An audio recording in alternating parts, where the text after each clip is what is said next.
After being a simp for 4 years and giving everything, Tiantian kicked Jiang Han to the curb right after getting into graduate school. Disheartened, Jiang Han chose to return to his island home. No one had high hopes for him, but then he unexpectedly awakened the limit scan system. Beneath the mud, under the reefs on the seabed, things others struggled to find, he could see crystal clear. Mantis shrimp, moon shells, geoducks, large mud crabs. He could pick them up casually. High-value catches like coral trout, bluefin tuna, and opal were easy for him to net. Deep-sea pearls, underwater treasures, nothing escaped his eyes. From then on, the entire ocean became his golden fishing ground. Chapter 1. Going Home. Jiang Han is back. Jiang Han is back. Jiang Han is back. Jiang Han transferred from a coach to a medium bus, then to a rural bus.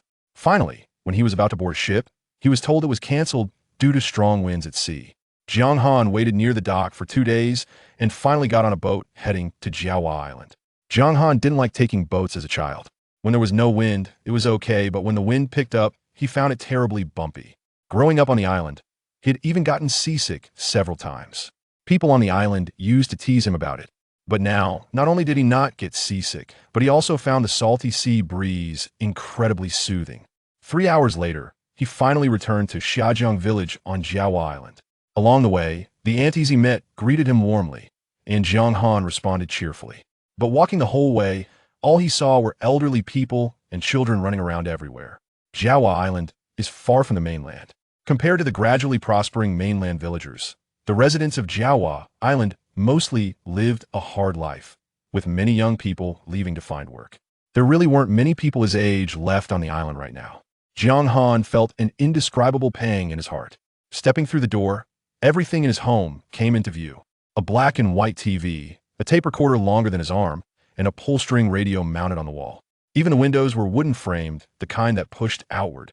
An outsider might think they had stepped back into the 1980s. This remote, inaccessible island itself lagged far behind the cities outside. Plus, their family wasn't well off. His sister had married young, and he had gone off to university. As a result, most of the things at home were many years old. Jiang Han went to his room. The walls still had 2 movie star posters stuck on them. He tore them down and then found his mattress pad and blanket from the cabinet. He thought they might smell a bit musty and was about to take them outside to air out. But when he pulled them out, he found they didn't smell musty at all. They actually smelled of sunshine. Had his sister come by and air them out for him? Thinking about the spotless tables and chairs in the living room, his sister must come back often to look after the house, right? Their parents were gone, and for all these years, it had just been the 2 siblings, brother and sister, relying on each other. His sister had paid for a large part of his first-year university tuition. In the following years, she had always insisted on giving him living expenses. He refused to take them, but she forced them on him anyway. He owed his sister so much over the years, and he didn't know when he'd ever be able to repay her. Jiang Han's stomach growled. He'd only eaten 1 tea egg since boarding the ship this morning, and now he was genuinely hungry. In a place like theirs, there were no supermarkets or vegetable markets. Having a small village shop was already lucky. He went to the village shop and bought a pack of instant noodles, a bag of eggs, and a pack of sausages. Because there was no electric kettle at home, looking a bit disheveled, he lit a fire in the stove and finally got the instant noodles into the pot to cook. He also cracked 2 eggs in and added 2 sausages. Next to his wood-burning stove, there was also a palm-sized hole. While cooking the noodles, he scooped some water from this hole too. When the noodles were done, the water in the hole was boiling. He scooped it out and poured it into a thermos. This water could be used for drinking. Maybe because he hadn't done this in so long, by the time he put the steaming bowl of noodles on the table, he was sweating all over. That's when Jiang Feng pushed the door open and came in. Both siblings were startled for a moment, then spoke in unison. "Why are you here?" Jiang Han pulled out a chair for Jiang Feng to sit on. He also took out his graduation certificate to show her. Graduated.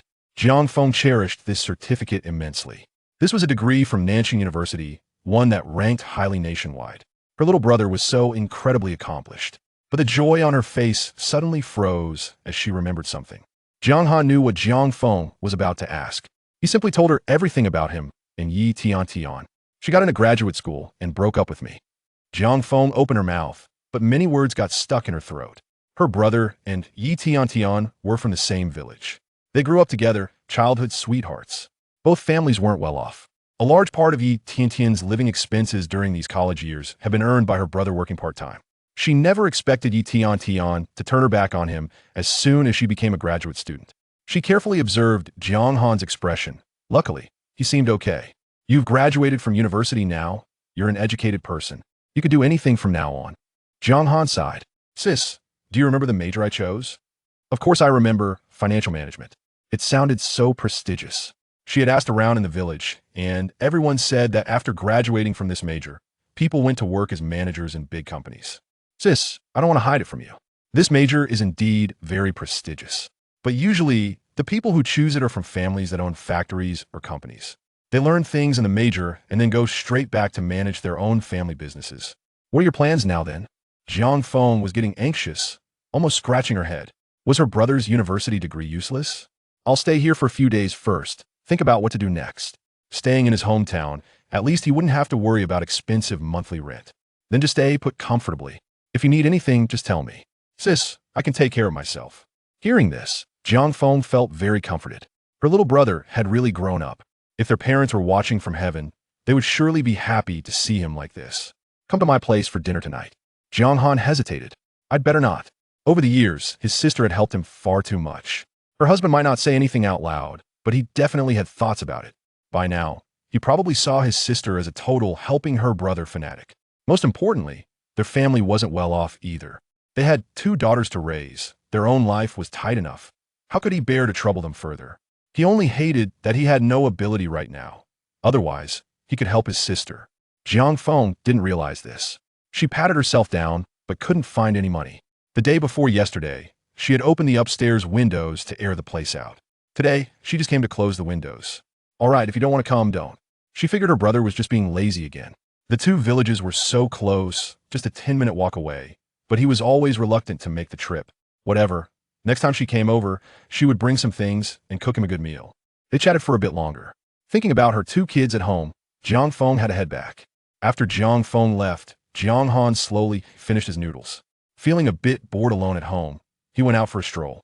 The sun was a bit strong, so he put on the bamboo hat hanging by the door. Chapter 2. The Infinite Scan System. This hat, also called a Dompa hat, protect from sun and rain, a staple for islanders. Despite this, except for a few with great genes, most people here are a shade darker than mainlanders. After all, you wouldn't wear a hat just to pick a few scallions from your own yard. Jiang Han wasn't particularly fair-skinned, but his tall stature and good looks meant his slightly tan skin made him look even more spirited. Even among a crowd of pale, pretty boys, he'd stand out as handsome. As Jiang Han walked, he ended up at the seaside. Many inlanders imagine seasides with golden beaches and blue water, but actually, many places don't have beaches at all. Where he stood now was a mudflat, stretching out in a vast expanse of blackness. Jiang Han loved rolling around in the mudflat as a kid, coming home covered in mud and getting scolded by his sister a few times. Watching the seawater recede, he didn't expect the tide to be going out right now. Don't bother looking, it's a neap tide, Old Man Luo said, walking by with his tea mug. During spring tides, the water recedes low, and you find more things when foraging. During neap tides, it's the opposite. Jiang Han wasn't interested in tides. He wasn't here to forage anyway.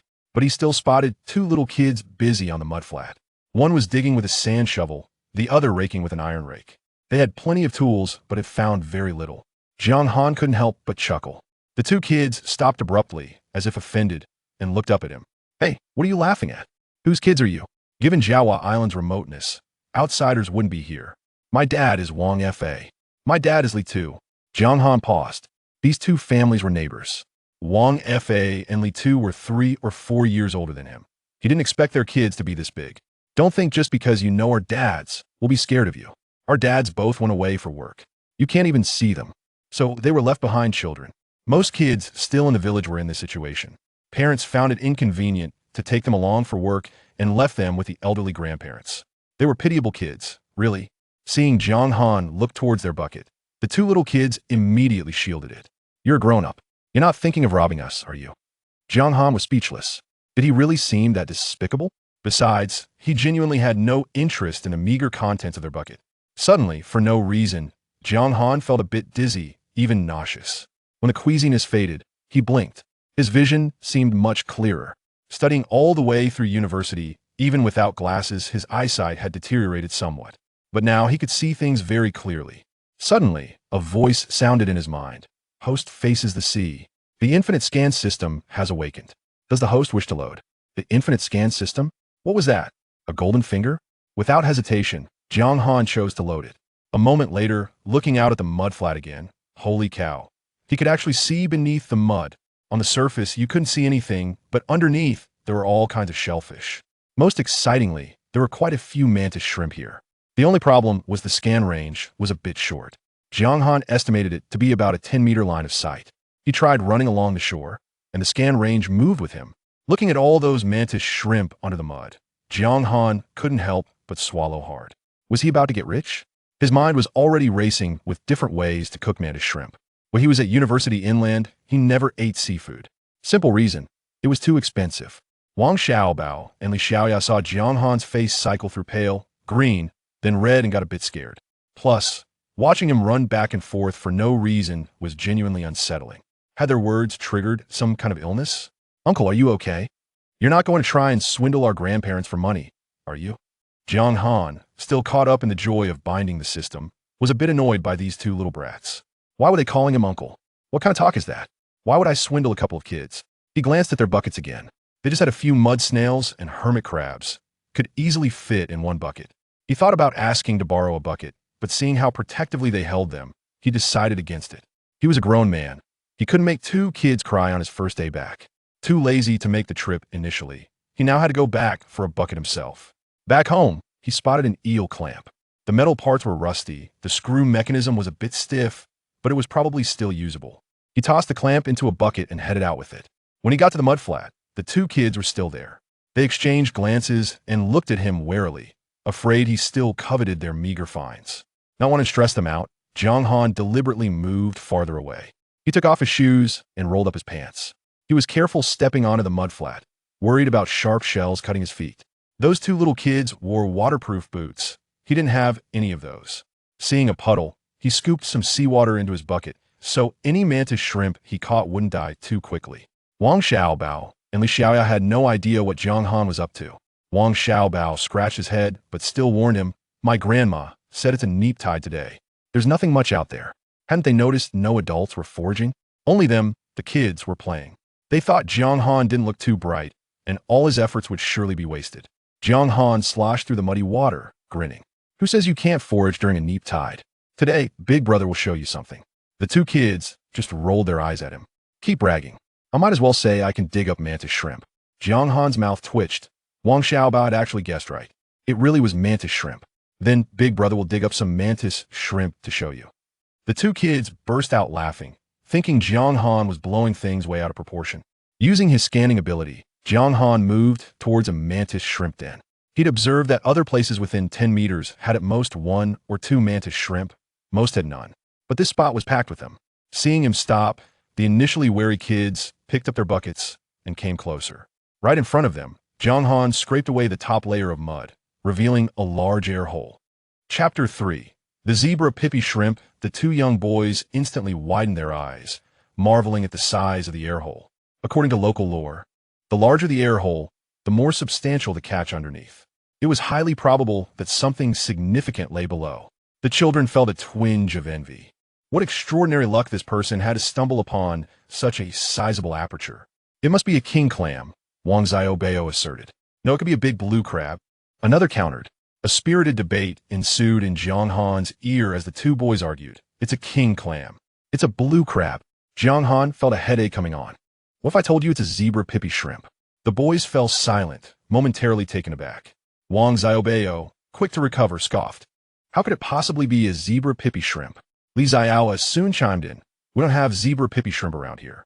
Indeed, the islands varied in their marine offerings. Some were abundant in blue crabs, while others teemed with sea cucumbers. This particular island was rich in shellfish and snails. While pippy shrimp could occasionally be encountered during low tide, zebra pippy shrimp were exceedingly rare and difficult to catch. Typically, ordinary pippy shrimp weighed around 6 to 7 tails, while zebra pippy shrimp could fetch 200 to 300 per tail. As it was July, the fishing season was closed, and all boats were prohibited from venturing out to sea. Thus, if any seafood were to be found, especially wild, its price would soar. Regular wild pippy shrimp could sell for over 100 per tail, while the scarce zebra pippy shrimp would undoubtedly exceed 300. Wang Xiaobao and Li Jiaowa were certain that whatever lay beneath this air hole was not a zebra pippy shrimp, yet their curiosity was piqued. The muddy flat would reveal many clams during low tide, but ordinary clams would not possess such a large air hole. Even for a king clam, it seemed rather improbable. Wang Xiaobao cast one more glance at the air hole, his curiosity intensifying. At this moment, Jiang Han found himself in a quandary. The pippy shrimp was buried rather deep. The tongs he had brought from home could not open within the hole. He glanced at the shovel in Li Jiaowa's hands. "May I borrow your shovel?"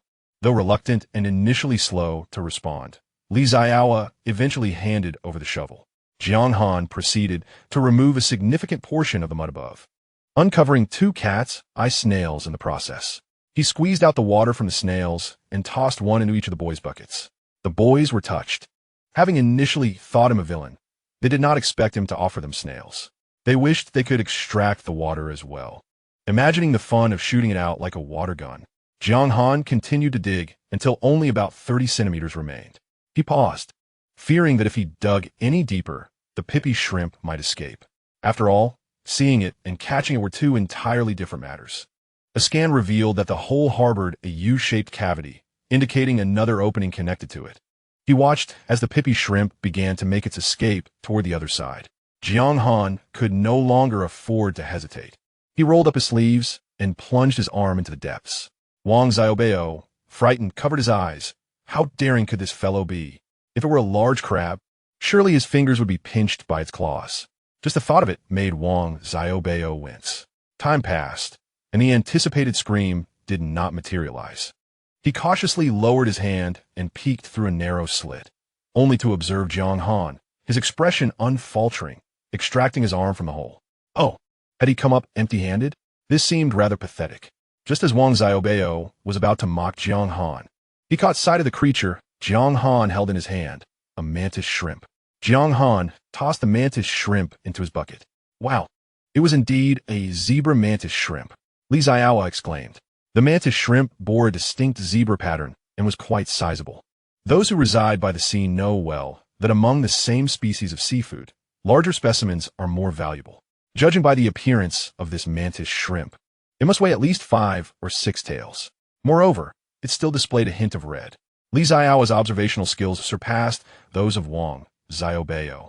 The terms mantis shrimp and pai pai xia refer to the same creature, merely differing in nomenclature.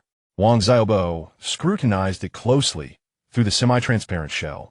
He could indeed see the orange-red substance within. This specimen was laden with roe. Mantis shrimps with roe are particularly prized. Though this one might not be fully laden, it was still a rare find. Wang Xiaobao inhaled sharply. How splendid it would be if you were the one to discover such a mantis shrimp. He estimated its value, contemplating that it could fetch 2 to 300 yuan. 2 to 300. Just imagine how many toys he could purchase from small shop with that. Jiang Han looked at them, awaiting their reaction. The 2 children exchanged glances, feeling as though Jiang Han's gaze was laced with mockery. Perhaps feeling ridiculed, they grabbed the bucket and fled. Jiang Han was at a loss for words. It seemed as though he were cast as the villain in this scenario. Earlier, Jiang Han had felt quite anxious. Luck had seldom smiled upon him. He could not shake the feeling that such fortuitous events were unlikely to occur in his favor. Despite having discerned the treasures hidden beneath the mud, he still questioned whether it was merely an illusion.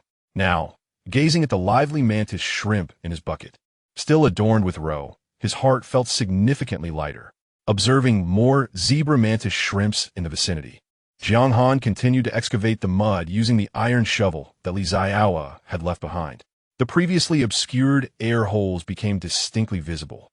With his hands already caked in dirt, he resolutely began to dig into each hole. The mantis shrimp had spines on either side, and if he were careless while grabbing them, he could easily be pricked. Fortunately, thanks to his robust scanning ability, he was adept at avoiding those sharp spines. Aside from the first mantis shrimp, the others also bore zebra patterns, albeit smaller in size. There were still a couple weighing 2 to 3 tails.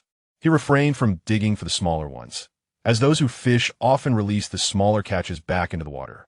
Firstly, the economic value is rather low, and there is little meat to be found.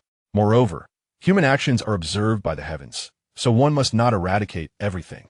The coastal inhabitants rely on the sea for sustenance, and when at sea, they often confront various natural calamities. Hence, they possess a greater belief in mystical forces than those from inland. Regarding Jiang Han's words, it primarily stems from a desire not to be too ruthless. Jiang Han resumed his trek across the mudflat. This golden opportunity was indeed beneficial, albeit somewhat taxing on his legs. How wonderful it would be if he could discern the entire expanse of the mudflat with a mere glance. At that moment, his steps abruptly halted. To his astonishment, he encountered the zebra shrimp again. Although they were few in number, their size was truly impressive. Today, he was destined for fortune. Just like before, Jiang Han reached out and retrieved several zebra shrimp. One of them weighed over a pound. Chapter 4. A bountiful return. The price for zebra shrimp exceeding 1 pound is doubled. As for the downside, they lacked roe. Even so, he had amassed a plentiful catch. He also captured a few ordinary large shrimp, deciding to forego those that were deeply concealed. Excavating such deep holes was exhausting. When he spotted mud snails, he hesitated for a moment, but in the next instant, he scooped them all into his bucket. Although the price of mud snails was not as high as that of shrimp, his fondness for them was undeniable. Most importantly, these mud snails clustered together, lying right on the surface, allowing him to gather them with minimal effort. He discovered that his system had another advantage. Even surface-level objects were revealed to him more clearly than to others. This mudflat was shrouded in darkness, with numerous areas floating with water. Many individuals, unless they observed closely, would overlook the presence of mud snails. However, within a 10-meter radius, the mudflat appeared semi-transparent, making it easy to distinguish from the surrounding marine bounty.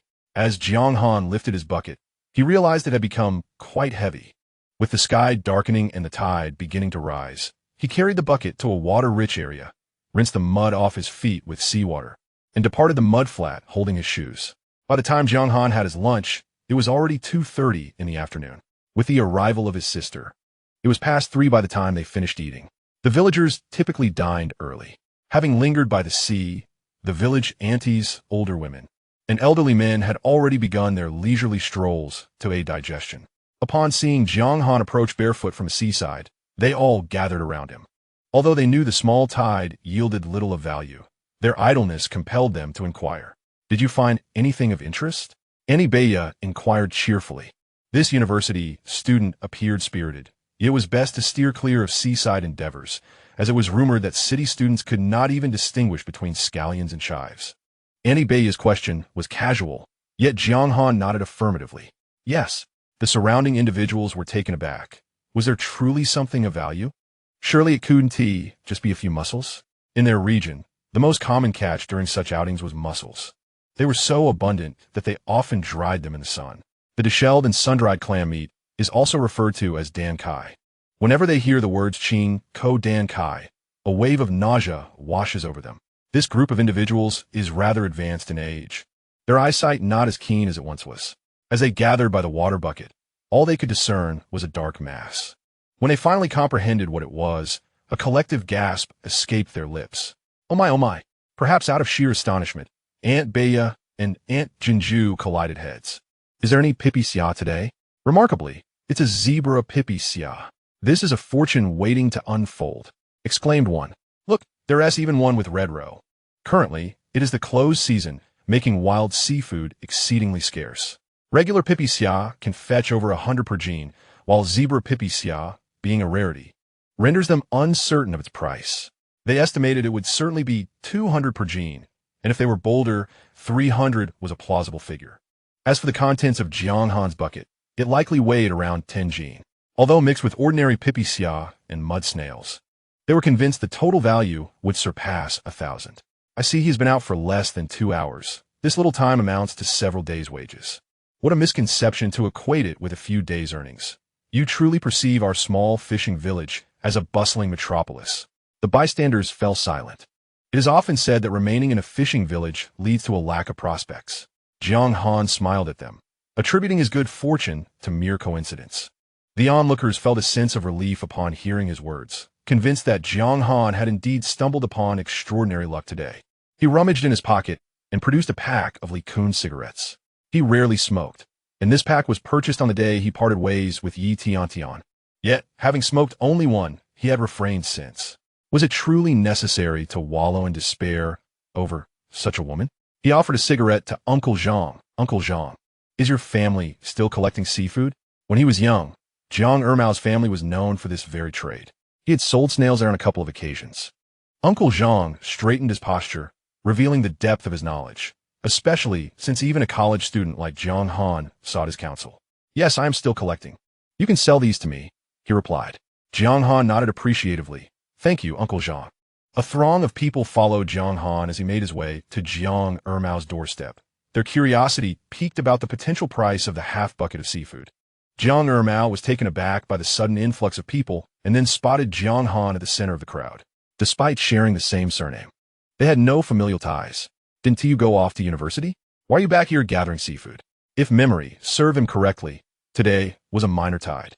There's no catch, he muttered, peering into Jiang Han's bucket, his eyes widening in shock. Zevada pipi shi. Jiang Han merely nodded nonchalantly. Jiang Ermao perceived that those who had attended university were indeed different from them, the muddy-legged folk. To stumble upon such a substantial catch, yet respond with such calmness, left him astounded. He cast a few more glances at the lively zebra pipisia, certifying their wild origin. Several of these weigh around 2 liang. The size variations among the others are quite pronounced. After some contemplation, he estimated that there are approximately 5 weighing over 5 liang, among which the smallest still has roe. He meticulously removed the largest few huanzi pai pai xiao 1 by 1 and weighed them. 5 liang 9, 6 liang 3, 9 liang 2, 8 liang 7, and astonishingly, the largest weighed 1 jin 2 liang. Jiang Ermao gasped in astonishment. These 5 pai pai xia are truly top tier, worthy of being sold individually. Since we all belong to the same village, I will offer a fair price. Let us settle on 1,005 for this entire bucket. The onlooking villagers were taken aback, as they had anticipated a price above 1,000, but they were astonished to find it could fetch 1,005. Jiang Han, how fortunate you are. A little tide catching could yield over 1,000's worth. This highlights the stark difference between university students and us. Even luck seems to favor them. Jiang Han's expression remained inscrutable. The villagers were well versed in the prices of conventional seafood, yet they had little knowledge regarding rarer items. Jiang Han felt uncertain. Thus, he had previously researched prices along the beach. 4 pai pai xia weighing over half a jin, the smallest, due to its roe, could be sold for 300 each. The 6 liang 1 could easily fetch 200. The 8 liang 1, nearing 9 liang, might also command around 300. The 9 liang 2 could sell for over 500, making a total of approximately 1,003. In Chapter 5, regarding sales, the 6 liang 1 could indeed be sold for 200. The 8 liang 1, approaching 9 liang, could also be sold for about 300. The 9 liang 2 could fetch over 500, contributing to a total of 1,003. The one weighing over 1 jin, with its weight commanding a higher price, could be sold for over 1,000 each. Additionally, the smaller pai pai xia could also be sold for around 300 to 400. Coupled with the ordinary pai pai xia he caught, which are all substantial, they could add up to around 300. According to Jiang Han's calculations, all of this combined could amount to nearly 3,000. However, the prices he found online were retail. The procurement prices would certainly differ from this calculation. Regardless, his catch would still be worth around 2,002 to 300. Earlier, Jiang Ermao had weighed all the huanzi pai pai xia over half a jin separately, indicating his awareness that the pricing of these few differed from that of the smaller ones. Uncle Ermao, could you possibly raise the price a bit more?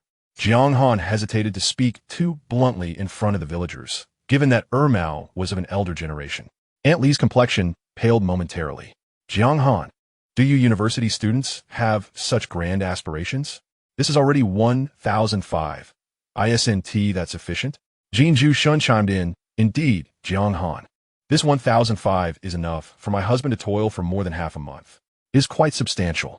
Jiang Han understood the people of his village well. Their simplicity was genuine.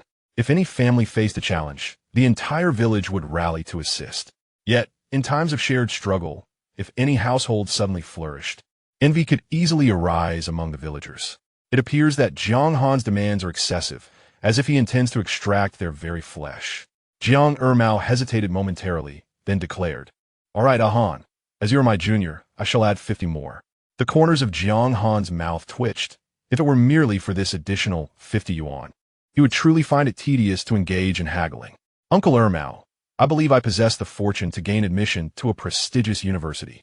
After all, isn't beachcombing largely a matter of luck? Offer me a reasonable price, and I shall return to seek your assistance when I procure quality goods next time.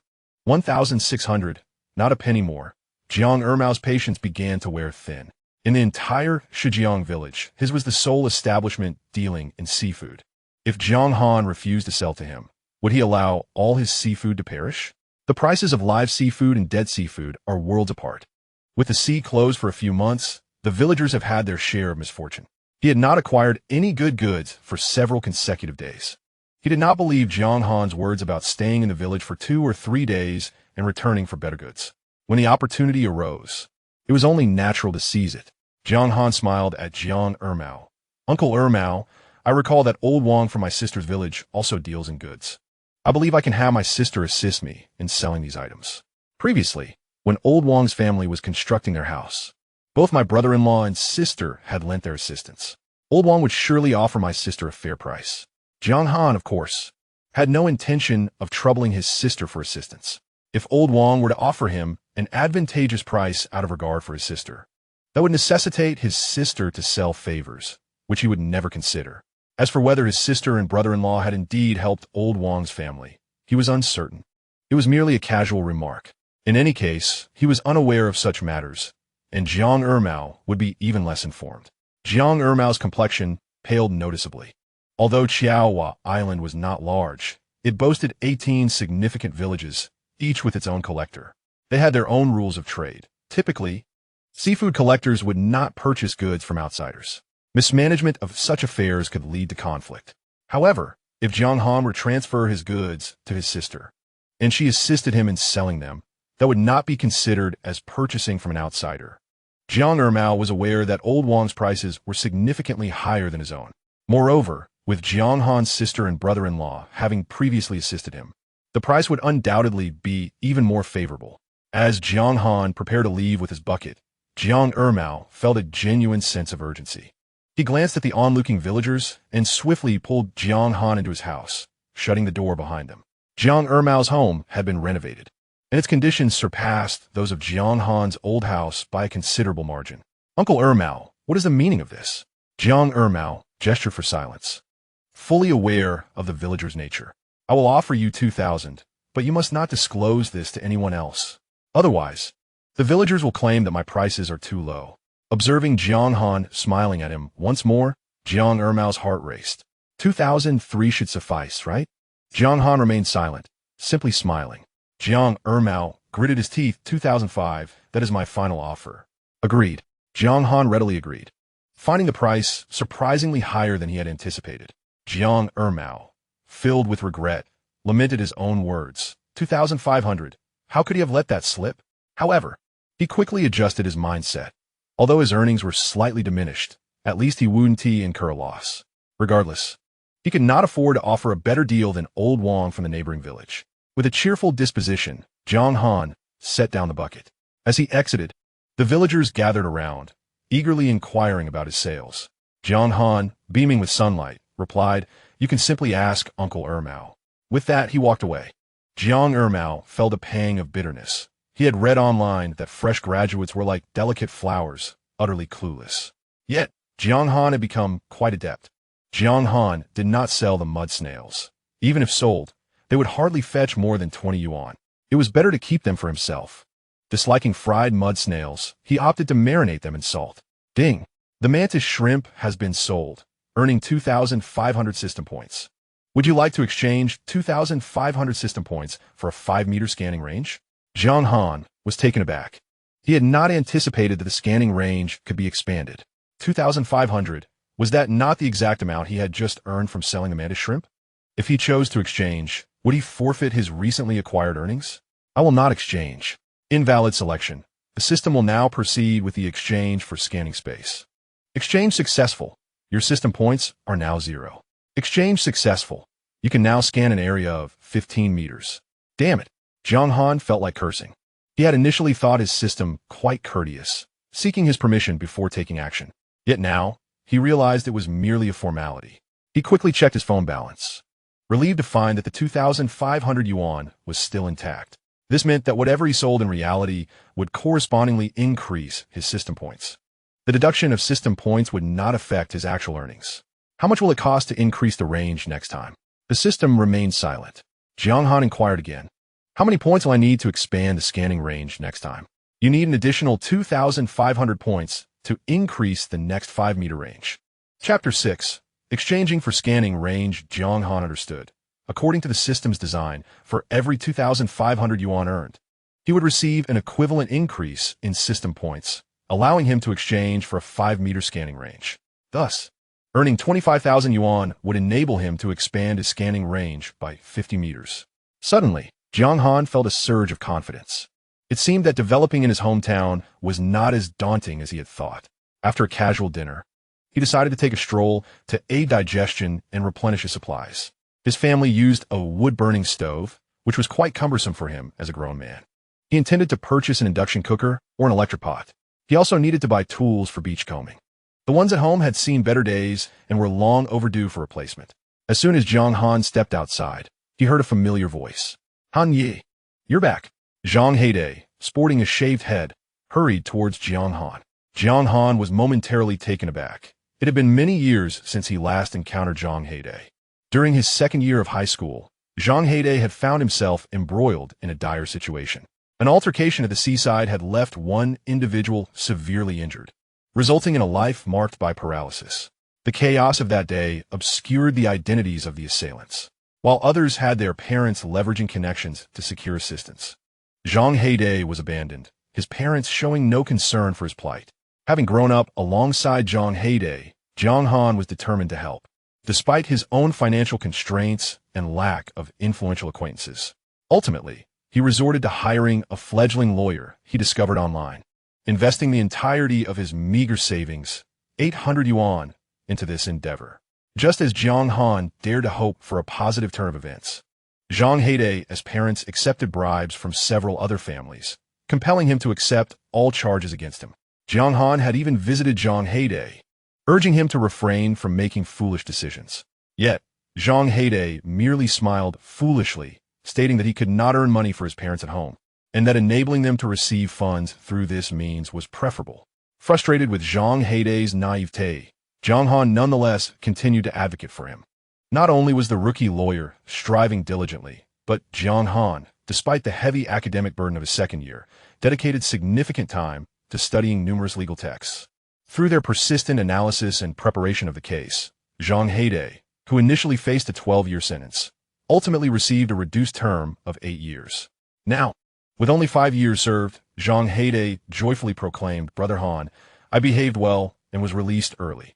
Jiang Han embraced Zhang Heide, ruffling his bald head affectionately. "It's good that you're out." He then playfully kicked Zhang Heide's abdomen. "Ouch, Brother Han, why did you kick me?" Zhang Heide protested innocently. "I want you to remember this lesson. Do you truly disregard your future?" Zhang Heide touched his own bald head and replied, "Why get angry? People like me have no future." Noticing Jiang Han's continued discontent, he leaned closer. "Even though my parents never cared for me, they did bring me into this world and raised me. I've served my time in prison as a repayment of sorts for their nurturing. The only person I feel I owe is you, Brother Han." Jiang Han regarded Zhang Heide, sensing that this young man was not beyond redemption. He tossed him a cigarette. Zhang Heide quickly lit it and exclaimed, "Brother Han, this cigarette is excellent. I adore this brand." Over the past 5 years, his parents had never visited him, while Jiang Han made it a point to see him every few months. The two brothers stood in a corner, sharing a moment of camaraderie as they exhaled smoke together. Though Jiang Han now appeared genteel and courteous, he had not been without his share of mischief in childhood. Unlike Zhang Heide, who struggled academically, Jiang Han managed to perform well without much effort. Suddenly, Zhang Heide seemed to recall something, producing 450 yuan from his pocket and thrusting it into Jiang Han's hands. "Brother Han, I heard from the villagers that you plan to return to the village for development. Please keep this money for now." Fearing Jiang Han might refuse, Zhang Heide hurriedly left after handing over the money. Just as Baya Shin witnessed this scene, Heide, that young lad, had once again lost his senses. He had just borrowed 500 kwai from his uncle and had given you 450. Jiang Han was taken aback by this revelation. He proceeded towards Zhang Heidei's home, where he overheard Zhang Heidei on the phone at the doorstep. Hello, are you going to start another brawl? 2 packs of Huazi 1 tea suffice. I must procure a pack of lickin. My brother Han prefers lickin, and I ought to share half with him. Ouch! Who kicked me? Zhang Heidei turned to see Jiang Han standing beside him with a serious expression. Rubbing his waist, Zhang Heidei's face brightened with joy. Hanji, what brings you here? Have you forgotten the lesson from your previous encounter? Do you not recall how you ended up in that situation? Zhang Heidei realized that Jiang Han had overheard his earlier conversation. He rubbed his bald head, not truly wishing to engage in fighting. However, with Hanji back, he felt an urge to do something for him. Yet, he found himself limited. The only task others sought him for was fighting. Zhang Heidei cast a cautious glance at Jiang Han, genuinely apprehensive of disappointing him. Jiang Han contemplated delivering another kick to Zhang Heidei, but hesitated, recognizing the underlying vulnerabilities of the seemingly contemptible. Zhang Heidei should have been called Zhang Heidei, but the staff responsible for naming deemed the name too casual and suggested altering Dai to Dai. Zhang Heidei was 12 years younger than his brother. His mother was unaware of her pregnancy when she bore him. She had gained weight, and just a day before giving birth to Zhang Heidei, she thought she had simply grown plumper. As for her monthly cycle, which had not arrived, she assumed it was menopause. That night, the captain's boat docked. Originally, Zhang Heidei's father was meant to clean the boat, but he was too lazy and sent his wife instead. Before she could finish cleaning, she gave birth aboard the vessel. Upon discovering this, the captain was furious. Not only had a woman boarded his boat, but she had also given birth. He felt cursed for life and, in a fit of anger, dismissed Zhang Heidei's father.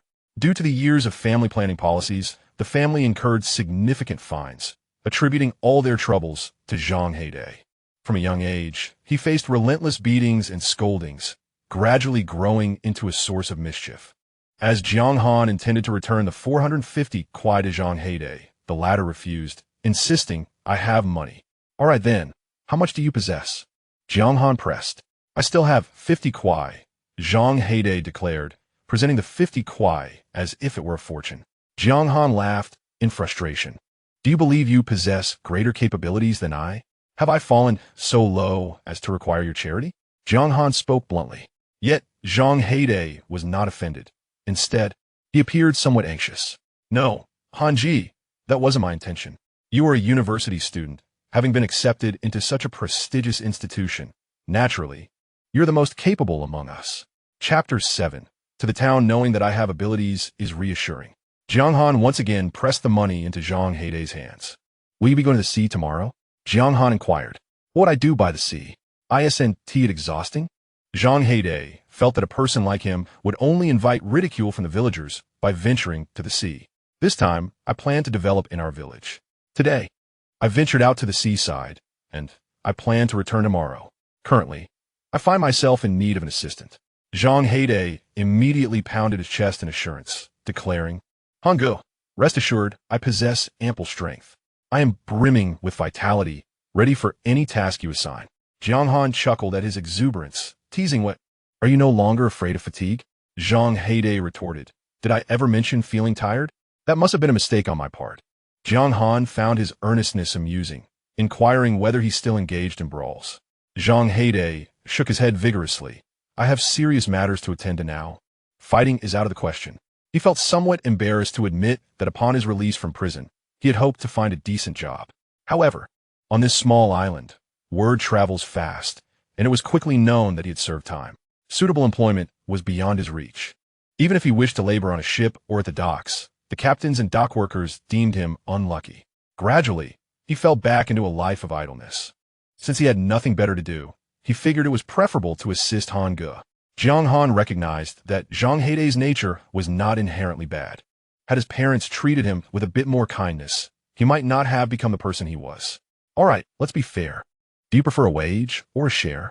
Zhang Heidei understood that harvesting from the sea would not yield much profit, perhaps only a few dozen dollars in a day. If he opted for a wage, Hangu would be at a loss. A share will suffice. Just give me 10%. If Hangu earned $20, $2 would be ample for him. This was certainly better than aimlessly passing the time. Agreed, 10% it is. Jiang Han felt quite generous towards his brother. What about your motorcycle? Bring it out for me to use. He needed to travel to the town, and a motorcycle would greatly facilitate the journey. He remembered that this motorcycle was purchased after Zhang Heidei's incarceration, with money his parents had received from several families. Funds for his eldest son's wedding also came from here. Later, the motorcycle was used by his eldest son.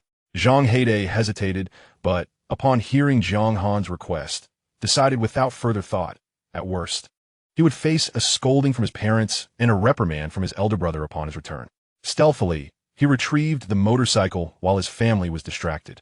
Jiang Han rode the motorcycle with Zhang Heidei sitting behind him. If your family inquires, just tell them I'm paying you a wage. It's $80 a day, understood? Zhang Heidei grasped that Han Ge valued his reputation, replying, understood. In the future, if anyone asks, I will tell them you pay me 80 every day. Jiang Han nodded in satisfaction, and after half an hour, the two arrived in town. Jiang Han first visited a fishing gear shop, needing to purchase some tools for harvesting from the sea. The supplies at home were either rusty or worn out, truly ineffective. He began by examining pliers, which are particularly useful on rocky shores. The shop offered yellow eel pliers, suitable for catching octopuses and the like. He purchased both straight and curved pliers, and after haggling, he spent $150 on 4 pliers. Additionally, he acquired 2 pairs of high-top rain boots and a set of harvesting gloves. These specialized sea-gathering gloves are designed to be slip-resistant and puncture-proof, yet they are consumables, prompting me to purchase several pairs. Additionally, I acquired 2 sun-protective garments for my excursions during sunny days. It is imperative to shield not only one's face, but also any exposed areas such as arms from the sun's harsh rays. Otherwise, one might find themselves sporting a striking contrast of light and dark skin tones. For evening ventures to the shore, a headlamp is essential, as wielding a flashlight would leave one hand unoccupied for work. I also purchased a short-handled iron shovel and rake, both of which are lightweight and minimize damage to the marine catch. Furthermore, I acquired a long-handled iron spade, which, while heavier, offers significant labor-saving advantages. Upon noticing the multitude of items I held, the shopkeeper seized the opportunity to promote his wares. Consider purchasing some traps. Our newly arrived traps are of exceptional quality. Observing my hesitation, he added, although we are currently in the closed fishing season, you could utilize the traps in reservoirs or rivers. Despite the island being surrounded by water, freshwater resources are scarce, with Jiaowa Island being an exception, boasting a bountiful river and a reservoir. However, these water bodies are quite distant from my residence, and having returned to my hometown, I wish to avoid excessive exertion. Nevertheless, under the persistent persuasion of the shopkeeper, I ultimately decided to acquire 6 moderately sized traps, reasoning that they would be useful in the future. I also purchased a large canister bait. As I prepared to leave, I was drawn to an object resembling a long tubular water gun tucked away in a corner. What is this? I inquired, piquing the shopkeeper's interest. He quickly responded with enthusiasm, explaining that it was a shrimp extractor, an invaluable tool that had gone unnoticed by the villagers for several days due to their reluctance to embrace new innovations. Simply align the nozzle with the air hole, and with a firm pull, you can extract your catch effortlessly. Although it is called a shrimp extractor, it can also be used for other creatures like mantis shrimp and sea cucumbers. Enchanted by this tool, I found it much more convenient than manual extraction or using a shovel. I wondered aloud, will this extractor harm the shrimp or crush them? In our youth, we had used specially designed rope snares to catch mantis shrimp, which, while effective, were challenging to control. A gentle tug would result in failure to catch, while too much force could lead to the unfortunate severing of the shrimp. Surely it won't break them, I mused. The shopkeeper assured me of the extractor's efficiency and its ability to ensure that the extracted creatures remain lively. Does this come with an instruction manual? I inquired, catching the shopkeeper off guard, as islanders rarely ask for such details when making a purchase. Yes, let me find one for you. He promptly retrieved the manual, and after perusing it, I was convinced that this tool was indeed a divine gift for my sea-gathering endeavors. I marveled at how the tools had evolved during my years away from the shore. How much for this extractor? I asked. 800 yuan each. That is the lowest price, he replied. Given my substantial purchases, could you not offer a discount? I pressed. The shopkeeper shook his head, insisting that he could not lower the price further. Originally, he had intended to sell them for 200 each, but due to lack of interest, he simply hoped to sell them before they became a burden. After a moment of contemplation, I resolved to purchase 2 of the extractors. Zhang Heide inquired of Jiang Han whether he desired to purchase a landing net, remarking that the long-handled variety was quite affordable, priced at merely 10 yuan each. Jiang Han proceeded to acquire 2, with only 2,500 yuan in his possession. He was taken aback to discover he had spent 1,600 yuan at the fishing tackle shop. Upon exiting the establishment, Jiang Han noticed a small, closed shop adjacent to the tackle store, with a sign hanging at the entrance reading, "We buy seafood," accompanied by a series of telephone numbers. Chapter 8. The money is spent. Jiang Han saved the telephone number but did not make a call. As he passed a newly opened restaurant, he observed a van parked outside, unloading goods. The proprietress was personally taking notes of the transactions. Zhang Heide's gaze was incessantly drawn to the proprietress. Jiang Han also glanced over. She appeared to be in her late 20s, possessing a captivating figure. Jiang Han chuckled softly, teasingly questioning Zhang Heide's interest. Zhang Heide's face flushed crimson as he vehemently shook his head, denying any such feelings. He considered himself a labor reform offender, unworthy of a woman's affection. If a woman were to choose to be with him, it would only bring misfortune upon her. Suddenly, Zhang Heide recalled something. "Hanga, have you truly broken up with Yi Tiantian?" "Yes," Jiang Han affirmed. "Why?" Zhang Heide asked, perceiving that Jiang Han genuinely cared for Yi Tiantian. He had always believed they were destined for marriage. "Things ended as they did. There is no need for excessive reasoning," Jiang Han replied. Observing Zhang Heide's unwavering stare at the proprietress, he tugged at him, fearing that the proprietress might approach and chastise them for being lewd. Jiang Han still had numerous items to purchase. At a small supermarket in town, he acquired various daily necessities. The toy and stationery sections were combined, and between them, Jiang Han purchased 2 Barbie dolls. Knowing Zhang Heide had a penchant for smoking, he grabbed a pack of cigarettes at the checkout and tossed it to him. Zhang Heide quickly caught it, recognizing it as a brand he favored. Indeed, Han Ge was considerate, even thinking to provide him with cigarettes. "For now, this will have to suffice. When conditions improve, I shall procure better ones for you." "This is already splendid. I used to smoke 10 yuan cigarettes," Zhang Heide remarked. Feeling that Jiang Han's optimism was somewhat naive, as he doubted wealth could be amassed merely through fishing. He feared they might not even recoup the cost of their equipment. However, witnessing Jiang Han's unwavering confidence, he refrained from dampening his spirits. After all, they were good brothers, sharing both burdens and joys. Jiang Han also purchased a considerable quantity of vegetables at the supermarket, including snails. These were sourced by the islanders from the reservoir. Known for its pristine water quality, vastly superior to the snails extracted from muddy ponds sold elsewhere. All these vegetables were homegrown. Any surplus from their own consumption was sold. Thus, it could be said that everything Jiang Han purchased was entirely natural, unpolluted, and exceptionally fresh. However, this meant that he had exhausted the funds he had made from selling the Mantis shrimp. Zhang Heide was taken aback by the speed at which Jiang Han spent money. "Hanga, I also have money. If you need to buy anything, just tell me. I will take care of the remaining purchases. The money you possess actually belongs to your uncle.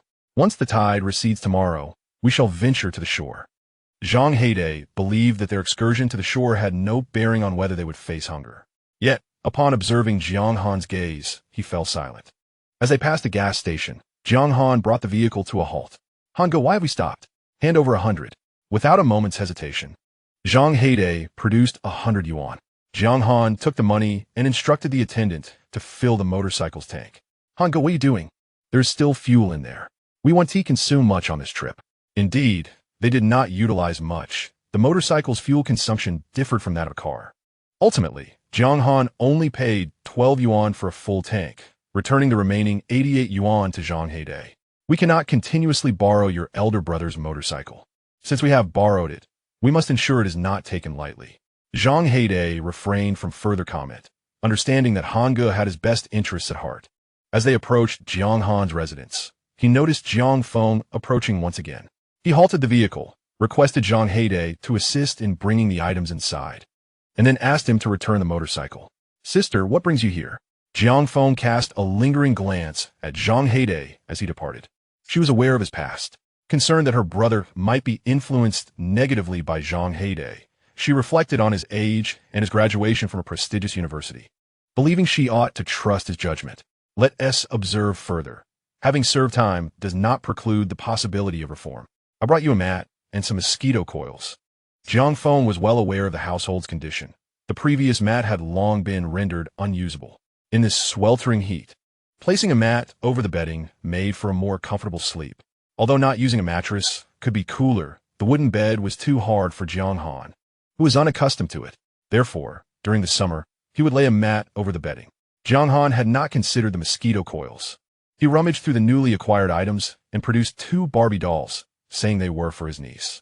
Jiang Han's mouth opened slightly, a hint of tears welling in her eyes. Her brother had truly grown up and become more considerate. In the past, she had always been the one to buy things for Jiang Han. Now, he was purchasing items for her children. Delighted, Jiang Han accepted the dolls but feigned disapproval, saying, "Why spend so much?"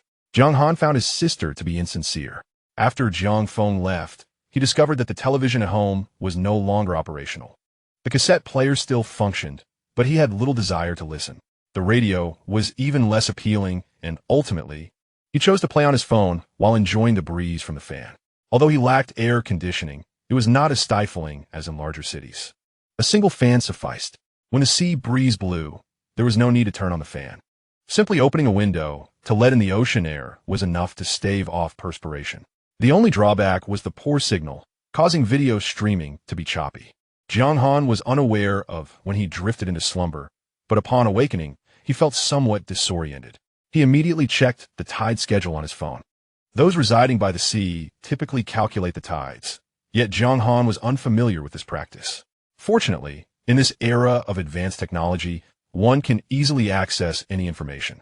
The software clearly indicates that there are 2 tidal occurrences today. The first takes place from 4 in the morning until 7, and the second from 4 in the afternoon until 8. It is now 20 minutes past 7 in the morning, and the time for gathering shellfish has already elapsed. Typically, there are 2 tidal periods in a day, sometimes even 3. However, for Jiang Han, only one of those times is comfortable. The other 1 or 2 occurrences either happen at dawn or in the dead of night. Jiang Han pondered if he truly relied on gathering shellfish for his livelihood. Would he then have to make an effort during the other times as well? After deliberating for 2 minutes, he ultimately decided to let nature take its course. The village is sparsely populated, devoid of restaurants or breakfast shops. Jiang Han hastily prepared a simple breakfast. The gathering time for shellfish is set for 4 in the afternoon, and he had lunch with Zhang Heide at 3. The meal in the afternoon was prepared by Zhang Heide, whose culinary skills surpassed those of Jiang Han. Coupled with the inherent freshness of the shellfish, Jiang Han found himself unconsciously consuming an extra bowl of rice, which was far more delectable than what he had experienced in the bustling city. Chapter 9. Yuliang Bay, after tidying up and preparing the necessary tools for gathering shellfish. The 2 set forth. Due to the scorching weather and the lengthy duration of gathering, they brought along an old military water bottle. They returned to the mudflat Jiang Han had visited the previous day. In the past, few villagers would venture out during a small tide, perhaps influenced by Jiang Han's enthusiasm. Today they encountered several villagers on the mudflat. Aunt Baya, Aunt Li, and Aunt Jinju were all present, along with Uncle Luo and Old Man Zhang. Zhang Heide, taken aback, exclaimed, "What on earth is going on?" He had never seen such liveliness during a small tide. If he wasn't mistaken, today's small tide was indeed exceptionally minor. It was one thing for children like Wang Xiaobao and Li Xiaowa to be there, but were the adults so idle as well? Jiang Han felt at a loss. Many villagers still exhibited this tendency. Yet, one could hardly blame them. Who would willingly turn away from earning money? Those remaining in the village were primarily the elderly and children, with the family's income primarily reliant on the money earned by the able-bodied working away from home. If one could earn a little money while staying in their hometown, who would not welcome that? A small tide may yield less, but in comparison to a large tide, it still holds potential. Experience has shown that with sufficient diligence, one can still gather a decent amount. Particularly for these elderly individuals, their wealth of experience proves invaluable. In a short span of time, some had already caught 1 or 2 mantis shrimp, albeit smaller in size, and not the coveted zebra mantis shrimp. Zhang Heide turned to Jiang Han. What else could Jiang Han do but join these villagers in gathering shellfish? He took a stroll and noticed that today's tide was even smaller than yesterday's, resulting in fewer marine treasures. The mantis shrimp were particularly scarce. He beckoned Jiang Han over and pointed to a spot not far ahead. Do you see that place? Is it spouting water? Jiang Han, who had previously possessed superior eyesight compared to Jiang Han, found that since Jiang Han had awakened his system, his vision had surpassed that of Jiang Han. He rubbed his eyes and scrutinized the scene, realizing it appeared to be a water spout. The act of spouting water is akin to having holes. Beneath, there was likely an abundance of treasures. Jiang Han handed the shrimp extractor he had purchased yesterday to Jiang Han, instructing him to dig over there. Jiang Han took the tool and proceeded to the designated spot, while Jiang Han ventured towards a less crowded area. His scanning range extended to 15 meters. Although the additional 5 meters seemed negligible, it significantly eased his efforts. Eventually, he halted at a particular location, for beneath the surface lay the coveted zebra mantis shrimp. At this moment, the villagers had already encircled Jiang Han. Jiang Han understood the reason. The spot he indicated was precisely where the mantis shrimp congregated. Without hesitation, Jiang Han spat into his palm and grasped the extractor. On his first attempt, he failed to extract anything due to lack of control. However, on the second try, he succeeded in pulling up a zebra mantis shrimp along with the muddy water. He then managed to extract another zebra mantis shrimp. Both specimens weighed over half a kilogram.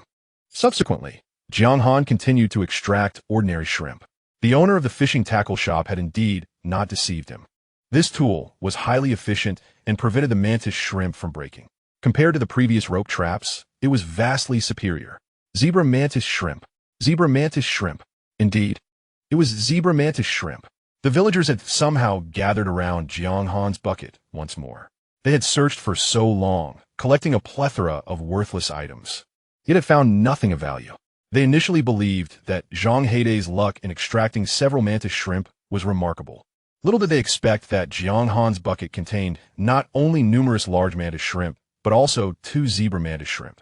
News of Jiang Han selling zebra mantis shrimp the previous day had spread among them. Although Jiang Han never disclosed the total amount he received, it was undoubtedly substantial. Jiang Han, how is your fortune so extraordinary? University students are indeed exceptional. Even beachcombing surpasses our efforts. Jiang Han, how did you manage this? Is there a secret to your success? Jiang Han smiled at them, dismissing the notion of a secret. Merely luck, he claimed. The seaside folk, believing in fate, found his explanation plausible. As seasoned individuals of the coast, they possessed ample experience, allowing them to detect air holes and water spouts faster than the average youth. Yet, they were still met with disappointment, digging up clams only to find them small and unremarkable, causing frustration. The purchase price for clams at Jiang Han's end was merely 3 yuan per gene. With the current situation, even gathering 5 gene of clams seemed uncertain. Once the digging concluded, their backs would ache, and the earnings might scarcely suffice to purchase medicated plaster. Those suffering from rheumatism would endure knee pain for several days. Jiang Han was equally bewildered. Jiang Han had promised to take him beachcombing for fortune, and he had only taken it lightly. Upon observing the multiple water spouts in the areas Jiang Han pointed out, he did not dwell on it further. After all, not only mantis shrimp could emerge from water spouts, many worthless items could also be retrieved. Who could have anticipated that he would extract mantis shrimp on his first attempt? Moreover, this shrimp extractor is remarkably efficient, extracting a shrimp with each pull. Essentially, every single tug yields a prawn. The villagers were captivated by the shrimp extractor in Jiang Han's hand, and it seemed that Jiang Han possessed a similar device. As they dug for clams, if they could achieve this level of speed, it would certainly be worthwhile. Jiang Han, where did you acquire this tool? It's available at the fishing gear store in town. Jiang Han saw no reason to conceal this information from others. Is there such a thing in town? Yes, although when I last saw it, the stock was rather limited, and I am unsure if the owner intends to restock. Aunt Baya recalled that during her previous visit to the fishing gear store, she had indeed seen this item, and the owner had even tried to promote it to her. She felt that the owner was merely trying to swindle her, so she paid him no mind and left. Who could have anticipated that this newly introduced peculiar item would be so effective? It is indeed the audacity of university students that allows them to purchase such unusual tools. The ants conferred, deciding that once they finished their beachcombing, they too would acquire this miraculous device. At that moment, Jiang Han spotted a large, exquisite shell. Is this a Yuliang Bay? The shrimp extractor, which had proven so adept, became less effective when faced with the Yuliang Bay. Fortunately, He had brought along an array of tools, and with a few scoops of the sand shovel, he managed to unearth the Yuliang Bay. Is this not a Yuliang Bay? Old Luo gazed at Jiang Han in disbelief. Jiang Han tossed the item into the water bucket. It should indeed be Yuliang Bay. Old Luo glanced again, confirming that it was indeed a Yuliang Bay. While the Yuliang Bay may not be as valuable as the zebra shrimp, it is quite substantial in weight. For a specimen the size of Jiang Han's, 4 or 5 could easily weigh a pound. If he could dig up a few more, it would result in a considerable profit. Initially, when Jiang Han was extracting the shrimp, Old Luo felt discomfort but did not react so strongly. However, now he was genuinely struggling to breathe. Why, of all shells, was Jiang Han fortunate enough to unearth a Yuliang Bay while he only found clams? Chapter 10. The bursting barrel. Jiang Han reached out to steady Old Luo, saying, "Old Luo, are you all right? At your age, it would be unfortunate if you were to fall ill from anger." "I am fine," Old Luo replied, trying to maintain his composure. He could not believe that all the good fortune had befallen Jiang Han alone. Old Luo turned away and continued his search for treasures. Zhang Haidai approached, and aside from the shrimp Jiang Han had instructed him to extract initially, his bucket contained merely some less valuable shellfish. Nevertheless, he was quite satisfied. He wished to check on Jiang Han's situation. If Jiang Han was not doing well, he would offer him some words of comfort, as they had already profited from this venture. Upon seeing the contents of Jiang Han's bucket, his jaw dropped in astonishment. "Hango, are you truly this lucky?" Jiang Han had mentioned that he would help him get rich through beachcombing, and based on today's events, it was no exaggeration. Jiang Han did not elaborate. He instructed Zhang Haidai to place the shrimp extractor into the bucket and retrieve the sand shovel. The extractor had become somewhat redundant, as he had already cleared the areas he had traversed. Jiang Han then pointed to another location, saying, "You can dig over there." Zhang Haidai looked in that direction, noticing that there were several spots where water was surfacing, though he was unsure what lay beneath. "Hango, your eyesight is truly remarkable." Jiang Han offered no explanation, urging him to dig faster while cautioning him against breaking anything, for that would diminish its value. Zhang Haidai rolled up his sleeves and crouched down to excavate, feeling a newfound confidence in Jiang Han. Although mentally prepared, his eyes widened in astonishment as he unearthed a Yuliang Bay. To his surprise, he had indeed found a Yuliang Bay. The sizable shell was remarkably heavy. As he noticed the villagers glancing in his direction, Zhang Haidai feared they might approach him, so he exerted himself vigorously to continue digging. While he also unearthed clams and other shells, the majority were Yuliang Bay. Zhang Haidai worked swiftly, and as the villagers hesitated, by the time they decided to come over, the spots where water was bubbling up had nearly been excavated by him. Antly scratched her head, pondering if Jiang Han and Zhang Haidai had garnered the favor of the Dragon King. Their fortune seemed almost otherworldly. Zhang Haidai sought another spot to dig, but this time luck was not on his side as he began to unearth less valuable items. The villagers turned their attention to Jiang Han, and upon witnessing him find a Yuliang Bay with each dig, they gravitated towards him. Antly smiled at Jiang Han, not minding their presence as they joined the hunt. Jiang Han surveyed the villagers before him. Should he express discontent, he might be drowned in their saliva. With a cheerful grin, he thought, "This mudflat does not belong to me. Anyone can dig here." Antly chuckled merrily, squatting down to use her sand shovel on the bubbling mud. "Ahan, I never expected someone so young to be so skilled at locating spots. This little area has so many water holes." After a few shovelfuls, she uncovered something small. Not a Yuliang Bay, but a diminutive clam. Frustrated, Antly felt the urge to curse. Just then, Jiang Han's shovel struck the very edge of her previous dig, revealing a Yuliang Bay. Only gapad, bewildered. Why had she unearthed only a worthless item when they were so close together? Jiang Han chuckled softly and placed the Yuliang Bay into his bucket before turning to dig elsewhere. Aunt Lee's eyes remained fixed on him, and when he unearthed 2 flower clams in succession, her spirits lifted slightly. After all, how could one maintain such luck indefinitely?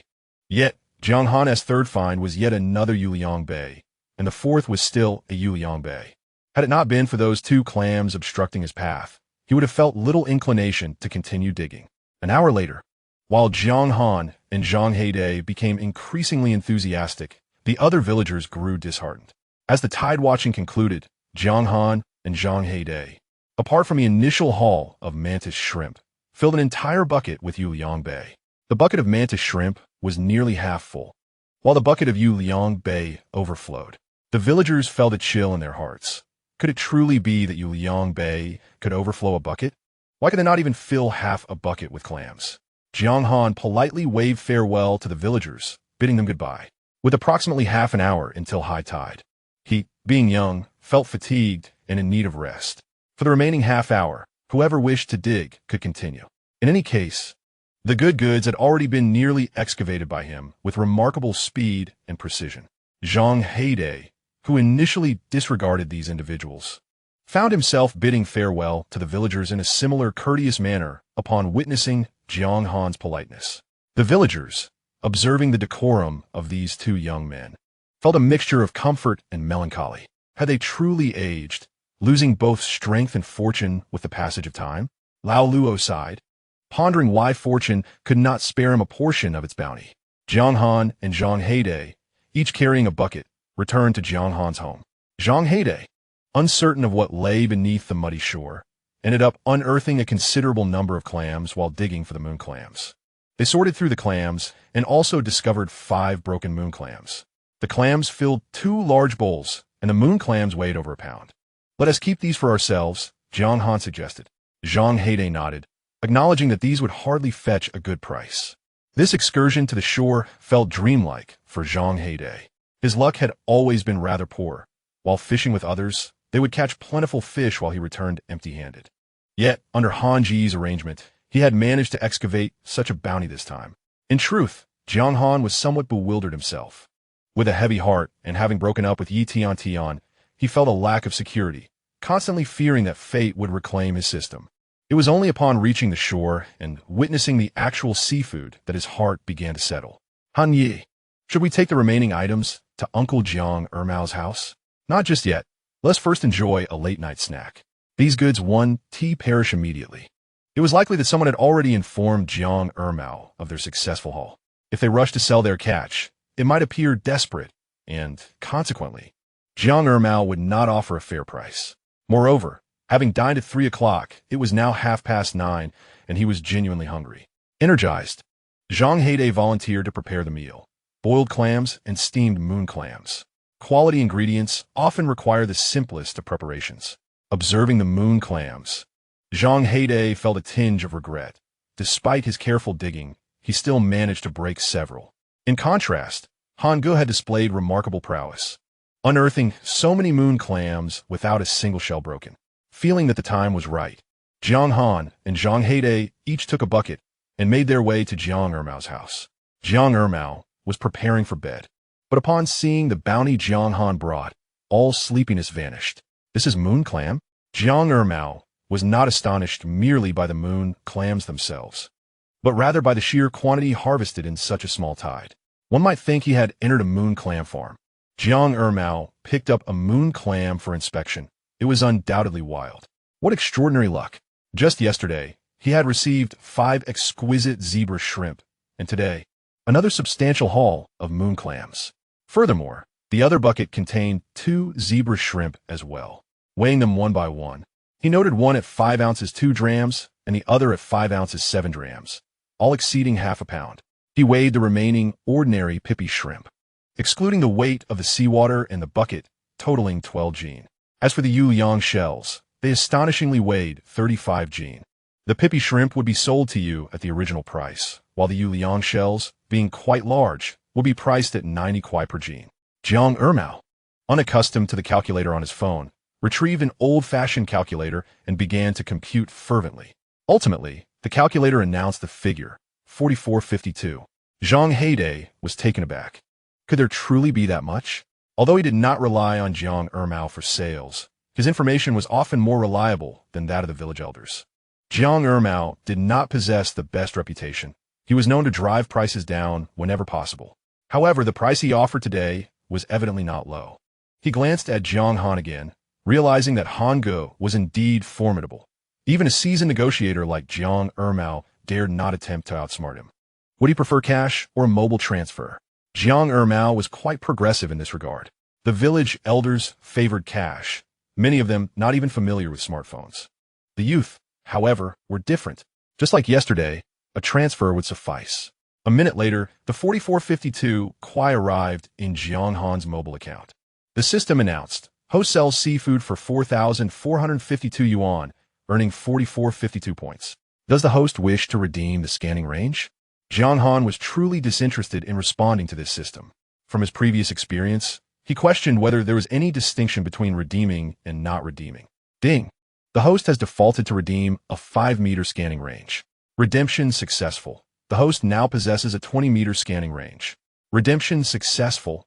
2,500 system points deducted, leaving 1952 system points remaining. The host requires 548 system points to redeem the next 5-meter scanning range. Jiang Han was speechless. He already suspected his opinion held little importance. However, this clarified a crucial point. One must accumulate at least 2,500 points to redeem a 5-meter scanning range. Points below this threshold would be temporarily stored. Jiang Han promptly transferred 450 kuai to Zhang Heide. Upon seeing the money, Zhang Heide appeared somewhat dazed. He had previously mentioned a profit-sharing arrangement. Initially, he envisioned a split where if Hangu earned 20, he would receive 2. If Hangu earned 30, he would get 3. He had never anticipated the figures would approach double digits, let alone triple digits. Hangu, this is quite generous, isn't it? Can someone like me truly earn 100 a day? Even at a 10% share, it would only amount to 445 kuai. Here, let me round it up. Jiang Han patted Zhang Heide's shoulder, encouraging him to accept it with ease. I will also go to the sea tomorrow. Please return your uncle's money. Zhang Heide opened his mouth and nodded. With this money, he indeed had no need for his uncle's assistance anymore. If necessary, he could always borrow from his uncle later. His uncle treated him fairly well, at least better than his parents did. Reflecting on how Jiang Han had purchased Barbie dolls for his 2 little nieces, he thought it appropriate to bring some fruits for his uncle when visiting. Jiang Han and Zhang Heide returned to their respective homes. Jiang Han, after deducting the over 400 yuan given to Zhang Heide, is left with 4,000 yuan. Gazing upon the desolate old house, he feels an overwhelming urge for change. If he were to pursue his career elsewhere, it might be acceptable, but remaining in his hometown day after day compels him to seek a more comfortable living environment. However, this necessitates financial resources. Moreover, he yearns to possess his own boat. Unless unforeseen circumstances arise, the fishing ban is expected to conclude at noon on September 16th, which means there are just over 2 months remaining until then. Given the island's unpredictable weather, encountering typhoons or torrential rain would render any attempts at fishing futile. On average, he cannot be certain to earn even 2,000 yuan a day. Even if he were to earn that much daily, it would only amount to 120,000 yuan over 2 months. Jiang Han is uncertain of the current price of a boat. A quick online search reveals a plethora of estimates, yet the specifics can only be determined by visiting a boatyard. Unfortunately, their small island lacks such facilities. Although there is one at the coastal port, few villagers own boats, and he is unsure if they would be willing to sell one to him. Reflecting on the few crab traps he purchased, he acknowledges that they cannot be used during the fishing ban. Once the ban is lifted, there are geographical restrictions regarding where traps can be set. To ascertain the specific areas permitted for trapping, he will need to consult the village committee after the fishing ban concludes. Presently, equipped with an infinite scanning system, his fishing efficiency has significantly improved. The success of setting traps now hinges entirely on luck. It remains uncertain which method will yield greater rewards. Upon waking that morning, Jiang Han discovered that the class group chat had exploded with activity. 999 new messages overnight. Hu Danzin, we give you woe. I want to give up on life. This is clearly my family's company. Why must I endure such torment? Lu Boang, I am suffering too. This society is truly dark. Yu-He, what on earth is happening to you two? Hu Danzin, my father insists I start from the bottom, so I began as a lowly clerk. My supervisor is unaware of my true identity and constantly makes things difficult for me. He even finds various opportunities to make me work overtime. I cannot bear it any longer. Li Feiyu, then just reveal your identity. Hu Danzin, do you think I am my father's only child?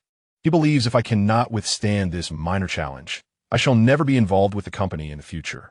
Lu Boang, at least you both have prospects for advancement. What about me? As a wage slave, I endure 996 workdays while being exploited.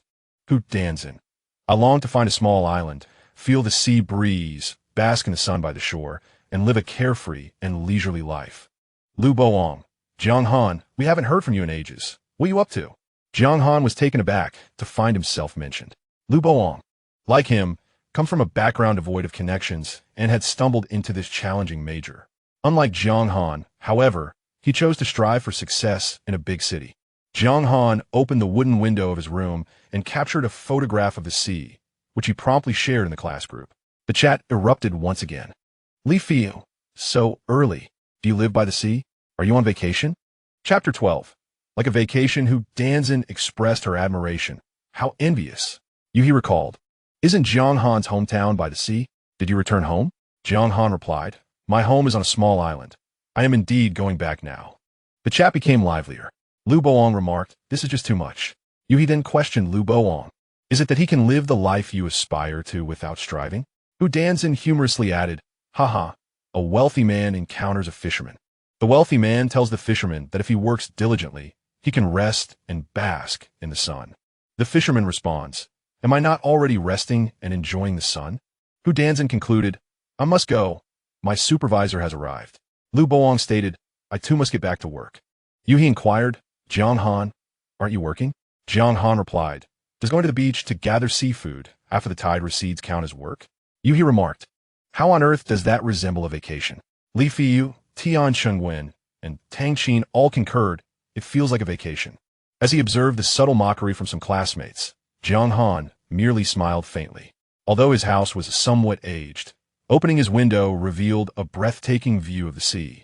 Wasn't that what people in big cities referred to as a sea view residence?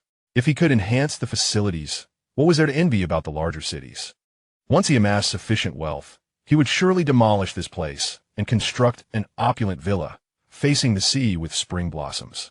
Such a life, perhaps, was a dream for many affluent individuals. However, for now, he should first visit the town to check the prices of home appliances. His initial goal was to purchase a water heater and a washing machine. As he opened the door, Zhang Heide collapsed helplessly from the entrance. Jiang Han's face turned pale with shock, but Zhang Heide sprang back up like a monkey. Hanye, Yuri avec. Once Jiang Han regained his composure, he kicked him. Zhang Heide yelped in pain. Why did you kick me? Jiang Han retorted. With antics like yours, should I not kick you? You fell through my front door, and I thought you had died. After Zhang Heide's sudden leap, Jiang Han had feared he was witnessing a ghost. However, upon noticing the dark circles under Zhang Heide's eyes, he calmed down. Did you go catching mice last night? Zhang Heide rubbed his eyes, trying to conceal any signs of his fatigue. I'm fine, he insisted. He had merely been scolded by his mother. Despite having filled his motorcycle with fuel, she insisted that the tires were wearing out. She incessantly lamented. Why don't you just die in prison? He had the urge to throw the 450 yuan he earned from gathering seafood in front of her, hoping she would recognize his ability to earn money. But recalling Jiang Han's words, he restrained himself and only told his mother that Jiang Han gave him 80 yuan each time he gathered seafood.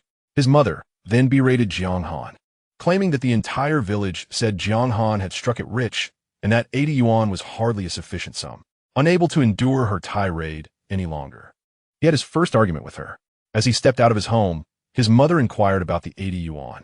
At that moment, his heart sank completely, and he tossed down the money and departed. With nowhere to go, he unconsciously found himself at Jiang Han's doorstep. Unsure of how to approach Jiang Han, he leaned against the door for a while and eventually dozed off. Brother, let us head to the town. What do you wish to do in the town? I've worked hard to earn some money. I want to spend it. Jiang Han felt a surge of irritation towards Zhang Heide. Yet realizing it would be dull to venture alone, he decided to accompany him. This time, he did not ask Zhang Heide to borrow the motorcycle from home, but instead went to Aunt Giwa's house next door to borrow an electric scooter. The motorcycle was powerful and excellent for carrying goods, but today he had no intention of purchasing anything substantial. The electric scooter sufficed. Aunt Giwa warmly lent them the scooter and advised Jiang Han to ride it for her whenever possible, as it often sat idle and the battery could easily deteriorate. Zhang Heide opened his mouth, but refrained from speaking. Why did he feel that a neighbor was more considerate than his own mother? Upon arriving in the town once again, they could not help but notice the exorbitant prices of household appliances on the island. The cost of a single washing machine exceeded that of the city by over 1,000 yuan. Jiang Han realized that his 4,000 yuan would only suffice to purchase one appliance. Brother Han, this is the pricing on the island. Everything has to be shipped from coastal cities. Jiang Han understood the cost implications of transportation, yet the disparity was staggering. He wondered if purchasing online could provide home delivery. Have you ever ordered express delivery online? Is it feasible? Jiang Han inquired. Previously, it had not been possible, and since he had been away for a long time, he was unaware of the current situation. Zhang Heide scratched his head and replied that it depended on the courier. Some could deliver, but very few, and, generally, it was not possible. The most frustrating experience was when his package was left at the coastal port. Just the thought of taking a 3-hour boat ride to retrieve it made him abandon the idea. Jiang Han seized upon the crux of his words, realizing that some deliveries could indeed reach their doorstep. While purchasing everyday items was different from acquiring bulky appliances, it was still worth inquiring. Jiang Han opened his phone and contacted over 20 merchants, asking whether they could deliver appliances to Jiaowa Island Shijiang village. To his surprise, one store responded positively, albeit with an additional charge of 100 yuan. 50 yuan was for the island fee, and the other 50 for entering the village. Combined, it totaled a mere 100 yuan. Jiang Han found this to be exceedingly reasonable and proceeded to order both a washing machine and a water heater from their online store. In the end, he still had over 800 yuan remaining. Previously, he could never have imagined that within just 3 days of returning to the village, he would be able to purchase both a washing machine and a water heater. While studying at university in Tiantian, he had often admired the beautiful lodgings in the suburbs. Tiantian had expressed envy each time she saw them, and he too felt the same. If he were to renovate his own home, it would undoubtedly rival those lodgings. At that point, even if someone invited him to the big city, he would decline. Brother Han, let us go for a meal. It's on me. Jiang Han perceived that this young man was rather eager to spend his money, yet dining out was undoubtedly preferable to engaging in frivolous activities. Ultimately, Jiang Han was escorted by Zhang Heide to the Hao Lai Wang restaurant, which was renowned as the finest establishment in the entire town. Upon seeing the proprietress, Jiang Han recalled that just yesterday, Zhang Heide had been fixated on her for quite some time.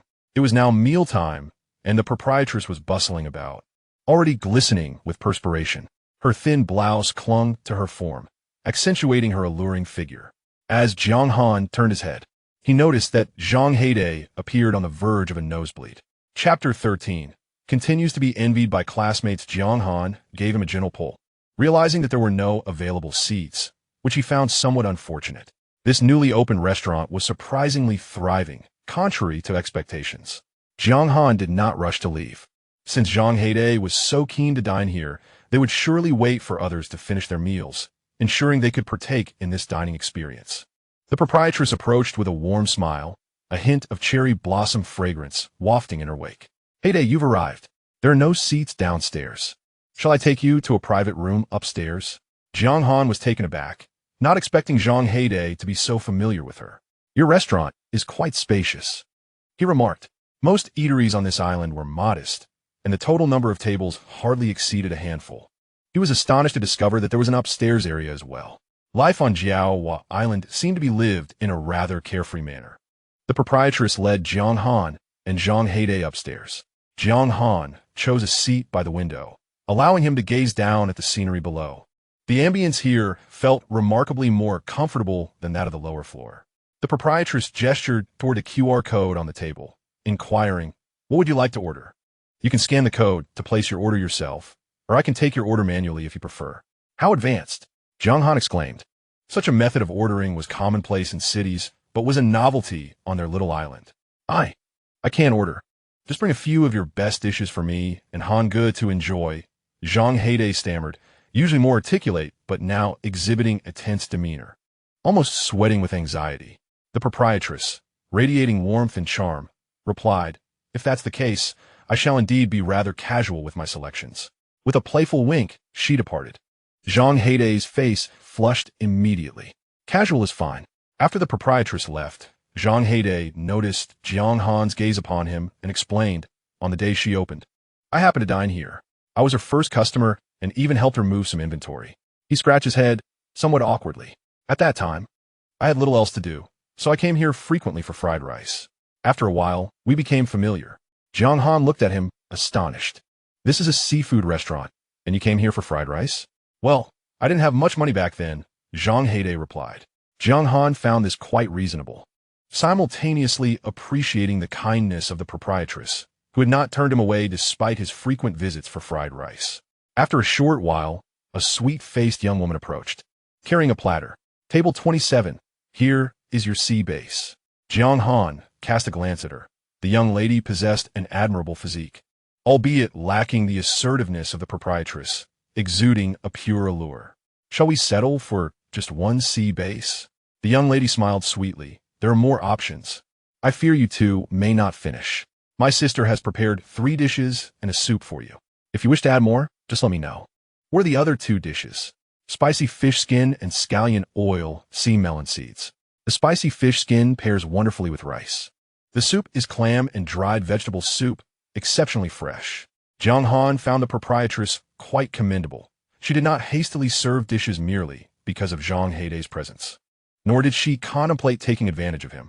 Had she presented a large lobster, Zhang Heidei would have been left speechless. The dishes she instructed the young lady to serve were reasonably priced and perfectly portioned. So, you're the proprietress's sister? Indeed. Many say my sister and I bear little resemblance. True, though each possesses a unique charm. You are more innocent and endearing. Did your sister not mention you were studying?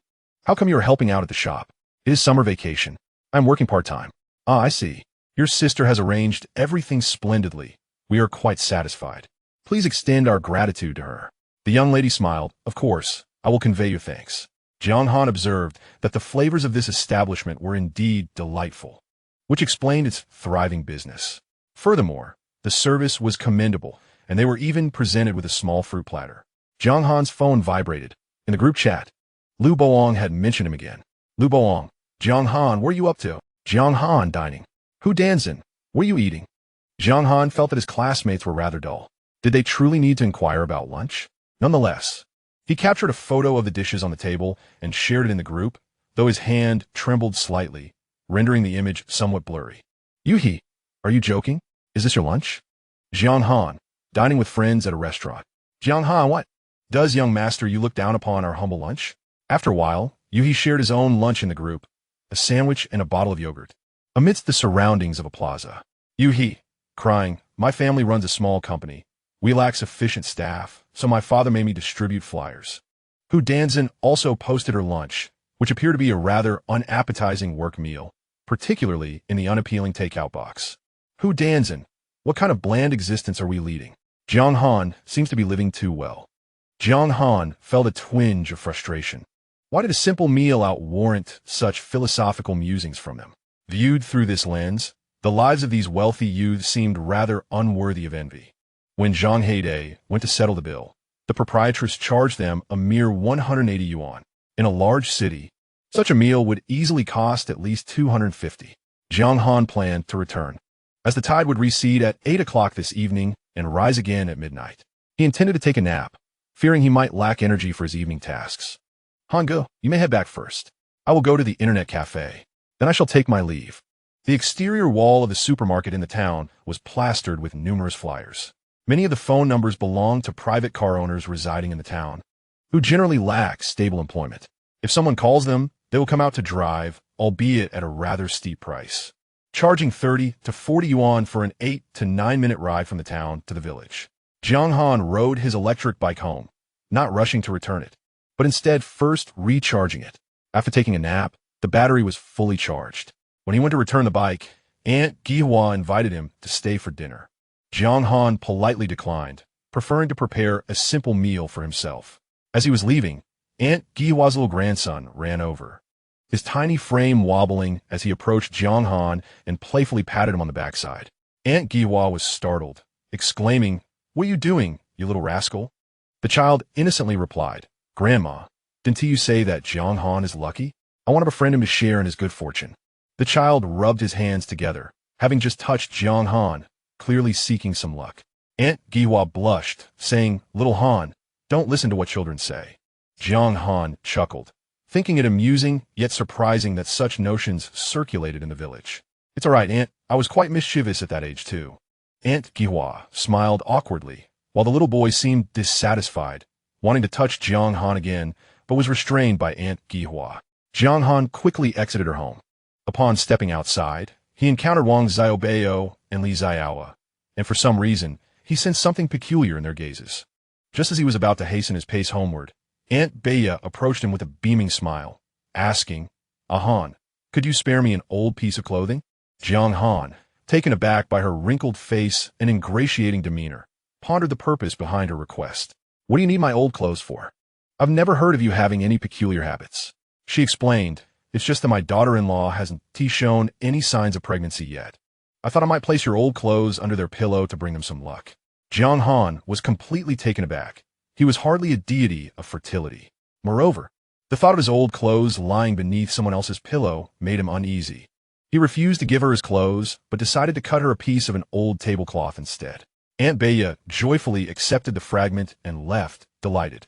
At 8 o'clock that evening, they planned to go clamming, with Zhang Heide arriving from the town at 7:30, riding a second-hand bicycle of unknown origin. Jiang Han couldn't help but smirk at the sight.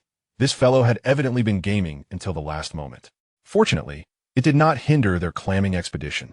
When they reached the mudflat, the crowd was even larger than the previous day, and the sky had already darkened. Those with headlamps illuminated their way, while others relied on flashlights, creating an eerie atmosphere for any unsuspecting inlanders who might wander into the scene. It was unclear what motivated these individuals. Even if they were out on the beach with Jiang Han, he returned home with a bountiful harvest while they remained, as they always were, with their yield unchanged. Yet, these individuals remained undeterred. Zhang Haidai expressed his dissatisfaction. Did they intend to compete with us for resources? Jiang Han, however, maintained a tranquil heart, believing that the sea belonged to everyone. He lacked the ability to prevent others from gathering on the shore. To his surprise, he noticed two middle-aged women, who typically frequented the card room, had also ventured out to the beach today. It seemed that at some point, those with capabilities had departed, leaving behind an increasingly indolent populace. Aside from a few elderly individuals, the ages of these women ranged from 40 to 50. Poverty did not preclude their laziness. While men labored outside to earn a living, these women spent their days playing mahjong in the village. When funds ran low, they would simply ask the men for more, never contemplating the notion of earning money themselves. Today, a scenario was indeed unusual. Jiang Han did not mingle with the crowd. It did not hinder them from noticing him. Old Zhang called out, and the other beachcombers halted their activities, gathering around Jiang Han, some patting his shoulder and others reaching out to shake his hand. Jiang Han felt overwhelmed and quickly retreated from the throng, relieved that they did not pursue him. The coastline here was extensive, and Jiang Han led Zhang Haidai northward toward an area where sand and mud intertwined, abundant in sand. His scanning range now extended to 20 meters, making the task considerably easier. Even at night, his vision remained unaffected. How peculiar it was. What is wrong, Hange? Zhang Haidai inquired. It's nothing, Jiang Han replied, as he could hardly confess that he had discovered no valuable items beneath the surface today. Could it be that his fortune had been siphoned away? His system enabled him to perceive the treasures beneath, yet did not confer luck. In a situation devoid of valuable finds, he naturally could not unearth anything of worth. Jiang Han glanced back at the villagers. They too seemed to fare poorly. As he had observed when passing by, they were also sifting through only inexpensive goods. Hange, we have been walking for quite a while, Zhang Haidai reminded him. With a sigh, Jiang Han decided to retrace his steps, moving back 15 meters, standing out like a tall blade of grass among the short. Did you bring the salt jars?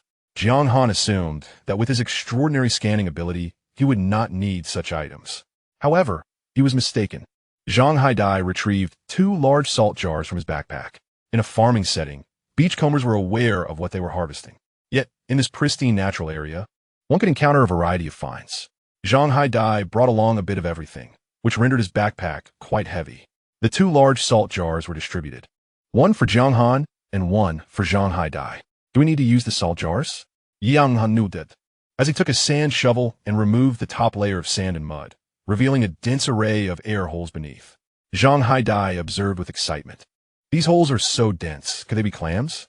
Clams often gathered in clusters, so if one was unearthed, it was likely that others nearby were clams as well. Zhang Heide, without a moment's hesitation, directed the pointed spout of the salt shaker towards the hole and sprinkled some salt inside. The clam emitted a sputter, but thereafter remained still. Despite the fact that the clam was shelled, Its speed in fleeing through the sandy muck was surprisingly swift. Jiang Han promptly added a bit more salt, and the clam emerged from the opening. It was indeed a clam. Swiftly, Jiang Han seized the half-exposed clam and tossed it into the water bucket. Han Go, this bamboo clam is quite substantial. It could indeed be considered the king of clams. If we were to designate a king of clams, this one certainly qualifies, at least among the wild specimens. It is quite large. The price of clams is relatively low, primarily due to the overwhelming number of cultivators. Most clams available on the market are farmed, which keeps the prices of their wild counterparts from rising. Such clams can retail for approximately 40 yuan per gene, while at Jiang Ermao's, he could expect to receive around 20 to 30 yuan per gene. Although today's catch paled in comparison to the previous days, he felt content. If it were not for the binding system, he would never have discovered such clams. After confirming their intent to dig for clams today, Jiang Han wasted no time. Armed with the salt shaker, he swiftly sprayed salt into a dozen holes. Clams fear salt, and with such a high concentration, they all emerged from their burrows. Jiang Han, with quick reflexes, managed to catch each clam as it surfaced. The advantage of using salt to lure the clams out is that they tend to emerge intact, avoiding damage, and it is also less laborious. When Jiang Han turned his head, he noticed that Jiang Han had already finished catching the clams nearby. Now, that's impressive speed. Rarely praised, Jiang Han, who was usually unyielding in confrontations, felt a hint of bashfulness. Seeing Jiang Han aimlessly searching for a place to dig, Jiang Han restrained him. He pointed southward and suggested, "Let us try digging about 10 meters in this direction." Chapter 15. One must read more books. Jiang Han recognized Jiang Han's extensive reading, and thus he naturally placed his trust in him. Upon reaching the 10-meter mark, Jiang Han cleared away the top layer of sand, revealing a series of small holes beneath. Han Ge, this is truly remarkable. It seems one really must read more books, otherwise one might not even succeed at clam digging. Jiang Han chuckled, urging him to continue working. With the system at hand, he naturally wished to avoid unnecessary exertion.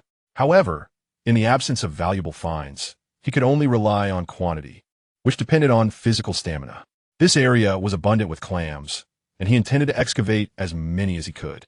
Their efforts attracted the attention of the local villagers. As the villagers approached with their buckets, Jiang Han had already collected a considerable number of clams. Although the villagers eyed the clams with envy, they hesitated to interfere with Jiang Han's discovered clam nest. "Jiang Han, we've never seen you out clam digging before. How do you find so many? Your luck is extraordinary. Why can't we share in it?" They had touched Jiang Han's hands and brushed against his clothing, yet that good fortune seemed to elude them. However, judging by Jiang Han's current momentum, he was clearly on the verge of a bountiful catch. Jiang Han observed the villagers, each displaying a range of expressions, and began to engage them with his words. Perhaps it was due to his extensive reading, he mused, for if they too immersed themselves in literature, they might grasp such knowledge. The nuances of the wind direction, the size of the cave entrance, and the speed of the waves all held scholarly significance. He genuinely wished to avoid any unwelcome physical advances from others. Old Zhang's interest was immediately piqued. What knowledge could there possibly be? He inquired eagerly. Jiang Han merely smiled and remained silent. A flush crept across old Zhang's weathered face, and he hesitated to voice any further questions. In the past, their village had its fair share of artisans, whose skills were their means of sustenance. If one were to inquire about the secrets of their craft, they would remain tight-lipped. The other villagers regarded Jiang Han's words with a mix of skepticism and contemplation, pondering that perhaps both luck and knowledge played a role in their lives.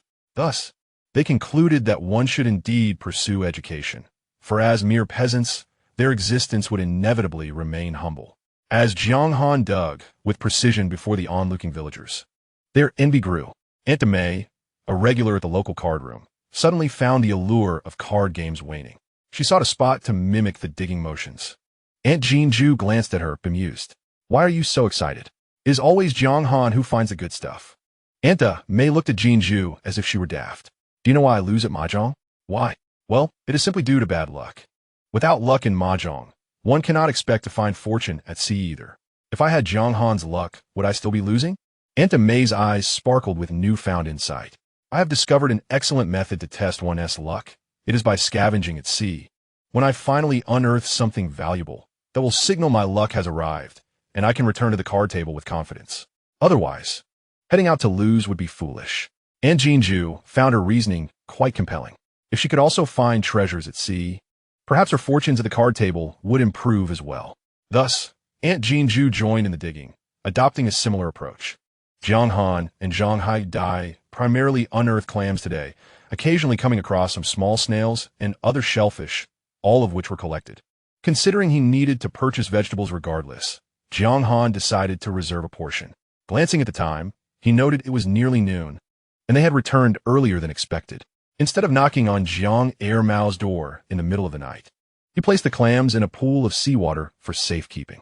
The following morning, when weighing the clams, they totaled 60 pounds.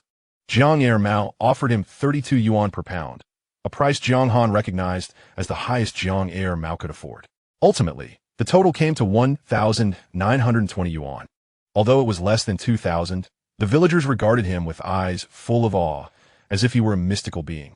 Each smiled at him, as if to share in his good fortune, akin to greeting a dignitary. Jiang Han felt a shiver run down his spine under their scrutiny.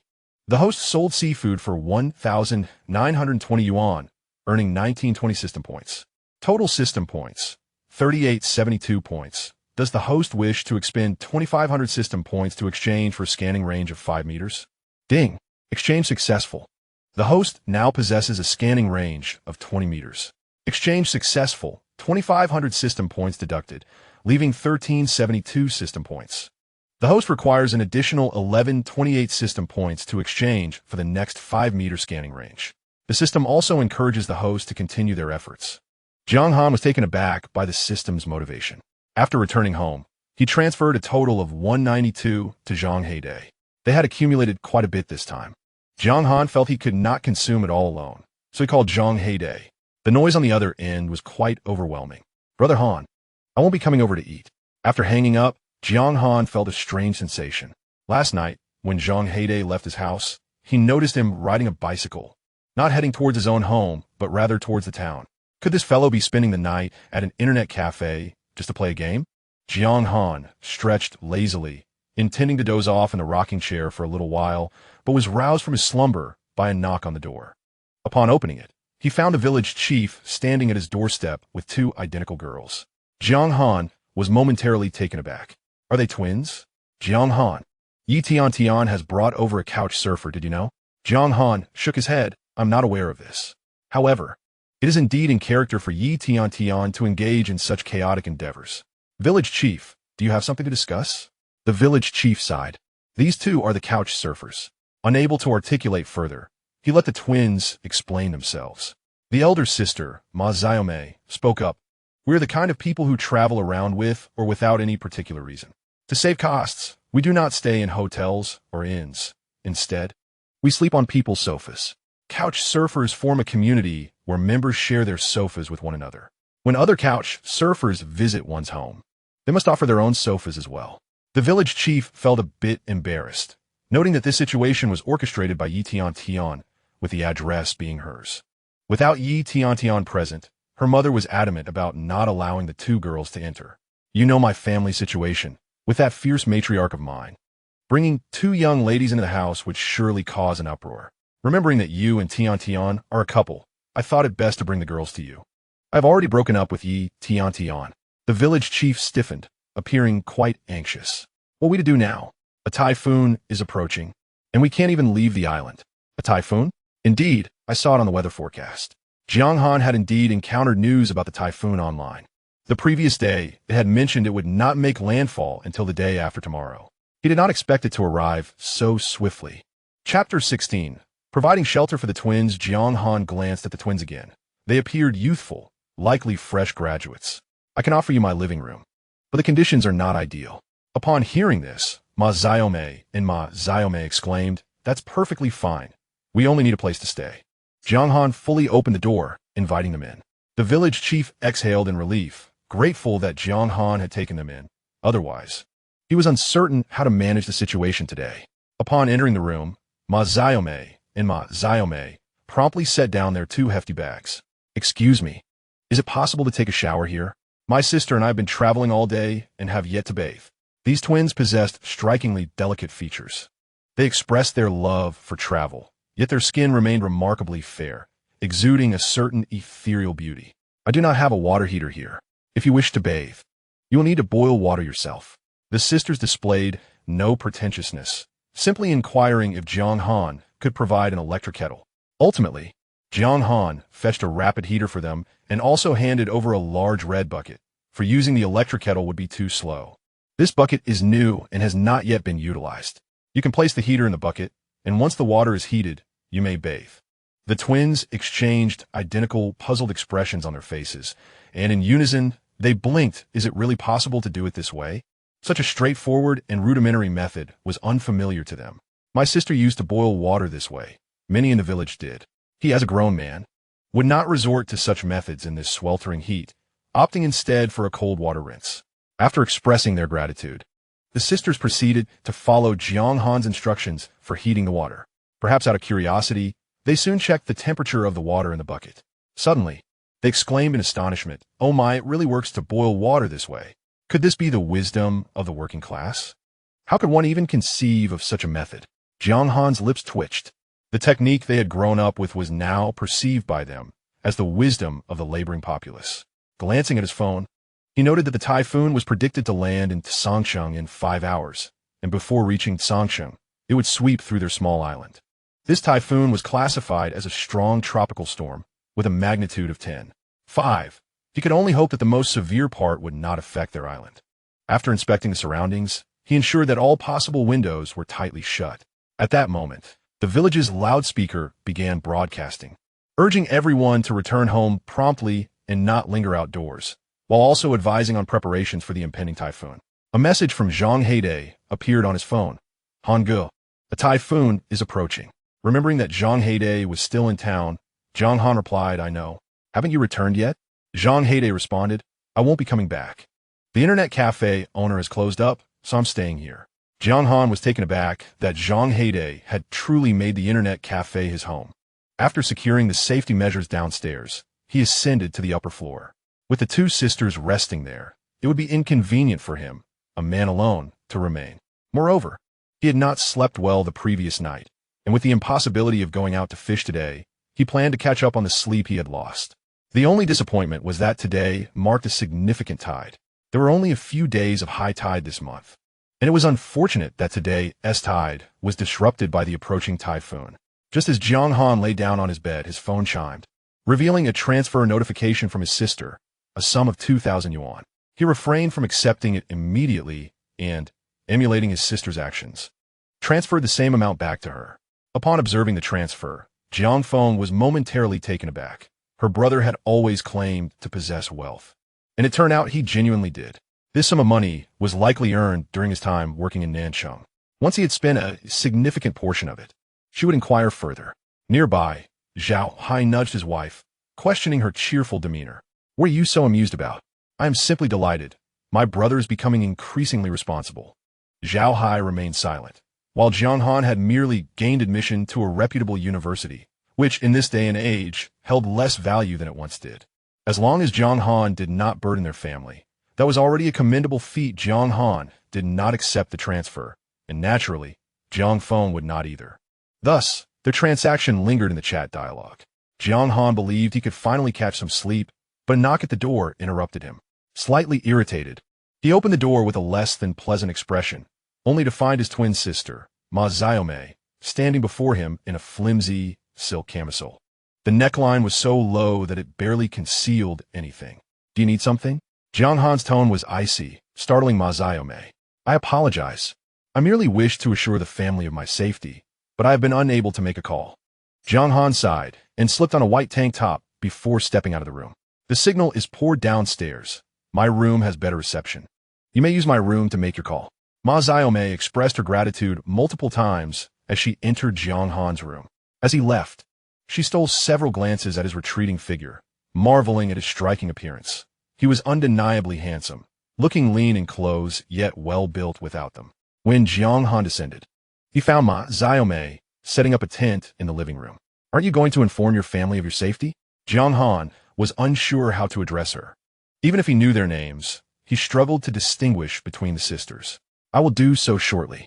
She too was clad in a matching silk camisole, similar to her sister's. As Jiang Han approached, she instinctively tugged at her skirt, attempting to cover her fair legs, inadvertently revealing even more of her neckline. Jiang Han, at a loss for words, turned his gaze elsewhere. Did they truly consider him a fool, dressed as they were in his home? He felt helpless, contemplating whether to retreat to his sister's room for the night. Even after her marriage, that room remained reserved for her. However, just as he took a few steps, Ma Xiaomei called out to him, "Do you have any food here?" To simplify matters, Jiang Han decided to offer his instant noodles. Yet, Ma Xiaomei spoke in a tone of feigned helplessness. "My sister and I have been living off instant noodles, self-heating hot pot, or self-heating rice throughout our journey. We have grown weary of such convenience foods and desire something different." Jiang Han gritted his teeth, finding her demands rather excessive. Nevertheless, he endured. Across the nation, various regions were striving to enhance their local tourism image. Jiaowa Island seldom attracted visitors. Should it gain notoriety for a lack of hospitality, it would be a source of mockery. He could already envision how other regions would ridicule Jiaowa Island's cultural tourism. "Can you cook?" Jiang Han pointed towards the kitchen, which was stocked with rice, a rice cooker, and an electric pot. "You can cook for yourselves," he said. Upon hearing this, Ma Xiaomei was elated and expressed her gratitude. "Thank you, Jiang Han." In Chapter 17, the typhoon approaches. Cooking was indeed a forte of women, and Ma Xiaomei immediately took to the task. She winked at Jiang Han and cheerfully asked, "Have you eaten?" Jiang Han had not. He had intended to catch up on sleep first. Ma Xiaomei quickly suggested, "I'll prepare a meal for both of us. Let us eat together." Jiang Han did not decline, as he had already invited them to stay and shared the resources of his home. It was hardly unreasonable to partake in a meal they had prepared. While Ma Xiaomei was washing the rice, Jiang Han seized the opportunity to step outside before the typhoon truly hit. He visited Auntie Giwa's home to ask her for some vegetables. When Jiang Han offered to pay, Auntie Giwa adamantly refused. Nevertheless, Jiang Han insisted, "If you won't accept the payment, I won't come to ask you for anything next time." When he returned to the kitchen with underdeveloped cucumbers and lettuce, Ma Xiaomei could not help but laugh. Realizing her reaction was inappropriate, she quickly apologized. The island soil was undoubtedly less fertile than that of the mainland, compounded by the fact that the vegetables were grown without chemical fertilizers, relying instead on organic manure. Their appearance could not possibly rival that of produce from the supermarket. Ma Xiaomei suddenly felt a twinge of superficiality. Although she and her sister had traveled extensively, there were still many gaps in their knowledge. She then glanced at a vibrant, watery item Jiang Han had placed in a bowl. "What is this?" "Huanqi tofu," Jiang Han replied. Ma Xiaomei thought it indeed resembled tofu. "Isn't huanqi a type of traditional Chinese medicine?" "Yes, but it can also be prepared as food and possesses cooling and detoxifying properties." Auntie Gihua picked it early this morning. Unable to resist, Ma Xiaomei took a bite, and then another, as the delightful taste overwhelmed her senses. It was sweet and refreshing, a flavor entirely absent in the big city, and it was no less exquisite than desserts from a patisserie. "Sister, sister," Ma Xiaomei called for Ma Xiaomei to join her in tasting the huanqi tofu. The two sisters beamed with joy as they ate. Jiang Han then presented the leftover shellfish from yesterday to them. The sisters were fascinated by the various shellfish, some of which they could name, while others remained a mystery. They bombarded Jiang Han with questions, and he patiently answered each one. When the sisters spotted the hermit crabs, their eyes sparkled with delight. "They're so adorable. How can we eat them?" "Jiang Han, can we take these 5 hermit crabs home? They're just too cute. We want to keep them as pets." Jiang Han waved his hand dismissively. "Sure, I don't mind." Hermit crabs were abundant by the sea, and he couldn't be bothered to collect them. These few had been gathered by Zhang Heidei. The sisters were overjoyed at Jiang Han's approval. Unfamiliar with cooking seafood, Jiang Han instructed them to simply boil it in clean water. The sisters were skeptical, questioning whether such a method would yield delicious results, wondering how it differed from boiling meat in plain water. Yet, they complied with Jiang Han's suggestions. "Wow, how fresh. I nearly swallow my tongue." The seafood restaurant in our area is renowned for its freshness, yet the flavors of similar dishes simply cannot compare to those here. They merely boiled the ingredients in water, employing the most rudimentary and unrefined cooking method. The taste of farmed seafood is undeniably distinct from that of wild-caught, even if the seafood from your region appears fresh. It has been subjected to various high-tech processes for several days. Their notion of freshness merely denotes that the seafood was alive prior to cooking. Ma Xiaomei and Ma Xiaomei unconsciously devoured a substantial amount. Such purely wild seafood is something they rarely encounter. Having the opportunity to indulge. A few plates could easily amount to 1,000 yuan. Even the underdeveloped vegetables brought by Aunt Gui were remarkably delectable. According to their local terminology, this is referred to as organic vegetables. In supermarkets, they are sold individually with labels affixed at prices several times that of ordinary vegetables. The two sisters experienced their first encounter with such an abundance of food. Jiang Han believed he could finally enjoy a restful night. But he was awakened once more by a knock at the door. Ma Xiaomei and Ma Xiaomei, clutching their pillows, looked at him with pitiful expressions. Ma Xiaomei said, "Jiang Han, the typhoon is so frightening." Ma Xiaomei echoed, "Yes, so terrifying." Their location occasionally experiences the effects of typhoons, but that typically represents the storm's final remnants, resulting in little more than some rain and mild winds. However, they had just witnessed a tree being uprooted outside their window. They were genuinely frightened. Jiang Han was speechless. It was merely a level 10 storm. If a super typhoon had struck, those two girls would surely have sought refuge in his bed.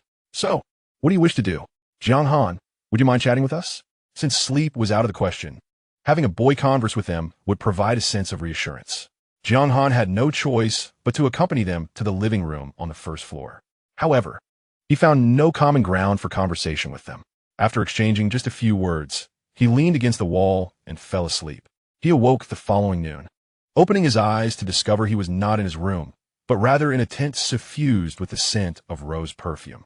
"Jiang Han, you're awake. Yesterday, it was us sisters who carried you into the tent."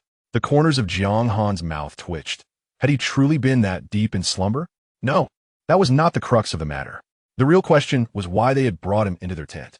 He quickly checked his clothing, finding it intact, indicating he had perhaps overthought the situation. The aroma of dishes wafted through the living room. Ma Xiaomei smiled at Jiang Han and said, "We researched some seafood cooking videos.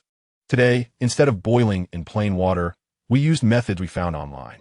Jiang Han glanced at the spread, which included garlic razor clams, beer-steamed mussels, and clam vermicelli soup.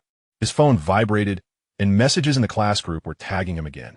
"Lu Boong, Jiang Han, I heard there was a typhoon in your area. Are you all right?" "Hu Danzin, Jiang Han, the typhoon on the island must be quite severe, right?" Tiantian inquired. "Jiang Han, does the arrival of a typhoon result in a shortage of supplies?" Li Feiyu followed up. "Jiang Han, do you have anything to eat? Have you had breakfast?" Jiang Han subsequently shared a photograph in the group chat, stating, "My breakfast." The group erupted in excitement. He remarked, "Is breakfast also a seafood feast?" Lu Boong questioned. "Last time at the restaurant it was acceptable, but is it so extravagant at home?" Hu Danzin observed, "It looks delicious. Its presentation is no less appealing than that of a restaurant." Li Feiyu added, "That must have cost hundreds. Jiang Han, do you spend that much on breakfast?" Lu Boong pointed out, "Who are those on the opposite side of the table? Women? 2 women? And they're both wearing identical silk pajamas?" Tiantian said, "Jiang Han, are you indulging in such extravagance?" Jiang Han carefully examined the photograph. He had not captured the faces of Ma Xiaomei and Ma Xiaomei, but inadvertently included half of their figures in the shot. "You all must not speak carelessly. They are a pair of twins," he clarified. The group responded in unison with expressions of astonishment. Chapter 18. A fortunate encounter with flamingos. Jiang Han found himself at a loss for words. This typhoon was relatively mild, and since the eye of the storm did not pass directly over the island, it dissipated after just one night. Observing the yard littered with leaves and mud blown in from who knows where, he took out a bamboo broom to tidy up. Ma Xiaomei and Ma Xiaomei were not idle either. Rushing over to assist, Jiang Han also moved the 2 pots of orchids he had brought indoors before the typhoon back outside. The atmosphere had been filled with an ominous air during the typhoon, but now tranquility had returned. At that moment, Zhang Heide entered, and upon seeing 2 women in Jiang Han's home, he paused in surprise. "Hangu," Jiang Han had called him the previous day, instructing him to come at 11:30 if the typhoon had ceased.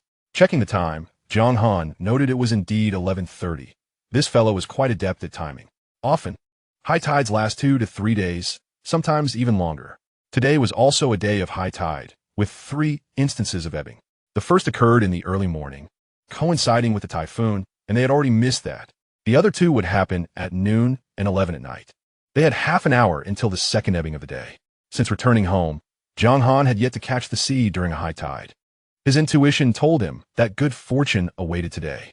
He decided to prepare his tools and remembered to pack an extra 2 bottles of water. Initially, they had brought a kettle to boil water, but after purchasing 2 cases of mineral water during their last trip to town, they now opted to bring the bottled water directly. The 2 young women, observing their busyness, approached and asked, "Are you going to catch the sea?" Jiang Han replied affirmatively. Their eyes sparkled with excitement. "We want to go too. Take us with you." Jiang Han hesitated, considering that having 2 girls around would significantly hinder his ability to earn money. However, the 2 girls gazed at him with wide, pleading eyes, as if he would be an unforgivable scoundrel, ungrateful and despicable, should he utter a single refusal. With no other option, Jiang Han acquiesced and decided to take them along. Initially, he intended to visit the mudflat, a place he was quite familiar with. Yet, it would be unkind to let the girls wade through the filthy mud. Thus, he opted for the rocky shore instead. "You must stay close to us and refrain from doing anything we disallow." Upon hearing that Jiang Han would not abandon them, the 2 girls joyfully exchanged high fives. "Rest assured, we shall heed your every word." The rocky shore, located at the intersection of the 2 villages, attracted more visitors for beachcombing than the mudflat. Due to the recent typhoon, the sea was murky. Nevertheless, Ma Xiaomei and Ma Xiaomei gasped in delight as several flamingos appeared near the coastline. Their vibrant crimson bodies resembled flames dancing upon the sea, an exquisite sight indeed. Such birds, celebrated for their beauty, are often depicted in cartoon motifs, adorning clothing and various crafts. Now, witnessing live flamingos had sent the 2 girls into a frenzy of excitement. Flamingos! They are truly flamingos. Oh my goodness, they're so beautiful.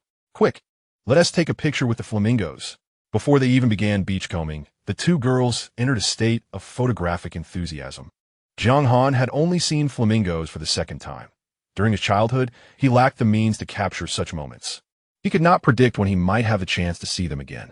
Thus, he also took out his phone to snap pictures, and Zhang Heide mimicked him, joining in the photography. Nearby, an auntie who was also beachcombing could not help but chuckle at the sight. University students find everything entertaining. Even a few birds are worthy of a photo. Who cares about watching birds when there is work to be done? We of your age do not indulge in such frivolities. Jiang Han smiled at her, having heard that seeing flamingos brought good fortune. The beachcombing ants paused in their activities. "Really?" Jiang Han replied. "What reason would I have to deceive you? Naturally, encountering something pleasing to the eye would invite good luck." Those who dwelled by the sea were often superstitious, believing these creatures symbolized fortune, and one by one, they took out their phones to capture the moment. Afterward, they intended to share the images with their husbands and children. Jiang Han even posted his photo with the flamingos on his social media, perhaps overwhelmed by the flamingos' allure. The post quickly garnered several likes, including one from Tiantian. The initial sense of luck brought on by the sight of the flamingos vanished in an instant. Hu Danzin shared the image in their group chat. Hu Danzin, Jiang Han, do flamingos exist in your hometown? Jiang Han, yes. Hu Danzin, send me an address. I would like to visit. Jiang Han, by the time you arrive, they will have long departed. Hu Danzin, as it turned out, these flamingos were merely passing through and soon took flight. However, this encounter would provide ample material for Ma Xiaomei and Ma Xiaomei to boast about for quite some time. The 2 girls finally turned their attention to the rocky formations. Wow, look at all the shells. Alas, why are all these shells empty? Have they perished in the tempest? They are unfamiliar with these creatures and refer to anything with a shell collectively as shells. Jiang Han initially wished to remain unfazed by their erratic inquiries. Yet he could not help but chuckle. Do you see if there are any spicy snails over here? Where are the spicy snails? The 2 sisters inquired simultaneously. Jiang Han felt a twinge of exasperation. The sisters posed a myriad of questions daily, most of which were akin to asking what 1 + 1 equals. He could only point out the spicy snails for them. Indeed, they spotted a few that resembled screws, albeit larger and more ornate. They clung to the rocks, occasionally making slight movements. Upon closer inspection, there appeared to be a multitude of them. I believe I have seen this before, with 2 small hermit crabs residing in shells. Which must be these spicy snails? Jiang Han thought they were not completely foolish. The empty shells you see are actually from oysters. Some of these oysters have had their meat pried away by humans, while others have been consumed by the spicy snails. The hermit crabs you see carrying the spicy snail shells have feasted upon them and taken refuge within their shells. It can be said that the oyster's nemesis is the spicy snail, while the spicy snail's adversary is the hermit crab. The two girls listened in astonishment, and upon hearing the explanation, they erupted into applause. Jiang Han, you are remarkable. To know all this, you are so knowledgeable. Jiang Han felt momentarily stiffened. Is this what constitutes knowledge? Surely, anyone casually approached at the seaside could provide such information. Like Zhang Heide.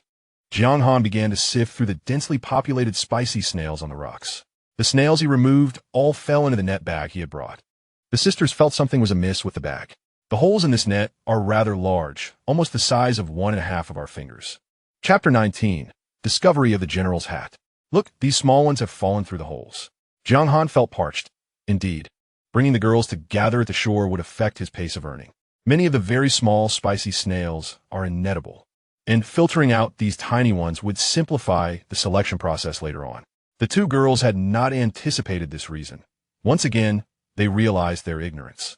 With so many spicy snails, do we not stand to gain a fortune? Jiang Han pointed behind him, where throngs of people wandered. It is a common understanding that during the high tide, there is an abundance of goods. Hence, even those who typically do not gather at the shore come out. Those ants are much quicker than them. If they were only to collect these spicy snails, their yield would be minimal.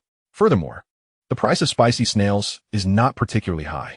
Aunt Allen smiled at Jiang Han, remarking that his luck in the mudflats was truly fortuitous. This area is a rocky reef, where everything is plainly visible on the reef. Surely, such luck should be shared with us, right? Jiang Han smiled back at Aunt Allen, asserting that he had indeed encountered a stroke of luck in those few days. After speaking, he leaped from the rock, retrieving 2 stranded halibuts and placing them into the water bucket. Aunt Allen, Aunt Jinju, I just passed by over there. How come I didn't see any halibuts? Lao Luo, the multicolored fish can change its hue, a phenomenon known as protective coloration, allowing it to blend seamlessly with its surroundings. With those dead fish eyes of yours, it's no wonder you can't see them. Jinju Shun, you old fool, who has dead fish eyes. Lao Luo, We can talk without resorting to violence. Lao Luo ceased his seaside endeavors and hastily ran off with his bucket. Ma Shi Yamei exclaimed, Jiang Han, how are you so remarkable? You effortlessly catch fish. Jiang Han's ability was linked to a scanning function within his system. Initially, he harbored concerns about whether his system would function effectively amidst the rocky shores. Upon arrival, he soon realized that even in the rocky areas, his prowess remained unaffected. His vision had indeed improved remarkably. Within a 20-meter radius, he could discern every detail on the ground with pristine clarity. Even the multicolored fish, known for their protective coloration, were easily distinguishable from their environment in his line of sight. Ma Xiao may observe the fish with growing familiarity. Sister, doesn't this fish resemble the one my mother frequently arranges to be airlifted? After several more glances, Ma Xiao Mei affirmed, indeed. My mother claims this fish is beneficial for beauty and health, often having it airlifted. Zhang Haidai cast a casual glance at the two girls, remarking, airlifted? It's not like we run a restaurant, which family would frequently arrange for seafood to be airlifted. Jiang Han called out to Zhang Haidai, who snapped back to attention. Haidai, let's go check that area over there. Zhang Haidai held unwavering trust in Jiang Han and promptly grabbed his bucket, heading toward the indicated spot. A few villagers cast their eyes in that direction as well, but with their limited vision, they only perceived a large rock, failing to discern any notable difference. They did not believe Jiang Han could see clearly. The distance seemed too great, and they assumed he was merely pointing casually. Moreover, with 2 large men accompanying 2 girls, the compact rock would become crowded should they all venture there. Upon arrival, Ma Xiao Mei and Ma Xiao Wei noticed the distinction. The shells here appeared different from those on the other side. Zhang Haidai also discerned these objects, realizing they were indeed Jiang Jun Mao military hats. The curiosity of the 2 girls was piqued. Is this abalone? They were familiar with abalone, so they recognized it readily. Jiang Han took another sip of water and began to explain, this resembles abalone quite closely. In some regions, It is also referred to as small abalone. Here, we call it Jiang Mao. Compared to abalone, they are indeed quite small and do not grow large. Once cooked, their texture is even superior to that of abalone. Is this expensive? Ma Xiaomei inquired. I'm not certain of the exact price, but it's undoubtedly worth significantly more than those spicy snails. Wild Jiang Mao typically fetches over 100 per pound, and that is a conservative estimate. They sell well in the wild and could potentially reach 200 per pound. Additionally, there are stone crabs here, which are priced similarly. Upon hearing that this creature was more valuable, the two sisters immediately perked up. Jiang Han and Jiang Haidai each held a flat shovel, making it awkward for the girls to request them. Undeterred, they resorted to grabbing with their hands. Finding it cumbersome to grasp with gloves, they removed them to catch the shells directly. The general's hat is neither poisonous nor spiky. Jiang Han observed them removing their gloves, but chose to remain silent. The speed in capturing the general's hat must be swift. Otherwise, it would cling tightly to the rock, rendering it difficult to seize. Indeed, as Jiang Han had predicted, the underside of the general's hat was equipped with suction cups, which firmly adhered to the rock upon sensing an attempt to grasp it. Ma Xiaomei and Ma Xiaomei devised their own methods. Jiang Han, possessing an abundance of eels, distributed one pair of eel clippers to each of them. With these clippers, they swiftly struck the general's hat before it could react. They did not overlook the stone clams nearby, either. Is this what the stone clams are derived from? My mother enjoys adding these to her porridge. Jiang Han felt a pang of realization. Stone clams in the market were priced over 1,000 per pound, with high-quality ones nearing 2,000. Utilizing a handful of stone clams for porridge incurs a considerable cost. Suddenly, Ma Xiaomei let out a shriek, and Jiang Han feared something had gone awry, only to discover that she had merely spotted a sea cockroach. Given the abundance of sea cockroaches in this rocky area, if such things could startle them, Jiang Han surmised he would have already succumbed to fright.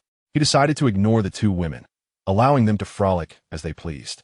He left the stone clams and the general's hat for the three of them, and made his way to another rock. He discovered that his keen eyesight enabled him not only to see what lay beneath the mudflats, but also to peer through the rocks, observing the crevices or the undersides of stones. After the tide receded, numerous creatures sought refuge beneath the rocks. Those with strength aimlessly overturned stones, while the weaker ones, armed with eel clippers, probed into crevices, hoping for fortune. He, however, did not require such efforts and could clearly discern the conditions beneath the rocks. Upon spotting an octopus, he seized one of its tentacles with the eel clippers. The octopus exhibited considerable strength, and he began a battle of wits with it. Suddenly, Ma Xiaomei screamed again. Jiang Han assumed it was merely another sea cockroach and did not lift his head. Then he heard Ma Xiaomei's panicked voice, "Sister, you're bleeding." Jiang Han had no choice but to abandon the octopus and rush over to assess the situation. Upon seeing Ma Xiaomei's bleeding finger, he swiftly squeezed out the congealed blood and disinfected the wound with the iodine he always carried.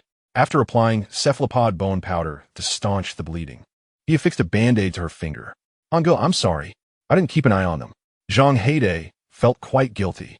The two of them were right beside him, and he had not monitored them closely. Chapter 20. Capturing the sea eel. Jiang Han naturally did not hold Jiang Haidai accountable for such an incident. He had clearly instructed them not to touch anything recklessly. Yet, they neglected to properly grasp the general's hat on the rock, and instead chose to pursue the worthless flower clams below. These flower clams, upon sensing a touch, would instinctively clamp down with their shells. They had eel clippers in hand, but opted not to use them, nor did they don gloves. Instead, they reached out barehanded. Jiang Han was at a loss for words, unsure whether to deem them foolish or audacious.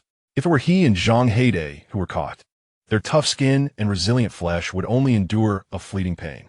However, the girl, with her delicate skin, ended up drawing blood. Jiang Han turned to Ma Xiaomei and suggested, "Perhaps Haidai should escort you home." Ma Xiaomei immediately shook her head. "I refuse to go back. It's merely a scratch. It's nothing to worry about. Besides, I have yet to see a fugu." "Are you out of your mind? Wild fugu are highly toxic. Are you willing to risk your life?" Jiang Han exclaimed. "If you truly wish to consume one, opt for a farm variety." He could only lament that ignorance breeds fearlessness. Ma Xiaomei, on the verge of tears, protested, "I never said I wanted to eat it. I've seen numerous coastal bloggers using fugu to polish their shoes, and I simply wish to do the same. Jiang Han could only ponder the complexities of a woman's heart, utterly perplexed by their focal points. Is the sole purpose of this excursion merely to obtain fugu for shoe polishing? Zhang Heide, equally bewildered, found the thought processes of these young women utterly confounding. Due to the fugu's toxicity, no one would attempt to catch them for consumption. Thus, encountering fugu while beachcombing was quite likely. Jiang Han surveyed the area and soon discovered several fugu in various tidal pools. For shoe polishing, a smaller fugu would be preferable, as its spines are less rigid and more densely packed. He approached and captured the tiniest fugu he could find. The fugu only inflates in response to stress. Jiang Han gently scratched its chin, and it indeed puffed itself into a ball. Wow, Jiang Han, how did you do that? How did it inflate like that? Ma Xiaomei and Ma Xiaomei gazed at him with wide, starry eyes. Jiang Han tossed the puffed fugu to the sisters. As it reached Ma Xiaomei, it deflated once more. With two fingers grasping the sides of its gills and another finger scratching its chin, Ma Xiaomei followed suit, and the fugu truly puffed up again. As it inflated, it made a delightful sound, utterly enchanting the two girls. Ma Xiaomei used the little fugu to brush her travel shoes and then handed it to Ma Xiaomei, who also followed Jiang Han's instructions to inflate it and polish her shoes. This experience was indeed remarkably novel. When they finally released the little fugu, they felt their adventure had been worthwhile, even though the stains on their shoes remained unremoved. After such excitement, an hour and a half had passed. Jiang Han felt as though his time had been entirely consumed by the two sisters. The octopus he had previously set his sights on was no longer within reach. Jiang Han had no choice but to search for new treasures. Scanning the surrounding rocky reefs, he unexpectedly detected two sea eels. He quickly cautioned the two girls, "Do not wander aimlessly. There are sea eels here. A bite from sea eel is no trivial matter." In his youth, he had witnessed someone accidentally sustain a crushed finger bone from a sea eel's bite. From that moment, his sister forbade him from catching sea eels. Now, as an adult, Jiang Han still harbored a bit of fear towards these creatures. While seasoned fishermen dare to catch them by hand, he did not share their bravado. He took out his eel tongs, extending the pincers into the rocky crevice. With a slight pinch, it failed to grasp. Another attempt was made, yet it remained elusive. This creature was exceedingly slippery and possessed considerable strength, rendering it quite difficult to handle. Its scanning function could merely detect the marine delicacies, but could not assist in capturing them. In the face of such a species, he needed to refine his technique. Han Yi, you should try to grasp it by the head. Once secured, it would be unable to wriggle free. In this regard, Zhang Heide evidently had far more experience. Jiang Han pondered this advice, recognizing that seizing its body would allow it to escape with a mere exertion of force. Should its head encircle his hand, he would find himself in a precarious situation. Grasping its head would render its thrashing ineffective and, moreover, be safer. However, despite his clear vision, accurately seizing the head proved challenging. After several attempts, he finally managed to secure the head of the sea eel. To prevent it from escaping, he exerted additional force. As he extracted it from the rocky crevice, he promptly placed it into a bucket. At this point, he was drenched in sweat. Capturing a single sea eel was indeed no simple task. Contemplating the existence of another eel, he took a sip of water and prepared for another attempt. He glanced at his yellow eel tongs. Although designed with a non-slip feature, they were insufficient against the strength and agility of the sea eel. The fishing gear shop in town had a limited selection, so he resolved to check online for superior tools. If he found an effective implement, even if delivery to the island was not feasible, a boat ride to procure it would be worthwhile. When he finally secured the second sea eel, Ma Xiaomei and Ma Xiaomei enthusiastically applauded him. Startled, the sea eel bared its sharp teeth at Jiang Han, nearly causing him to lose his grip. Had he inadvertently brought two spectators along? They seemed ready to transform into a cheerleading squad at any moment. Ma Xiaomei's gaze fell upon a starfish, yet she, having learned from Ma Xiaomei's experience, hesitated to reach for it. Jiang Han, there's a starfish over there. It looks so beautiful. Shall we catch it? Jiang Han glanced at the starfish and acknowledged its presence. He then turned to search for other marine treasures. Ma Xiaomei was taken aback by his reaction. What was this response? She dashed to Jiang Han's side, suggesting, "Let's catch it and sell it." Jiang Han began to explain to Ma Xiaomei that while some starfish were edible in certain regions, Those in their area were not. Why can't we eat them? Ma Xiaomei inquired with wide, curious eyes. Jiang Han hesitated. It simply could not be eaten, but he couldn't articulate the multitude of reasons behind it. He was no encyclopedia. Perhaps sensing Jiang Han's discomfort, Ma Xiaomei quickly changed the subject. It really is beautiful. Can I catch it to play with for a while? Yaman huklid lightly. If you wish to catch it, go ahead. Ma Xiaomei felt a twinge of unease. Would this creature be poisonous? It's not poisonous. If it were, I wouldn't let you touch it. But will it bite? Just wear gloves and avoid its spines, and you'll be fine. Starfish do not attack unless provoked. Hearing this, Ma Xiaomei felt reassured.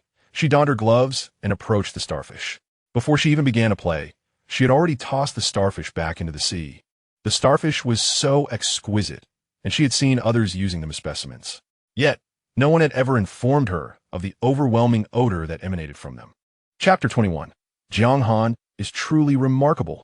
The scent was so pungent that she no longer wished to keep the gloves. However, upon realizing these gloves belonged to Jiang Han, she washed them several times. Jiang Han could not help but burst into laughter. Ma Xiaomei suddenly reacted. Jiang Han, are you playing a trick on me? She chased after Jiang Han, intending to strike him, while he fled with a water bucket in hand. After their playful antics, Jiang Han went off to gather some more items. After a while, he noticed the villagers gradually returning. Aunt Jinju called out to Jiang Han, urging him to hurry back as the tide was about to rise. Jiang Han stood in shock. In the past, it had always been he and Zhang Haidai who left early. Today, with the two sisters in tow, they had hardly begun to gather seafood before the tide returned. Just a few days prior, they had managed 4 hours of hunting. Today it was only 3 hours, significantly shorter than before, as Aunt Jinju noted. Jiang Han recalled that there were 3 tides today, each lasting a shorter duration.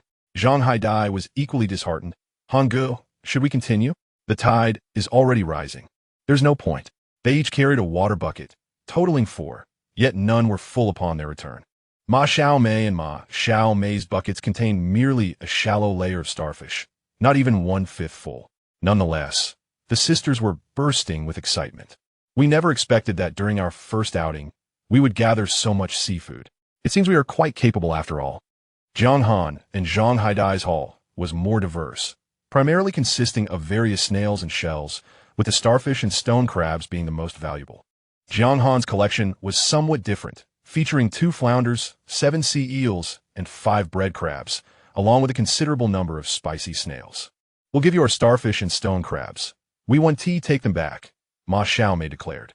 They still had a journey ahead, and carrying live seafood was not at all convenient. Jiang Han said little in response, accepting their offerings. He would later purchase some dried seafood from Aunt Gui Hua to gift them, making it a convenient treat for their journey, a special product from Jiaowa Island. They sorted their items briefly before heading to Jiang Mao's house. Oh, this haul is quite impressive, Jiang Mao exclaimed, his mustache curling with delight. Mao Sha, could you help us calculate the price? Jiang Mao picked up a calculator and began a tally. These starfish are priced at 121 yuan per gene, stone crabs at 81 yuan per gene, and sea eels at 35 yuan per gene. The more Jiang Han listened, the more he felt something was amiss. Mao Sha, these prices seem rather low, especially for the stone crabs. Only 80? Jiang Mao wore a look of distress. It's not low. That's the current price. Dried stone crabs are quite expensive, but fresh ones don't fetch much due to the complicated processing involved. At that moment, Aunt Jinju arrived, and Jiang Mao began to calculate her account as well. There are several items that weigh the same as those belonging to Jinju Shan. Jiang Mao provided an identical price. In previous instances, Jiang Mao had offered him a slightly higher price. However, this time there was no increase whatsoever. It appears that Jiang Mao, who is not one to rise early without profit, has likely deduced that after several visits and consistently high bids, he feels he has been at a loss. He has also concluded that the individual will not sell goods in his sister's village, leading him to further reduce his offer. Jinju Shan glanced at the items in Jiang Han's bucket, marveling at the quantity, and remarked that he was poised to strike it rich. While she was aware that Jiang Han frequently encountered good fortune while fishing, she was still astonished by the sheer luck he had, particularly with the several eels he had caught. The purchase price for eels is not particularly high, yet they are substantial in weight. with each eel from Hainan weighing around 3 jin. Each could fetch nearly 100 yuan. Thus, these 7 eels would amount to over 700 yuan, and combined with the other goods, he could potentially earn more than 2,000 yuan. The villagers, being older than Jiang Han by at least 1 or 2 generations, felt a twinge of unease in their hearts. Why, they wondered, did the god of wealth favor only Jiang Han? On Jiaowa Island, numerous temples abound, each dedicated to various deities. The Dragon King presides over safety, while the god of wealth oversees fortune. If one is uncertain whom to worship, praying to Guan Yi Niang is always a safe choice. Jin Jushan resolved to visit each temple during this period, hoping to enhance her own luck. Jiang Han smiled at Jin Jushan, attributing his fortune to mere serendipity. Jin Jushan pondered this, wondering if such luck might require him to tread upon dog excrement for it to manifest. After Jiang Mao calculated the money for Jin Jushan, he noticed Jiang Han placing the already weighed seafood back into his own bucket. Shocked, Jiang Mao exclaimed, "Jiang Han, what are you doing? Is it not a joy to have friends come from afar?" Confused, he thought, what? It is rare for guests to visit my home. Surely I should leave some things behind. Jiang Mao was astounded. Isn't this a bit excessive? Once the 2 young women realized what was happening, they too were flabbergasted. "Aren't you selling these?" they inquired. "Not selling them.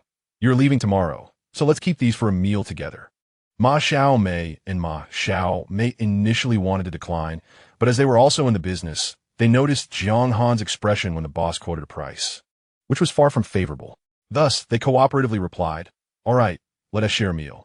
Jiang Mao, skeptical of their sincerity, suspected their dissatisfaction with his offer and anticipated that they would eventually relent. "Very well, I'll tally up what remains." After adding everything together, Jiang Mao ultimately gave Jiang Han 950 yuan. Jiang Han decided to keep all the eels, as he was reluctant to deal with such ferocious creatures. It would not be suitable to leave them for the 2 young women to handle, which ultimately resulted in a bargain for Jiang Mao.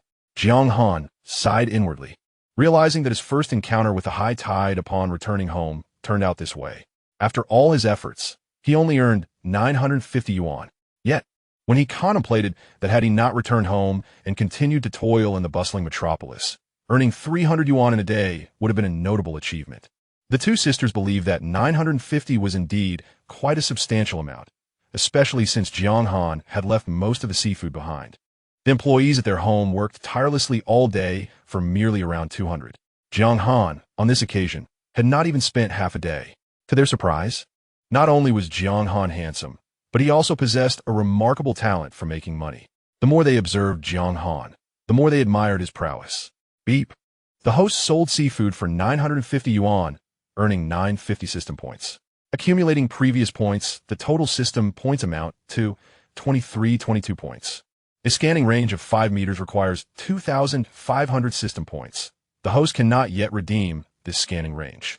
The host requires an additional 178 system points to redeem the next 5-meter scanning range. The host is encouraged to keep striving. Chapter 22. New Channel's Jiang Han felt a bit dizzy. It was the first time he had worked so hard yet could not redeem even a 5-meter range. Seeing Jiang Han's grim expression, Jiang Mao seized the opportunity to suggest selling the good items. After all, what do they have to eat at home? Without a second thought, Jiang Han grabbed the items and left. The 2 girls gazed at him with starry eyes, finding Jiang Han incredibly handsome and cool. Upon returning home, Jiang Han handed over the seafood to the 2 girls and then transferred 95 yuan to Zhang Heidei. As Zhang Heidei prepared to leave, Jiang Han stopped him, asking, "Where are you going? Aren't we eating together?" "I'm not eating. I'm heading to the internet cafe." "Are you really addicted to gaming?" Zhang Heidei scratched his bald head and smiled without replying. "Don't go today. Let us have a meal here first. There's no need to go home. Just rest here. Later tonight, we can go catch some seafood." Zhang Heidei looked at Jiang Han in astonishment. "Han-gu, you've changed. You never used to go out at midnight to catch seafood. Now you're actually considering it. Has the pressure become that overwhelming since there's a woman at home?" Jiang Han felt an urge to reprimand him. Was he really going out to catch seafood for that reason?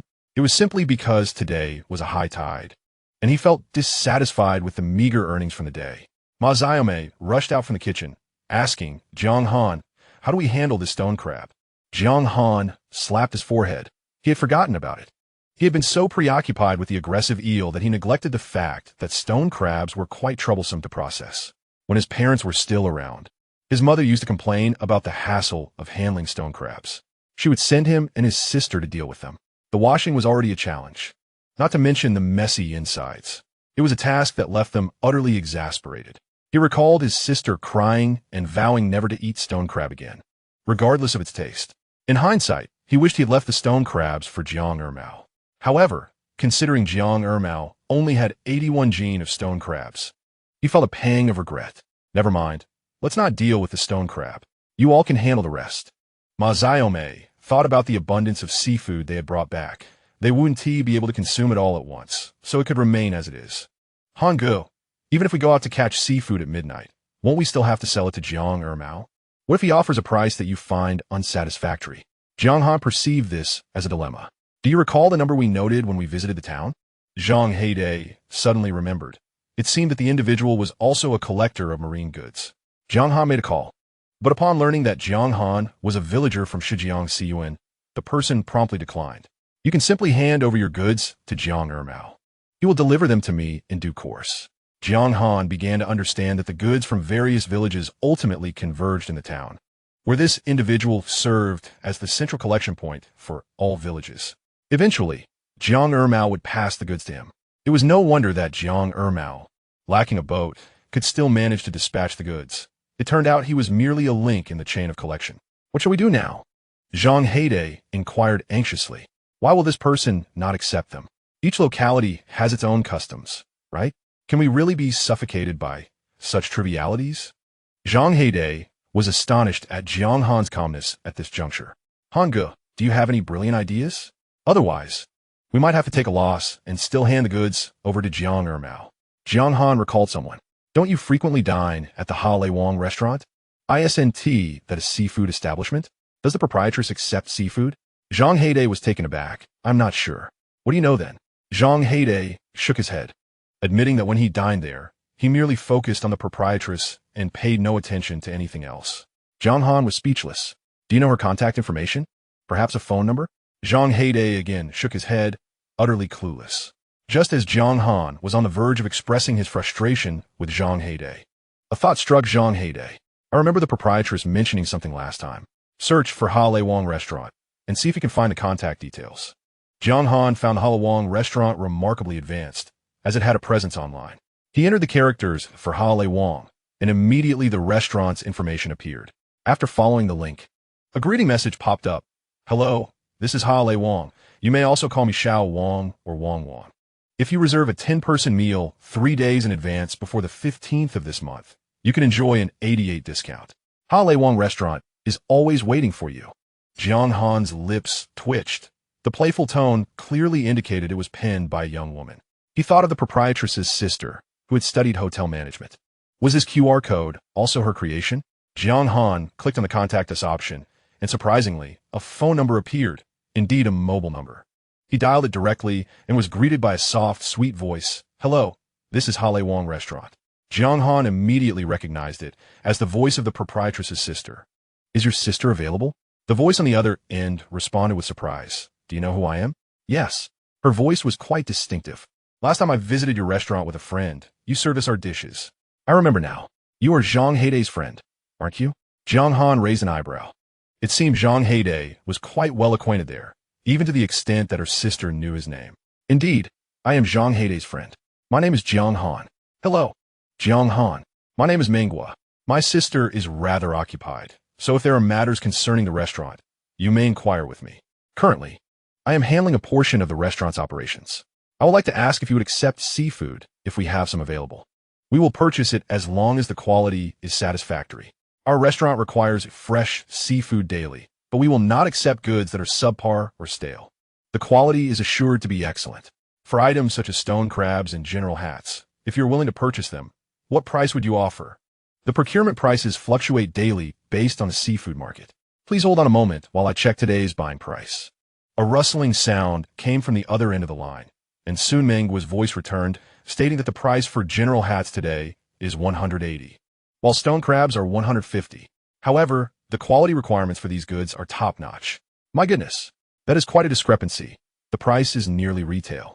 Even if some are smaller in size, the Hao Lai Wang restaurant would not accept them. They could keep them for personal consumption instead. It is far better than selling to Jiang Mao. What about sea eels? The price for sea eels today is 42 per pound. Chapter 23. 2 in water. Jiang Han nodded. This price differs by 7 yuan from Jiang Mao's offer. However, the unit price for sea eels is also lower. Selling 7 sea eels to Hao Lai Wang restaurant could yield an additional profit of over 100 yuan. Xiao Gua, rest assured, we will ensure that only the finest goods are provided to your restaurant in the future. Meng Gua smiled, eagerly anticipating the quality merchandise. After Jiang Han hung up the phone, he felt an overwhelming sense of confidence. In comparison, these two sisters are far more sincere than that old fox Jiang Mao. The tactics Jiang Mao employed previously could still work. In essence, he monopolized the village. However, with the myriad of channels available nowadays, conducting business relies heavily on sincerity.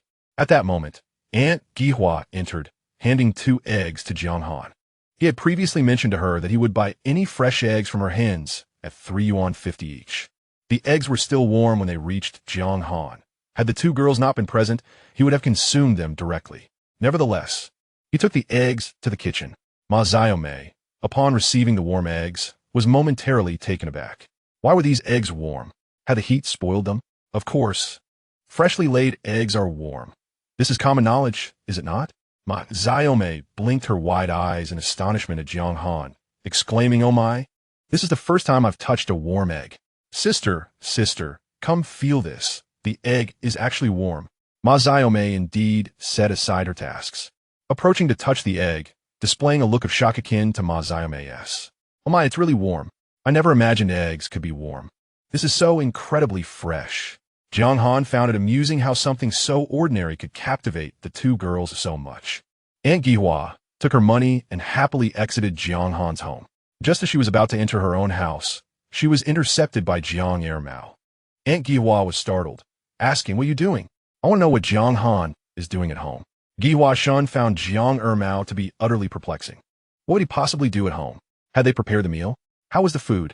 After a moment of contemplation, Gihua Shun realized that dinner had not yet commenced, though 2 dishes were already placed on the table. What were they? She felt Jiang Mao was becoming increasingly idle, even inquiring about others' food. There was steamed turbot and a plate of bread crabs. What? Jiang Mao was taken aback. Had he really cooked those dishes? He could no longer maintain his composure and rushed into Jiang Han's home, where indeed a plate of turbot and a plate of bread crabs awaited him, along with a bowl of bamboo shoot soup. The kitchen was filled with tantalizing aromas, though he could not discern what was being prepared. Jiang Mao felt a pang of regret, wishing he could purchase such delicacies for himself. Noticing Jiang Mao's discontent, Jiang Han approached him nonchalantly, asking, "Uncle Mao, what brings you here? Would you like some tea or smoke?" Jiang Mao had no inclination for tea and opted for a cigarette instead. Jiang Han turned to Zhang Heide, saying, "Come, bring a cigarette for our Uncle Mao." "Sure," Zhang Heide replied, rummaging through his pockets. "Oh dear, I just finished my last one and forgot to buy more. How unfortunate. Uncle Mao, as you know, I don't smoke and I can't produce any cigarettes," Jiang Han remarked. Jiang Mao realized that these 2 youngsters were merely toying with him. "All right, I want tea smoke. I came to inquire if you were selling the remaining goods." After a moment's thought, Jiang Mao gritted his teeth and added, "I will increase the price by 5 yuan for the bamboo shoots and stone crabs, and by 2 yuan for the bread crabs and turbot. For the spicy snails, I will add 1 yuan. He recalled that Jiang Han had 2 turbot. 1 had been cooked, leaving 1 more. For bread crabs had been prepared, leaving 3 remaining. "You heard the price I offered to Tiantian. I assure you my offer is higher than what anyone else in the village would provide." Jiang Han chuckled. "There are 4 of us here. With just this amount of food, I fear it won't suffice. If there were more, I could send some over to my sister's house for my 2 nieces." Jiang Mao's irritation flared, his beard bristling in anger. "All you think about is eating. At your young age, you should be saving money instead of squandering it. Your parents would be heartbroken if they knew." Jiang Han fell silent, and Jiang Mao, taken aback, sensed an unusual atmosphere. He hadn't said anything inappropriate. "Uncle Mao, you are not my parents. How can you know they are not proud of me?" Jiang Mao involuntarily shivered, feeling an unsettling chill in Jiang Han's tone. Realizing there was nothing more to discuss, he exited Jiang Han's home. Upon reaching the doorway, He spat on the ground, muttering, "Humph, what a nuisance. Everything good is consumed. If you have the capability, don't sell anything to him in the future." Jiang Han was now preoccupied with coordinating the timing for gathering seafood. Breakfast had been consumed around 10 o'clock. It was nearly 4 in the afternoon by the time they ate lunch. After lunch, to maintain his energy, Jiang Han pulled Jiang Haide to take a nap. Upon rising at 9 in the evening, his two sisters had already prepared dinner. After they finished their meal, they took a brief rest. By 10:30, the two sisters had succumbed to slumber, while Jiang Han and Jiang Haide quietly prepared their belongings and ventured out. "Han Yi, are we still heading to the rocky reef?" Jiang Han glanced at the night sky, devoid of even the moon, let alone stars. The terrain near the rocky reef was intricate, requiring caution even during the day, much less under the cover of night. "Let us choose another location, this time venturing further to the Xiamen." Upon hearing that they were to go to Xiamen, Jiang Haide eagerly suggested riding a bicycle. "Han Yi, let me take you." Jiang Han did not refuse, but felt somewhat awkward sitting behind Jiang Haide on the bicycle. Ultimately, he preferred to run there rather than ride. By the time he reached Xiamen, he was genuinely exhausted. Xiamen is situated precisely at the estuary of Jiaowa Island, designed to regulate the water level of the river. This area lies beyond the boundaries of Xiajiang village. However, the sea belongs to all. Their arrival for coastal gathering could not be contested by others. Jiang Han chose the spot for its relative flatness and his desire to explore for any new finds. After all, the convergence of salty and fresh waters fosters a rich diversity of species, teeming with both marine and freshwater life. Jiang Han prepared to traverse the sandy terrain towards the gate. Upon arriving, he discovered wriggling creatures in the sand. "Is this Tu Shun?" Although Jiang Han was unaware of the precise market value of Tu Shun, he recognized it as a prize catch. Over the years, wild Tu Shun had become increasingly scarce, while farm varieties proliferated. In some regions, wild Tu Shun were nearly non-existent. This juncture of fresh and salt water indeed did not disappoint him. Chapter 24. A windfall. Jiang Han swallowed hard and used a sand shovel to extract one. Jiang Haide's eyes widened in astonishment. "Hangu, is this really Tu Shun?" "Indeed. We are destined to strike it rich." Jiang Han surveyed the area. "I will gather this for now. You search for other treasures." The Ikspenswaschfast, and his scanning range extended only 20 meters. Apart from the Tu Shun, he noticed a few monk crabs nearby. Monk crabs were seldom consumed, much like hermit crabs, which were primarily kept as ornamental pets in urban settings. On this small island, such creatures would hardly find a market. Observing Jiang Haide flitting about aimlessly, Jiang Han advised him, based on intuition, "You should head directly to Xiamen. I will join you after I finish here." The typhoon had passed over 10 hours prior, and freshwater resources on the island were precious. Once the water was released, it would not be again. Coupled with the receding tide, the water at Xiamen was not particularly deep. A substantial portion had been cemented over, unlike sandy mud, which allowed crabs and similar creatures to take refuge. In such conditions, Jiang Han's advantages were not pronounced, and Jiang Haide could navigate on his own.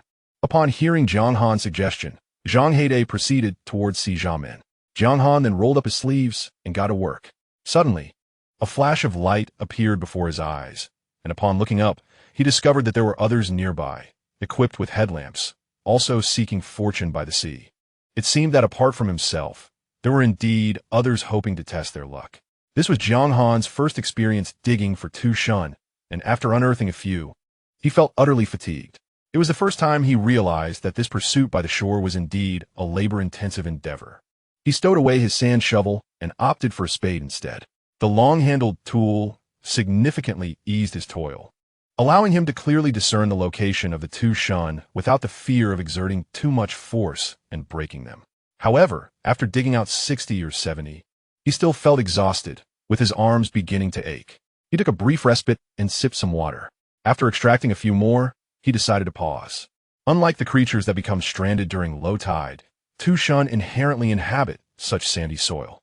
When the tide rises, they emerge to frolic, and when it recedes, they burrow back into the sand. One could say these Tu Shun were truly residents of this area. Nowadays, wild Tu Shun were becoming increasingly scarce, and in some locales, they had vanished altogether. Fearful of incurring divine retribution for depleting their numbers, Jiang Han mindful of the others around him, covered the two shun with a cloth. If word of this spread, the two shun in their vicinity might face extinction. On his way to the sea Jiang Han also caught a large blue crab. Concerned that the crab might crush the two shun with its claws, he promptly bound the crab's pincers upon capture. Upon reaching Jiamen, he encountered the individual he had seen from afar. It was the old man Zhang. With a cigarette in hand, Zhang chuckled, remarking that it was commendable to see a young man working diligently. Just as Zhang was about to share a smoke, Zhang Haidai quickly pressed his hand back down, retrieving a cigarette from his own pack to offer to the old man. These past few days spent with Han Ge had elevated his standards, and he found himself unable to tolerate the cigarettes favored by the village elders. Zhang, pleased, accepted the cigarette and leaned over to glance into Zhang Haidai's bucket, which was nearly full, albeit with inconsequential rice snails and mud snails. A sense of pride swelled within him as he thought about the inexperience of the younger generation. Although he had not gathered many items, he had managed to catch two sizable blue crabs, each weighing nearly 2 pounds, potentially worth 300 to 400 in total. He felt he had struck it rich that evening. If he could catch another on his way back, he might find himself laughing in his sleep. At that moment, he glanced again at Jiang Han's bucket, which was covered by cloth. Reaching out, he attempted to lift the cloth, only for Jiang Han to swiftly toss another large blue crab into his bucket. Startled, Zhang quickly withdrew his hand. Such a specimen, surely 3 pounds in weight, was larger than any he had found. Yet, knowing Jiang Han had only one while he possessed two, his mind found some solace. Just as this thought crossed his mind, Jiang Han tossed another similarly hefty blue crab into the bucket. How could there be another? Where did you obtain that? Zhang Han's eyes nearly bulged in astonishment. After an arduous search, he had managed to find only two. Yet in just a short while, Jiang Han had effortlessly caught two more, which had just crawled past my feet. How could that be? How did I fail to notice them? Zhang Han felt that Jiang Han must be jesting with him. Jiang Han smiled at Zhang Han, perhaps attributing his success to his youth and keen eyesight. Zhang Han, infuriated, wondered if this was a mockery of his age. At that moment, he spotted a domineering big crab, weighing about 2 pounds, just as he was about to seize it with his pincers. Zhang Haidai had already snatched it up and tossed it into his own bucket. Observing Zhang Han's pale, rigid expression, Zhang Haidai kindly inquired, "Uncle Zhang, are you all right? Feeling a bit weak?" Zhang Han's face turned even paler. This Zhang Haidai could provoke irritation even more than Jiang Han. Weak? Not at all. Though he had missed out on several large crabs, Zhang Han, with his experience, believed there were still crabs to be found in this area. Thus, he decided to follow closely behind Jiang Han and Zhang Haidai, hoping to piggyback on Jiang Han's good fortune. Seizing the opportunity while Zhang Han was distracted, Jiang Han discreetly placed a couple of crabs from his bucket into Zhang Haidai's. These crabs had yet to be bound, and he hoped they wouldn't cause any harm to the delicate soil shrimp. As Zhang Han waded through the accumulated water, he noticed that while river clams and pond snails were not particularly valuable, they were indeed abundant near the sluice gate. Occasionally, he would even manage to catch a few shrimp. Just as he was happily gathering river clams, he noticed Jiang Han, who was now wielding pincers to grasp a sea urchin. How could there be sea urchins here? The water level where Jiang Han stood was slightly higher than where he had been, yet he had just passed through this area without seeing any. Jiang Han picked up another sea urchin. It seemed quite normal for this spot to harbor them. Sea urchins tend to cling to such locations. The dam had been artificially constructed with steel and concrete, and there was a small indentation nearby. These sea urchins had cleverly hidden themselves in these crevices, easily overlooked by the untrained eye. However, Jiang Han's advanced scanning system allowed him to spot them effortlessly. His movements were swift as he collected 7 or 8 in one go, prompting Zhang Haidai to follow suit and grab two. As Zhang Han approached through the water, Jiang Han managed to catch 5 more, the last being a striking white one. Han Ge, is this sea urchin poisonous? Why is it white? Chapter 25. The White Sea Urchin. Typically, sea urchins are black, but this white sea urchin appeared remarkably beautiful. It is often said that the more exquisite something is, the more perilous it can be. Zhang Haidai instinctively felt there was something amiss with this creature.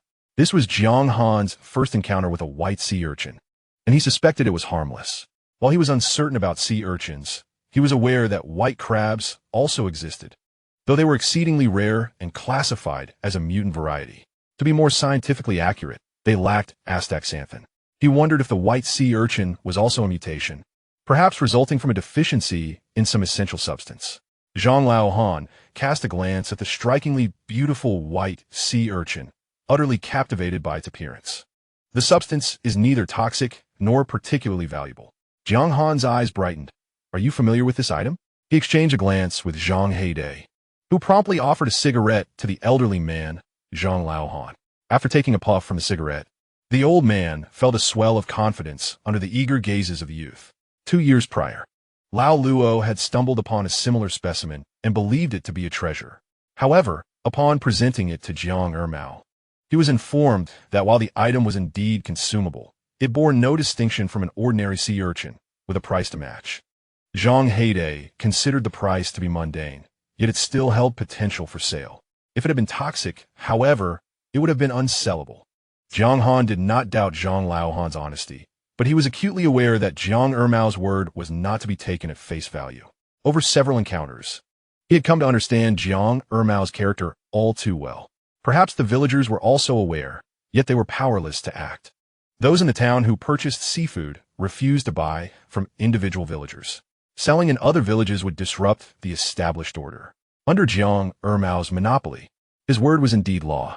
Seeing Jiang Han and Zhang Heidei examining the white sea urchin, Zhang Han hurried to the spot where they had gathered the urchins, only to find it completely barren. Jiang Han and Zhang Heidei had collected every last one. As the tide began to rise, Jiang Han used a net to scoop up a few small shrimp. Zhang Han, once again astonished, realized that with his own net, he would typically catch only 2 or 3 shrimp at most. Yet Jiang Han managed to catch a dozen in one sweep. In the same area, with nets costing the same amount, had Jiang Han simply been exceptionally fortunate? Jiang Han turned to Zhang Han with a smile and remarked, "The tide is rising. We must take our leave." With that, he scooped up a bread crab at his feet. Zhang Han's lips twitched in frustration. What extraordinary luck. By the time Jiang Han and Zhang Heidei returned home, it was already 3:30 in the morning. Exhausted, they sprawled across their beds.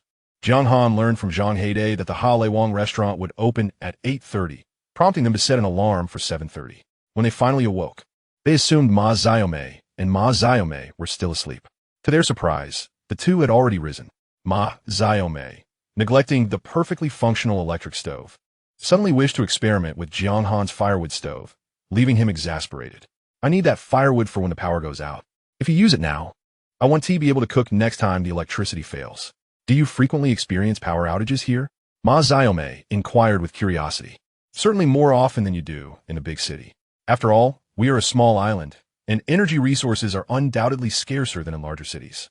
Ma Xiaomei immediately ceased her actions, realizing that her desire to use the firewood stove had been rather inconsiderate. "Did you go to the beach last night without inviting us?" Upon waking, they noticed an abundance of seafood in the pool. Jiang Han's lips twitched. Had they brought the 2 girls along, they would not have been able to find such a bounty. "We saw you sleeping soundly and didn't want to disturb you." 2 young girls were suddenly overwhelmed with emotion. Perceiving Jiang Han as a man who not only possesses the ability to earn a living, but also cherishes the delicate sentiments of others, they became even more motivated to prepare breakfast. The final product consisted of a bowl of handmade seafood noodles for each, accompanied by a farm-fresh egg. The noodles were infused with some shellfish meat and the assorted shrimp brought back from the late hours. Even without the inclusion of extravagant seafood, the dish was remarkably flavorful. Such a bowl of purely wild seafood handmade noodles, complemented by a farm egg, could easily command a price of 70 to 80 yuan, if not more. Jiang Han glanced at the time. It was already 8:10. Just as he was about to call for a car, Ma Xiaomei and Ma Xiaomei appeared before him, their backpacks slung over their shoulders. With their identical faces, they smiled in unison at Jiang Han, asking if he was also heading out. "Are you leaving now?" "Yes. We have other places to visit." As Jiang Han pondered how they planned to exit the village, a private car pulled up in front of his house, honking twice. "This driver brought us here when we arrived, and we saved his number during the ride. I called him while cooking." Ma Xiaomei winked playfully at Jiang Han. If possible, they would have liked to stay a few more days, but their itinerary had been arranged well in advance. As part of the couch surfing community, they had scheduled their stays across various locations. Any changes would be quite troublesome. Jiang Han recognized that the sisters were indeed clever, saving him the trouble of calling for a ride. He retrieved the seafood he needed to sell from the pond, and the four of them boarded the private car together. Since the sisters needed to transfer to a bus bound for the port in town, they alighted together. When they arrived, Meng Fei had already opened her door early that day. Mengwa waved at them, exclaiming, "Hi, Zhang Heide and friends, you really brought seafood." Jiang Han was speechless. Noticing the gloomy expression on his face, Mengwa couldn't help but laugh, then performed a charming, welcoming gesture. "Welcome, Jiang Han." Jiang Han was taken aback. "You remember?" Mengwa smiled sweetly. "How could I forget yesterday's events? I even saved your number with a note." Seeing that Jiang Han and the others had brought 3 barrels, she approached to take a closer look. One barrel contained tide crabs and various shellfish. Another held rock crabs and sea urchins, while the last barrel was covered with a cloth. Mengwa curiously inquired, "Can I open it?" Jiang Han nodded. "These items are meant for you. I was actually waiting for you to unveil them. However, I have one request. I hope you won't disclose the contents of this barrel to anyone else." Mengwa shot Jiang Han a playful glance, intrigued by his air of mystery. "Don't worry, I won't tell a soul." Suddenly filled with excitement, her hand trembled slightly as she grasped the cloth, reminiscent of the thrill of unboxing a surprise. When she lifted the cloth, she was taken aback. It was indeed a rare delicacy. Tudun. Chapter 26. Non-toxic can be sold. Are they farmed? It is understandable why Mengwa would inquire, as wild Tushan are exceedingly rare. Even cultivated ones hold considerable value. This is the wild variety. Upon emerging from the kitchen, Meng Fei was taken aback by the sight. The moment she laid eyes on these Tushan, she was genuinely startled. However, she was certain that these were indeed wild Tushan. She never anticipated that the two of them would manage to find such a treasure. Zhang Haidai felt a bit bashful, scratching his head, attributing the find entirely to Han Ge. "I could hardly find such exquisite items. I merely assisted Han Ge." Jiang Han patted Zhang Haidai on the shoulder, stating, "I owe it all to your help. Otherwise, we wouldn't have gathered so many." The time for gathering seafood is limited, and he needed cooperation to unearth more treasures. Meng Fei turned her gaze towards Zhang Haidai, her impression of him improving significantly. Previously, she had thought of him as a slacker, but she was surprised to find that he could indeed work diligently. Meng Fei then examined the goods brought by Jiang Han more closely. When Mengwa had mentioned it to her yesterday, she did not take it seriously, but now they had truly brought in the goods. Moreover, the quality was exceptional. Even the stone crabs were divided into 2 portions, one larger and one smaller, indicating careful selection. "I will take this larger one, but I find myself in a predicament regarding the smaller one." She approached her business with utmost seriousness, insisting that everything must be of the finest quality. Her restaurant had only been open for a few days, yet its reputation had already spread. Even people from outside the island traveled by boat specifically to dine on her seafood. "Boss lady, I only brought the smaller one along as an afterthought. I was wondering if you could assist in cleaning it. I'm willing to pay a processing fee." Upon hearing this, Meng Fei immediately smiled, saying, "What processing fee? I have the tools here. Cleaning it is quite convenient. Once it's cleaned, you can take it back." Jiang Han was instantly delighted, responding with gratitude. Meng Fei's restaurant management was quite systematic, having even set up a designated area for weighing ingredients. Ma Xiao Mei and Ma Xiao Mei exchanged glances, having reached the town. They were not in a hurry. They decided to see how much Jiang Han's goods could fetch. Meng Fei weighed the items one by one. The stone crab weighed 5 jin 2 liang, totaling 780 yuan. 3 bread crabs weighed 5 jin, totaling 198 yuan. And the 2 shun weighed 4 jin 3 liang, totaling 3,698 yuan. "How much?" Jiang Han thought he had misheard and asked for clarification. 3,698. The earlier figures were reported by Meng Fei, but the records were kept by Mengwa. Mengwa promptly presented her account book to Jiang Han, stating, "The 2 shun you brought weighs 4 jin 3 liang, and my sister calculated it at 860 yuan per jin. 860 is quite a high price, don't you think? Or do you suspect there is something wrong with our scale?" No, I didn't mean that," Jiang Han quickly clarified. "I can never doubt you. I was merely astonished at how such a high price could be." Upon understanding Jiang Han's intent, Mengwa chuckled. "Naturally, cultivated ones do not command such prices. But these are wild Tushan, and they have become increasingly scarce over the years. The rarer the item, the more valuable it becomes, hence the price. Ma Xiaomei and Ma Xiaomei were equally astonished. Could these few little creatures truly sell for over 3,000? At first, they were utterly startled upon seeing it, not expecting it to be so valuable. Minfei then inspected the blue crabs, all of which were securely tied with string. This method ensured no harm would come to anyone, and the claws were not easily broken. According to the market rules for crabs, the binding string is also factored into the weight. However, it was evident that Jiang Han had used significantly lighter string, indicating he was not one to engage in deceitful practices. The 4 blue crabs weighed a total of 11 jin and 8 liang, amounting to 1,085 yuan. The 7 jin of river snails totaled 20 yuan, while the 8 jin of river clams also came to 20 yuan. The 5 jin of mud snails amounted to 92 yuan. When the price of the mud snails was reported, Jiang Han was taken aback. He remembered that in his childhood, mud snails only cost 3 to 5 yuan per jin. After moving to the big city, where seafood was generally more expensive, he had not consumed mud snails again. Thus, in his memory, mud snails were of little value back home. To his surprise, they were now nearly 20 yuan per jin. Minfei then began to examine the last item of the day, sea urchins. Each of these sea urchins appeared plump. Suddenly, she spotted a white sea urchin with long spines. A white sea urchin? Minfei stood there in shock. Minqiu also noticed the white sea urchin, exclaiming in disbelief at its color. In contrast, Ma Xiaomei and Ma Xiaomei remained relatively calm, having never encountered most of these seafood items and were unaware of how rare the white sea urchin truly was. Is there anything special about this white sea urchin? Ma Xiaomei inquired. Minqiu nodded, affirming that this white sea urchin was indeed quite rare. Even seasoned fishermen who had lived by the sea for years might not have seen one. It could be said to be 1 in 10,000. Upon hearing this, Ma Xiaomei and Ma Xiaomei gasped in astonishment. Was this item truly so rare? Minfei looked intently at Jiang Han and Zhang Heide, feeling at a loss for words. How could they remain so composed while possessing such treasure? Moreover, they had not mentioned it at all. Zhang Heide, still clueless, asked Sister Fei, "Is this thing really not toxic? Can it be sold?" He was genuinely concerned about its toxicity and the possibility of it being unsellable. Minfei's expression was complex. How could he harbor such thoughts? Of course it could be sold.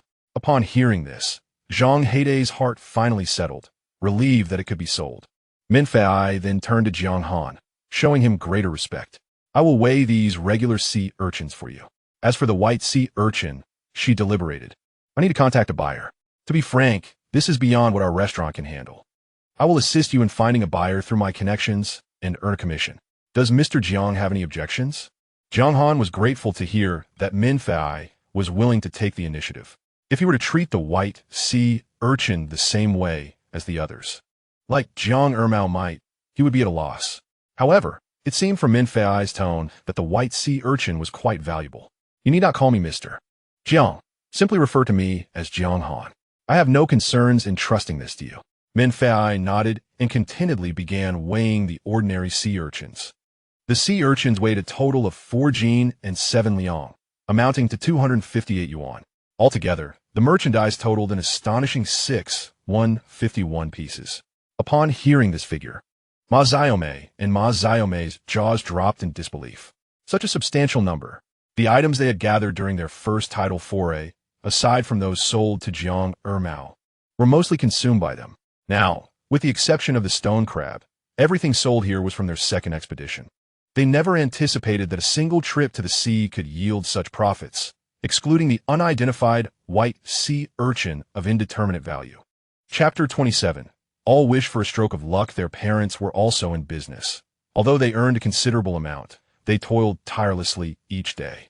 They were constantly preoccupied with worries about competitors plotting against them, employees slacking off, and the ever-present fear that customers might tire of their goods.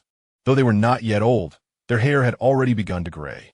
In contrast, Jiang Han lived with a carefree and unrestrained spirit. Meng Fei instructed Meng to transfer the money to Jiang Han. Meng mistakenly thought the QR code Jiang Han provided was for adding WeChat, only to discover it was actually a payment code.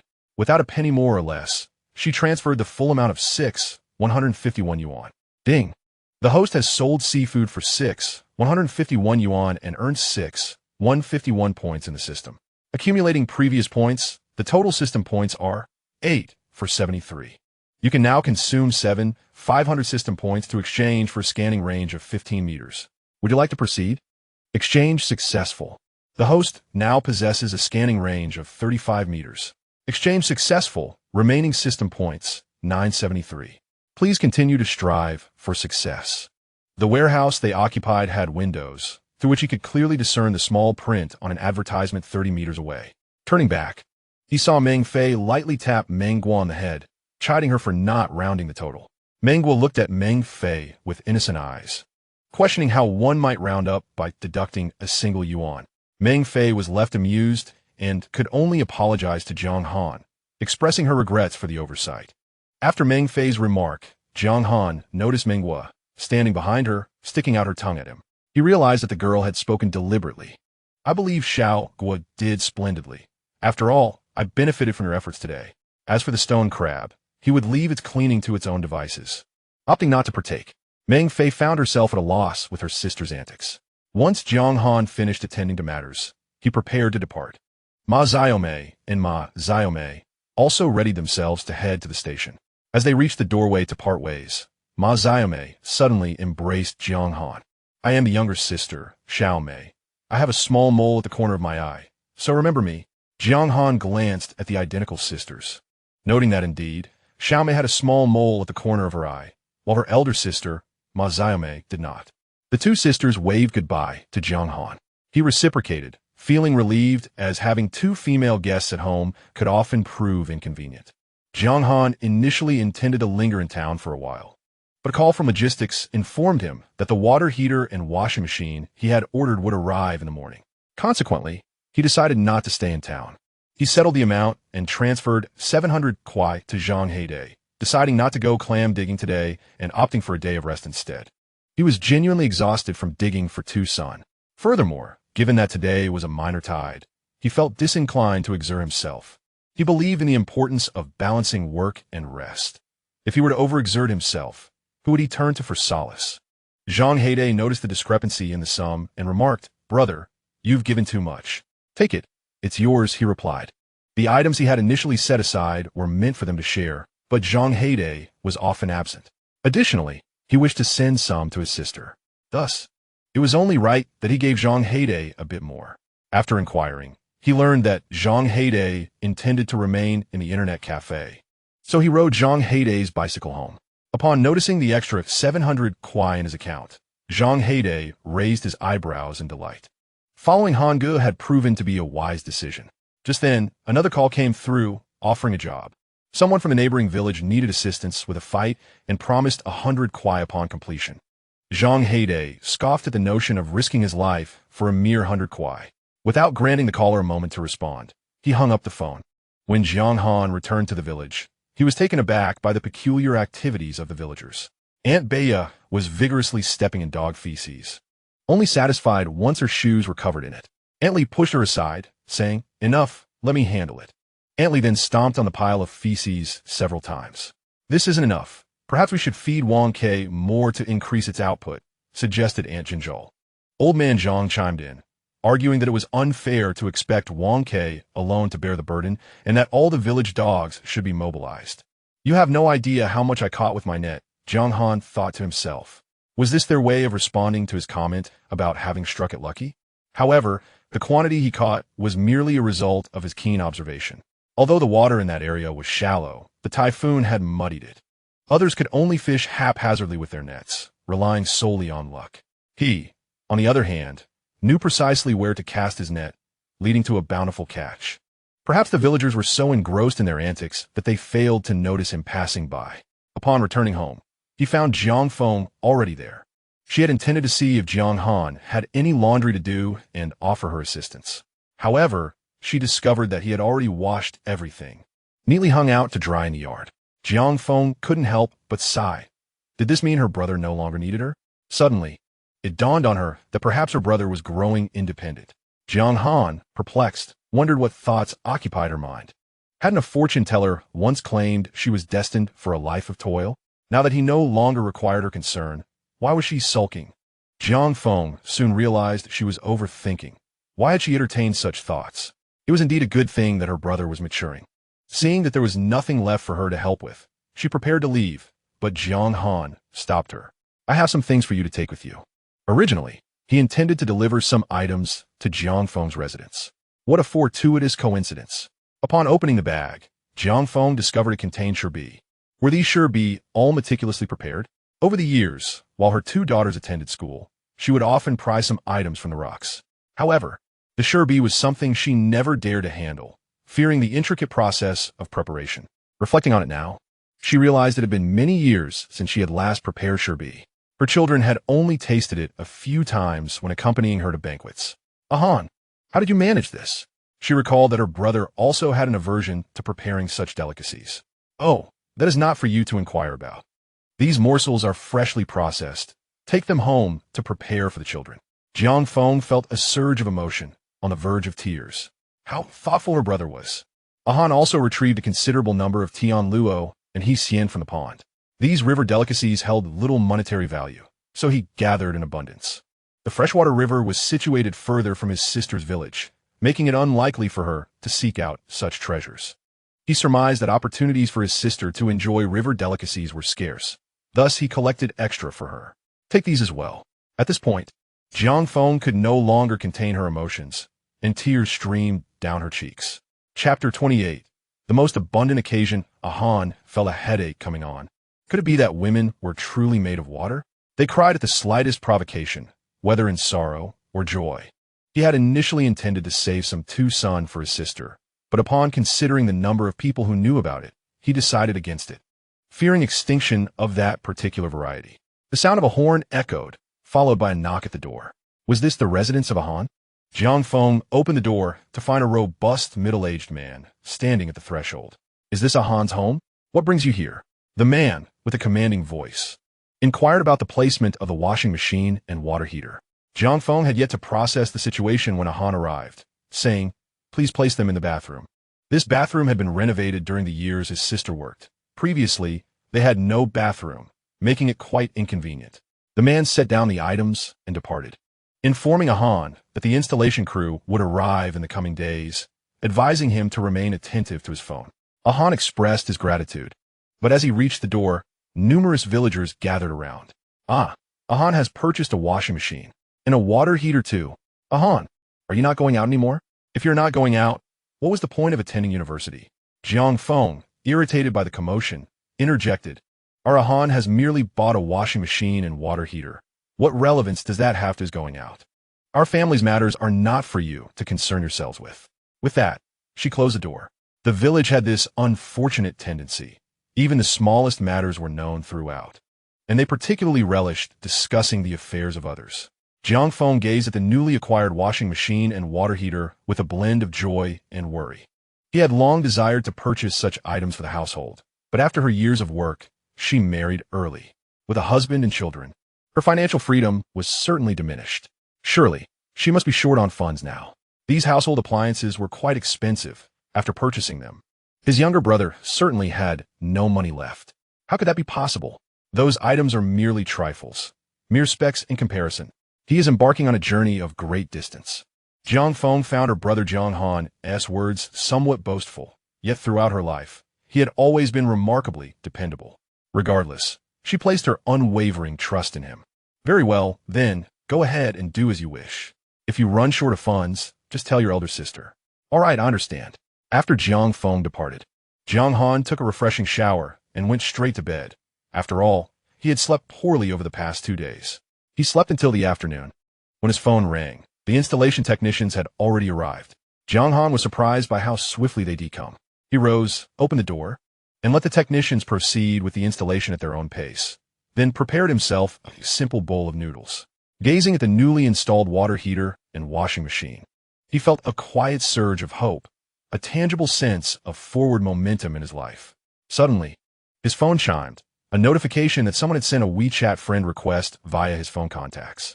The requester's WeChat name was Lu Zishan, with a note, Yabi, Jing. Without hesitation, Jiang Han declined the request. Many scammers, seeking to enhance the credibility of their deceptions, first save a number into the victim's phone, thereby triggering the added via phone contacts label upon WeChat outreach. He would not fall for such a ruse. Yet the scammer proved remarkably persistent, resending the request almost immediately. This time, the note read simply, Mengua. Yang Han posted, Stoltliv. Mengua, was that Lusitian?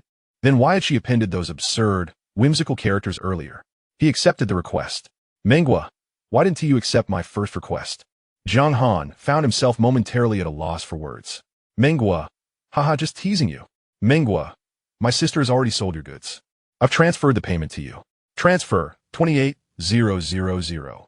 Jiang Han stared, stunned for a long while. Jiang Han, did you accidentally add 2 extra zeros? Those black sea urchins sold for mere dozens of yuan apiece. Even the white ones, rare as they were, surely fetched no more than 280 at most. Mengua, no mistake, exactly 28,000. Jiang Han fell silent once more. This was truly beyond imagination. He had never held such a sum in his entire life. Not even the tuition fee for his university enrollment had approached this amount. For a fleeting moment, he hesitated, almost afraid to accept it. Then, Mengua initiated a voice call. Yes, the sea urchin truly sold for 28,000. I'm not deceiving you. Such specimens are extraordinarily rare, with no fixed market price. Their worth depends entirely on the buyer's willingness to pay. So, someone actually offered 28,000? What kind of person? Absurd or angelic? I'd even say it was underpriced. After all, among 10,000 sea urchins, perhaps not a single one is white. Jiang Han was astounded. Is the flavor truly extraordinary? Mengua paused thoughtfully. I've never tasted one myself, but those who have say the white variety tastes no different from ordinary sea urchins. Jiang Han fell silent again. He would never, under any circumstance, spend 28,000 on a sea urchin indistinguishable in flavor from its common kin. Truly, I owe you both my deepest gratitude. Had I sold them to Jiang Ermao, each would have fetched only a few dozen yuan. There is no need for thanks. We have also profited by a tenth. Regardless, you may rest assured and accept this money. Jiang Han acknowledged with a sound and hung up the phone. He received the funds, and his mobile phone instantly displayed an increase of 28,000 yuan. Alongside his previous savings, he now possessed over 30,000 yuan, marking the most prosperous moment of his life thus far. Beep. Host has sold seafood for 28,000 yuan, earning 28,000 system points. Accumulated with previous points. Total system points, 28,973 points. Currently, 27,500 system points can be consumed to exchange for a scanning range of 55 meters. Would you like to proceed with the exchange?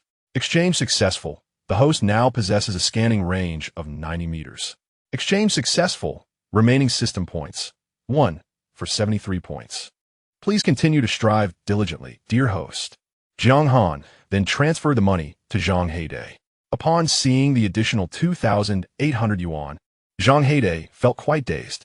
He ceased playing games and called Jiang Han, exclaiming, Brother Han, you must have transferred it to the wrong person. Indeed, it is meant for you. It is the payment for that sea urchin. Zhang Heidei was utterly astonished. No way, is it really that much? Brother Han, did you perhaps add an extra zero? Jiang Han felt that Zhang Heidei had a bolder imagination. His immediate thought was of 2 extra zeros, while Zhang Heidei merely considered one. Indeed, it is 2,800.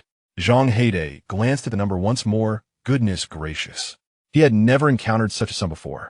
He felt as though he had reached the pinnacle of life. A voice from the computer urged him to continue gaming. Yet at that moment, Zhang Heidei found himself disinclined to play. What game should I engage in? I am now a wealthy person. I need to take a moment. Take a moment for what? I shall watch you play, and after I have sufficiently calmed down, I will join you. To Jiang Han's surprise, upon awakening, the villagers regarded him with peculiar gazes. When he sought clarification, several ants hastily retreated. Their demeanor suggested they had encountered a formidable beast, especially Aunt Bao, who nervously adjusted her clothing. Chapter 29, Why Bring a Child? Jiang Han was utterly astounded. What were they suspecting? Did they think he would act inappropriately towards them? How could they harbor such outlandish notions? Ultimately, it was Aunt Gihua who stammered out the truth. They said, what did they say about me? They claim you are a wicked man, not merely intending to shelter the young ladies, but rather to take advantage of them. The 2 young women had departed in tears. Jiang Han's mind struggled to comprehend. What connection did this scoundrel have with him? Aunt Jiaowa's hesitant demeanor suggested that the rumors were likely even more scandalous than she had conveyed. His decision to take in Ma Xiaomei and Ma Xiaomei was purely out of kindness. They had eaten and drunk at his home, and he had even incurred additional expenses. In the end, he had sought to do a good deed, but found himself in a predicament. Aunt Jiaowa, do you know anything more? After much deliberation, Aunt Jiaowa finally spoke. They say you might have caused the two young ladies to be with child. Jiang Han found himself at a loss for words. Ma Xiaomei and Ma Xiaomei had only spent 2 nights at his residence. Yet was it truly possible to ascertain the size of a burgeoning belly in such a short span? Jiang Han, feeding Sumivat bewildert, did not know how to respond to Aunt Jiaowa. He smiled at her, revealing a set of bright white teeth, and thought, if they say it is so, then so be it. If they assert otherwise, that too is fine. As long as they are content, that is what truly matters. As Jiang Han departed, Aunt Jiaowa remained perplexed, pondering the true meaning of his words and whether any impropriety had actually occurred. Every year, the village was rife with gossip. Yet, Jiang Han chose to remain indifferent. However, just as he stepped outside Aunt Jiaowa's door, he was met with a cacophony of voices arguing at his own doorstep. His sister was brandishing a broom, vociferously berating Aunt Li and Aunt Baoya. Jiang Han, feeling overwhelmed, rushed over to drag Jiang Feng back into the house. "What are you doing getting involved with them?" he exclaimed. "If they speak of you in such a manner, how can I not defend you?" Jiang Feng was nearly beside herself with rage. How could her brother, a person of such integrity, possibly bully 2 young women? Seeing his sister's flushed face, Jiang Han felt a mix of sympathy and amusement. He fetched the only electric fan in the house to cool her down and poured her a glass of water. "They can say what they wish. It doesn't diminish me in any way." Jiang Feng gazed at her brother's nonchalant demeanor and realized perhaps she had been too hasty. Her brother was right. They had endured their share of idle gossip over the years. There was no need to let a few words from others disturb her peace of mind. Noticing that the washing machine and water heater had been installed, she felt a twinge of envy. Although you haven't settled in a big city, your life is steadily improving. The quality of their own lives surpassed all else in importance. Jiang Han, relieved that his sister had come to a realization, exhaled deeply. As Jiang Feng prepared to leave, Jiang Han purchased a case of Wahaha drinks from a nearby shop for her to take home. "This is for Ling Ling and Wan Wan. As their uncle, I have yet to buy them anything worthwhile." "Haven't you just bought them Barbie dolls?" Jiang Feng countered. "Next time, avoid such frivolities and simply buy them practice papers." Jiang Han's lips twitched at the thought of the expressions on his niece's faces upon receiving practice papers. He dared not pursue that line of conversation. After his sister had departed, Jiang Han called Zhang Haidai. Having already mentioned a day off, he had no intention of going to the sea. Knowing Zhang Haidai was still at the internet cafe, he rode the bicycle he had borrowed from Zhang Haidai the previous day to town. He initially intended to purchase some cola, but upon discovering it was sold out, he opted instead for a dozen bottles of Wahaha. Zhang Haidai was taken aback by the sight of the Wahaha. "Hango, why did you bring this?" he queried. "To drink, of course. Am I meant to wash my hair with it?" Zhang Haidai jokingly rubbed his bald head, noting that he usually just wiped it down with a towel and did not require washing. Jiang Han handed him a bottle of Wahaha, and upon taking a sip, Zhang Haidai remarked, "I haven't tasted this in years. The flavor is quite nostalgic."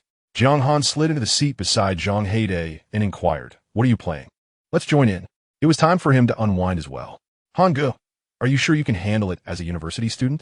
During his time in prison, Jiang Han had always appeared extremely busy. He was either preoccupied with romantic pursuits, working diligently, or engrossed in his studies. Given his lifestyle, it seemed unlikely that he had time for gaming. He was not concerned about being a burden. Rather, he feared that Hango might suffer a humiliating defeat, which could tarnish his confidence. Jiang Han cast a sidelong glance at him. "Do you underestimate me? Just because he practices less does not mean he is inept. In other words, only those who lack skill need to practice extensively." Before long, Jiang Han showcased the prowess typical of a prestigious university student to Zhang Haidai. Initially unfamiliar with the game, he soon adapted, leading a group of players in their endeavors. Time slipped away, and Jiang Han's stomach grumbled twice. Glancing at the clock, he realized it was mealtime, prompting him and Zhang Haidai to head to the Hale Wang restaurant for dinner. It was then that Jiang Han discovered the internet cafe was conveniently located behind a restaurant. Upon entering the establishment, Zhang Heidei's gaze immediately fixated on the proprietress, Meng Fei. Jiang Han's mouth opened in disbelief. Could it be that Zhang Heidei spent every day at the cafe for this reason? Meng was skipped over, cheerfully asking, "Boss, what brings you here today?" Jiang Han nearly choked on his own saliva at the term boss. Meng beamed at him sweetly. "You sold that expensive sea urchin. So why shouldn't I call you boss?" Jiang Han realized that Meng Guo relished teasing him, so he decided to go along with it. "Shall I order for you? Or will you choose yourselves?" she asked with her delightful voice. "Please order for us," Jiang Han replied, feeling indifferent about his meal choices. Meng smiled brightly at him, suggesting, "How about a large lobster?" "A lobster it is, and I shall foot the bill," Jiang Han declared without hesitation. Zhang Heidei frowned slightly. "Hanga, perhaps we should skip the lobster?" He had seen the price. Over 1,000 for just that dish. Meng Guo was taken aback by Jiang Han's generosity. "I was just joking. Let me choose something else." Large lobsters were typically reserved for banquets or special occasions, not for everyday dining. "No worries. Let it be the lobster," Jiang Han insisted, realizing he could afford it. This decision reminded him to treat himself better, lest he one day encounter unforeseen circumstances and regret not having savored life. Seeing Jiang Han's determination, Meng Guo chose not to argue, especially since he had just sold a sea urchin for 28,000. That money was still in her account. In Chapter 30, titled Purchased 3 Bumps, Meng Guo proceeded to order a portion of stir-fried squid, a bowl of fresh shrimp soup, and a serving of cold cucumber salad.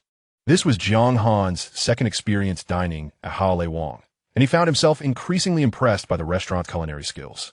When Meng Guo brought out the final dish of cold cucumber salad, Jiang Han stopped her, asking, "Does your restaurant offer processing services? I mean, if I bring my own seafood, can you help me prepare it?" "Of course," she replied. "Processing refers to the pricing we have, and we even possess a clear price list." Jiang Han casually inquired about it, not anticipating that they indeed offered such a service.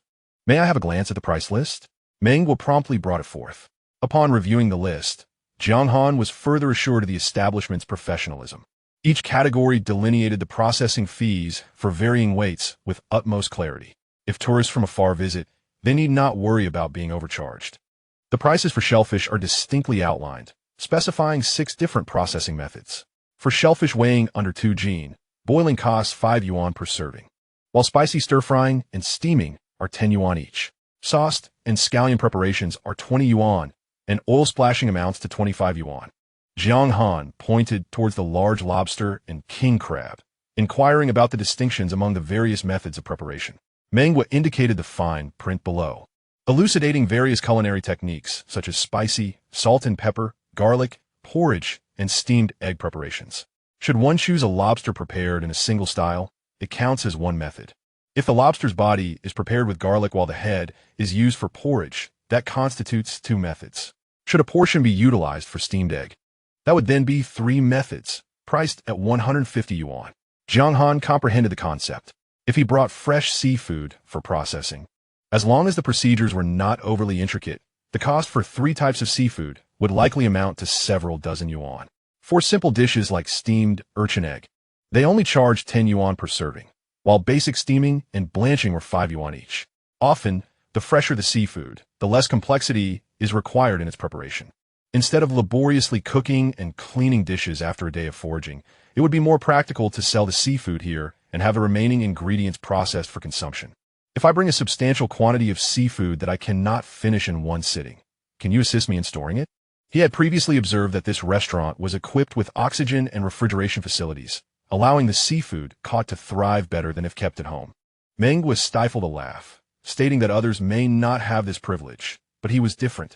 Jiang Han, amused by her playful banter, jested back. "What makes me so special?"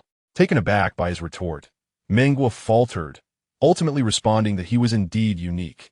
After all, he provided them with such exquisite seafood, establishing a strategic partnership. With that, she dashed away. Zhang Heidei scratched his head, wondering if Fei's sister was always so talkative. After satisfying his hunger, Jiang Han proceeded to settle the bill. After applying the discount, the total came to 1,200 yuan, a reasonable price considering the quality of the lobster. After dining, Jiang Han noticed his hair had grown and decided to visit the barber shop across from the restaurant for a standard crew cut. Upon exiting, He fortuitously bumped into Menghua, who blushed and retreated back into the restaurant. Online discussion suggests that a boy's handsomeness can be gauged by how well he carries a crew cut. If he looks handsome with such a hairstyle, he is genuinely handsome. And Jiang Han undoubtedly belonged to that category.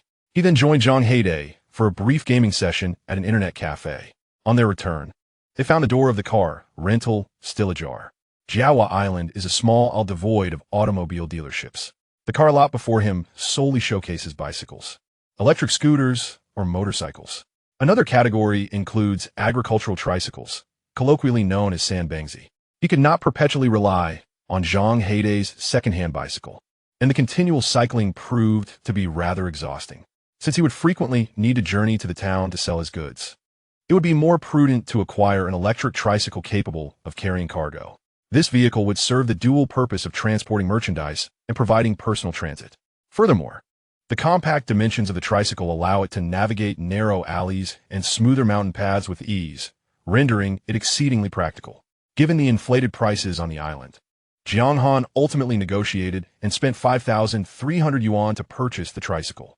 As he returned home on the tricycle, the hour was already late, and the villagers tended to retire early. The journey back to the village was enveloped in silence. For reasons unknown, once he lay down, he found himself momentarily unable to sleep. He recalled the times he had caught octopuses, during which the yellow eel pliers had slipped from his grasp on several occasions. This prompted him to search online for a superior pair of pliers. Indeed, the variety available online surpassed that of the town's fishing gear store. After perusing the myriad options, he settled on a pair featuring a rubberized non-slip grip, each priced at 60 yuan, and he procured two.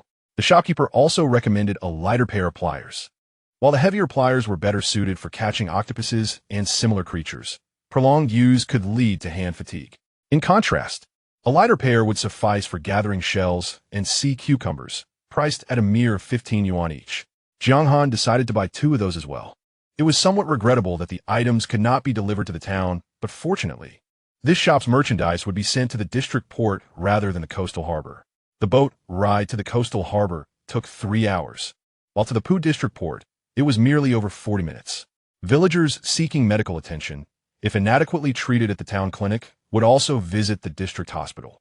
Here, the term district is akin to a county, and facilities within the district are considerably superior to those in the town. Realizing he would need to make the trip regardless, he explored additional items in the shop. One advantage of purchasing from the same establishment is that all items can arrive together, allowing him to collect them in a single trip. Upon discovering crab traps, he purchased several. He had inquired within the village and learned that although it was the closed fishing season, no one would mind if an individual set a few smaller traps. He also acquired 2 simple fishing rods, as he was not adept at using more complex ones. Noticing that the shop offered children's fishing rods, he contemplated whether his sister's 2 children would enjoy fishing. The price was reasonable, prompting him to buy 2. As he prepared to turn off his phone, a message from Menghua arrived.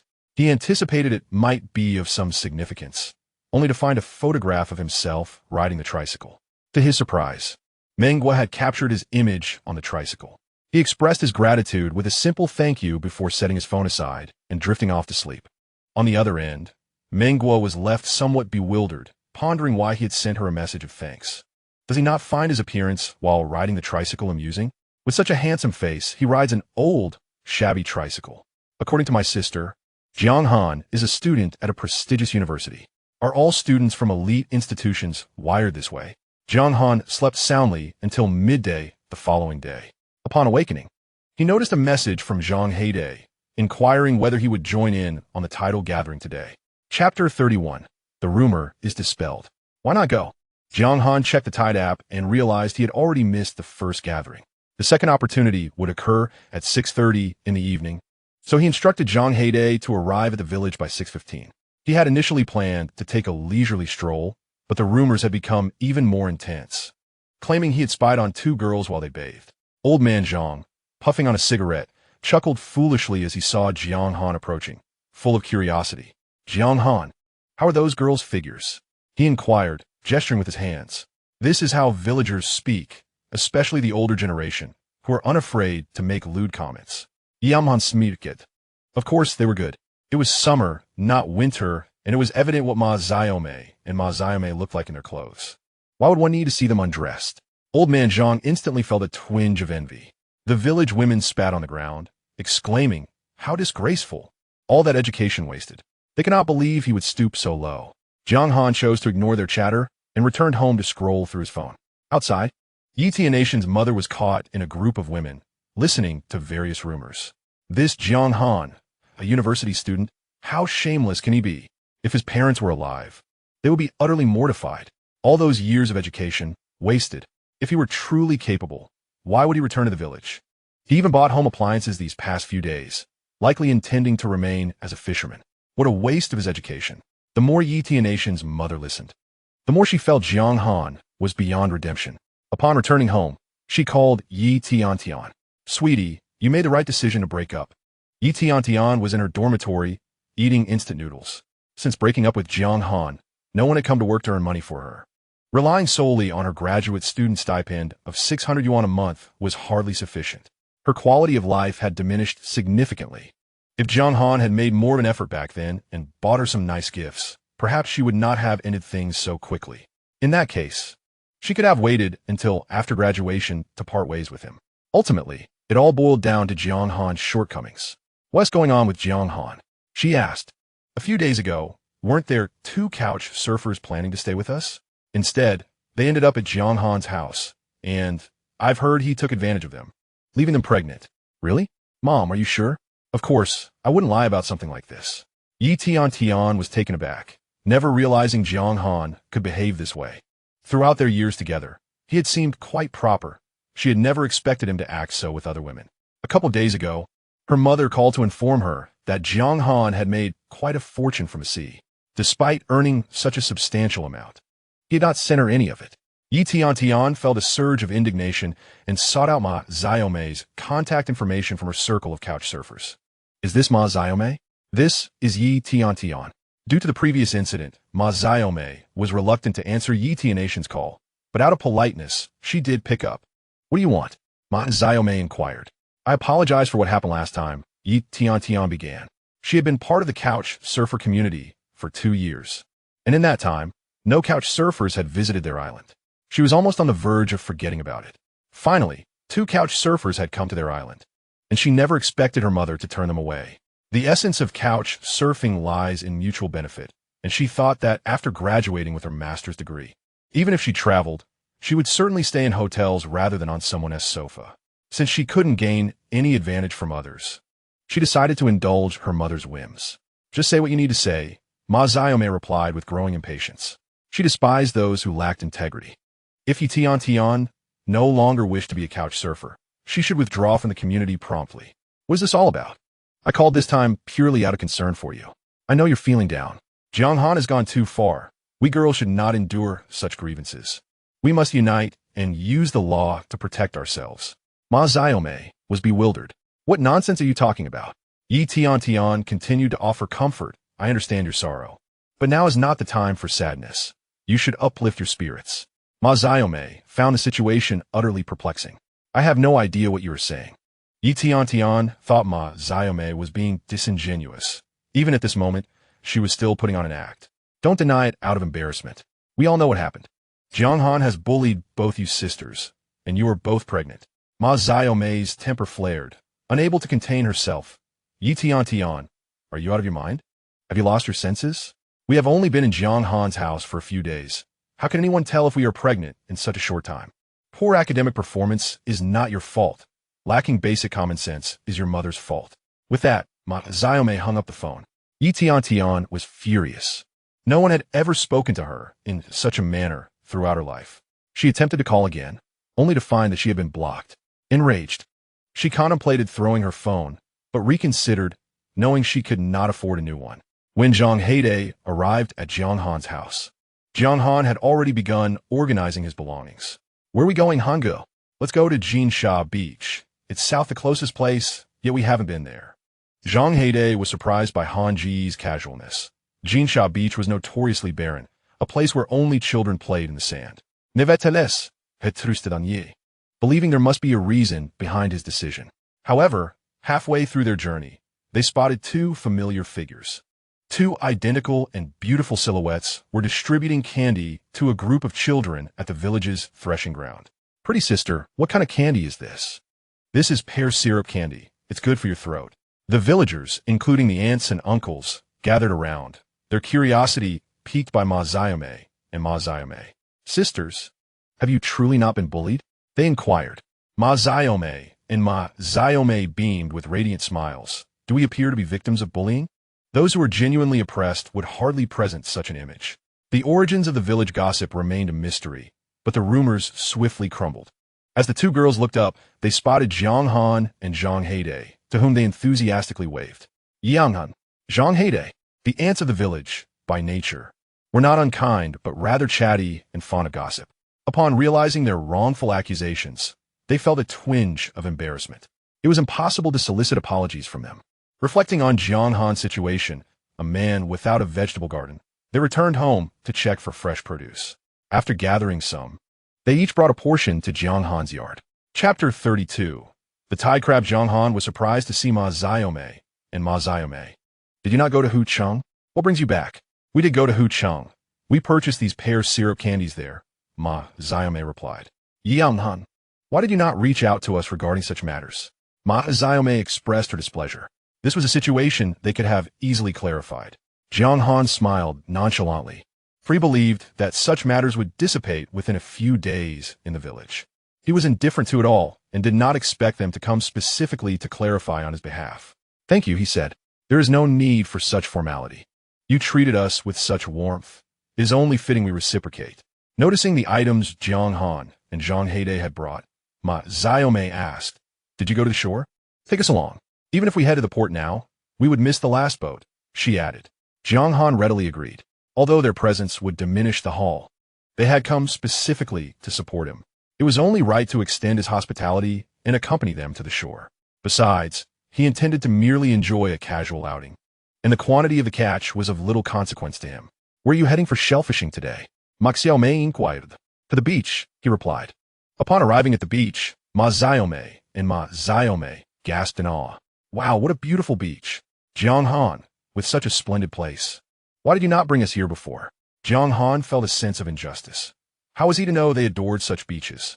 Moreover, compared to other locations, villagers rarely ventured here for shellfishing. He had merely sought proximity and a stroke of luck. To his surprise, he encountered Wang Xiaobao and Li Xiaowa at this spot. The sight of Jiang Han reminded them of the last time he caught the striped shrimp, and they felt as though Jiang Han's gaze was mocking their catch. Unconsciously, they distanced themselves from Jiang Han's group with their buckets. Ma Xiaomei chuckled, her eyes twinkling. It seems you are not particularly favored by the little ones.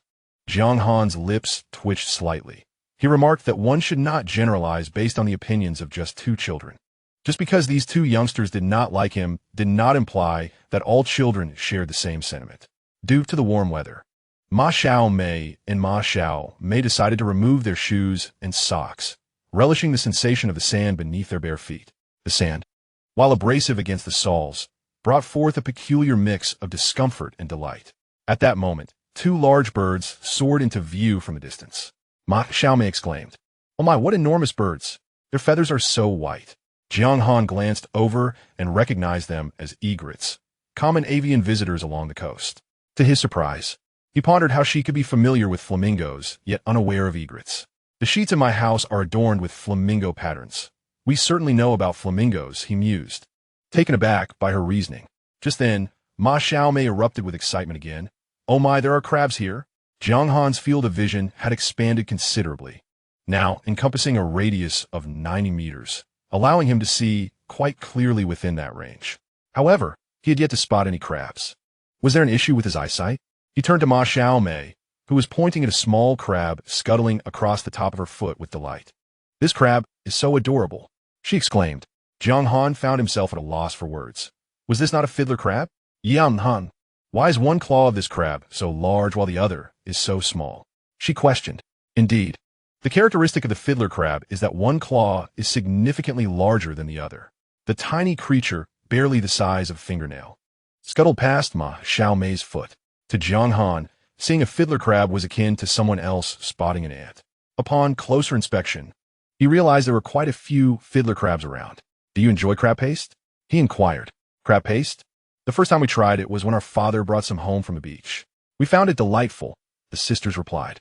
However, once that jar was finished, they discovered that other crab paste simply did not compare. At this moment, their eyes sparkled with the realization that they were on an island. Surely, the crab paste here would be authentic.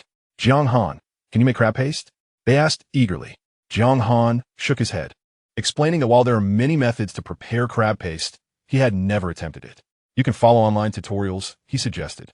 Ma Xiao Mei and Ma Xiao Mei felt a tinge of disappointment upon hearing this. Jiang Han continued, to make delicious crab paste, one must use quality ingredients. These fiddler crabs are perfect for that. Suddenly, the sisters seemed to grasp the crux of the matter. Perhaps the reason their previous crab paste had been unsatisfactory was not due to the method, but rather the quality of the ingredients. Observing the charming fiddler crabs scuttling across the golden sand, they became convinced of this theory. Ma Xiaomei reached out to catch one, but the sensitive crab quickly burrowed into the sand at the slightest hint of being pursued. Ma Xiaomei looked flustered, unsure of what to do next. Jiang Han felt that it was indeed a challenge for the two girls to try and catch fiddler crabs. Such creatures were not easily captured, even for those accustomed to life by the sea. Wang Xiaobao and Li Xiaowa had been here for quite some time, yet they had only managed to catch 2 tidal crabs. Jiang Han surveyed the area once more, and as his field of vision broadened, he found it considerably easier to scan. To his surprise, the beach he had previously overlooked concealed a significant number of lugu shrimp beneath its surface. He handed the shrimp extractor strapped to his back to Ma Xiaomei and instructed Zhang Heide to pass his own extractor to Ma Xiaomei. He used a sand shovel to remove some of the top layer of sand, revealing the air holes beneath. He then explained the operation of the shrimp extractor to them. Ma Xiaomei and Ma Xiaoyan were quick learners, grasping the technique effortlessly.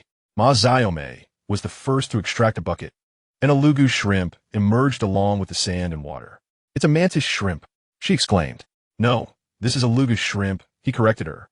Its appearance bore some resemblance to that of a mantis shrimp, albeit smaller than the average mantis shrimp, and certain features shared similarities with crayfish. Jiang Han realized that whenever he was with the two sisters, he naturally assumed the role of a commentator. The girls acknowledged his observation, affirming that the creature indeed resembled a hybrid of crayfish and mantis shrimp. Ma Xiaomei pointed to the air hole that Jiang Han had uncovered with a shovel, inquiring whether all the holes contained such lugu shrimp. Jiang Han hesitated for a moment, nearly revealing his thoughts. It was likely. You two can continue extracting here, while Zhang Heide and I go catch tidal crabs. The girls immediately understood that Jiang Han was leaving the simpler task for them. They also recognized that they had been too boisterous last time, causing Jiang Han and the others to miss out on a considerable catch. The two girls promptly patted their chests in assurance, saying, "Rest assured, we will complete the task." They quickly immersed themselves in their work, performing quite well. Chapter 33. A bounty of 4 buckets tidal crabs are indeed most suitable for making crab paste. If sold in the market, they could fetch around 20 yuan per gene. However, the crabs are rather small and light, making it challenging to capture a couple of gene of tidal crabs. Those residing by the sea, even if they manage to catch tidal crabs, typically prepare them at home for their own crab paste, rarely selling any excess in the market. Consequently, it is not easy for individuals from inland areas to enjoy crab paste made from wild tidal crabs. Zhang Heide relied solely on his experience to catch tidal crabs. Upon spotting one climbing out, he would dash over to seize it, and if it burrowed into the sand, he would quickly use his shovel to unearth it. Jiang Han, however, was different. His keen eyesight allowed him to directly grasp the crabs with his gloved hand, while Zhang Heide had only caught 5 or 6 crabs. Jiang Han had already amassed nearly 20. Zhang Heide gazed at Jiang Han with admiration, exclaiming, "Hangu, you are truly remarkable." It was no wonder that during their school days, even when Hangu did not study diligently, he consistently ranked among the top in their class. Occasionally, he would study earnestly, yet still struggled to grasp certain concepts. Some talents, it seemed, were innate. Fortunately, Hangu did not disdain him, allowing him to accompany him in his endeavors. Otherwise, he might still be risking his life in fights just to earn a pack of cigarettes. Meanwhile, the girls had completely exhausted the air holes on their side. Ma Xiaomei approached Jiang Han, who diligently unearthed a new area for her. With admiration gleaming in her eyes, she exclaimed, "You are truly remarkable. You always find these spots with precision, observing the dense cluster of air holes beneath. She speculated that many Luga shrimp might be lurking below. Leaning closer to Jiang Han, she inquired, "Jiang Han, can you tell me who I am?" Jiang Han glanced at the alluring little black mole at the corner of her eye and replied, "You are Ma Xiaomei." Ecstatic, she clapped her hands, exclaiming, "Jiang Han, you finally remember me." Ma Xiaomei, puzzled, looked up at her sister, perhaps too thrilled from the shrimp-catching experience. She too carried a bucket over and, spotting the air holes, could hardly contain her joy. "With your skills, Jiang Han, there's surely no need for you to remain in the city for work." To him, a man unbound by the constraints of a job was invariably more carefree and unrestrained. Jiang Han smiled at them, remarking, "Perhaps I am truly more suited to being a fisherman." Suddenly, his phone vibrated, prompting him to remove his gloves and check. Messages from the group flooded in. Lu Boang wrote, "Jiang Han, let us, the 9 to 6 office workers, glimpse your island life." Hu Danzan added, "Indeed, we haven't heard from you in the past couple of days." Jiang Han, preoccupied with his coastal endeavors, had little to say. He simply sent a photograph of his seaside activities. In the summer, twilight lingers long. Although the sun had disappeared, the sky was ablaze with resplendent hues of crimson, painting a picturesque scene. The vibrant colors reflected upon the sandy beach, rendering it a lustrous expanse of gold.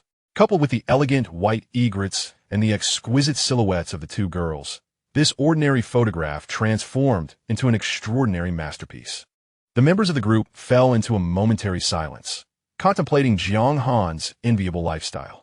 Noticing that he had caught enough crabs for his crab sauce, Jiang Han decided to cease his endeavor and invited Zhang Heide to join him in searching for Luga shrimp. The two girls felt immensely grateful, as Jiang Han generously allowed them to use the only 2 shrimp buckets available. Meanwhile, he and Zhang Heide reached into the shrimp holes. Initially hesitant, Zhang Heide was unsure about reaching into the unknown depths, but seeing Jiang Han's confidence encouraged him to do the same without hesitation. He trusted that Han Ge would never steer him wrong. Indeed, every creature they pulled out was a Luga shrimp devoid of any danger. This time, the two girls not only refrained from causing trouble, but proved to be of significant help. Unbeknownst to them, both water buckets filled to the brim. With time still on their side, Jiang Han contemplated returning home to fetch 2 more buckets. However, as he turned around, he noticed the small eyes of Wang Xiaobao and Li Xiaowa were red and teary. Recalling the times he had played with them alongside their father, he approached and asked, "What has happened to you?" Upon his inquiry, the 2 children burst into tears, wailing, "You're bullying us, sob sob. You're a big bad guy, sob sob." Jiang Han was utterly bewildered as he glanced at the small buckets they had brought, containing merely 7 or 8 crabs. Meanwhile, his own 2 large buckets were nearly overflowing. As Jiang Han observed the 2 children crying with increasing sadness, he began to comprehend the situation. Perhaps overwhelmed by their sorrow, the children neglected to safeguard their tools. Jiang Han seized their sand shovels and, standing 2 meters away, he skillfully excavated the sand, revealing a multitude of air pockets beneath. After completing his task, he departed. The children exchanged glances, recalling how their grandparents had advised them to learn from Jiang Han, a graduate of a prestigious university. Yet, to them, he seemed rather foolish. Having uncovered so many air pockets, yet failing to dig further, appeared to be a sign of ignorance. While they deemed Jiang Han silly, they themselves were far from foolish. Immediately, they grabbed their small tools and began to dig fervently. To their astonishment, they unearthed a considerable number of white shells. These shells could fetch 2 yuan per pound if sold to Jiang Ermao. Naturally, the quantity they gathered was insufficient for sale, but they would be satisfied just to have their mother prepare a bowl of soup for them at home. The white shell and winter melon soup was particularly delectable. Moreover, the abundance of white shells they found could sustain both families for several meals. The spot brimming with white shells was merely a short distance from where they had previously found nothing. Upon witnessing Jiang Han return with 2 empty buckets, they began to reconsider their initial judgment of him. It seemed that fortune favored him, allowing him to discover such treasures. Jiang Han marked out several areas, and before the tide rose, all 4 buckets were filled to the brim. Today, he had brought along the largest bucket from home. The combined weight of the 4 buckets approached 200 pounds. Jiang Han estimated that his earnings from this venture could amount to 10,000 yuan. Upon returning home, He was met with a yard piled high with vegetables, eliciting a blend of amusement and exasperation. The very people who scolded him were also the ones who gifted him these bounties. To be honest, he was too apathetic to engage in disputes over it. Alongside the vegetables lay numerous eggs. Jiang Han found a shaded spot to properly arrange the vegetables and eggs, and he placed all the lugu shrimp in the water tank. He instructed Ma Xiaomei and Ma Xiaomei to wash the tide crabs, then encouraged them to learn to cook online, to ensure authenticity in flavor. He even called Jiang Feng to inquire about the crucial steps. Jiang Feng, finding it difficult to explain over the phone, decided to ride her bicycle to Jiang Han's location upon realizing that Ma Xiaomei and Ma Xiaomei had come to assist. Observing the two girls studying how to make crab sauce on their phones, she found them utterly adorable. You need not worry about this. I will handle it while you watch. When you return home, if you have tide crabs, you can make it yourselves, she said. The two girls felt a bit shy, but Jiang Feng was delighted. I must thank you both for coming to help clarify things for my brother. Chapter 34. Selling at a high price again. Jiang Feng had been accustomed to handling such tasks since childhood, and she approached these matters with remarkable efficiency. She crushed the cleaned crabs using a stone mortar, layering them with salt in a jar, with the final layer consisting of the large pincers of the tide crabs. Ma Xiaomei stood by filming the process, while Ma Xiaomei diligently took notes. Upon encountering two remarkably beautiful young ladies who were earnestly seeking to learn from her, Jiang Feng felt a twinge of bashfulness. She sealed the jar, which would be ready for consumption in 15 days, perfect for pairing with rice or noodles, or even as a delightful dip for steamed buns. However, considering the travel plans of these two young women, Jiang Feng felt a sense of inconvenience. Carrying a jar would certainly hinder their mobility. The two girls shared this sentiment. After a moment's contemplation, Jiang Han suggested that they send the jar home when they reached the coastal port the following day, thereby alleviating the burden of traveling with it.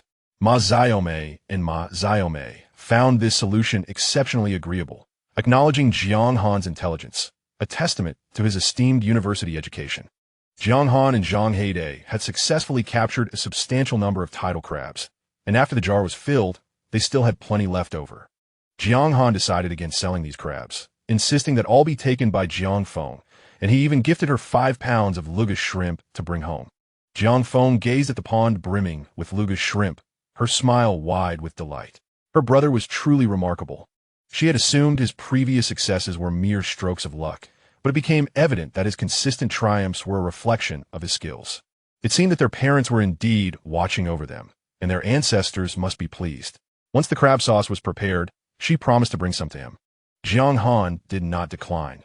The crab sauce made from tidal crabs was indeed delectable. Even a small addition to instant noodles would enhance the flavor. Jiang Han escorted Jiang Feng to the door. Zhang Heide mentioned his intention to visit the internet cafe. Had it been earlier, Jiang Han would have suggested that Zhang Heide take the lugu shrimp to the restaurant to sell. However, it was nearly 11 at night, and the restaurant had long since closed. If he were to take the shrimp to the internet cafe, they would likely perish by the time the restaurant reopened. He resolved to make the trip the following day instead. After finishing his evening routine and preparing for bed, a sudden knock echoed at the door.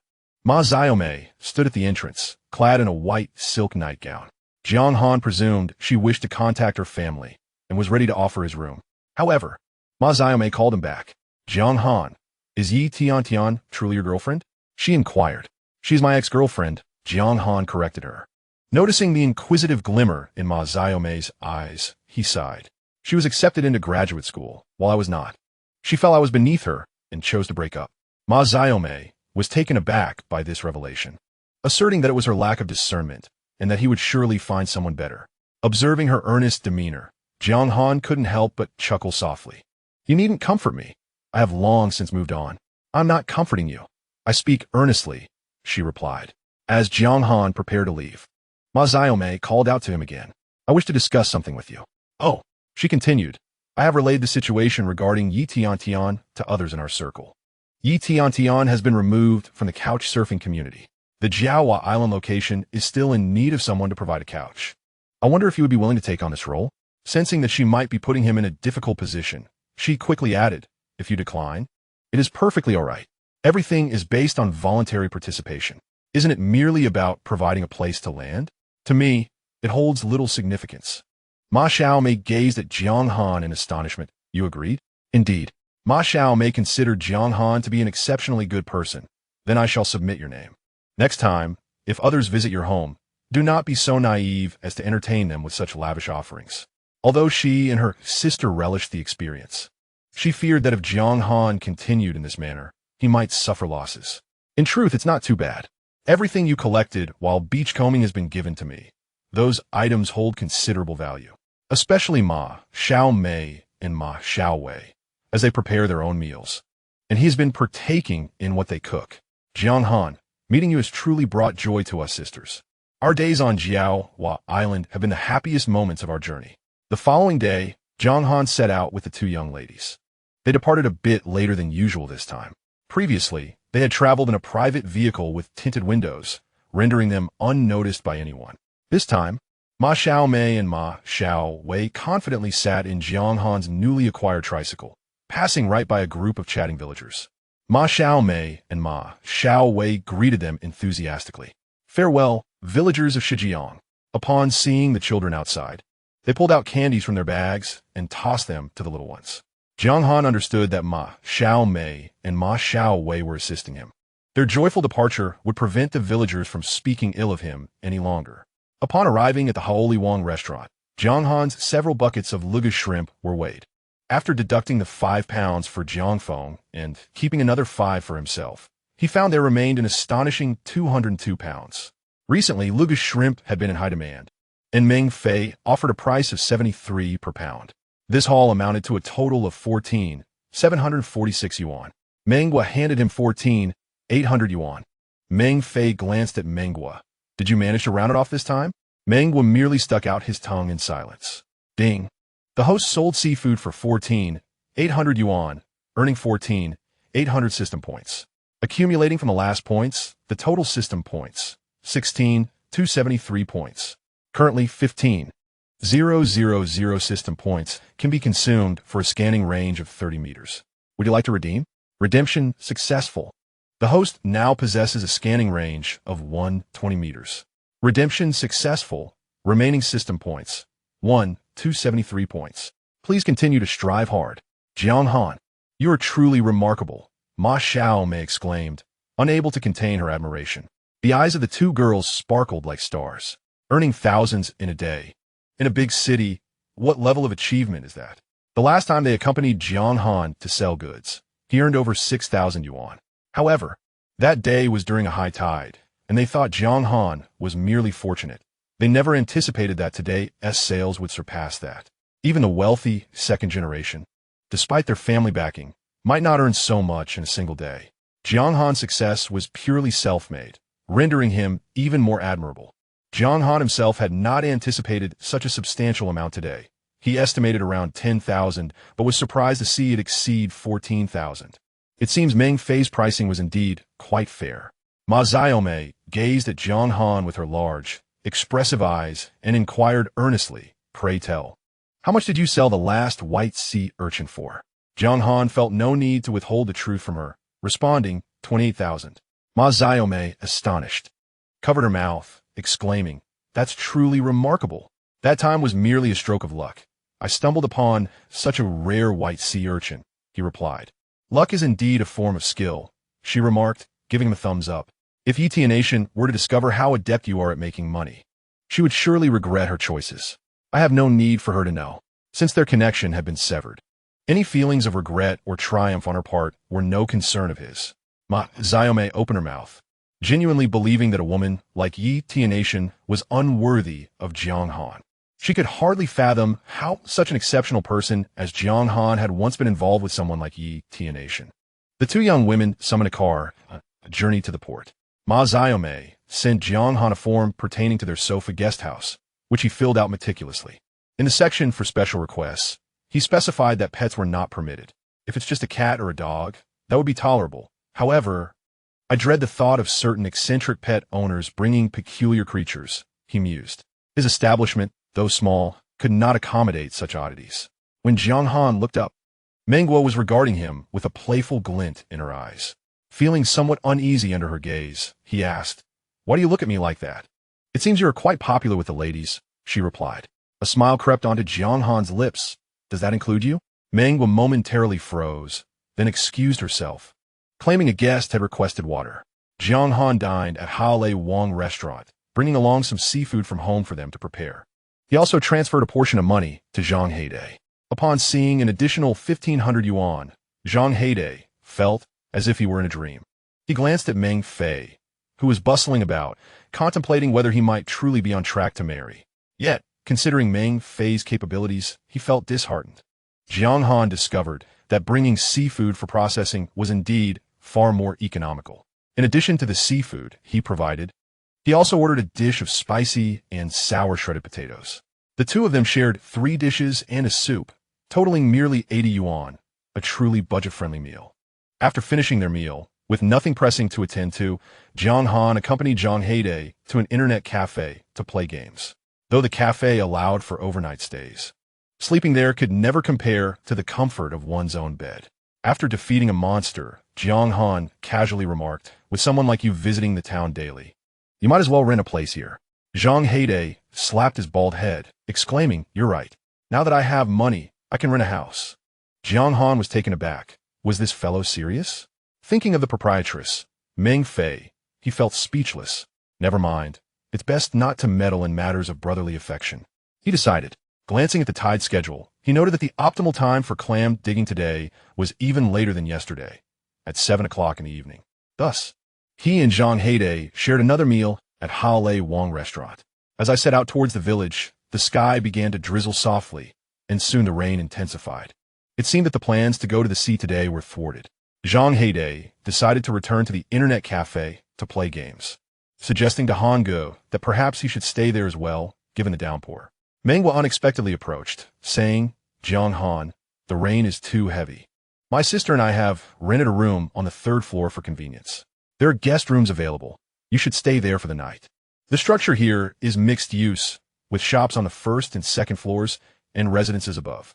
Jiang Han felt a bit embarrassed, replying, "I am particular about my sleeping arrangements. I think I should go home." Mengwa looked at him in confusion. "At your age, you still have such preferences? What did you do when you lived on campus?" Jiang Han felt awkward under her scrutiny. There was nothing I could do. I just had to adapt. As he prepared to leave for his electric scooter, she called out, "Wait a moment." Mengwa dashed into the kitchen and emerged with a raincoat, saying, "Wear this on your way back." Holding the raincoat in his hands warmed his heart as he replied, "Thank you." Having lost his parents at a young age, he and his sister depended on each other. After finally gaining admission to a prestigious university, he found himself jobless and heartbroken at graduation. Yet, in the midst of his struggles, there were still people and moments that brought him warmth. On his way back, despite the raincoat, he still got soaked. The relentless rain seeped into the collar of his raincoat, and the wind blew off his hood twice, leaving his hair drenched. Fortunately, his home was equipped with a water heater and washing machine. After enjoying a warm shower and tossing his clothes into the washing machine, he comfortably sank into his bed. Unexpectedly, he received a private message from Lu Boang. "Lu Boang, Jiang Han, how much do you earn in a month?" Lu Boang, like him, had studied financial management, but came from a family without connections. Now, he struggled daily in a large corporation. "Jiang Han, I'm not sure. Is there something you need?" He had only been back for a few days, yet he instinctively checked his earnings from the past few days, discovering it amounted to over 60,000. After deducting his expenditures, around 50,000 remained. He realized he hadn't even gone to the sea that many times. This was far better than he had anticipated. "Lu Boang, I'm exhausted every day, doing the work of 3 or 4 people. Today, I spoke to my boss about resigning, and he offered me a raise of 500. Now I'm feeling uncertain. Lu Boang, you know how it is for others. I belong to a different class. I can't discuss this with them. I can only ask for your opinion." "Jiang Han, 500 a day. Lu Boang, are you joking? If I earned 500 a day, I would be in stitches from laughter. It's 500 a month. Jiang Han, just a 500 raise? If you truly dislike that job, you should resign." "Lu Boang, but 500 is still money. You don't understand, sitting at home and living off your parents." Jiang Han felt disinclined to continue the conversation with Lu Boang. He had no parents to rely on. Yet, he had never shared his family situation with his classmates. So he bore no ill will towards Lu Boang's words. If he were to remain in the bustling metropolis, would he not also be grappling with the dilemma of a few extra 100 yuan this month? Jiang Han, seeking to Verhun, found a game on his phone and began to play. The following day, the rain persisted unabated. When Aunt Jiaowa last visited, she expressed envy towards the spacious courtyard of his home. His yard was ample, allowing for the scattering of some scallions and the construction of a grape trellis, alongside the potential to plant a bamboo pole for loofahs and cucumbers. However, the upkeep of the grape trellis, loofahs, and cucumbers was beyond Jiang Han's capabilities. Nevertheless, he could sow some scallions, chives, and vegetable seeds. He would not tend to them. If they sprouted, they would thrive, and if not, it would merely result in a slight waste of seeds. Moreover, there was also land on the mountain behind his home. He contemplated casting some rice seeds onto his land and allowing them to grow wild. Should they flourish, he would be able to enjoy rice of his own cultivation.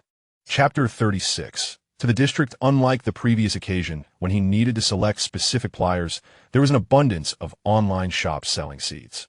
He placed an order with those that could deliver to the island and perused his previous purchases. To his surprise, the items would arrive at the district the very next day. If the rain ceased, he planned to venture to the district to collect his goods and simultaneously check on the situation with the boats. If no suitable vessels were available in the district, he would have to make his way to the city. Suddenly, Jiang Han's phone vibrated. It was a message from Tiantian. Jiang Han, I will return next week. Jiang Han found it puzzling. What was the purpose of a return? He chose not to respond, reflecting on the relentless rain that had persisted for 2 days. He wondered whether Ma Xiaomei and the others had successfully departed the island. He had been so disoriented by the downpour yesterday that he neglected to inquire. Jiang Han sent a message to Ma Xiaomei. Did you all make it to the coast safely? Ma Xiaomei promptly replied, I boarded the ship as soon as I sent you the form. We were fortunate to catch the last boat. I heard the service will be suspended thereafter. Otherwise, we would not have been able to leave today. She followed with a playful emoji. Thanks to you, our luck has improved. With the assurance that the 2 young women had safely landed, Jiang Han felt a sense of relief. The next day, the rain indeed ceased. Jiang Han informed Zhang Heide that they would not be going to the beach. Instead, he drove his 3-wheeled vehicle to the port. Due to the torrential rains of the past few days, the first boat, which typically departed at 5:30 in the morning, had been delayed to 8:30. Jiang Han was unconcerned, as he was not pressed for time.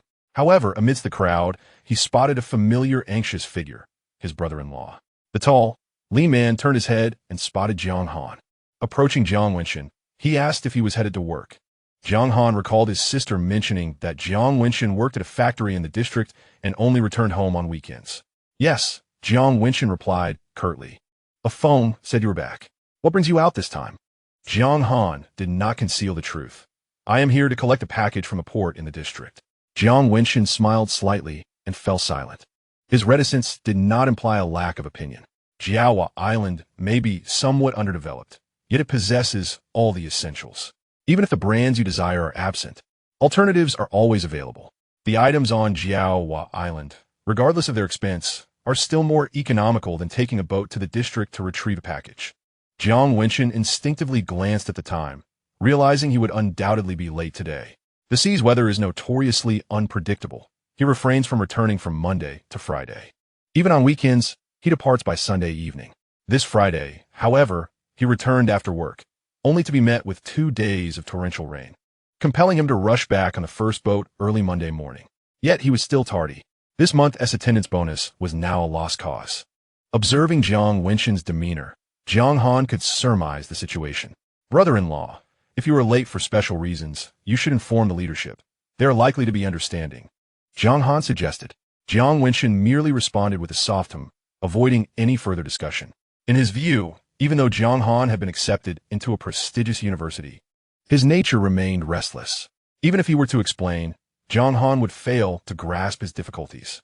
An avtvad silence enveloped Jiang Han, leaving him at a loss for conversation topics with Jiang Wenshin. Coincidentally, beside him sat an elderly lady cradling a duck, which was stretching its neck and quacking loudly, almost touching his face. Jiang Han felt overwhelmed. At that moment, his phone vibrated. Tiantian, did you receive my message? Jiang Han assumed Tiantian was merely checking if his phone was functioning. Jiang Han, yes, I did. Tiantian, if you received it, why didn't you reply? Jiang Han found himself speechless. The message bore no significant content that warranted a response.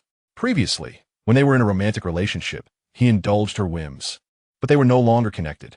Moreover, he He saw no reason to reply to this particular message. After a while, Tiantian sent another message. Jiang Han, you have changed. Jiang Han thought her words were utterly nonsensical. Out of sight, out of mind. He promptly blocked Tiantian, just as she sent a pouting emoji. She noticed the red exclamation mark beside it. Jiang Han had actually blocked her. Infuriated, she contemplated smashing her phone but refrained, remembering its considerable cost. As Jiang Han disembarked, an elderly woman carrying a shoulder pole trailed behind him. Just as the pole's end was about to collide with Jiang Han, Jiang Wenchen appeared at his side and gently pushed the pole aside. "Be careful, Grandma," he cautioned. The elderly woman repeatedly apologized. "I'm so sorry, young man." Jiang Han turned to Jiang Wenchen, expressing his gratitude. "Thank you, brother-in-law." Jiang Wenchen nodded lightly before hastily running off to catch a bus. Jiang Han sighed, acknowledging that his brother-in-law's kindness was not exclusive to him. He treated everyone with the same respect. Regardless, Jiang Wenchen was indeed a reliable man, diligently working to support his wife and children and maintaining a calm demeanor. According to his sister, Jiang Wenchen had never raised his voice at her throughout their years together. The brother-in-law had the opportunity to work in a larger city, yet, considering the well-being of their 2 children, he chose to have his wife remain at home to care for them. He sacrificed his own prospects by opting to work in a small factory within the district. This decision ensured that their children would not face the same fate as many others from the village, who became left-behind children. After all, the distinction between being cared for by grandparents and by parents is quite significant. Putting aside his temper for the sake of his sister and 2 nieces, he accepted this arrangement. In the past, when he pursued his education, ferries would occasionally dock at the district port, but it had been several years since he last set foot on that island. In stark contrast to the rustic and unrefined life of Jiaowa Island's fishing villages, the district was marked by advanced industrialization and commercialization, boasting numerous factories and a thriving commercial center. Moreover, Busan's reputation as a renowned tourist destination attracted many visitors to the district. Travel agencies lined the port, advertising their services, with tickets priced at 120 yuan each. Jiang Han glanced at the sign before moving on. He found no joy in solitary exploration and decided to wait for his sister's family to visit next time. Instead of directly retrieving a package, he flagged down a taxi. "Where's a young man?" The opportunity to see the shipyard presented itself, and Jiang Han aimed to take advantage of it. Although he had researched the address online, he understood that nothing could compare to the reliability of a local guide. He produced a pack of Tiantian cigarettes he had purchased earlier and offered one to the driver. "Excuse me, how many shipyards are in this area?" The driver eyed the cigarette and then Jiang Han, somewhat surprised. The young man appeared to be in his early 20s. "You're quite young, yet you smoke quite well," the driver observed. Out of professional courtesy, he refrained from smoking, instead tucking the cigarette behind his ear. "What size of vessel are you looking to purchase? And for what purpose?" Jiang Han considered for a moment. "Around 15 meters, primarily for fishing." The driver was taken aback. "Can someone as young as you really afford a vessel that size?" "Impressive. I suppose it explains your choice of cigarettes." Jiang Han chuckled. "I'm merely browsing. I may not even buy. Do you have any recommendations?" "Currently, there are only 2 shipyards in Pu District. I've heard that both primarily manufacture fishing boats. Custom fishing vessels may be more available. Which of the 2 offers better value for money?" Jiang Han inquired. The driver chuckled softly. "That's a tricky question." Jiang Han handed him another cigarette. "Just a casual inquiry. Feel free to share your thoughts." The driver placed the cigarette behind his other ear and pondered before responding. "One yard is quite established. I've known it since childhood, so they certainly have ample experience. However, due to management issues, their current situation isn't great. The other yard has only recently been established, and their designs are more contemporary. As for pricing, it seems the newer yard is somewhat cheaper." Recognizing that first-hand observation was essential for a comprehensive understanding, Jiang Han decided, "Let us visit the closer one, then." The near yard was indeed the newer shipyard. Within the shipyard, he observed several newly completed fishing boats, their appearance indeed quite impressive. Upon learning that Jiang Han intended to purchase a vessel, the shipyard personnel warmly welcomed him. "I do not desire such fishing boats. I seek a professional fishing trawler."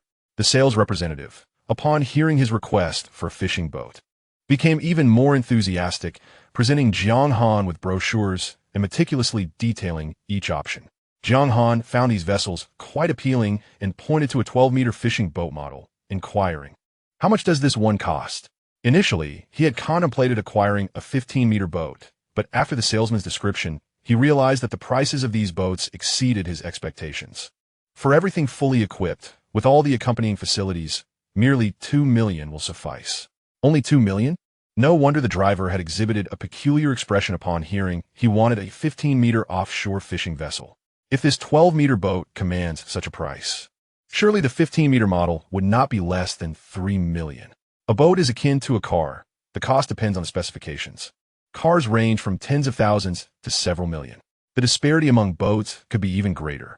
The inclusion of positioning systems, emergency equipment, engines, air conditioning, railings, and restrooms significantly alters the price.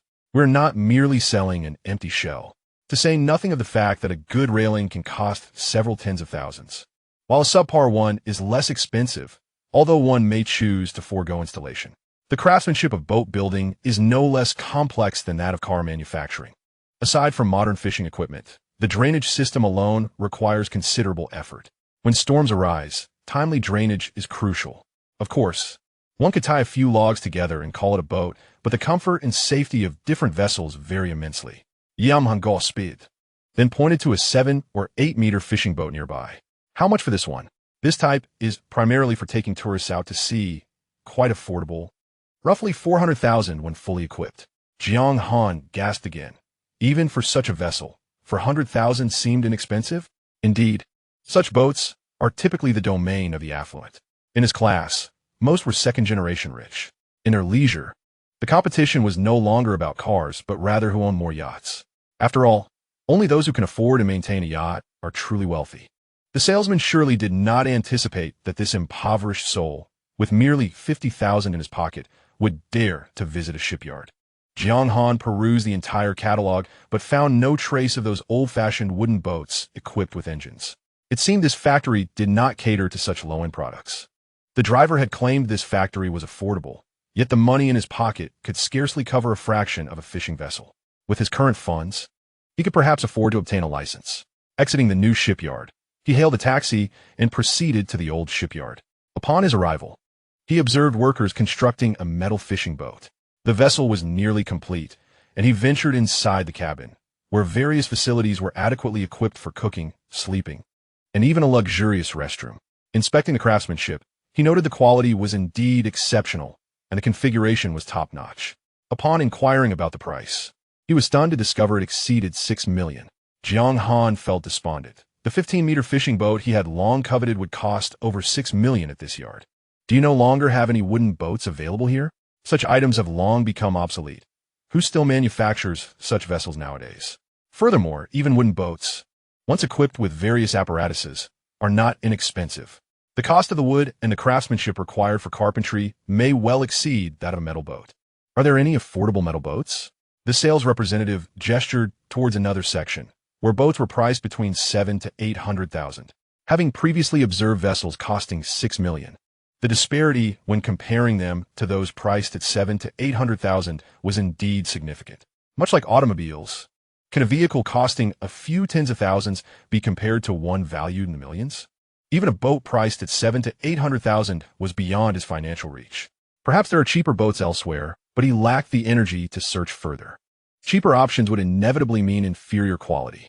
Jiang Han's heart sank completely. It appeared that he was still far from purchasing a boat.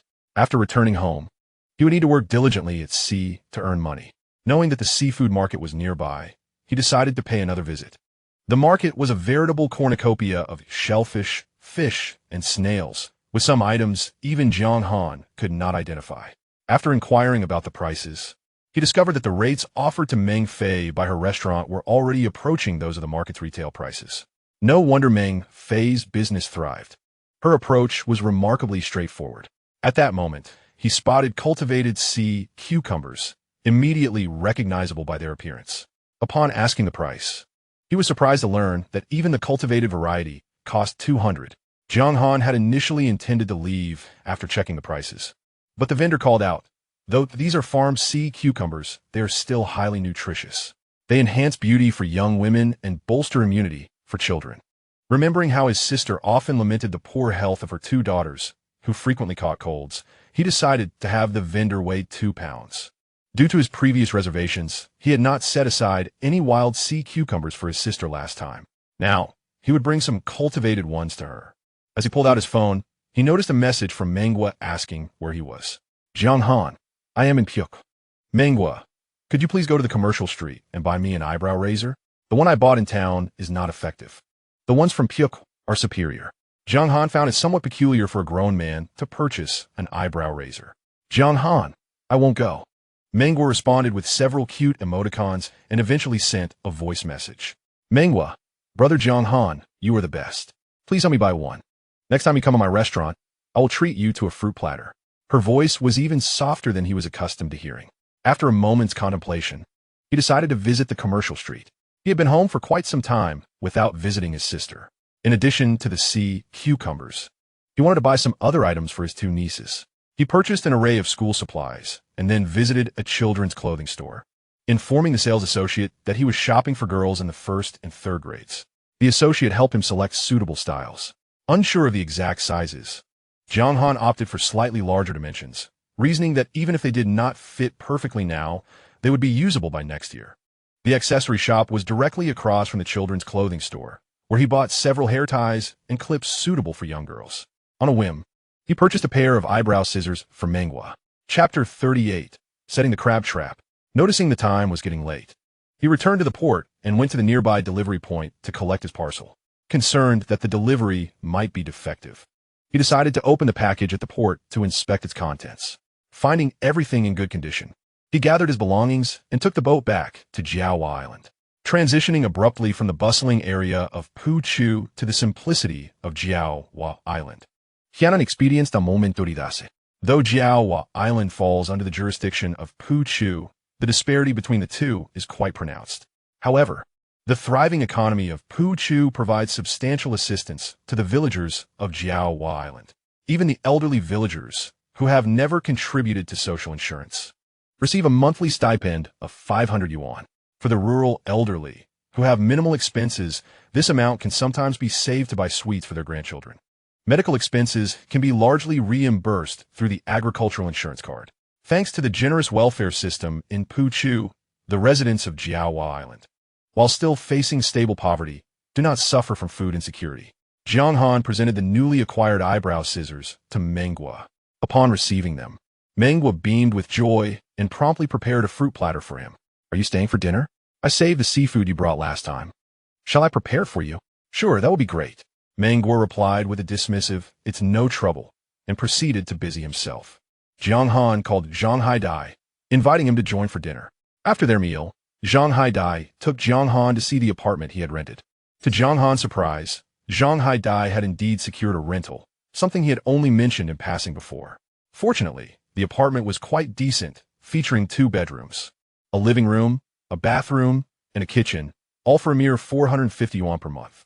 Moreover, it was conveniently located near an internet cafe and a popular restaurant. Brother Han, I've saved a room for you. If you come to town and feel too lazy to return, you can stay here. For Zhang Haidai in the past, 450 yuan had been a considerable sum. Yet now, it seemed trivial to him. Brother Han, there is only one shabby old guest house in town. Those who stay there say that flies and mice come out at night. What if we rented the entire building and turned it into an inn? Wouldn't people choose to stay with us? Jiang Han shot Zhang Haidai a glance, surprised that he was contemplating such matters. However, to profit from an inn, one must have guests. There are hardly any tourists visiting this area throughout the year. Today, while taking a taxi, they passed by Pushan. Despite it not being a holiday, the area was teeming with people, and traffic was jammed for quite a stretch. Zhang Haidai sighed, realizing the endeavor might not be feasible. Indeed, Brother Han is astute. You immediately discern the viability of such plans. After leaving Zhang Haidai's rental, Jiang Han rode his electric tricycle back home. He organized his belongings before heading to the seawall with the crab trap he had purchased online. Through the ceaselessly rolling waves, he gazed intently into the depths of the sea. It was not until he arrived at a spot where he could observe crabs that he lowered the crab traps into the water. Prior to this, he had placed a substantial amount of bait within the traps. Some of these bait items were procured from the fishing gear store during his last visit. while others were purchased online this time. He distributed the bait among the different traps, eager to discern which would prove most effective. Old Jiang was leisurely wandering about with a tea mug, engaging in conversation, when he noticed Jiang Han systematically placing the crab traps. Old Jiang approached and inquired, "How many traps did you bring?" "6, Jiang Han replied. Unable to suppress a chuckle, Old Jiang remarked, "What can 6 do? I set out 16 the other day and caught nothing but 2 pitiful sardines. Sardines come in many varieties, most of which are destined for canning. If sold here, they would fetch around 10 yuan per gene. Those 2 small fish likely did not even weigh a gene. It's fine, I'm just doing it for fun," Jiang Han said, and after placing the last trap, he returned home with his bucket. The results would be known by this time tomorrow. At home, Jiang Han organized his belongings, loading everything he had brought from Pyoku onto his electric tricycle. Within minutes, he arrived at his sister's doorstep. Before he even entered, he could hear Jiang Feng's voice raised in anger. "How many times must I say it? You must calculate what's inside the parentheses first. Why can't you ever listen?" Then, directing her ire at another, "And you, scoring 28 in English, how did you manage that?" The more Jiang Feng scolded, the more agitated she became, leading her to pound the table in frustration. Amidst her tirade, tears began to flow. "Your father and I work so hard every day for whom? Why can't you all just put in a little effort?" Hearing the strain in Jiang Feng's voice, almost to the point of breaking, Jiang Han pushed the door open. "Sister, didn't you say the hairdryer at home was broken? I bought you a new one," Jiang Han said, producing the new hairdryer. Jiang Feng was momentarily taken aback, but her sorrow quickly transformed into joy. "You've come at the perfect time. I truly cannot teach these 2 children. Your grades are good, so you should teach them." Jiang Han did not decline. Moving to examine Ling Ling and Wan Wan's test papers, his brows furrowed slightly. Indeed, their mistakes were rather egregious. Nevertheless, he patiently explained each question to them, one by one. Fortunately, the 2 girls were not dim-witted. Questions that Jiang Feng struggled to explain were clarified by Jiang Han in just a few sentences. Jiang Feng continued to voice her grievances. "Honestly, their heads are situated on their necks, yet I wonder if they are merely decorative. It seems they are intentionally trying to frustrate me."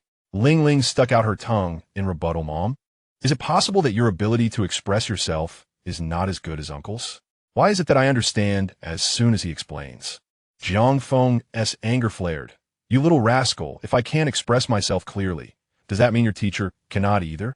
Day after day, you all seem oblivious to the need to study well. Under ordinary circumstances, had they dared to speak to her like that, she might have wielded a feather duster at them.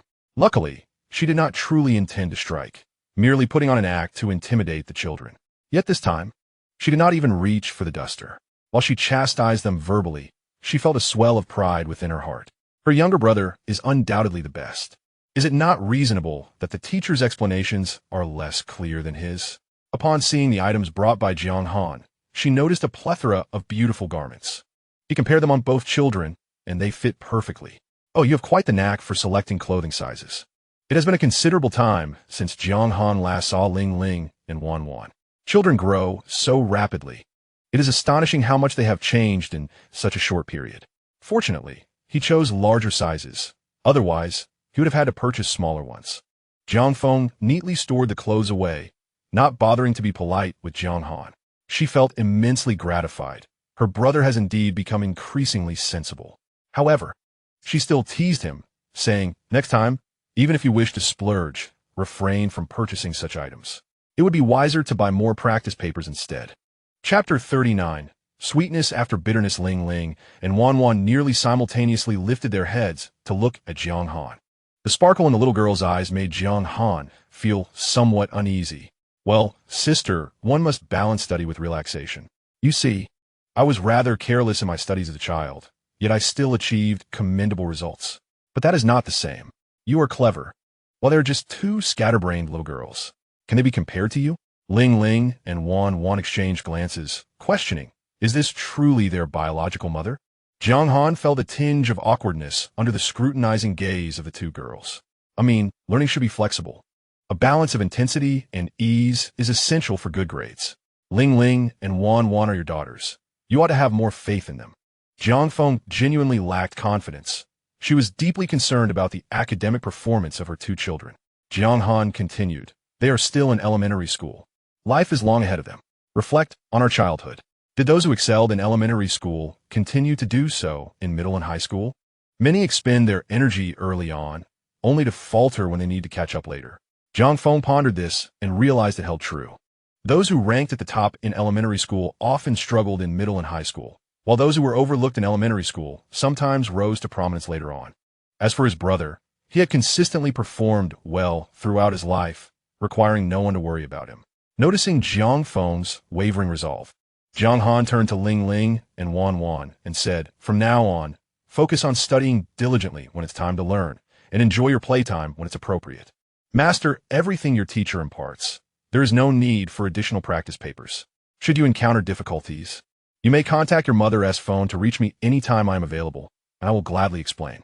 After saying this, Jiang Han felt he might have overstepped his boundaries. After all, they were his sister and brother-in-law's children. He feared that his sister might not take his words seriously and was concerned that his brother-in-law might be displeased. Believing that achieving good results necessitated more practice papers and fearing that he was corrupting his children. Upon hearing this, the two little girls, whose eyes had been sharp and piercing, suddenly softened, nodding vigorously in unison, "Uncle, we understand. Uncle, you're truly wonderful." Whenever their mother encountered matters concerning their studies, she would become exceedingly anxious. From kindergarten, she had begun teaching them to recognize characters and perform addition and subtraction within 100, hoping that they could achieve success through their education. However, it remains a mystery why they still strive to learn. Yet, as the difficulty of the courses escalates, they find themselves unable to keep up. During such moments, their mother becomes increasingly irritable. After completing the assignments assigned by their teacher, a mountain of practice papers awaits them. It seems that as long as they relentlessly tackle questions, their grades will improve. Nevertheless, despite their extensive efforts, their scores remain disappointingly low. Consequently, their mother's frustration mounts, leading to a growing impatience when she interacts with them. Whenever she stands behind them, observing their attempts at homework, they feel an overwhelming sense of dread. Gazing at the cheerful expressions of her two children, Jiang Feng finds herself in a daze. Her younger brother excels academically, and his words must surely hold truth. Could it be that she has employed the wrong methods in the past? Yet, she has urged them to study diligently, and this is the outcome. If they do not exert themselves, can their scores possibly rise? Unbeknownst to her, Jiang Han has grasped her hand. "Sister, do you believe that a person's days of hardship will eventually come to an end? Once those days conclude, good fortune will follow." Jiang Feng looks at the mountain of items Jiang Han has brought, sensing a hint of sweet relief after suffering. Her worries for the two children begin to dissipate. At that moment, her gaze falls upon a plastic bucket Jiang Han has brought. "Are these too shun? Did you gather them from the sea?" "No, these are farmed. I purchased them from the seafood market in Pyuk.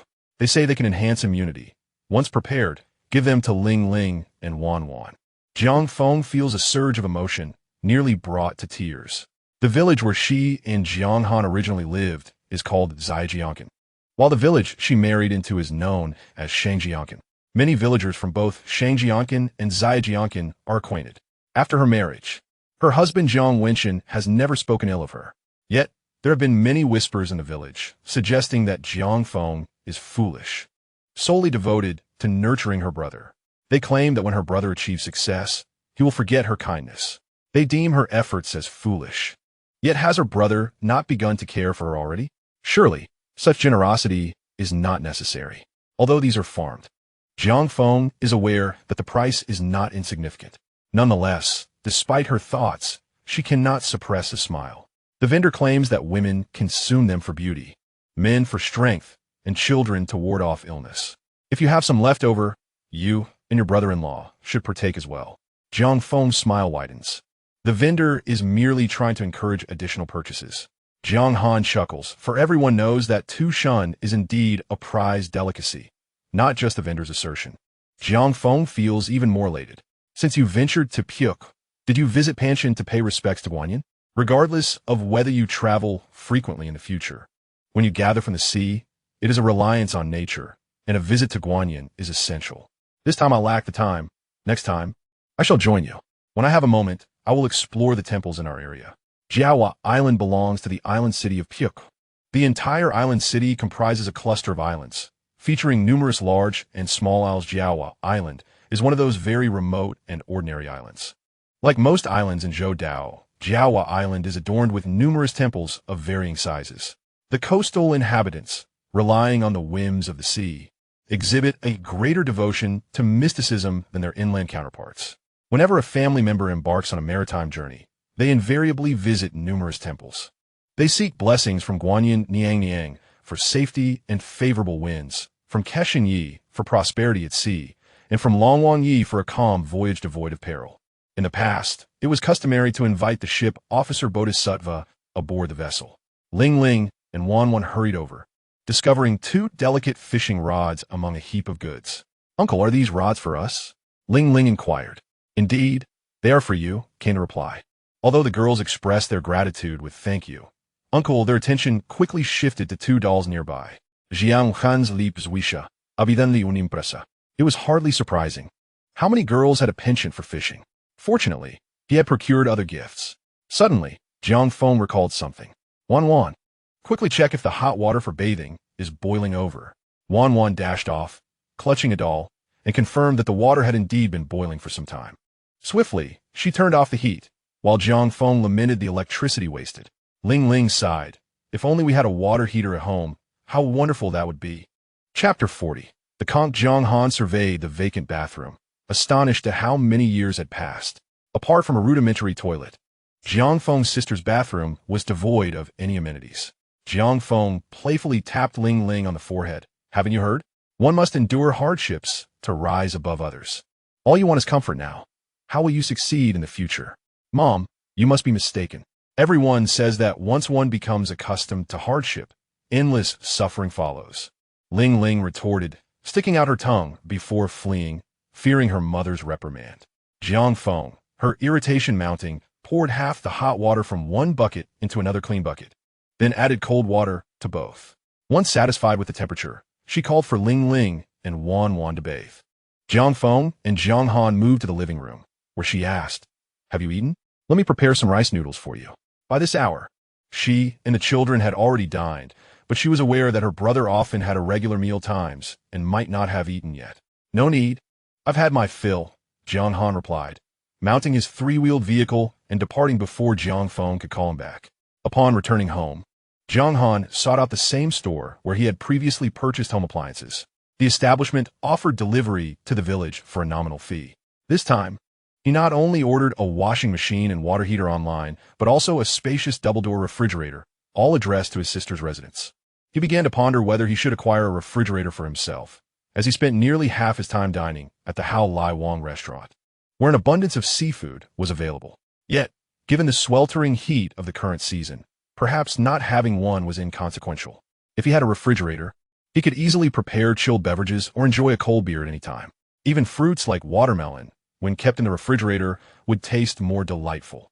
With this thought in mind, he ordered a refrigerator, albeit a smaller one, as a single man who seldom cooks at home found a compact refrigerator sufficient.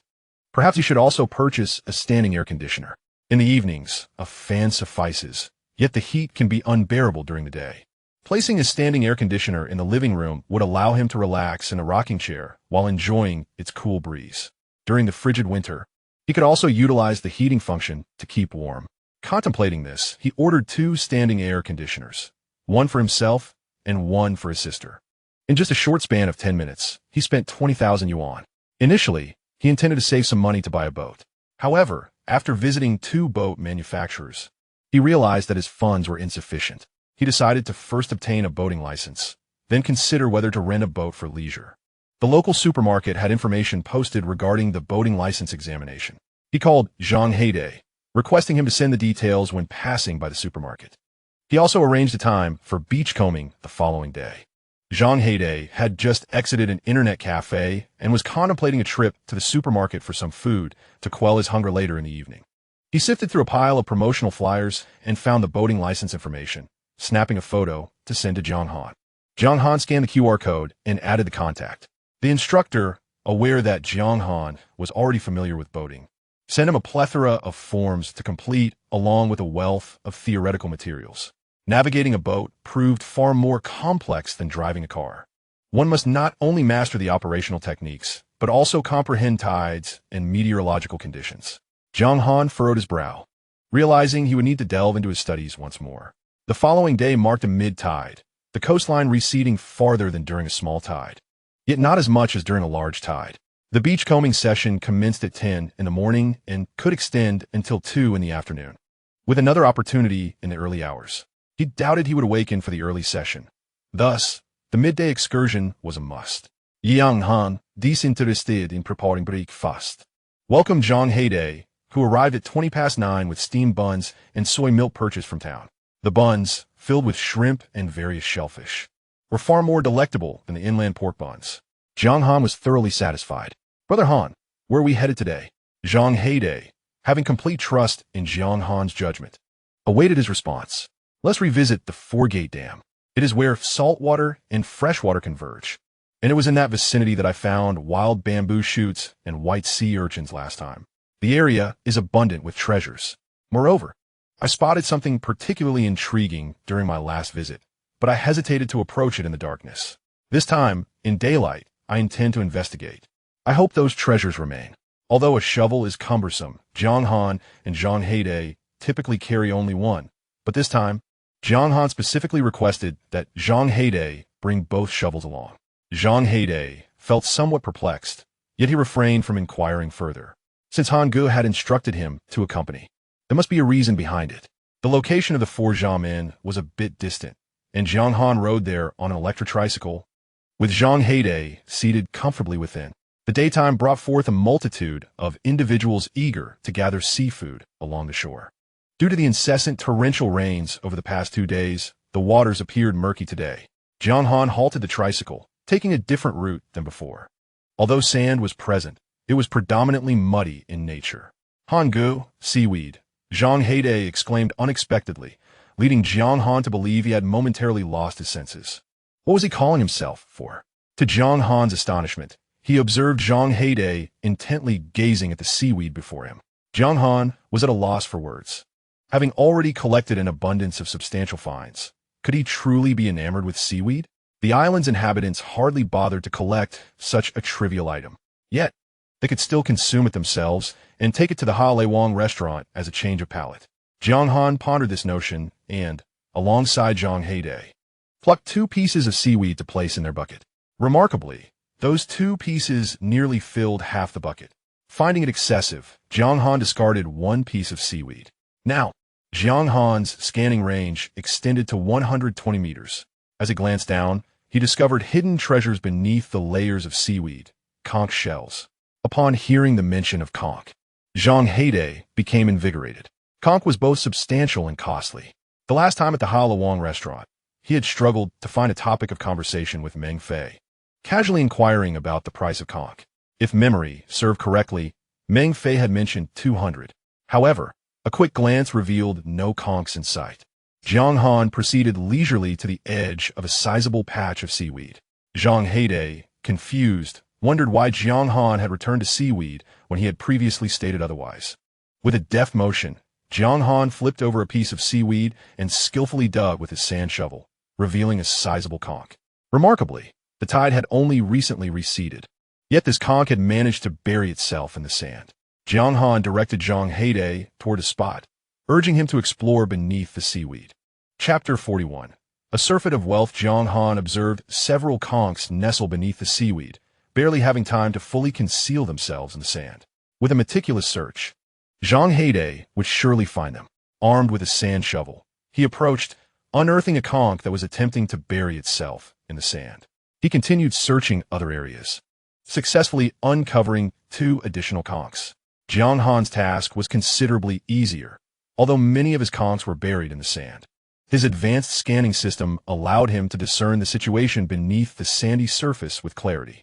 In a short while, he had collected 5 or 6 conchs, each weighing approximately half a pound. Jiang Han felt he had stumbled upon a conch haven. "Jiang Han, have you found conchs? So many?"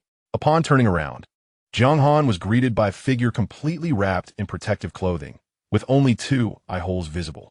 It was midday, and the sun blazed fiercely. Those venturing out to gather seafood were typically dressed in such a manner, as were he and Zhang Heide. He truly did not recognize the person before him. and it was quite a challenge for the other party to identify him as well. Baiyushan pulled down the cloth that was wrapped around her face, revealing her prominent buck teeth. "It's me, Baiyushan. Baiyushan, are you here to gather shellfish too?" Jiang Han exclaimed in surprise. For this location was quite distant from their village, and he had not anticipated encountering Baiyushan here. The shores near our village yield little. They say there are plenty of treasures at Xiamen, so I came to take a look. Jiang Han contemplated mentioning that their village's coastline also had its fair share of finds, but since he had ventured to see Xiamen himself, he refrained from making such comments. Indeed, he had stumbled upon a considerable bounty in this area. "Jiang Han, you're here too." Another figure emerged. Yama blinked, still unable to discern who this person was. "Gue Hua Shun," she chuckled, pulling down the cloth from her face. "It's your Gue Hua Shun. Oh my, look at the conchs." Gue Hua Shun's eyes nearly bulged out upon seeing the conchs in Jiang Han's bucket. "They say you have good fortune. How did he expect your luck to be so persistent?" As she spoke, she unconsciously reached out towards Jiang Han's clothing. Yet, maintaining her dignity, she merely tugged at his shirt. Jiang Han found himself both amused and exasperated. Was this another attempt to share in his good fortune? Baiyushan was less reserved, her muddy hand reaching out to wipe against Jiang Han's clothes.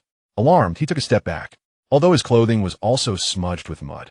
He truly wished to avoid such unwarranted contact with Baiyushan.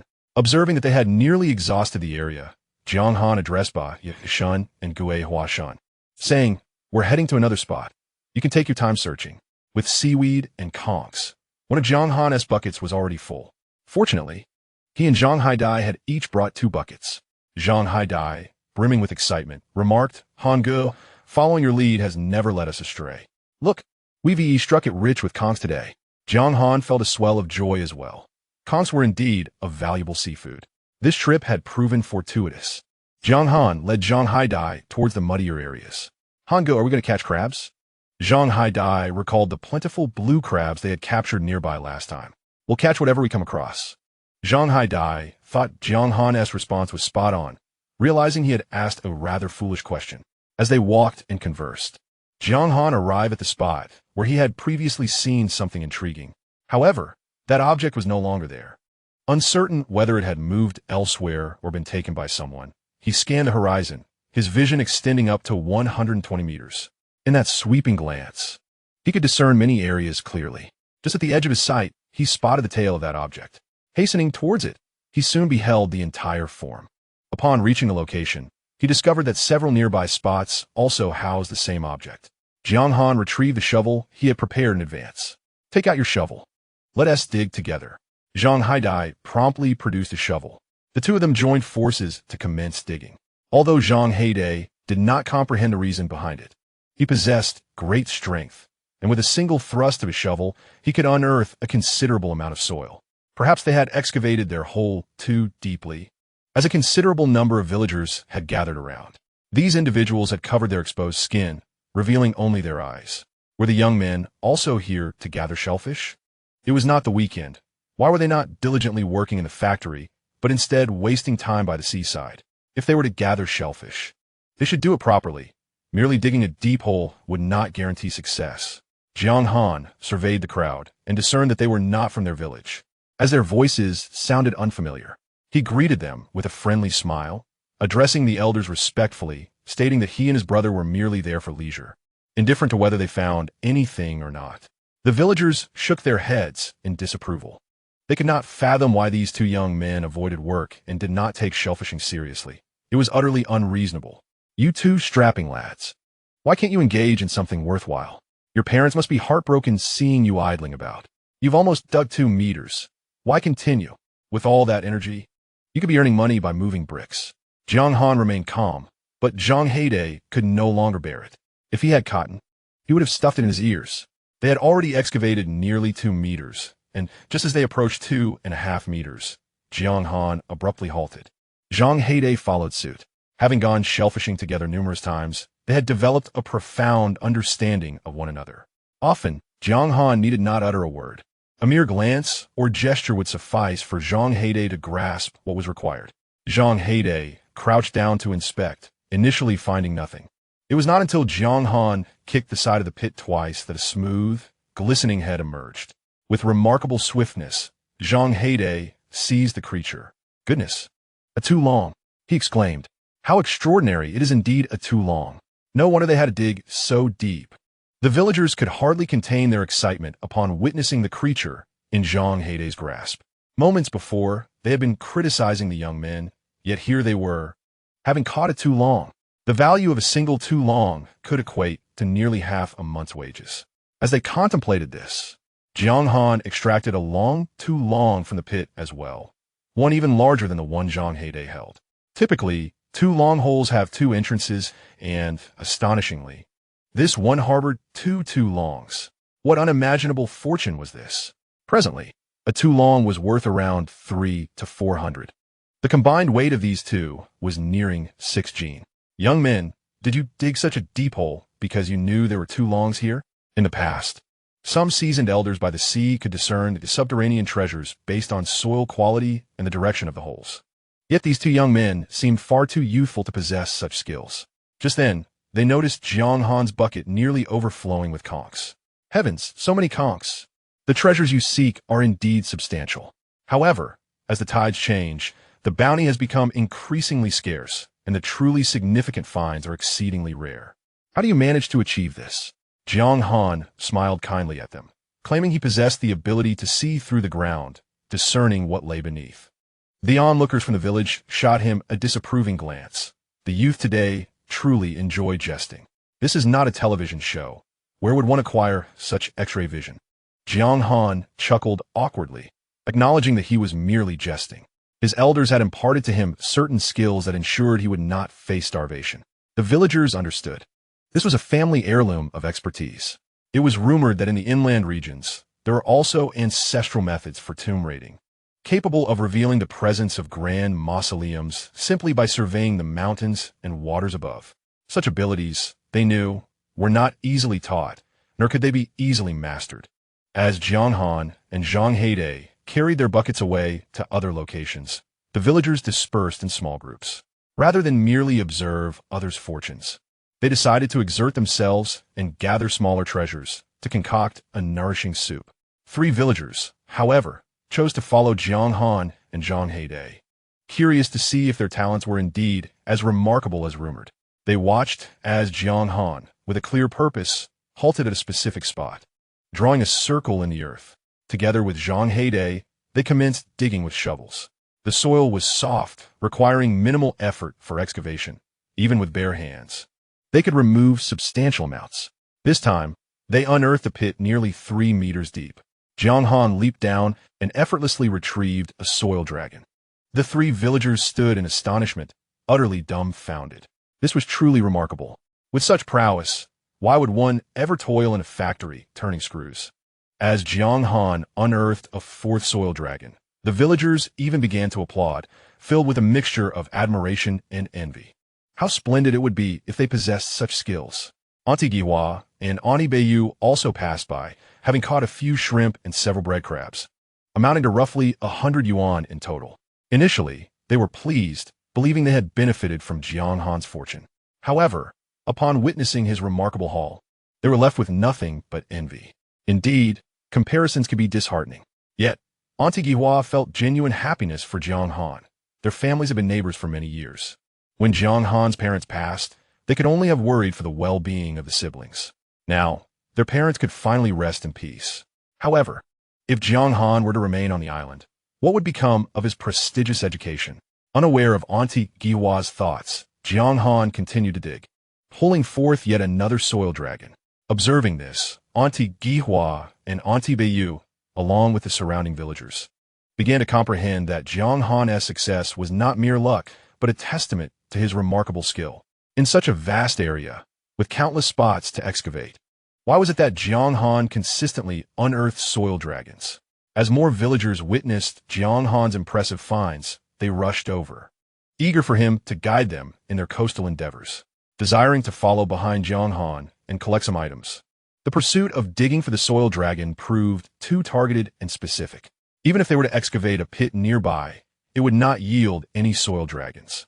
An old man nudged Jiang Han and inquired, "Young lad, are there still soil dragons in this area?" Jiang Han smiled at the old man and replied, Not anymore. Even if there were, he would not disclose such information. However, he had already excavated most of the soil dragons from this section. In truth, he harbored a certain apprehension towards such serpentine creatures, feeling rather uneasy after capturing so many today. Observing that there was still ample time, he gathered some apple snails and river clams. Both apple snails and river clams were inexpensive. This time, he intended to keep them for his own consumption. Compared to seafood, opportunities to enjoy river delicacies were indeed rarer. While collecting apple snails, he fortuitously gathered 3 large blue crabs as well.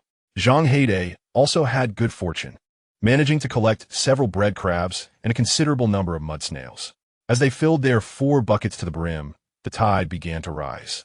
The villagers watched with envious eyes as the 2 robust men, Jiang Han and Jiang Han, struggled to carry the 4 buckets away, while their own buckets could be lifted effortlessly. Due to the sweltering heat in their heavy clothing, both Jiang Han and Jiang Han were drenched in sweat.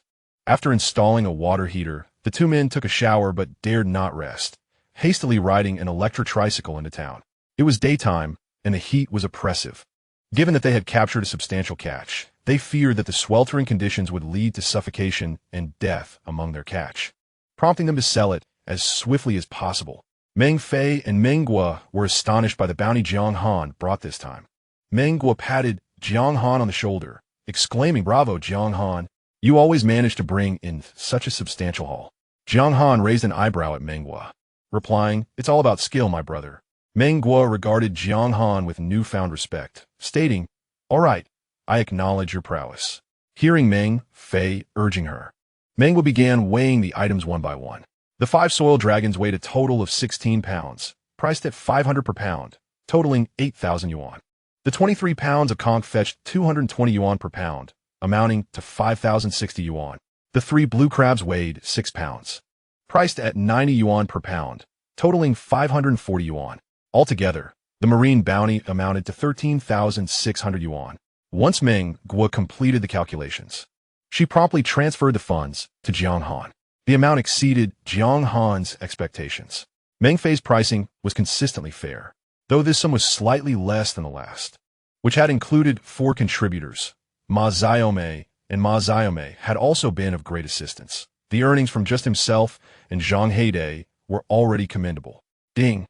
The host sold seafood for 13,600 yuan, earning 13,600 system points. Accumulating from previous points, total system points, 14,837 points. Currently, 12,500 system points can be consumed to exchange for a 25-meter scanning range. Would you like to proceed with the exchange? Exchange successful. The host now possesses a scanning range of 145 meters. The exchange was successful, leaving a remaining system credit of 2337 points. The host is encouraged to continue striving. Jiang Han, do you not intend to sell the items in your barrel? Meng Guo, with her adorable little face and soft voice, inquired. I shall not sell. I will savor them slowly here. There are so many. Your goods are nearly overflowing. Chapter 43. We are friends. Jiang Han chuckled. If you wish to eat, feel free to indulge. I would not partake in your offerings. Meng Guo flipped through the items and noted 2 large conchs, which could fetch around 300 yuan. Will you not sell them either? 1 conch I shall keep with Hai Dai for dinner tonight. The other I will give to you. As you mentioned enjoying the sound of conchs, Meng Guo was taken aback. She had only casually mentioned it during their previous conversation, yet he remembered. I only require the shell. I will extract the meat for you and Zhang Hai Dai to enjoy. As she spoke, Meng Guo happily carried the conch to the kitchen. Jiang Han, having had a late breakfast, had not yet eaten lunch. The exertion from digging for clams had left him quite famished. Zhang Hai Dai was even more ravenous. Fortunately, it was not yet dinner time, and the restaurant was rather empty, allowing for swift service. They were served clear soup with snails, conch meat, steamed bread crab, spicy kelp shreds, and a bowl of seafood soup. Jiang Han and Zhang Hai Dai devoured their meals voraciously. Zhang Hai Dai consumed 3 bowls of rice, while Jiang Han managed 2. Jiang Han transferred 1,400 yuan to Zhang Hai Dai, causing the latter's lips to curve upward in delight. Brother Han, I have realized my funds seem inexhaustible. Jiang Han glanced at him, impressed. If you find your wealth excessive, feel free to lend me some. Certainly.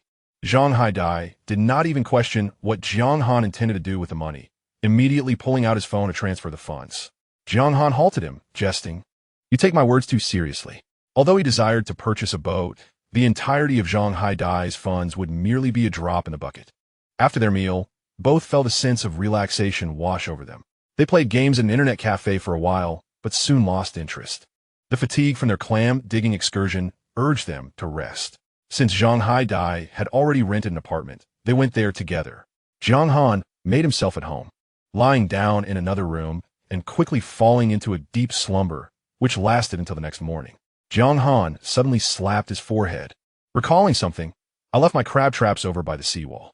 I had intended to check for any catches yesterday evening, but had forgotten. Are you going?" Jiang Han asked Zhang Haidai. Zhang Haidai shook his head. "I shall not go. Since the traps have been set, it suffices to pull them up later. If he goes, Brother Han might feel awkward. If Brother Han does not divide the earnings, that is one thing, but what if he does? Currently, by following Brother Han to dig clams, he earns quite a bit and feels he is already taking significant advantage of him.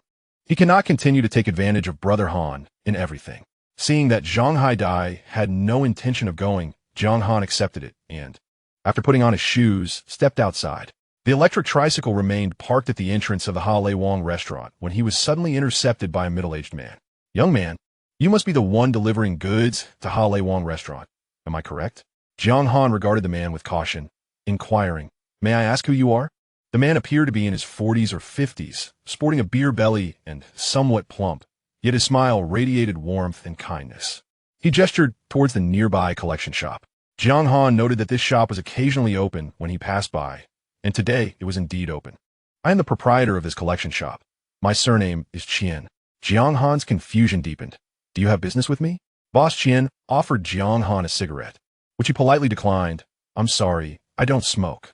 Boss Qian retracted the cigarette, his smile unwavering. "I heard you sold a considerable amount of earth dragons and sea conchs yesterday. I wonder if you have more stock?" Jiang Han looked at Boss Qian with curiosity. "Are you interested in purchasing my goods?" "Indeed, what do you have to offer?" Jiang Han was further perplexed. "Didn't you refuse to buy goods from Shijiang village?" Boss Qian recalled a recent phone call from someone inquiring about purchasing seafood. Upon learning that the caller was a villager from Shijiang, he directed them to Jiang Ermao.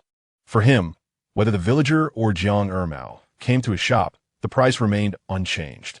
He would earn the same amount, without a penny less.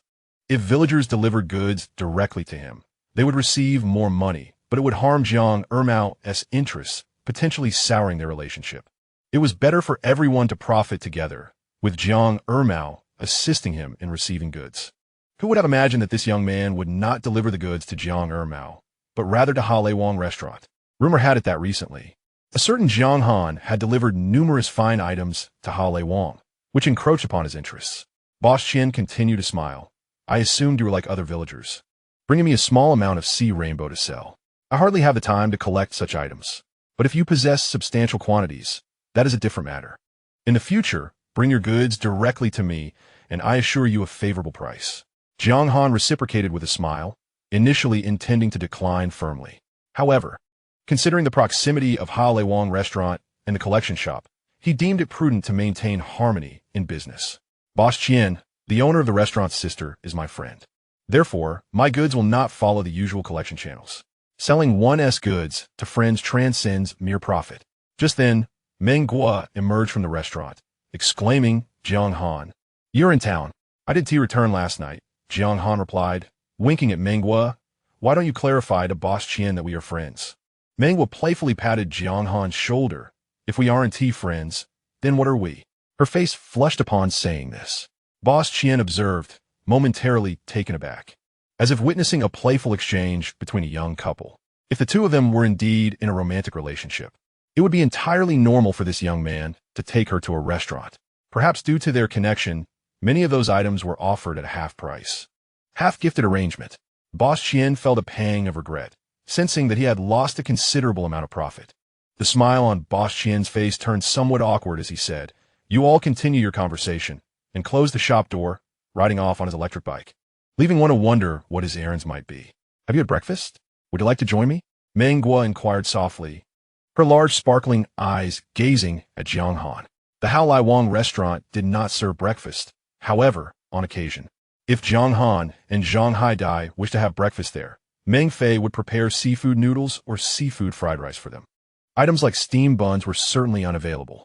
Jiang Han had initially decided against breakfast, a routine he had maintained for many years, where meals were often sporadic. Making the choice of eating or not seem inconsequential. I haven't eaten. Let us go together, then. Chapter 44, Crab Traps. There was a bun shop in town that not only sold buns, but also large pancakes, deep-fried dough sticks, sesame balls, and fried dough pastries. The owner employed only family members. It had been quite a while since Jiang Han had indulged in large pancakes and deep-fried dough sticks. So he ordered a serving along with a bowl of soy milk, while Menghua, aside from tofu pudding, requested 2 large seafood buns. Jiang Han took a photo of his pancakes and soy milk and posted it to his social media, captioning it, "Lately, I've grown somewhat weary of seafood. Time for something lighter." Almost immediately, several classmates commented on his post. "Hu Danzin, I give you 2 minutes to delete this and repost it." Lu Boong, how can one get tired of seafood? Aren't you afraid of divine retribution?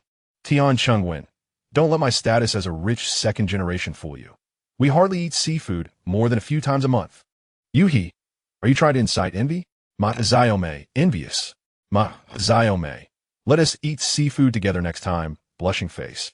Naturally, Jiang Han had no intention of deleting and reposting. He merely used social media to document his daily life. He was quite satisfied with his breakfast. And when Menghua went to pay, she discovered that Jiang Han had already taken care of her portion. "Thank you, Jiang Han," she smiled, revealing a charming dimple on her cheek. "Why are you being so polite? The money you've lent me has been enough for me to treat you to several breakfasts." Jiang Han and Menghua walked to the restaurant's entrance, where he would ride his electric trike back. When Menghua first saw Jiang Han riding the trike, she found it amusing. Now, having seen him more frequently, she began to think there was something quite handsome about him on the trike. As Jiang Han rode away, Menghua waved her hand, calling out, "Jiang Han, be careful on the road." Jiang Han did not turn back. He simply raised a hand in acknowledgement, indicating that he understood. Upon arriving in the villagers regarded Jiang Han with newfound respect. Thanks to Aunt Baya's promotion, everyone in the village was aware of Jiang Han's true capabilities. Zhang Lao Han, with his characteristic boldness, approached him and said, "Han, are there any tricks to catching crabs? Perhaps you could teach me a thing or two." Jiang Han cast a glance at him and sighed. In truth, there was no particular skill involved. "I simply possess the gift of clairvoyance. My eyes can perceive everything with clarity." Zhang Lao Han was both amused and exasperated. "You child, are you trying to play tricks on me? If you're not going to teach, then just say so. No need to concoct such tales to deceive me." Zhang Lao Han merely inquired out of curiosity, never truly believing that Jiang Han would impart his knowledge. After all, that was the very skill that provided Jiang Han's livelihood, and to share it with others could jeopardize his own sustenance. Zhang Lao Han couldn't help but think of Jiang Han's parents, who were genuinely honest individuals, albeit unfortunate. Having departed this world too soon, had they been around, they would surely be enjoying the fruits of their children's labor now. From now on, refrain from telling others that you possess clairvoyance. While I want to be offended, a more petty individual might take umbrage, perceiving you as insincere. Jiang Han found himself at a loss for words, realizing that no one believed his fabrications, and his truths were met with even greater skepticism. Observing Zhang Lao Han's goodwill, he nodded in acknowledgement. "Understood. Thank you, Uncle Zhang. Where are you headed?" Zhang Lao Han inquired. "To the sea dike, to collect the crab traps." "What is there to collect from the crab traps? They must be empty." Even if Jiang Han possesses skills in foraging, surely he cannot have any luck with crab traps, Zhang Lao Han remarked, though he remained intrigued and followed Jiang Han nonetheless. The other villagers, upon learning of Jiang Han's venture to retrieve the crab traps, trailed behind him. In the past, the rewards from setting crab traps had been substantial, but in recent years, due to environmental changes, the bounty of the sea had diminished significantly. On several occasions, they had set out numerous traps, only to catch not a single crab. Jiang Han arrived at the first location of the crab trap. He bent down to inspect, and to his astonishment, discovered 2 fish. Given the small opening of the trap, the fish could not be large. These 2 fish appeared to weigh about 1 kilogram each, their scales displaying a mix of black and white. Indeed, they were black-headed fish. Alongside the black-headed fish were 2 bread crabs, likely having just entered the trap, their claws poised as if ready to seize the fish. Jiang Han promptly hoisted the crab trap out of the water. The villagers watching gasped in disbelief as Jiang Han brought up the trap. Fish, and 2 sizable bread crabs. These were black-headed fish. If these were to be sold to Jiang Ermao, they could fetch 50 to 60 yuan per kilogram. Just these 2 fish alone could yield a handsome sum of 200 yuan. If Jiang Han's prowess at the sea was attributed to skill, surely the success of crab trapping could not be merely skill-based. Indeed, Jiang Han's fortune was remarkable. He was grateful for having brought 2 buckets along. To prevent the crabs from pinching the black-headed fish, he separated them. He then proceeded to locate the second trap.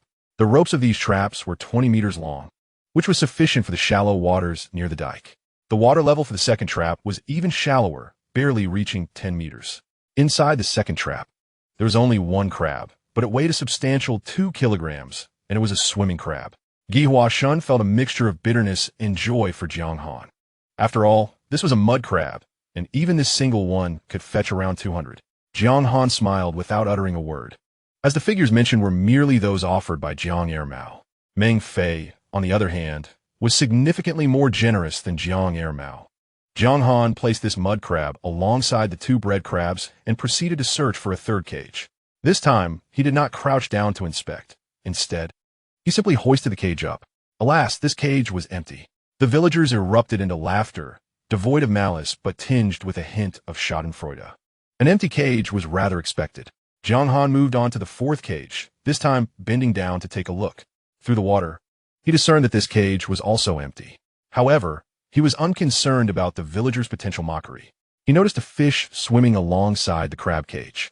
Despite having bound himself to the extreme scanning system, from his elevated perspective, he could only see the top of the fish. Although he could catch a glimpse of its underside, he was unfamiliar with this species and, for a moment, could not identify it. A thought crossed his mind, and he took hold of the cage's rope to attempt to ensnare the unidentified fish. The fish, seemingly unaware, did not flee as the crab cage approached, instead swimming directly into it. Jiang Han wondered aloud, is this really possible? Baya Shin quipped from the side, if you intend to pull it up, just do so. Why shake the rope around? Lao Luo, standing nearby, chuckled, cautioning that the swaying rope might cause the contents of the cage to tumble out. As they conversed, Jiang Han successfully pulled the cage up. Good heavens! Could it be? It was a stoneffish. Chapter 45. Good fortune, there are numerous varieties of stoneffish, and the stoneffish he had caught was one of the most delectable. If sold, it could command several hundred yuan per kilogram. The onlooking villagers were all astonished, their tongues clicking in disbelief. What extraordinary luck to have caught a stoneffish. Jiang Han, did you have your crab cage blessed by Guanyin Niang Niang? One villager exclaimed. Indeed. Jiang Han casually replied, the master blessed it for 49 days. Upon hearing this, the villagers were surprised. If it had indeed been blessed by a master, it was no wonder. The village chief's wife approached, asking, can a master truly bless a crab cage? The last time I took a smaller cage, the master refused to bless it, claiming it was a sin. Jiang Han was taken aback, realizing that some people actually sought blessings for their cages. Li Shun inquired, Jiang Han, which master did you visit for this blessing? The results are remarkable. I would like to seek a blessing as well. If she could secure a few hundred or even 1,000 yuan from today's harvest, she would be more than willing to do so. Jiang Han pointed to himself and said, isn't the master me? Relying on anyone else is less dependable than trusting in my own eyes. The villagers, upon hearing Jiang Han's words, found it both amusing and exasperating, realizing that he was merely jesting with them. Jiang Han, how many cages did you set down in total? 6. I have already pulled up 4, replied Zhang Lao Han. What treasures might the other 2 hold? Almost all the villagers gazed eagerly. Jiang Han felt somewhat speechless. Perhaps it would be better to retrieve the crab traps when no one was around next time. Being watched by so many people made him feel rather uneasy. The other 2 crab traps were positioned a bit farther away, so Jiang Han strolled along the seawall, with the villagers trailing behind him. In this grand procession, he eventually found the 5th trap. The contents of this trap were not particularly surprising, yet it housed a large blue crab and a small white pomfret. The little pomfret had already suffered greatly at the claws of the blue crab. Generally, in places where crabs dwell, small fish tend to avoid the vicinity. It was likely that this little pomfret had ventured into the crab trap first, attracting the crab with its scent. Jiang Han placed the large blue crab into a water bucket designated for crabs and tossed the still gasping pomfret back into the sea. This small pomfret would likely not survive. However, if it possessed extraordinary vitality, perhaps a miracle might occur. Ultimately, its fate lay in Destiny's hands. Jiang Han then discovered the last trap, and when he pulled it up, he was astonished to find 3 crabs within. 1 large blue crab and 2 mud crabs. The large blue crab had lost 1 claw, rendering it less valuable, but it would suffice for his own consumption. After all, losing a claw would not compromise its flavor. The villagers gasped in astonishment. They had set out a dozen traps, and if just one of them yielded a mud crab, they would be grateful. Yet Jiang Han had captured 3 mud crabs with his 6 traps. In addition to the mud crabs, there were also a large blue crab, a rock cod, and a blackhead fish. The bounty from Jiang Han's endeavor surpassed what they could hope to catch in an entire year's worth of traps. Jiang Han, you are so fortunate. Can you not share a bit of your luck with us? Auntie Baya exclaimed, her eyes nearly popping with envy. Jiang Han chuckled, remarking that they were all from the same village, and if he could share, he would have done so long ago. He had often told them that his success stemmed from his keen eyesight, but they had chosen not to believe him. As the villagers gazed at the 2 buckets of his catch, only envy remained in their hearts. Jiang Han pondered for a moment and decided to place a blackhead fish in his family's pond, along with the blue crab that had lost 1 claw. Although it had only 1 claw left, it still possessed a formidable grip. Keeping it with the blackhead fish made him worry it might harm the latter. Finally, he also placed the 2 bread crabs into the water basin. He called Jiang Feng's sister. I managed to catch some things in the crab traps and have placed them in the pond at home. You can come over and collect them. Jiang Feng's lively voice came through the phone. What can you possibly catch in crab traps? You might as well keep it for yourself. Sister, you underestimate me. Not only can I save some for you, but I can also sell them. All right, you are impressive. Just don't leave the house. Wait for me. With that, Jiang Feng hung up. Jiang Han was taken aback. He had asked her to make the trip because he intended to go to the town. If he weren't going to town, he would have delivered them himself. Now, however, Jiang Feng insisted he stay put. He shrugged it off. A little weight wouldn't hurt. Comfortably, he reclined in the rocking chair, listening to music on his phone as he awaited his sister's arrival. The internet connection downstairs is rather poor, often intermittent. Yet at this moment, it seems satisfactory. Recently, the program with Shi Gu Wang has been quite enjoyable. Those 2 foreigners possess remarkable vocal skills. When Jiang Feng arrived, she found Jiang Han lounging in a rocking chair, embodying the demeanor of an elder. Despite being at an age where one should be striving diligently from 9 to 5, he has adopted the lifestyle of a senior citizen in the village. However, reflecting on the items her brother has brought home lately, along with the gifts he has sent her, her heart swells with warmth. If her brother had not returned, perhaps he would not have been able to afford so many things. Sister, the items are in the pool. Feel free to take them. There's no rush. Jiang Feng extracted a plastic bag containing a well-sealed ceramic bowl. The dish you asked for was prepared the next day. I came over twice. Yet I did not catch a glimpse of you. It has been resting in Aunt Wang's refrigerator all this time. Aunt Wang is their neighbor, living in relatively comfortable circumstances. To preserve this delicacy, Jiang Feng even gifted them a small bowl.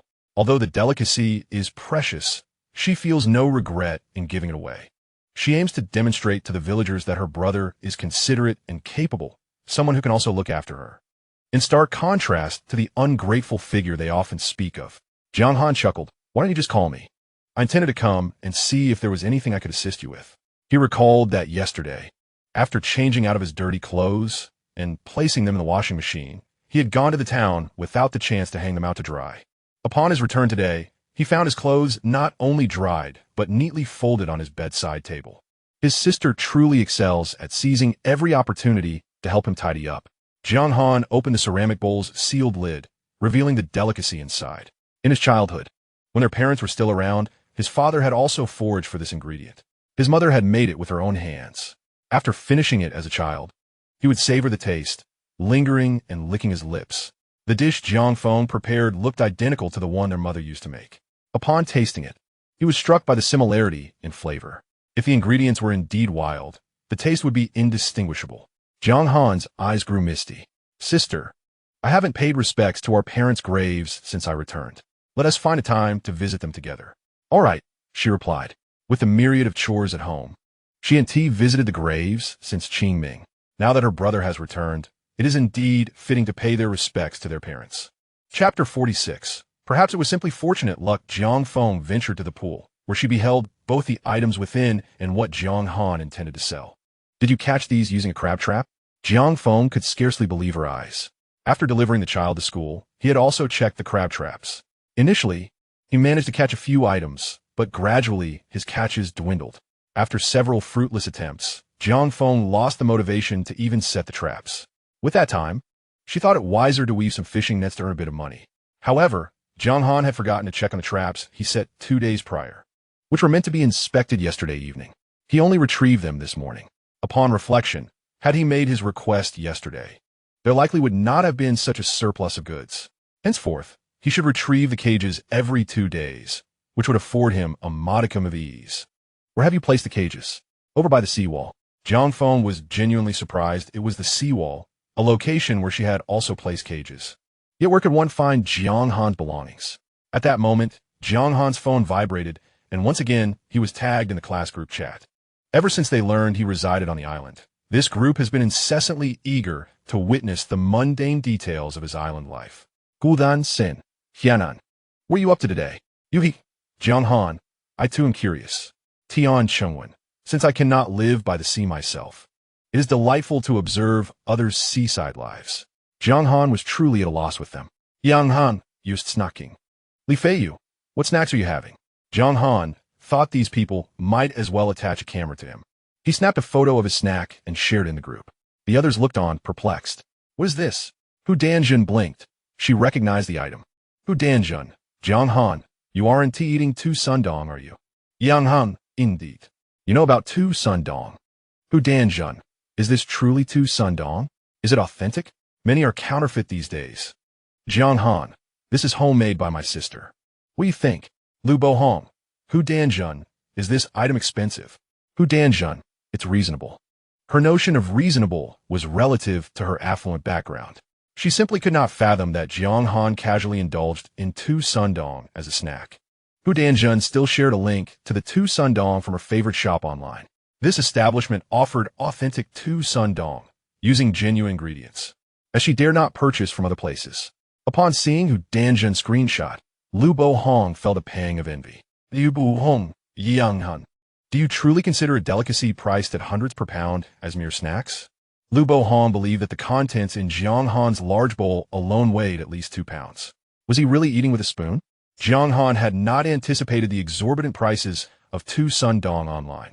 He had procured his farm goods for 200 per pound. A single pound of tu sun could yield a considerable amount of tu sundong. His large bowl contained only a few pieces of tu sun. He was taken aback by their astonishment. At that moment, Lu Bohong sent him a private message. Lu Bohong, do you genuinely not plan to return to the city for your career? Jiang Han, I possess a low tolerance for pressure. Life in a large city is unsuitable for me. Lu Bohong, after careful consideration, I have decided to remain with my current company. They even increased my salary by 500. If I were to switch companies, I doubt I would find such a salary. Jiang Han felt a twinge of melancholy. Prior to graduation, Lu Bohong had been the most ambitious in the class, enthusiastically discussing their futures. He never anticipated that post-graduation, a mere 500 would lead Lu Bohong to a reluctant decision. Lu Bohong, tu sun must be quite inexpensive in your area. You could likely find it lying about on the beach. Jiang Han responded to Lu Bohong with an emoji, opting not to elaborate further. Lu Bohong, lacking a substantial family background, faces considerable challenges as he navigates the bustling metropolis alone. It will be best to refrain from provoking him further. Upon witnessing Jiang Han finish the tu sundong, Xiang Feng returned the ceramic bowl to the plastic bag. As she prepared to leave, she could not resist inquiring, "Where did you place the crab trap today?" Jiang Han was taken aback, realizing that his memory had been woefully lacking in recent days. After retrieving the crab trap, he had completely forgotten to return it. Jiang Feng, noticing Jiang Han's action, was momentarily stunned. "You didn't put it back?" "I'll go do it now," she said, still holding the seafood that Jiang Han had left for her. Reflecting on the scarcity of bait in the pond, she added, "What are you using for bait?" Jiang Han produced a bottle of attractant, noting that the online purchase seemed to perform comparably to the one from the local fishing gear shop. Thus, the choice was inconsequential. Is this what you will use? Jiang Feng asked. Last time, I added some clam meat, but this time I seem to have nothing suitable. Had I known that little white pomfret should not have been discarded into the sea, it could have been chopped up for bait. After some contemplation, Jiang Han decided to retrieve a black-headed fish from the bucket for bait. Jiang Feng winced at the thought. These wild black-headed fish were quite pricey, fetching around 100 yuan per pound. Each of Jiang Han's black-headed fish weighed approximately 2 pounds. The idea of using a fish worth 200 yuan as bait was hard to fathom. Stay put. I'll get it for you, Jiang Han insisted, not wishing to burden his sister, yet she had already dashed out. Upon her return, she bore 2 additional Tiantian fish. Their strong flavor made them excellent bait. Experience-wise, Jiang Feng was far more knowledgeable than Jiang Han. Sister, how much for these 2 Tiantian fish? I'll transfer the money to you. Jiang Feng shot him a glare. You want to charge me for these Tiantian fish that cost 3 to 4 yuan per pound? Should I also transfer money to you for all the items you've given me? Jiang Han fell silent. Such calculations were futile. Jiang Feng proceeded to cut each Tiantian fish into 3 segments, placing them into the bait buckets of each trap. It was evident, even to Jiang Han, whose sense of smell was not particularly acute, that the pungent odor of the Tiantian fish pervaded the air. Clearly, using Tiantian fish as bait was indeed a wise decision. As Jiang Han set the traps, Jiang Feng followed closely behind, eager to learn from her brother. His ability to catch an abundance of crabs must surely stem from some unique insight. However, she observed him casually tossing the crab trap into the sea. Is this it? Jiang Feng exclaimed. When Jiang Han turned around, he was met with the astonished gaze of his sister. Sister, what is it? Are you feeling unwell? Jiang Feng shook her head. I'm fine. It was perhaps better for her to remain silent. Her brother might truly just be fortunate. Clutching the items Jiang Han had given her, she made her way home, contemplating that one's luck must eventually run out. If her brother's fortune were to wane, she would ensure she took good care of him, for he was genuinely a considerate sibling. Once home, after some hesitation, she decided to send Jiang Han a message. After selling the seafood and earning some profit, remember to save a little more. In Chapter 47, Fortune Smiles. When times are tough, this money will come in handy. Jiang Han gifted her a blackhead fish, a large crab missing a claw, and 2 bread crabs. Originally, he intended to give her a mud crab as well, but she declined and returned it. During this time, Jiang Han frequently brought her seafood, alleviating the scarcity in their household. She glanced at the items in her hand. The clawless crab would fetch a low price. Thus, she decided to steam it along with the 2 bread crabs for her children. The blackhead fish is quite delectable and costly, something she usually refrains from purchasing. After some contemplation, she opted to sell the blackhead fish to the village seafood collector before heading home. A wild blackhead fish weighing 2 pounds and 2 ounces surprisingly sold for 150 yuan. Jiang Feng resolved to save this money for Jiang Han, considering it a way to assist him in saving a bit. As Jiang Han mounted his tricycle, he received a call from the courier. The seeds he had ordered a few days prior were now at the town's delivery point. The courier inquired whether he would prefer to pick them up in town or have them delivered to the village, which would take an additional 2 days. Excuse me, do you accept courier services there? Of course, we can both send and receive parcels. Then I will collect them in town. Jiang Han dismounted his electric tricycle and knocked on the door of Aunt Jiaowa's house. Aunt, do you have any dry goods? Dried mussels, dried seafood, or dried squid will do. Typically, fishermen's households possess such items. Although it has become challenging to catch large quantities of seafood, items like mussels and kelp remain abundant. If they cannot consume everything, they will dry it for preservation. Dried mussels are simply another name for dried green mussels. When Ma Xiaomei and Ma Xiaomei accompanied him on their second sea foray, they helped him collect a considerable amount of lugus shrimp. Jiang Han, who dislikes being indebted to others, decided to purchase some dried goods to send to them. Hearing that Jiang Han wished to buy from her, Aunt Jiaowa was naturally delighted. She prepared a large bag of dried mussels, a large bag of dried seaweed, and a large bag of dried squid for him. Without mentioning a price, Jiang Han handed her 600 yuan. Watching him leave, Aunt Jiaowa beamed with joy. Even if she fails to catch anything while foraging, as long as Jiang Han chooses to buy from her, she earns more than the other elderly women in the village. During this time, she has profited significantly thanks to Jiang Han. She realized she must gather more kelp from the shore, just in case Jiang Han inquires about purchasing again. Even if he doesn't ask, she can keep it for herself, ensuring no loss. As Jiang Han mounted his electric tricycle once more, he noticed Jiang Ermao standing in front of him. Jiang Han greeted him with a smile. Uncle Ermao out for a stroll? Without waiting for a response, he rode past him on his tricycle. Jiang Ermao, infuriated, felt his beard bristle. He deliberately positioned himself in front of Jiang Han, hoping that their shared village connection would prompt him to sell something to him. At least this time, the items will be sold to him. However, upon greeting, he merely bypassed him. He discerned clearly that Jiang Han's electric tricycle contained 2 barrels. There are no secrets within the village. The villagers have been discussing his captures, claiming he caught a tulong, a tuban, along with large blue crabs and pike crabs. All of these are indeed valuable goods. Yet, none of these treasures have ever found their way to him. Alas, he felt reluctant to voice any objections. These items belong to Jiang Han, and he has the liberty to sell them to whomever he pleases. Even if the emperor himself arrived, it remains Jiang Han's prerogative. It has only been a few days, and Jiang Han has already acquired a tricycle. Is he truly resolved not to return to the city? The speaker was Tiantian's mother, who had returned to her parental home for the past few days. Upon her return, she witnessed Jiang Han riding an electric tricycle out of the village. He had purchased it several days prior.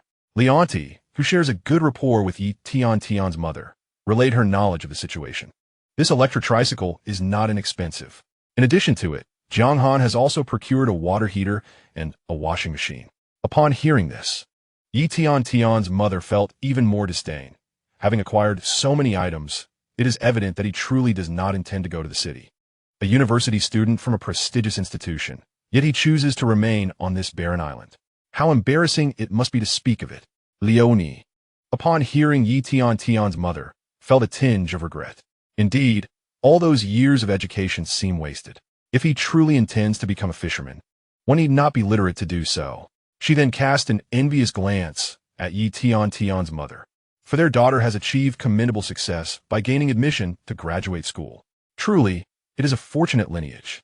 Tiantian's mother smiled more broadly, attributing her daughter's success to her own efforts. By the way, is it not summer vacation now? Other schools have already commenced their breaks. Why hasn't Tiantian returned? Speaking of this, Tiantian's mother beamed with pride. She is now a graduate student, quite different from an undergraduate. They have many responsibilities under their mentors. Isn't that quite laborious? There are holidays, but not as lengthy. Our Tiantian will return next week. As Tiantian's mother continued, her joy intensified. Her daughter truly possesses foresight, breaking off ties with someone like Jiang Han. Such a person is utterly unworthy of her daughter.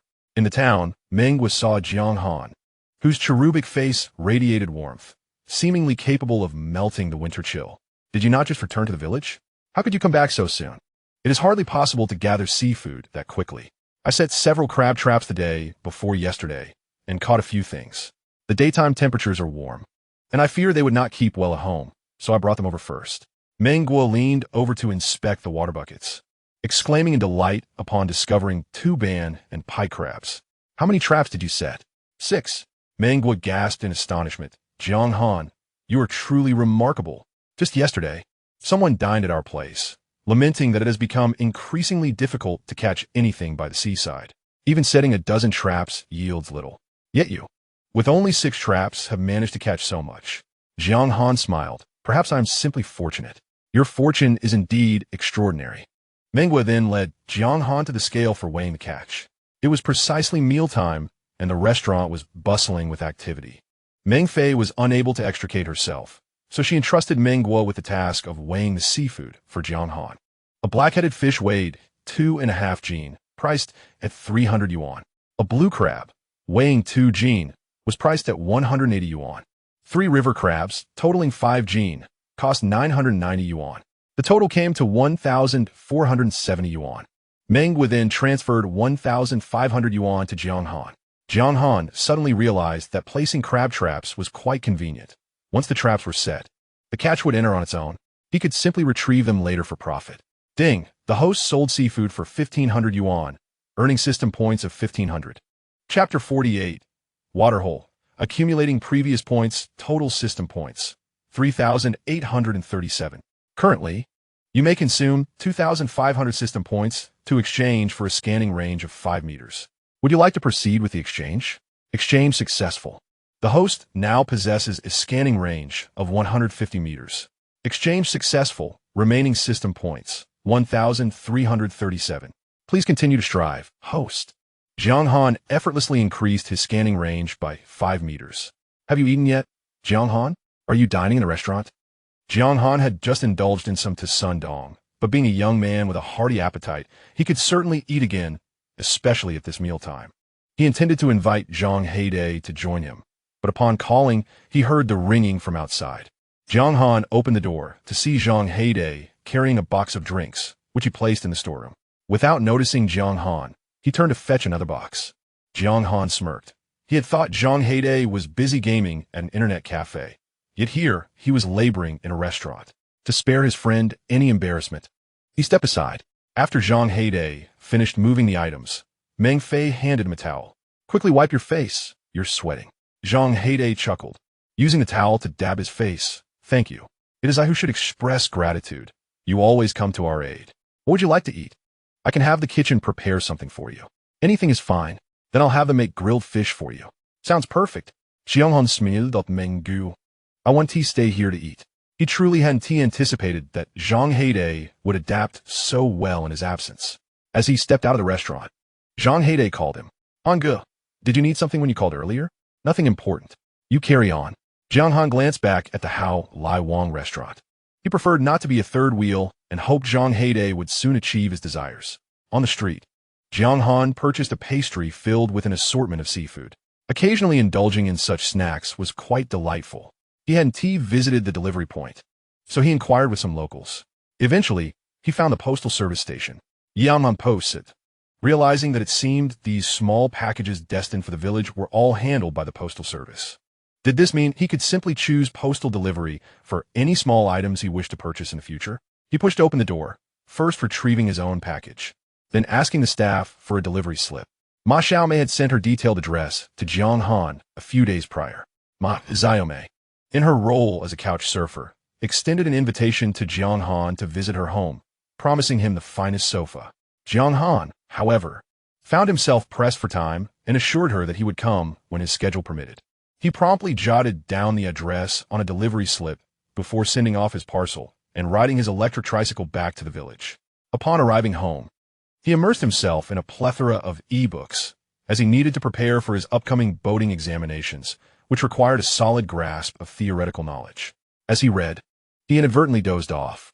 Uncertain of how long he had slept, he was roused by Zhang Heide's gentle nudge. Hangge, didn't you mention going to the sea? Jiang Han glanced at the clock, realizing it was already 10:30 in the evening. If you're tired, you can rest at home. Just tell me a spot, and I can go alone. I merely dozed off while reading. I feel quite awake now.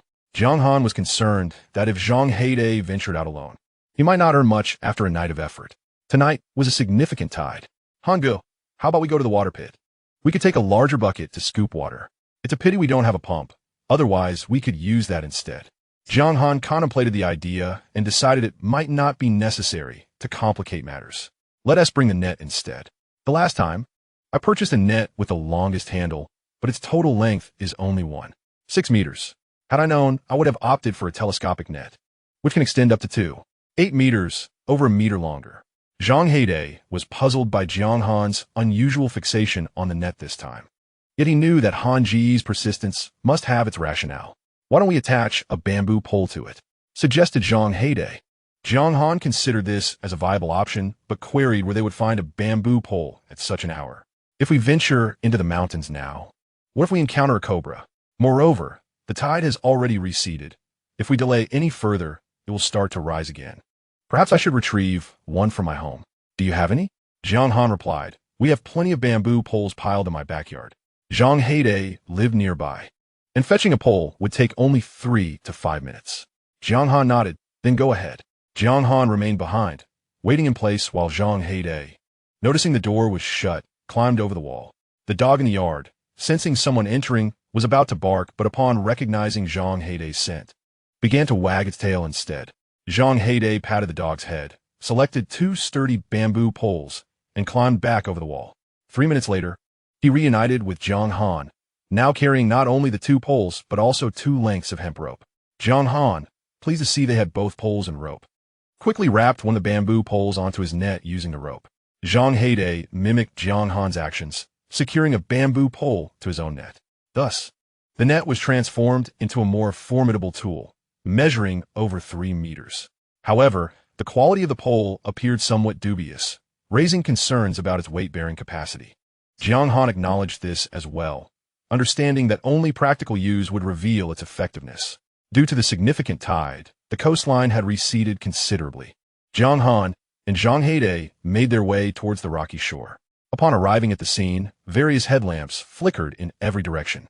Jiang Han paused momentarily, then deemed it a normal occurrence. After all, today marked the occurrence of the mighty tide.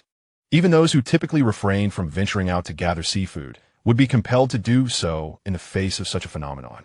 Who would willingly forego the opportunity to earn money?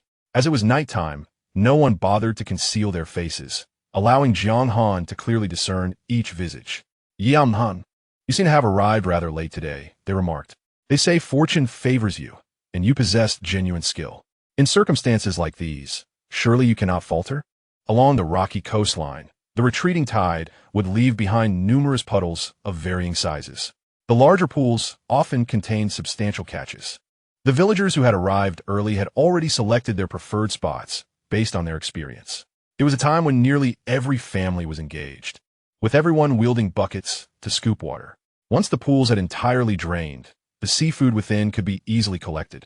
Considering the impending tide, everyone had gauged their capabilities. They dared not choose pools that were too deep, while those that were too shallow did not pique their interest. Almost all suitable pools had been claimed. Amongst the crowd, the most conspicuous was the village chief's family. They typically did not partake in seafood gathering unless there was a significant tide or storm. This time, they had even brought along their water pump. Chapter 49. The Scoop Net. Brother Han, what shall we do now? Jiang Han, lacking in wit, found himself devoid of any plan. Was he truly destined to return empty-handed? It was inconceivable to leave without a catch. Although today, as circumstances were indeed unexpected for Jiang Han, he remained unfazed. He pointed towards a pool on the left. Let us go there. Jiang Han was taken aback. That particular pool was the largest. Brother Han, do we have time to scoop from that one? He inquired. It was a pool that everyone deemed too vast to manage. Thus it remained unclaimed. Even the village chief did not select this one, despite having a pump. We won T-scoop, Jiang Han replied as he and Jiang Han made their way over. On their path, they unexpectedly encountered Jiang Han's parents, along with his elder brother and sister-in-law. His brother and sister-in-law, who did not reside in the village, had returned specifically for the occasion of the mighty tide. The Jiang family regarded Jiang Han as a stranger, not even greeting him. However, Jiang Han approached them one by one to offer his salutations. His mother cast a glance at him, exclaiming, "Every day? You just eat and do nothing? Truly, what a waste of our efforts in raising you." Jiang Han instinctively clenched his fists. In the past, feeling uncomfortable dining with his family, he would wait until they finished to eat their leftovers. Afterward, he would dutifully wash the dishes. Of course, there were times when no leftovers remained, yet he still took it upon himself to clean. Recently, Jiang Han had been living away from home. His parents were aware that he did not wash dishes, but were oblivious to the fact that he had not returned home. A person could be so easily overlooked in their own household. Jiang Han's elder brother extended his bucket towards him, a clear indication that he expected Jiang Han to scoop. Jiang Han closed his eyes, choosing to walk past, as if he had seen nothing at all. Jiang Han's sister-in-law stamped her foot in frustration. What does he mean by this? Day after day, he remains uneducated and unskilled. We have been supporting him without complaint, yet he has turned against us. Han heard these words, but did not defend himself. He simply followed Jiang Han with resolute steps. When Jiang Han glanced back at him, he noticed that Jiang Han's expression was quite bleak. Jiang Han patted Jiang Han on the shoulder, feeling that his brother had made significant progress compared to before. In the past, if his elder brother had handed him a bucket, he would have accepted it without a second thought, ready to toil for them. Jiang Han and Jiang Han came to a standstill at the edge of the largest puddle. "Han-ge, there is an excessive amount of water here. How are we supposed to manage?" Jiang Han closed his eyes momentarily before reopening them, gaining a clear understanding of the situation beneath the water. The puddle was approximately 10 meters deep and quite expansive. Hand me the net, he instructed.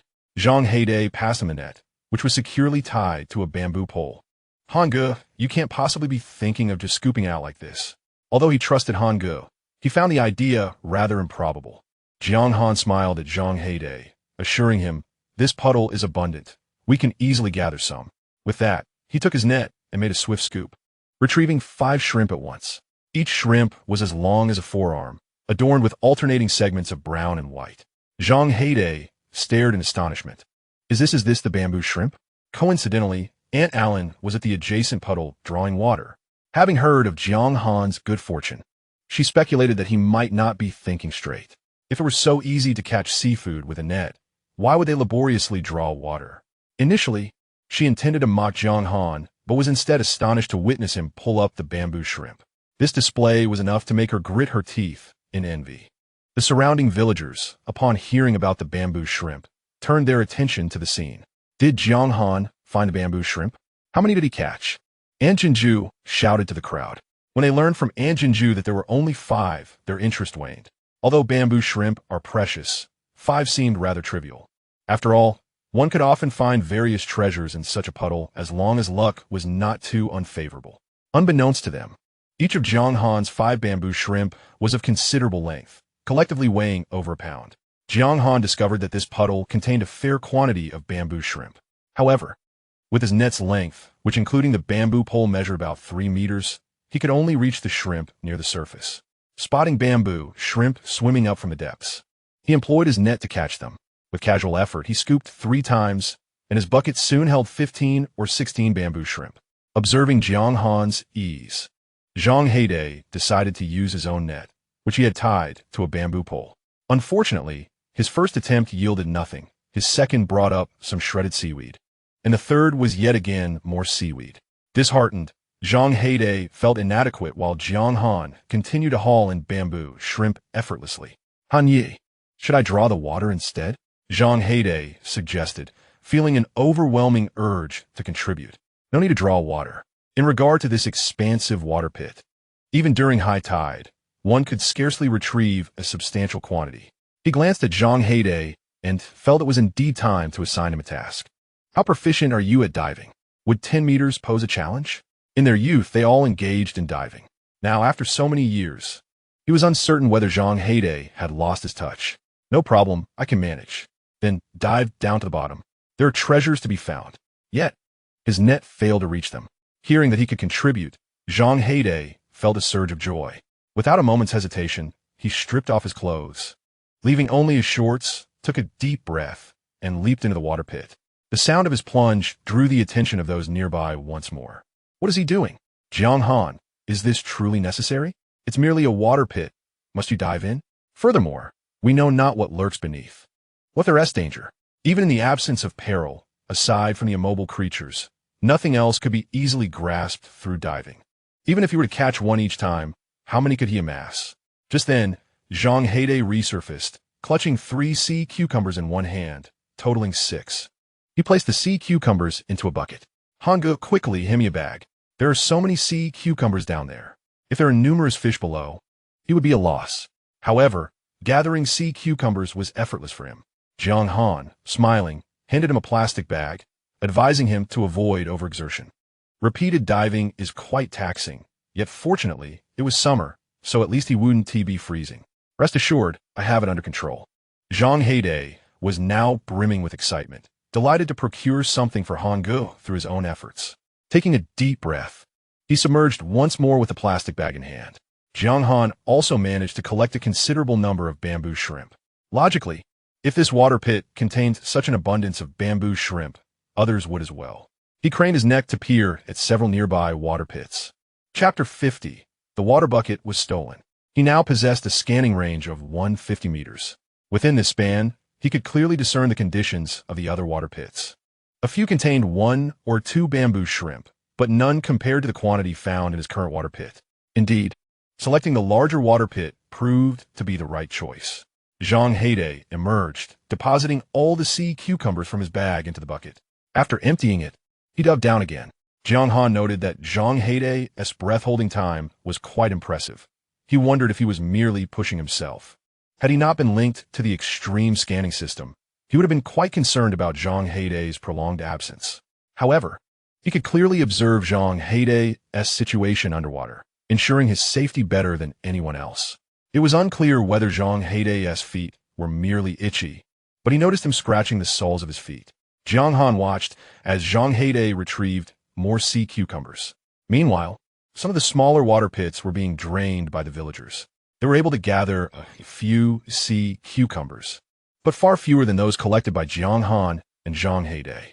Zhang Heidei had taken to the depths of the sea, disregarding even the smallest among them. The villagers were filled with an insatiable curiosity, having never witnessed such a spectacle.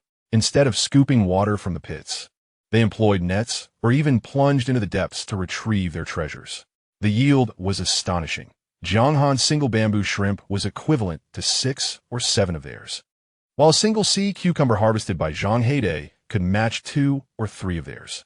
A few villagers, weary from scooping water, mimicked Jiang Han's method and attempted to fish with nets, only to find their efforts fruitless, with not even the most ordinary shrimp to show for it. Meanwhile, Zhang Heidei emerged with a bag brimming with sea cucumbers. Noticing his pallor, Jiang Han suggested, "Why don't you come up and rest for a moment?" Zhang Heidei, feeling the strain of exhaustion, complied, not wishing to cause Jiang Han any worry. "Look at all those sea cucumbers and bamboo shrimp." A woman's voice, tinged with envy, rang out nearby. Jiang Han turned to see it was Zhang Heidei's sister-in-law, Sun Yukin. Although Jiang Han had little interaction with her, he acknowledged her greeting. Zhang Heidei seemed reluctant to engage with Sun Yukin. He had been resting but soon leapt back into the water with his bag in hand. Perhaps fate had dealt him a cruel hand, for it wasn't long before he found his foot ensnared by the kelp at the bottom of the pit. Despite several attempts to free himself, he remained stuck. Seeing Zhang Heidei in peril, Jiang Han instinctively plunged into the water, not pausing to remove his clothes or shoes. With a sand shovel in hand, he severed the kelp and managed to pull Zhang Heidei to safety. Zhang Heidei coughed up water repeatedly, his complexion improving slightly. Yet he clung desperately to the bag in his grasp, which contained 3 sea cucumbers. Thankfully, those precious sea cucumbers had not been lost. Jiang Han was infuriated, questioning whether the sea cucumbers were worth more than Zhang Heidei's life. Zhang Heidei had initially wanted to retort that his life was of little worth. Yet, during their time together by the sea, he had come to realize that perhaps his life held more value than he had thought. Accompanying Han Yi, he felt he could lead a fulfilling life, no less than anyone else. Fearing reprimand from Han Ge, he remained silent, focusing on placing the sea cucumbers into the water bucket.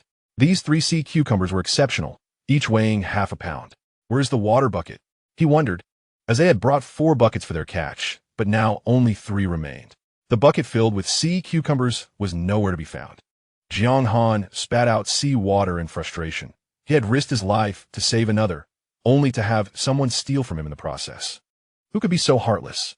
As Jiang Han reflected, he recalled that Sun Yukin had been standing nearby before he jumped in to rescue Zhang Heidei. Yet now she had vanished. He glanced towards the Zhang family's direction. Their water pit was not far off, within a 150-meter range that allowed him to discern the details clearly.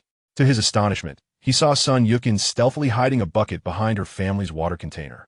However, that water bucket was taller than the one at their home, revealing a significant portion above the rim. He also noticed that the bucket was filled with sea cucumbers. Jiang Han rushed a few steps to the front of Zhang Heidei's family. He politely smiled at Zhang Heidei's parents and then addressed Sun Yukin, "Sister Yukin, thank you for carrying my water bucket. It is time to return it to me, is it not?" Sun Yukin feigned ignorance, responding, "What are you talking about? What water bucket?" Jiang Han chuckled lightly.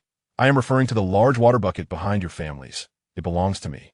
Sun Yukin appeared somewhat anxious, unsure of how to respond. Zhang Heidei's mother glared at Jiang Han in anger. "What do you mean, Jiang Han? When did our water bucket become yours?" Jiang Han calmly explained, "Just now, Sister Yukin accidentally took one of my water buckets. I kindly ask you to return it." The villagers, always eager for excitement, began to gather as they sensed a commotion. They had indeed seen Sun Yukin heading towards Jiang Han's water pit, but whether she had taken his water bucket was unclear. This was primarily because Sun Yukin had looked around before taking the bucket, ensuring that no one was paying attention to her before she seized the bucket filled with sea cucumbers. As more people gathered, Zhang Heidei's mother wanted to dismiss Jiang Han quickly. You are a fine university student. Why waste your time here with us common folk? I have no time to entertain you. Leave, quickly get out of here. Speak again, and I won't be so polite. Zhang Heidei's mother appeared to be an exceptionally harsh middle-aged woman. Annie, my name is inscribed on the bottom of the bucket. Just take a look, and you will see. The Zhang family felt a pang of concern. How cunning was this person to have written their name? Zhang Heidei's mother, hands on her hips, shouted at Jiang Han. What is there to see? Do I not recognize my own family's water bucket? Do I need others to verify it? Fortunately, the name was inscribed on the bottom of the bucket, visible only when lifted, as long as no one bothered to check. No one would know that the bucket belonged to Jiang Han. Jiang Han sighed. I have also etched my name on the inner wall of the bucket. The Zhang family felt a renewed surge of anxiety, but soon relaxed again. Thankfully, it was inscribed on the inner wall, and with the bucket filled to the brim with sea cucumbers, they would need to empty it entirely to uncover the name inside. Jiang Han, are you done yet? I have already told you to leave. If you don't, I will hit you with a shovel. Zhang Heidei stood in front of Jiang Han, revealing that Brother Han had also engraved his name on the outer wall of the bucket. Chapter 51. The great cat shark Zhang Heidei was once notorious in the village as a troublemaker. After his release from prison, he made a living through fighting daily. He was tall and robust, and as he pushed his way through, the others in his family failed to stop him. He emerged from behind the other buckets, lifting the tall water bucket. His headlamp illuminated the exterior of the bucket, revealing the engraved characters Jiang Han. As night fell, coupled with the fact that the two characters were etched into the wood with a small knife, the color of the writing blended seamlessly with that of the barrel, causing Sun Yukin to overlook the inscription. However, when Zhang Heidei lifted the bucket higher, the name inscribed at the bottom became conspicuously visible. It was penned in bold marker, clearly stating Jiang Han. The villagers exchanged glances, bewildered. Sun Yukin, is it truly you who stole this bucket? I did not. Do not accuse me baselessly, she retorted through gritted teeth. I saw Jiang Han jump into the water to rescue Zhang Heidei. This bucket was likely taken during that moment of heroism. Suddenly, the villagers cast peculiar looks towards the Zhang family. Could be. Zhang Heidei is, after all, a member of the Zhang family. Jiang Han selflessly jumped into the water to save a Zhang, yet they seized his bucket during his rescue. Is this not the epitome of ingratitude? The bucket contained a considerable quantity of sea cucumbers, a valuable treasure indeed. Heavens! Is the Zhang family truly so ungrateful? The Zhang family members flushed with embarrassment at the accusations. They believed Jiang Han to be somewhat deranged. What sane individual would inscribe their name on both the interior and exterior of a bucket, as well as the bottom? Jiang Han had merely thought that since he had already begun writing, why not add a few more names? If one name was unclear, perhaps the other two would suffice. Zhang Heidei's father snatched the bucket from his son's hands, placing it before Jiang Han while casting a disapproving glare at Zhang Heidei. Fully aware he had raised a wayward child.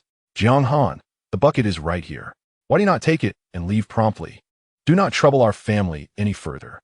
Seeing the item returned, Jiang Han chose not to dwell on the matter. He was already well aware of the Zhang family's character. If they possessed even a modicum of conscience, they would not have allowed Zhang Heidei to bear the blame in exchange for money. Jiang Han grasped the bucket and departed.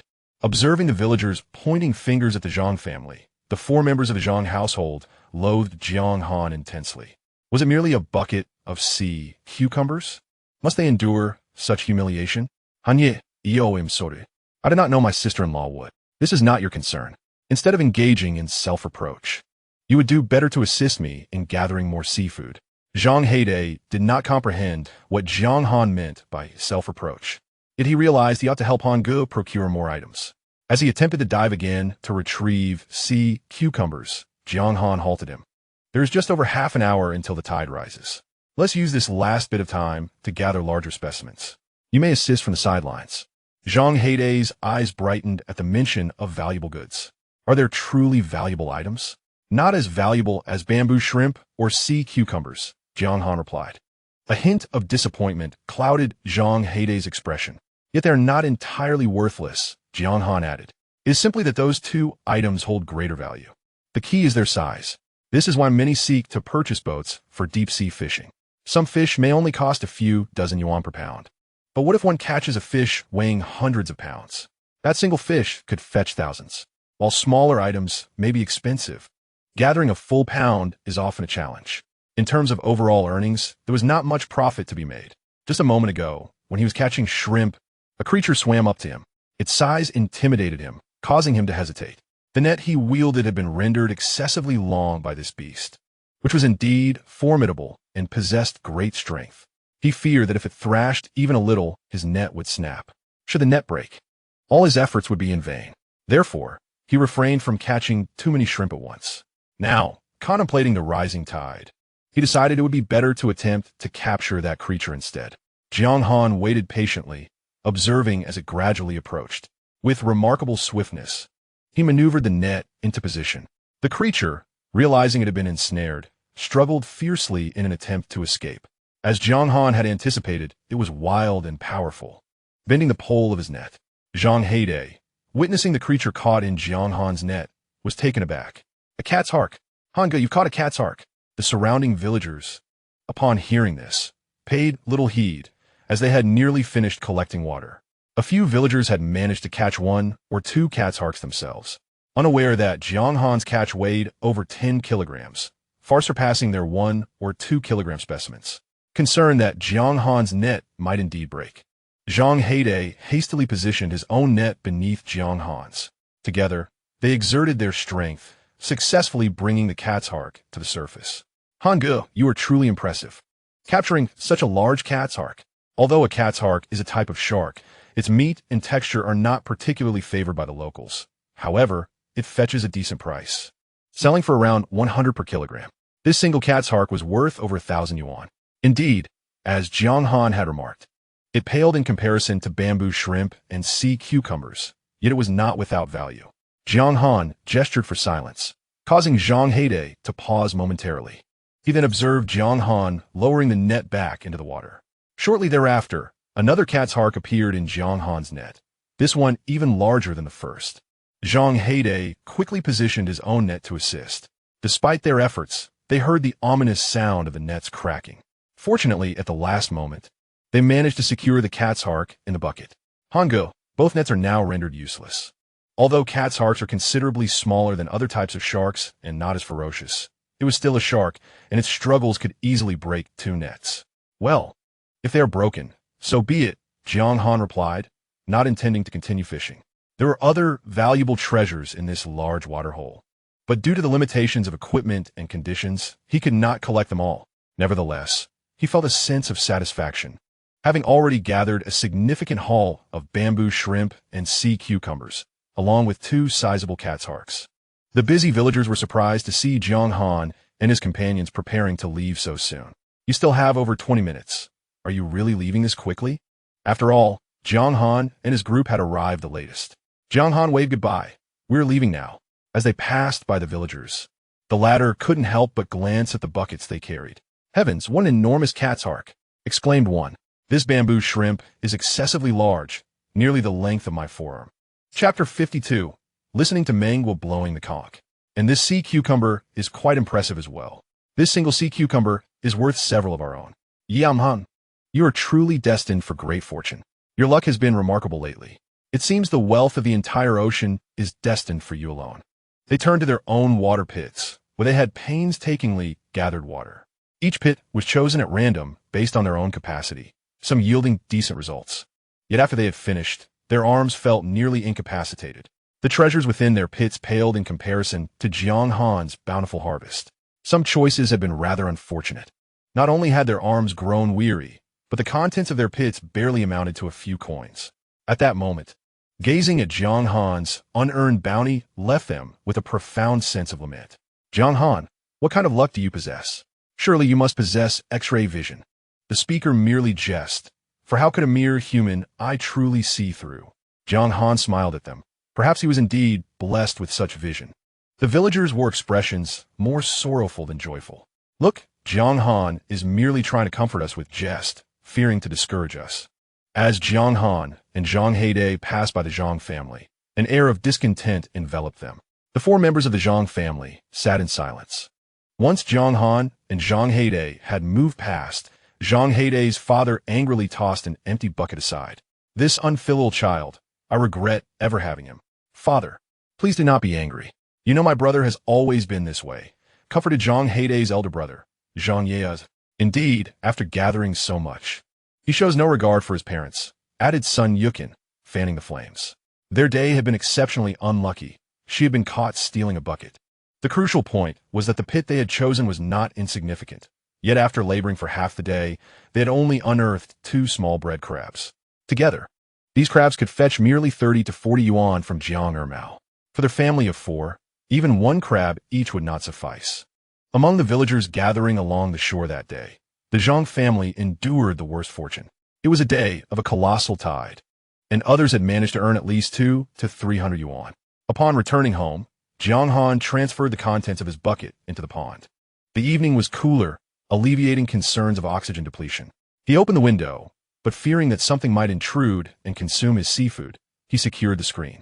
After he and Zhang Heidei took their baths, they retired for the night, anticipating an early morning to sell their bounty at the Halewang restaurant. Just as Jiang Han settled into bed, he noticed a message from Menghua sent 20 minutes prior. Menghua, are you asleep? Jiang Han, it's already 3 in the morning. Aren't you going to sleep? Jiang Han took a long time to send those few words, feeling that his phone was not quite responsive. When he had rescued Zhang Heidei, he hadn't taken out his phone. He had merely jumped in. This is the imitation phone he purchased for $9.99 2 years ago. When he bought it, the salesperson assured him that it was waterproof. It appears that it is not entirely so. Menghua remarked, I took a nap and now I cannot fall asleep. Jiang Han responded, it's too late. Let's go to sleep. You still need to help your sister with her tasks tomorrow. After typing so much, he found it quite exhausting. Menghua, on the other end, felt somewhat bewildered as she noticed that Jiang Han's device continued to indicate that he was typing. She never anticipated that after such a lengthy duration, he would only send a few words. Menghua added, but I truly cannot sleep. By the way, the conch shell you gave me last time, I have already processed it. Would you like to hear me blow it? Jiang Han indeed became intrigued. Then go ahead and blow it, he replied. Immediately after sending that message, Menghua initiated a video call. Jiang Han pressed the answer button several times before it connected. What are you doing? Without any makeup, Menghua appeared soft and adorable in her pajamas. She had assumed Jiang Han was reluctant to answer her call. No, I just had a bit of a slip of the finger. Menghua did not dwell on it and picked up the conch shell. Then I shall blow it now, Jiang Han observed as Menghua held the conch, which had 1 hole at the back and 4 additional holes on the sides. She had managed to craft it quite well. He watched as she positioned her cherry-like lips against the hole at the back of the conch and pressed her fingers against the surrounding holes. He thought she would merely blow casually. To his surprise, she produced an exceptionally beautiful melody. The sound of the conch was distinct from other instruments, possessing a natural, ancient heaviness. Jiang Han felt as though he had transcended through swirling sands to an era rife with warfare. He could not recall when he had fallen asleep. When he awoke, the video call with Menghua had long since ended, displaying a call duration of 35 minutes.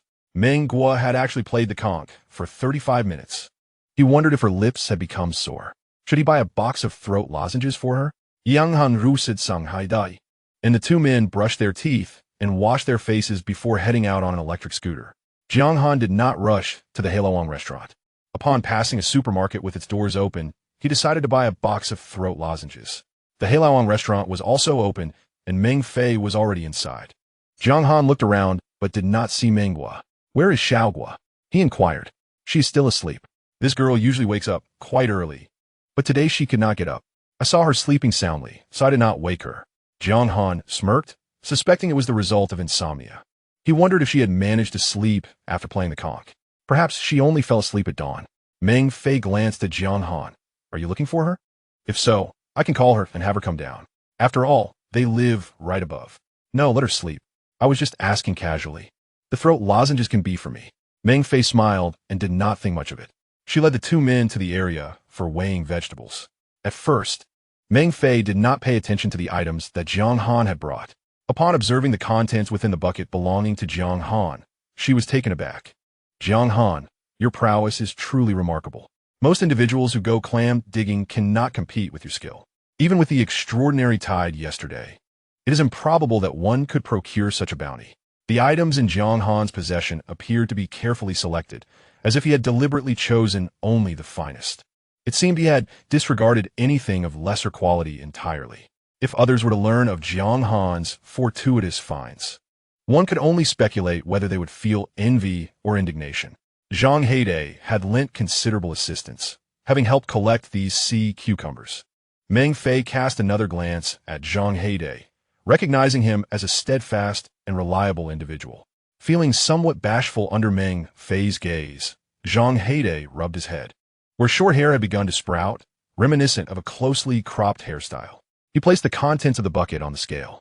This time, Jiang Han had 3 types of items: 1 cat shark, 1 bamboo shrimp, and 1 sea cucumber.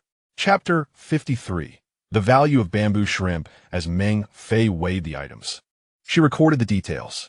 2 cat sharks weighed 12 pounds and 15 pounds respectively, totaling 28 pounds. Such sizable cat sharks undoubtedly commanded a price far superior to the ordinary. Let us say 150 per pound. For both cat sharks, that amounts to 200 yuan. Both Jiang Han and Jiang Han were elated, astonished that the 2 cat sharks could yield such a profit. Although they had lost 2 fishing nets, each net was only 10 yuan, making their earnings substantial. Meng Fei then weighed the sea cucumbers, which are known for their ability to absorb water. A wild sea cucumber, when squeezed, can expel a considerable jet of water. Without squeezing any water from them, Meng Fei placed them directly on the scale. This wild sea cucumber is quite large. Let us say 200 per pound, totaling 35 pounds, which comes to 7,000 yuan. Jiang Han was thrilled, as he had personally dived to collect these sea cucumbers, reinforcing his sense of worth. Next, Meng Fei weighed the bamboo shrimp. Their impressive size indicated their premium quality. Furthermore, given the current closure of fishing season, these bamboo shrimp could fetch 450 per pound. With a total weight of 38 pounds, exceeding the sea cucumbers by 3 pounds, the bamboo shrimp would amount to 17,100 yuan. What do you think? She inquired. Absolutely. That sounds splendid, Jiang Han replied, nodding vigorously. Meng Fei's pricing had always been fair, yet Jiang Han had never anticipated that merely these bamboo shrimp could yield over 17,000 yuan. After calculating the total, Meng Fei announced the grand total is astonishingly 28,300 yuan. She promptly transferred the full amount to Jiang Han, who was momentarily dazed, unable to fathom that he had earned over 28,000 yuan in a single night. Meng Fei was forthright with Jiang Han and Jiang Han, retaining a portion of the seafood while summoning a staff member from the restaurant. You will take this seafood to the dock for me, she instructed. Tuning told Jiang Han. She continued, the quantity of your exceptional finds is rather substantial. Our restaurant may struggle to consume it all in a short period, and I fear for its freshness over time, especially with the bamboo shrimp. Any that perish would constitute a significant loss. My relatives run a restaurant along the coast, and I will send these goods to them. Meng Fei conducts her affairs with integrity, and Jiang Han holds great admiration for her character and work ethic. Since these items have reached your restaurant, you may handle them as you see fit. We have no objections. Jiang Han then glanced at Jiang Han, who quickly echoed, Indeed, we have no objections. Meng Fei smiled joyfully, appreciative of the excellent goods provided by Jiang Han and Jiang Han. During this period, her store has gained considerable fame, and she relishes collaborating with Jiang Han. Ding, the host has sold seafood for 28,300 yuan, earning 28,300 system points. Accumulated from previous points, total system points, 29,637 points. Currently available to spend 27,500 system points for a scanning range of 55 meters. Would you like to redeem? Redemption successful. The host now possesses a scanning range of 205 meters. Redemption successful. Remaining system points, 137 points. Please continue your diligent efforts, host. Jiang Han was momentarily taken aback, not expecting his scanning range to exceed 200 meters so swiftly, and felt a slight surge of excitement. After bidding farewell to Meng Fei, he transferred 800 yuan to Jiang Han. Jiang Han let out a sigh unconsciously. Jiang Han looked at him quizzically. Why the sigh? Ah, having too much money can be a burden, Jiang Han replied. Jiang Han was speechless, feeling a sudden urge to hit someone. He glanced at his phone, which had become rather cumbersome to use. Transferring money to Jiang Han had taken an eternity. Perhaps it was time to seize this opportunity to acquire a new phone. This counterfeit device, priced at 999 yuan, had served its time. He and Jiang Han entered a mobile phone store where two salespeople were present. The one at the front barely acknowledged their entrance, displaying an air of indifference. With years of sales experience, she had learned that young men like them generally lack substantial funds, yet they often showed great interest in high-end phones. They would handle the expensive models only to settle on something much cheaper in the end. Salesperson, could you show me that phone? Jiang Han inquired, pointing at a model priced over 8,000 yuan. The front salesperson rolled her eyes dramatically towards the ceiling, anticipating this very outcome, always showcasing the premium products, only to have them walk away without a purchase. She sidestepped, retreating to a corner. The salesperson stationed in the corner, however, approached with enthusiasm. Is this the one you're interested in? Let me fetch it for you. The salesperson retrieved the phone Jiang Han had indicated and began to explain its features. Jiang Han held it in his hands, appreciating its feel. Suddenly, a thought struck him. Excuse me, do you have any waterproof phones? The other salesperson snickered lightly. Are you looking for a counterfeit phone? Those often come with such features. Jiang Han ignored her and continued to engage with the helpful salesperson.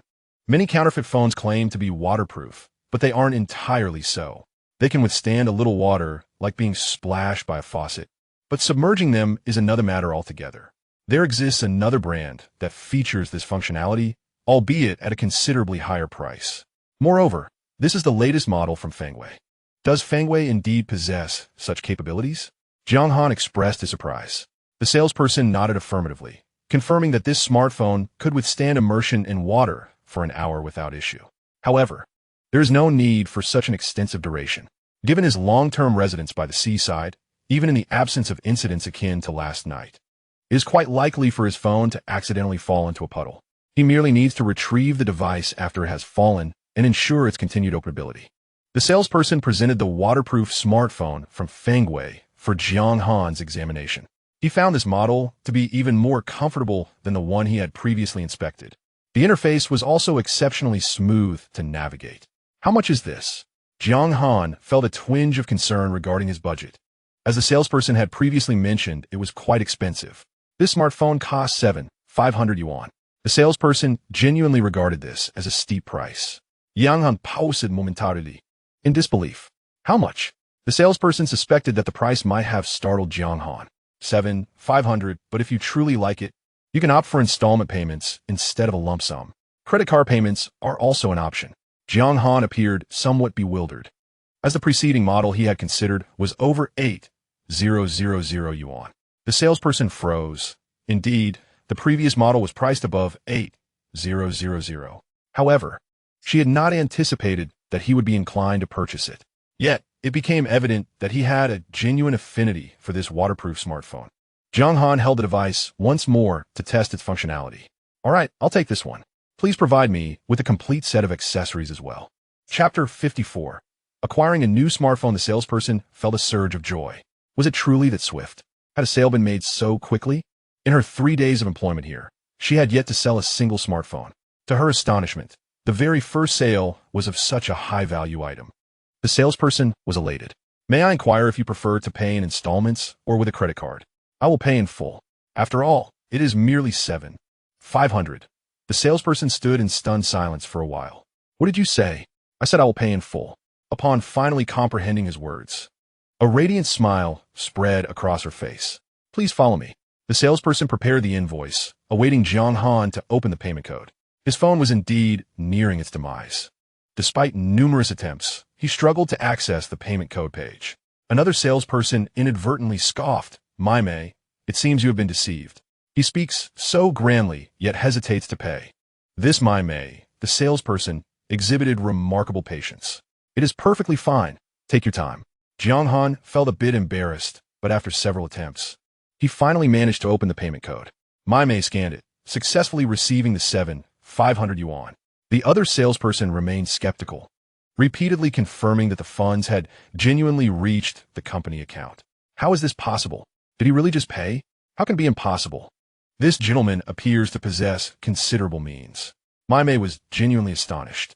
Sir, would you like assistance with gift wrapping? No, thank you. He handed her his old phone, requesting her to transfer the SIM card to the new device. Purchasing a Fangwei waterproof smartphone for 7,500 yuan is indeed a worthwhile investment, especially when a banana phone costs over 10,000. The sales assistant, Mei Mei, cheerfully accepted Jiang Han's old mobile phone and happily assisted him in replacing a SIM card. Today, this transaction would earn her a considerable commission. Jiang Han briefly used the new phone and found it to be exceptionally efficient.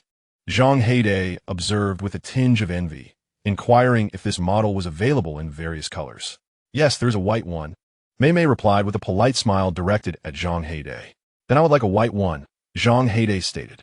Mei Mei paused in surprise, asking, do you also want a 7500 model? Indeed, I require one that is waterproof. This is a perfect opportunity to spend a bit of money. Previously, he would never carry more than 500 yuan, but now, with so much money concealed on his person, he felt an unsettling sense of insecurity. Jiang Han was reluctant for Zhang Heide to purchase the same model, fearing it might appear as though they were using matching couple phones. Nevertheless, since Zhang Heide was accompanying him to the beach, he indeed needed a waterproof device. He decided to regard it as a necessary work expense, 2 individuals each with an identical work phone. Zhang Heide promptly settled the payment. The other sales assistant was consumed by jealousy, as both transactions had originally belonged to her. Jiang Han and Zhang Heide did not even spare her a glance as they left with their new phones. Mei Mei, the sales assistant, waved at them from behind, wishing them a pleasant life. Han Gu, are you returning to the village? If not, let us play some games together. At that moment, a light drizzle began to fall from the sky, perfectly complementing a gaming session. Jiang Han glanced at his new phone. The weather forecast indicated intermittent light rain for the day. I won't be playing games. I have other matters to attend to. What could possibly require your attention on a rainy day? Zhang Heide queried. I purchased several packets of vegetable seeds last time. I plan to plant them today. Huh? Planting in the rain? In truth, Jiang Han was not particularly knowledgeable about farming. The soil on the island was far less fertile than that of the inland. Although the villagers did engage in agriculture, they did not regard it with the same significance as farmers in the mainland, especially the island's youth, who spent their formative years studying and had little exposure to the intricacies of farming. Jiang Han recalled his sister mentioning that planting in the rain meant the soil was moist, thus reducing the need for irrigation. He preferred to avoid watering, and the light drizzle felt inconsequential to him. Therefore, he believed it was an opportune moment to plant the vegetable seeds he had at home. Let me assist you, Zhang Heide offered, eager to help Jiang Han instead of gaming. Before heading back, they made a trip to a fishing tackle shop. After inquiring about the desired net and finding it unavailable, Jiang Han and Zhang Heide exited the store. Jiang Han immediately opened his new phone and searched online, but the specifications of the nets available did not meet his requirements. He contacted 2 shops that offered custom fishing gear, explaining his needs to the proprietors. However, they had yet to respond. Without waiting further, he retrieved the electric tricycle parked outside the Hala Wong restaurant, and together with Zhang Heide, they returned to the village. Jiang Han had purchased an abundance of seeds, including rice seeds. Han Gu, are we planting the rice seeds today as well? Since we are already planting, let us sow them all. Zhang Heide opened his mouth, feeling somewhat perplexed. Is it truly the season for planting rice in this sweltering heat? I'm not certain. In any case, the land at home remains fallow. Let us scatter the seeds. If they grow, they grow. If not, so be it. Zhang Heide gave Jiang Han a thumbs up, saying, Han Gu, I admire individuals like you.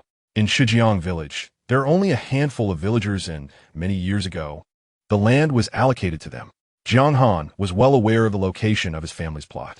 The 2 of them, armed with hoes and iron rakes, ascended the mountain. Upon reaching their destination, both were taken aback.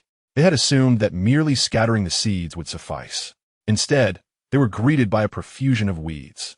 Zhang Heide awkwardly scratched his head and chuckled. The vigorous growth of the weeds indicated that Han Ji's land was quite fertile. Zhang Heide in the issued Jiang Han. Jiang Han felt extremely embarrassed. Had he known it would appear thus, he would not have come. However, having hiked all the way here with Zhang Heide, retreating now was not an option. What else could they do? They began to pull up the weeds. After a considerable effort, their breakfast felt wasted. Once they finally cleared the last of the weeds, they were left ravenous, with their stomachs pressing against their backs. Though they wore Dongpo hats, their clothes were thoroughly soaked. Jiang Han tossed Zhang Heide a bottle of mineral water, followed by a loaf of bread from the supermarket. After satisfying their hunger, they felt somewhat better. However, Due to their lack of preparation, having neglected to wear gloves, their palms bore red marks. Fortunately, being two robust men, they were not overly concerned. The next tasks appeared simple, yet were quite labor-intensive. As they scattered the seeds, both let out a long sigh of relief. Hango, once the rice grows, do we need to transplant the seedlings or something? Jiang Han pondered and felt a headache coming on. No transplanting, I've bought dry rice seeds. If they grow, they will grow on their own. If not, we shall consider today a fruitless endeavor. Jiang Han steadfastly maintained this perspective throughout the endeavor. Chapter 55. The thunderstruck with Jiang Han once again gave Jiang Han a thumbs up, perhaps due to their inexperience in farming. After the two strong men had scattered all the seeds, they felt aches throughout their bodies. As they prepared to descend the mountain, Jiang Han recalled something. This season should have yangmei, right? I'm not sure. Recently, the fruit shop in the town was selling them, but perhaps they're all gone now? Let's take a detour to have a look. It is not far. Jiang Han's family also owned a piece of land on Yangmei Mountain. Since his parents did not utilize connections during the land allocation, their plot was of equal size to that of Zhang Heidei's family, but theirs contained 5 Yangmei trees, while Zhang Heidei's had 6. They first arrived at Zhang Heidei's land, where the 6 Yangmei trees bore no fruit. However, on the tops of other trees, some Yangmei were still visible. Jiang Han speculated that the fruit from Zhang's trees had merely been picked, as the season for Yangmei had not yet concluded. He found a Yangmei tree in his yard, and indeed, it was laden with numerous fruits. Even more Yangmei lay scattered on the ground, rotting away. Jiang Han felt a twinge of regret.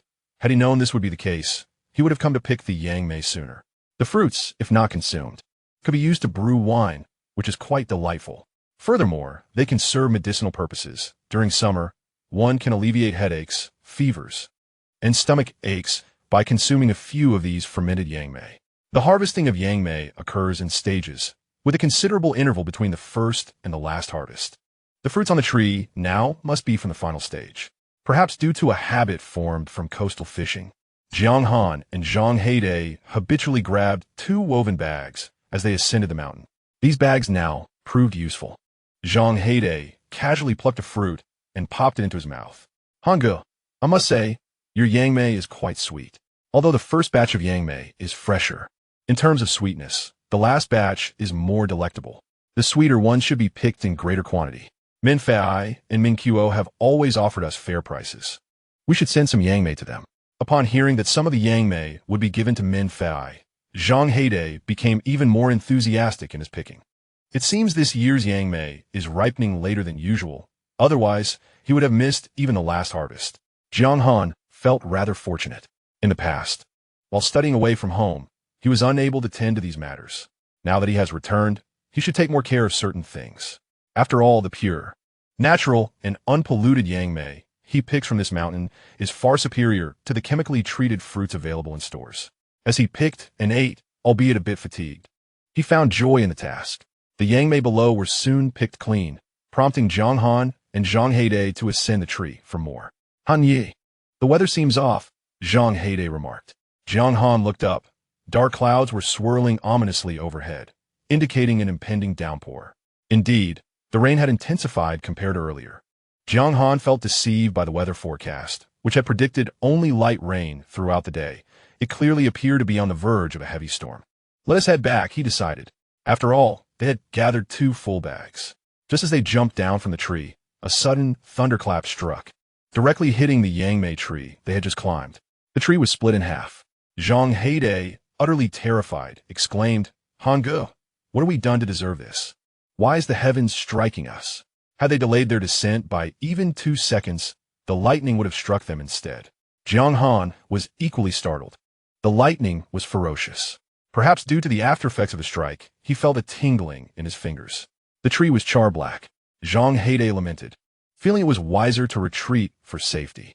Jiang Han concurred, yet at the last moment, he took out his phone and captured a photograph of the Yangmei tree.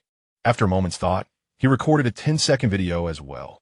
Zhang Heidei appeared somewhat dazed, although he often shares amusing moments on social media. He did not perceive the significance of commemorating a tree struck by lightning. Hange, are you trying to announce to others that we were struck by lightning? What is this lightning-struck wood? Isn't a Yangmei tree? Zhang Heidei listened, utterly perplexed. I do not quite understand the specifics either. It seems to have some significance in ensuring safety and crafting ritual implements. Jiang Han scratched his head, realizing this was indeed a gap in his knowledge. Never mind. Hangu is a university student with much wisdom. It would be best for him not to inquire further. In truth, Jiang Han became aware of this matter due to a deist enthusiast in their class, who collected numerous ritual implements and had specifically mentioned lightning-struck wood. He stated that the lightning-struck wood available online was all counterfeit. Genuine pieces were virtually unattainable. After returning home, the thunder and lightning intensified. He instructed Jiang Han to take a shower while he took out his newly purchased phone. Although the device had been drenched by rain, it remained fully functional. Clearly, his decision to buy a waterproof phone was indeed wise. He shared a photograph of the lightning-struck wood in their class group chat. Jiang Han, I witnessed the lightning-struck wood being formed. Who's interested? Jiang Han, Xinrei. This Shenren was the classmate who had informed him about lightning-struck wood. Typically, Shenren seemed too busy to engage in conversations within the group chat, yet he was the first to respond to Jiang Han's message. Shenren, Jiang Han, is this genuine or not? Jiang Han, I saw it with my own eyes. What do you think? Shenren's profile picture flickered, and he sent Jiang Han a private message. Shenren, do you have any other proof? Jiang Han had not anticipated that Shenren would be so cautious. Fortunately, he had recorded a brief video, so he sent the 10-second clip to Shenren. The video showcased a portion of the Yangmei tree that had been charred, surrounded by flashes of lightning and heavy rain, with a small flame flickering amidst the downpour. Upon watching the video, Shenren immediately called Jiang Han. When Jiang Han answered, he was surprised to find it was a video call. The tall and striking Shenren was seated in a factory workshop, sipping tea. Jiang Han knew that Shenren's family owned a factory, and it was likely this very facility. All the others were clad in work uniforms, diligently toiling on the assembly line, while Shenren lounged in a relaxed manner, sipping tea and engaging in a video call. Jiang Han, did you really encounter lightning-struck wood? Where did you find it? Where else could it be but my hometown? As the signal in his room was strong, Jiang Han took the call from his chamber. When he stepped outside, he realized he had left the window ajar. At that moment, a lightning bolt streaked past the window like a dragon, accompanied by a resounding clap of thunder. Wow, it's true. You weren't deceiving me, Shenren exclaimed in astonishment. Chapter 56. Unexpectedly, so much was given.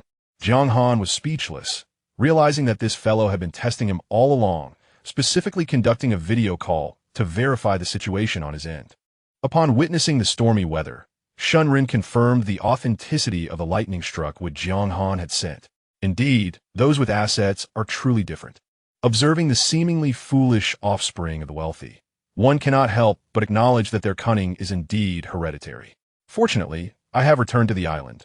Otherwise, even with 800 scheming minds, I would still fall short compared to such individuals. Now, regarding this Lei Ji Mu, do you wish to acquire it? Of course, I do. How do you intend to sell it? This is beyond my expertise. Please propose a price. Jiang Han had already calculated in his mind that if Shenren offered merely a few hundred, he would insist that Shenren excavated himself, for he would not expend effort to retrieve the tree for him. With that spare time, he would rather scavenge at sea for something of greater value. Should Shenren offer 1,000 or more, he would gladly excavate it and send it to him. After all, exceeding 1,000 is a considerable amount. Shenren pondered for a moment and extended 2 fingers. Jiang Han blinked in confusion. What could this mean? 200? Or perhaps 2,000? Surely not 2,000 for such a meager tree that bears no fruit. Yet offering 200 would be rather miserly. He ought to provide at least 500. After all, replanting a tree of this size is no simple task. Jiang Han, I will pay you a deposit of 20,000. Once the item arrives, I shall remit you 180,000. Would that be agreeable to you? Jiang Han stood in stunned silence. 20,000 plus 180,000 amounts to 200,000, does it not? Shenren observed Jiang Han's wide-eyed astonishment, suspecting that he had inadvertently startled him. The proposed price seemed rather low indeed. Well, how about I increase it by 50,000? 25,000 cannot exceed that. Jiang Han's mouth gaped even wider. Very well. 28,000 it is. My father is quite strict with me at present. This is all I can manage. Any more, and I simply cannot afford it. Jiang Han finally regained his composure. After all, we are classmates, and I cannot make things difficult for you. 28,000 it shall be. Shunrun was profoundly moved, expressing his gratitude. Had he not been a classmate of Jiang Han, he surely would not have sold him the wood. Please send me your address, and I will have the item shipped to you. Jiang Han endeavored to maintain his composure. Very well, do take care. By the way, how much of a deposit do you require? You mentioned 20,000, so let it be 20,000. Shunrun was nearly brought to tears with gratitude, exclaiming how extraordinarily kind Jiang Han was. This favor shall not be forgotten. After concluding their call, both were left satisfied. Jiang Han felt a surge of excitement. Zhang Haidai was still in the shower, and he could hardly contain himself. As Zhang Haidai emerged from the bathroom, still adjusting his clothing, Jiang Han had already set off with a hoe in hand. Zhang Haidai called out from the window, "Hange, where are you going?" Yet, Jiang Han had already ventured too far, and the torrential rain drowned out any chance of hearing him. Zhang Haidai wished to follow, but by the time he dressed, Jiang Han had vanished from sight. Upon arriving at Yangmeishan, Jiang Han began to excavate the tree. What jest! This seemingly worthless tree was now valued at 28,000. To leave such a sum so openly displayed on the mountain would be unwise. Fortunately, part of this tree had been struck by lightning, while another section had been consumed by fire. Otherwise, he would truly struggle to transport such a large tree. When he finally bore the tree home, Zhang Haidai stood in shock. "Hange, what on earth are you bringing this wretched tree home for? This is no longer a mere broken tree. It is a thunderstruck wood, valued at 280,000 yuan. Zhang Haidai's mind struggled to comprehend this revelation, yet he firmly believed that Jiang Han's actions were undoubtedly justified. "Hange, you should take a shower quickly. Do not catch a cold," he urged. "All right, it is indeed uncomfortable with the clothes clinging to my body." Jiang Han proceeded to take a shower, and as he dried his hair, he sneezed, a sense of foreboding creeping in. Surely, he could not be coming down with a cold. Yet for the sake of 280,000 yuan, enduring a cold would be worth it. After all, a box of cold medicine costs less than 20 yuan. Reflecting on the 2 fishing nets, he opened the shopping app again. The several vendors he had inquired had responded. His requirements were for nets capable of holding 60 jin and measuring 5 meters in length. One vendor astonishingly claimed they could accommodate his request. "How much?" Yaman inquired. "Since it's a custom order, it will be somewhat pricey. Approximately 580 yuan, the vendor replied. Jiang Han indeed found it rather expensive, considering his previous nets had cost merely 10 yuan each. However, if the custom nets could truly meet his criteria, they would be worth the investment. "Very well. Please custom make 2 for me. Additionally, I'll add 50 yuan for the courier to deliver them to the village." Having already spent over 1,000 yuan, the additional 50 yuan seemed negligible. After all, traveling by boat to the district for supplies incurred a round-trip fare of 15 yuan. Jiang Han sneezed again, shivering slightly. "Hange, you must have caught a chill. I'll go to Aunt Giwa's and ask for a piece of ginger to make you a bowl of ginger soup." Jiang Han was uncertain of the efficacy of ginger soup, so he retrieved 5 yuan in change from a drawer. Aware that Aunt Giwa was also struggling financially and did not want to take advantage of her generosity, Zhang Haidai quickly accepted the 5 yuan, understanding the situation. Within minutes, he had prepared ginger soup using an electric pot. After drinking the ginger soup, Jiang Han felt a bit warmer, yet he still sneezed. Could it be that the soup was insufficient? Should I brew some more? No need to brew anymore. Once the rain stops, I will head to town to purchase a packet of cold medicine. The rain showed no signs of relenting. During this season, rain and typhoons seem to occur at any moment. It should stop soon. The rain has already lightened considerably, and there is no more thunder or lightning. Jiang Han transferred 800 yuan to Zhang Haidai. Please buy a jar of high-proof liquor from the small shop. A jar of liquor should not cost too much, right? Zhang Haidai recalled that the most expensive large jar of high-proof liquor had only cost 680 yuan when he had bought it for his father. Just buy what you see fit. Keep the balance for yourself as pocket money. That one tea do. I'll only help you with this liquor purchase. How about after you return, you assist me in retrieving the crab traps? Jiang Han had initially planned to collect them every 2 days, but if he preferred to do so daily, that was also acceptable. Some villagers collected them frequently, even every few hours. All right then, make sure to drink plenty of water while you're at home. Zhang Haidai sensed that if he continued to debate money with Han Ge, it might lead to dissatisfaction on Han Ji's part. He genuinely wished to assist Han Ge in any way possible, yet Han Ge was adamant about not letting him incur any loss. Zhang Heide ventured out with an umbrella and soon returned, triumphantly carrying a large vat of high-proof liquor. The yangmei were plucked directly from the trees, pristine and requiring no washing. He soaked the yangmei in several jars of liquor, sealing them securely. The remaining yangmei were carefully packed into baskets by Zhang Heide. Once a rascal, Zhang Heide now approached his tasks with remarkable meticulousness. Jiang Han called Jiang Feng's sister. Heide and I have gathered yangmei. Do come and take some. Chapter 57. Meng Guo arrived. Jiang Feng was taken aback that Jiang Han would go out to collect yangmei. In truth, when Jiang Han returned, she had intended to remind him that the yangmei were ripe for picking. Nevertheless, she assumed her brother would not be diligent enough to gather them, so she remained silent. How could I possibly accept your yangmei? Jiang Wenxin has also received a yangmei tree. We have more than enough for ourselves. After the division of the Jiang family, with many children to care for, Jiang Wenxin was allocated only a single yangmei tree. Fortunately, this tree was thriving, providing ample fruit for his family. Before Jiang Han's return, Jiang Feng had already harvested a batch, unaware of his impending arrival, and had preserved all the excess in liquor. She planned to collect more in the coming days to send to Jiang Han, but to her surprise, he had already gathered some himself. Remember to soak any yangmei that remain uneaten in liquor. After a year, they can be turned into medicine. I still have some of last year's yangmei liquor. Come by to fetch it when you have a moment. In this hot weather, it can be quite beneficial against heat stroke. Understood. After hanging up, Jiang Han sneezed. Grateful that his sister did not hear. Otherwise, she would worry. The rain ceased swiftly, and now it had fully stopped. Zhang Heide, having dealt with the yangmei, set off to collect crab traps at the location Jiang Han had mentioned. Indeed, 6 traps hung by the seawall. Zhang Heide was skeptical about the crab trap's potential. What could possibly be caught in such small traps? Yet, as Jiang Han had instructed, he proceeded to retrieve them. As anticipated, the first trap yielded nothing. Zhang Heide lifted it, a cylindrical crab trap that, despite being retrieved, remained somewhat expanded. Unlike square collapsible traps, this one could not be folded easily. He moved on to the second trap, only to his astonishment, discovered 2 sizable swimming crabs, each weighing approximately a pound.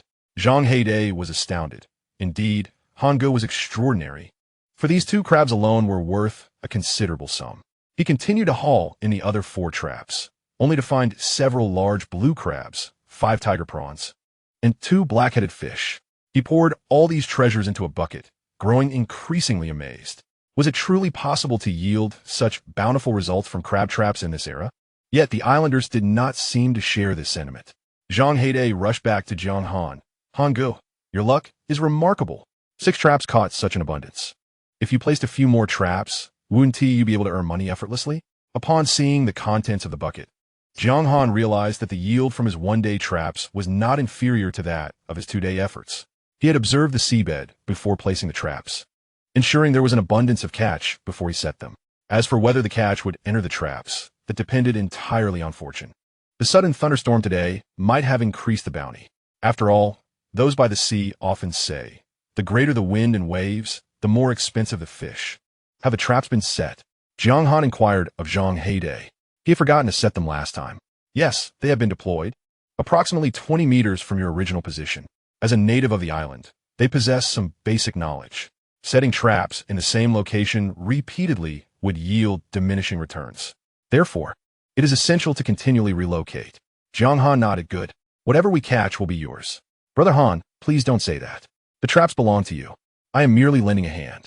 It is already my fortune to accompany you in this endeavor. Observing the increasing balance in his account made him quite anxious. Jiang Han sneezed again and declared, all right. Henceforth, whoever sets the traps shall also collect the catch, and all profits will belong to the trap setter. Zhang Heide opened his mouth, but, being somewhat tongue-tied, ultimately said nothing. It seemed Brother Han would once again have the advantage. Brother Han, you should rest at home. I will take these items to sell at the restaurant. After all, he had rented a room in the town, so he would reside there after selling his goods. Jiang Han nodded. Then I leave the selling to you. He had complete confidence in Zhang Heide. On this island, apart from his sister, he trusted Zhang Heide more than anyone else. Zhang Heide grabbed the bucket and hopped onto Jiang Han's electric scooter. Jiang Han settled into a rocking chair. Feeling a chill after sneezing twice, his head becoming somewhat foggy. His phone vibrated. A sum of 20,000 yuan had just been credited to one of his accounts. Shinran had transferred the deposit to him. He had been waiting for a long time, and the system had shown no response. The acquisition of a Lei Ji Mu was purely coincidental. This system likely required income from C4As to convert into system points, thus expanding the scanning range. Jiang Han was unconcerned about this. After all, it was 280,000 yuan. Regardless of whether it could increase the scanning range, who wouldn't he find that amount appealing? When he visited the district last time, the shipyard personnel mentioned that a small leisure fishing boat, complete with a toilet, would cost around 450,000 yuan. Moreover, they offered installment plans. With his current funds, he could likely afford a smaller fishing vessel through such a plan. However, he longed for a fishing boat instead. He was particularly drawn to a fishing vessel priced at around 5 million yuan. With that in mind, he decided to forego the fishing boat consideration. Perhaps it would be wise to save a bit more. His phone vibrated once more. This time, it was Zhang Heyday sending him 380 yuan. It seemed he had successfully delivered the goods to the Hale Wang restaurant. Ding! The host sold seafood for 300 yuan, earning 300 system points, accumulating previous points. Total system points, 37 points. Currently, 500 system points can be consumed to exchange for a 5-meter scanning range. Would you like to exchange? Exchange successful. The host now possesses a 210-meter scanning range. Exchange successful. Remaining system points, 937 points. Jiang Han felt that as long as he refrained from venturing out to sea, a scanning range of 210 meters would suffice. Upon reaching the vast sea, uncertainties arose. The boundless expanse of the ocean seemed infinite. A scanning range of 210 meters paled in comparison to the entirety of the sea, rendering it a mere fraction. Jiang Han felt his head growing heavier, succumbing to a drowsy slumber. At an indeterminate moment, whispers danced in his ear, accompanied by the rich aroma of meat porridge wafting through the air. Could it be that Zhang Heyday had returned? This fellow was becoming increasingly attentive. Jiang Han, without further contemplation, drifted back into a hazy sleep. When he awoke once more, an unsettling sensation washed over him. Within the robust scent of meat porridge lingered a familiar fragrance, one he often encountered at the Hale Wang restaurant, a unique, seasonal aroma. Mengwa bore this scent as well. With a sudden realization, Jiang Han sprang up from his rocking chair, only to see Mengwa gently waving a tattered fan, her face adorned with a cheerful smile. Why you? How did you end up here? Jiang Han stammered. Mengwa pouted slightly, a hint of annoyance in her demeanor. Do you look so displeased upon seeing me? I heard from Zhang Heyday that you were unwell, so I borrowed a key from him to check on you. I even got my shoes wet while asking for directions. Typically, Mengwa donned flat sneakers, yet at this moment, she was wearing Jiang Han-esque flip-flops. Her petite feet made the footwear appear oversized. She placed a box of cold medicine on the table, exclaiming, "Humph! I even kindly brought you some medicine. If I'm unwelcome, I shall take my leave." Jiang Han quickly stopped her. I didn't mean to make you feel unwelcome. His earlier nervousness stemmed from the heat. He often lounged shirtless at home and feared his bare torso might startle her. Seeing that he was clad in a tank top, he finally relaxed. I merely felt a bit dizzy. I might have been a bit dazed earlier. Is that so? Let me check, Mengwa said, rising on her toes to place her hand on Jiang Han's forehead. Oh dear, you have a fever. Really? Jiang Han hadn't considered that he might be feverish, which explained his dizziness. Fortunately, I also brought you some fever-reducing medicine. From an unknown source, Mengwa produced a first aid kit. After retrieving a box of medicine, Jiang Han noticed a plethora of other remedies within. Where did you acquire all these medicines? Of course, I purchased them. I heard your household lacked even cold medicine, let alone anything else. I decided to stock up on essentials and got you a first aid kit while I was at it. Indeed, the contents of the kit were comprised of various basic medications, along with iodine, bandages, and cotton swabs, items frequently used for treating wounds. Jiang Han felt a surge of gratitude. Thank you so much. Mengwa's cheeks flushed slightly. No need for thanks. You often bring us supplies at the restaurant. Consider it a gesture of appreciation for our supplier. You also cooked porridge for me, didn't you? That porridge was likely well cooked by now. Its aroma even more intense than before. The face of Mengwa became even redder, and I was uncertain when you would awaken, fearing that you might feel hunger upon regaining consciousness. Due to your cold, I refrained from including seafood and opted for some easily digestible meat slices instead.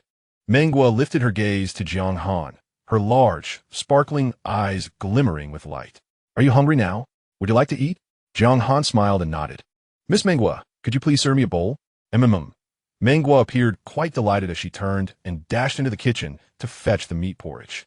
Jiang Han glanced at the instructions for the fever-reducing medication, then took out a pill and swallowed it with water. The medicine proved effective by the time Mengua returned. He was already drenched in sweat, and his head felt less dizzy. Mengua placed the porridge on the table. Drink it while it's hot. She then produced a package of pickled vegetables. Would you like some? Jiang Han thought to himself that Mengua was akin to a tapeworm in his belly. As the moment he caught the aroma of the porridge, he had wished for a package of pickled vegetables. To his surprise, Mengua placed the pickled vegetables right before him. He studied her soft, adorable face closely. You truly are not Doraemon, are you? You seem capable of conjuring anything. Mengua chuckled at Jiang Han's jest. If I were Doraemon, I would simply grant my own wishes. As Jiang Han ate, he gazed at her, finding the porridge exceptionally delicious. Even though he felt unwell, his appetite remained intact. If wishes could be granted, what would you wish for? Without a moment's hesitation, Mengua replied, of course, I wish to pass my principles of economics and English smoothly. Jiang Han raised his eyes. You, in the hotel management program, still have to take those. Mengua pouted. Yes, I find it rather perplexing. Why must we be tested on such subjects? Yet, the credits for them are so high. I study financial management. I wonder if I would understand your questions, Jiang Han casually remarked. Mengua looked at him in astonishment. Although she also studied at Nanda, she had barely made it into this major as the last admitted student. It wasn't that her academic performance was poor, but she had a severe bias towards certain subjects. Her commendable grades in other subjects were dragged down by her struggles with English. She had assumed that university would be easier. She loved managing hotels and thus enrolled in hotel management, not realizing that English was also part of the curriculum. Moreover, the principles of economics troubled her greatly. In terms of practical experience, she believed she could outperform anyone, yet when it came to theoretical knowledge, she felt inferior to those who excelled in rote memorization. With just a year left before graduation, she feared that her grades would prevent her from completing her studies. I have a collection of incorrect problems on my phone. Could you help me review them? Mengua asked sweetly, already extending her phone towards him, but then hesitating to retract it. How could I trouble you when you are unwell? However, at the very last moment, as she attempted to take her phone back, Jiang Han snatched it from her. He glanced at the questions in the collection, and although they differed from what they were studying, the underlying principles remained consistent. And he found the questions rather simple. He proceeded to explain a question that Mengua had struggled with to no avail. After hearing his explanation, Mengua was astounded. Jiang Han, you are truly remarkable. We are not in the same major, yet you can solve our problems. Jiang Han's recent exposition was on the principles of economics. Mengua subsequently presented an English question to Jiang Han, predominantly revolving around the application of English in hotel management. Jiang Han possessed a solid foundation in English, rendering such queries effortless for him. He elucidated the problem to Mengua, who gazed at him with increasing admiration. Jiang Han, your explanations are even clearer than those of the professor. Zhang Haidai mentioned your academic prowess, and it appears to be true. With your abilities, pursuing graduate studies should pose no challenge, correct? Jiang Han paused momentarily, memories of unpleasant events resurfacing. Jiang Han, what troubles you? Mengua, perceptive as ever, inquired. I once had a girlfriend from this village as well. We attended Nanda together, where she pursued her master's degree, while I did not succeed in my studies. She deemed me unworthy and ended our relationship. Mengua looked at Jiang Han in disbelief. How could that be? With your remarkable academic skills, how could you possibly fail? Jiang Han offered a bittersweet smile. If he truly desired to pursue further studies, he certainly could. Even if he did not succeed this year, he would undoubtedly achieve it next year. Xiaogua, it no longer matters. I feel content with my current circumstances. Mengua appeared to grasp Jiang Han's sentiments. Considering the substantial income he earned from delivering goods to restaurants, often exceeding 10,000 in a single day, why would he need to pursue graduate studies? It was evident to her that Jiang Han thrived in his current lifestyle, relishing his state of being. Your ex-girlfriend would surely regret not recognizing your capabilities now. Chapter 59. Truly valuable. Jiang Han smiled and shook his head. My relationship with her is in the past. Perceiving Jiang Han's reluctance to discuss the matter further, Meng was shifted the topic. The 2 baskets of bayberries you gifted us were delightful. My sister and I thoroughly enjoyed them. I wonder if there are any bayberries left on a mountain. Would you take me to pick some? Unfortunately, they are gone. Even if there were, the recent rain would have caused the remaining bayberries to fall. Besides, I only have 5 trees, and one of them was struck by lightning. Jiang Han glanced at the darkening sky. It is unsafe for you to return alone. Allow me to escort you. But you're still unwell. It's fine. I've taken my medicine, and I feel much better. She had come specifically to attend to him. If anything were to happen to Menggua on her way home, he would carry that guilt for a lifetime. At that moment, Menggua noticed the bayberry tree that had been struck by lightning. Why is that tree so charred? Did you bring it home? I intend to sell it. Fearing that Zhang Dai would misunderstand, he had refrained from allowing him to take it when he went to town. Now, with the night fully upon them, the post office was surely closed, and he would have to wait until tomorrow to send it. His electric scooter had been taken by Zhang Dai, while Menggua had arrived on her own electric bicycle. Jiang Han invited Menggua to sit behind him on the electric bike, and he rode them toward town. As Menggua settled on the rear seat, she felt a profound sense of security. How could there exist a woman who did not appreciate Jiang Han's charm? His ex-girlfriend must have been utterly blind to his virtues. Jiang Han, may I ask you about any questions I have in the future? Of course. Xiaogua is truly adorable, exhibiting the same patience towards Menggua as he does with his 2 young nieces. Jiang Han consisten la compañía Manguoma. Zhang Dai parked the electric tricycle at the entrance of the Hao Lai Wang restaurant. After sending a message to Zhang Dai, he rode the electric tricycle back. As he returned under the cloak of night, he felt both chilled and sweaty. He rummaged through the medical kit that Menggua had brought, relying on his instincts to find a few medications to take. When he awoke the next day, it was already 1:30 in the afternoon. He was extremely hungry, yet felt considerably more at ease. Upon entering the living room, he discovered that Menggua had left him some bread from the previous night. After consuming the bread, he regained his strength. To prevent any further complications, he decided to send away the thunderstruck Yangmei tree promptly. The postal workers were astonished when they saw Jiang Han attempting to send such a damaged tree. They informed him that sending this item might not be practical due to its weight and size, as the shipping cost would far exceed the value of the item itself. Nonetheless, Jiang Han insisted that as long as it could be sent, he was willing to proceed.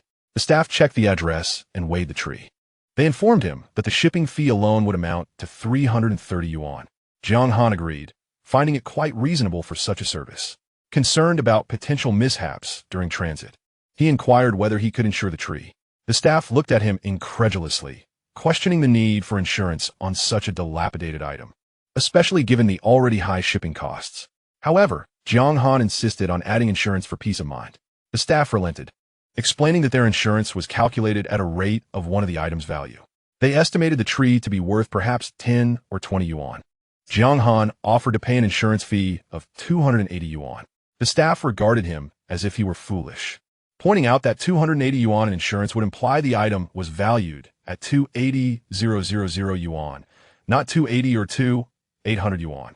They questioned whether this decrepit tree could indeed be worth 280,000 yuan, suggesting that even 28 yuan might be too much for it. Jiang Han furrowed his brow, asking if they couldn't provide insurance for 280 yuan. The staff deemed him unreasonable, expressing their busy schedule and lack of time for trivial conversation. They sensed that Jiang Han would back down upon hearing the shipping costs, but out of pride, he continued to argue. The staff suggested he either proceed with the shipment or take the worthless piece of wood back. The manager of the courier station approached, inquiring about the situation. Manager Fong. He is causing a disturbance, the staff explained. Jiang Han's expression soured, yet he maintained his composure, asserting that he merely wished to acquire insurance. Manager Fong examined the tree and agreed it lacked value, but possessed more patience than his subordinates. To dissuade Jiang Han, he took a photograph of the dark, unsightly tree and sent it to the insurance company. Sir, I have sent the image of the tree to the insurance company. They have specialists for assessment. Please wait a moment. As long as the insurance company is willing to insure it, we will have no issues. Jiang Han frowned, questioning why the item's worth was not determined by the buyer. Jiang Han was about to speak when Manager Fong's phone rang. He stared at the screen for several moments, seemingly in disbelief. Mr. Jiang, could you please fill out the necessary information? The insurance company has approved your application. All the staff at the delivery station were momentarily stunned. Manager Fong, is the premium 280? Yes, 280. This implies that this item is indeed valued at 280,000. The situation had taken a swift turn. The entire staff at the express station became serious, diligently attending to Jiang Han and meticulously wrapping the dark, unassuming Yangmei tree, fearful that any negligence in packaging could lead to unforeseen consequences. This was the most valuable item they had ever sent since the establishment of their station. Manager Fong respectfully handed Jiang Han a business card, stating, "Mr. Jiang, as the staff turnover at the delivery station is quite high, feel free to contact me directly if you encounter any issues." Jiang Han expressed his gratitude and accepted the card, given the remote nature of their island. Coupled with the existence of only this single delivery point, having direct communication with the responsible party was indeed advantageous. Jiang Han took a photo of the receipt and sent it to Shunrin. On his electric scooter ride back, he unexpectedly encountered someone he wished to avoid. "Jiang Han, is that you?" Turning around, he saw Tiantian stepping out of a private car. This vehicle must have been summoned from a town, as the village roads were unpaved and muddy due to the recent thunderstorm. The private cars were reluctant to venture into the village, opting instead to drop passengers at the village entrance. Tiantian waved at Jiang Han, asking, "Is this your scooter? Can you give me a ride?" Her dress and shoes were newly purchased, and the muddy ground posed a risk of soiling them. Unbidden, Jiang Han recalled Menghua, who had once playfully worn his slippers. Her toenails painted a charming pink. Chapter 60.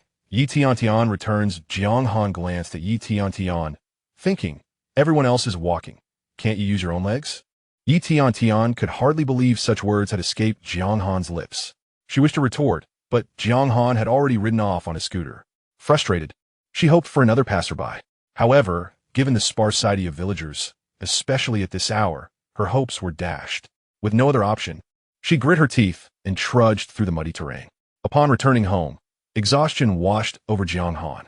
The previous day had involved tilling the land and picking Yangmei, and after being caught in the rain and catching a chill, he had yet to fully recover. Now that he was back on the island, he refused to mimic the overworked urbanites and declared that he would rest properly when ill, never working while unwell. He sent a message to Zhang Heidei, advising him to rest as well, and then lay down to continue sleeping. At 6:30 in the evening, a call from Jiang Feng came through to Jiang Han's phone. "Akan, do you think these individuals are swindlers?" Jiang Han suddenly sat up in bed, startled. "Sister, what happened? Please take your time to explain." He switched his phone to loudspeaker while hastily dressing. His sister seemed to be in trouble, and he felt compelled to rush over. A large vehicle had arrived, laden with various electrical appliances.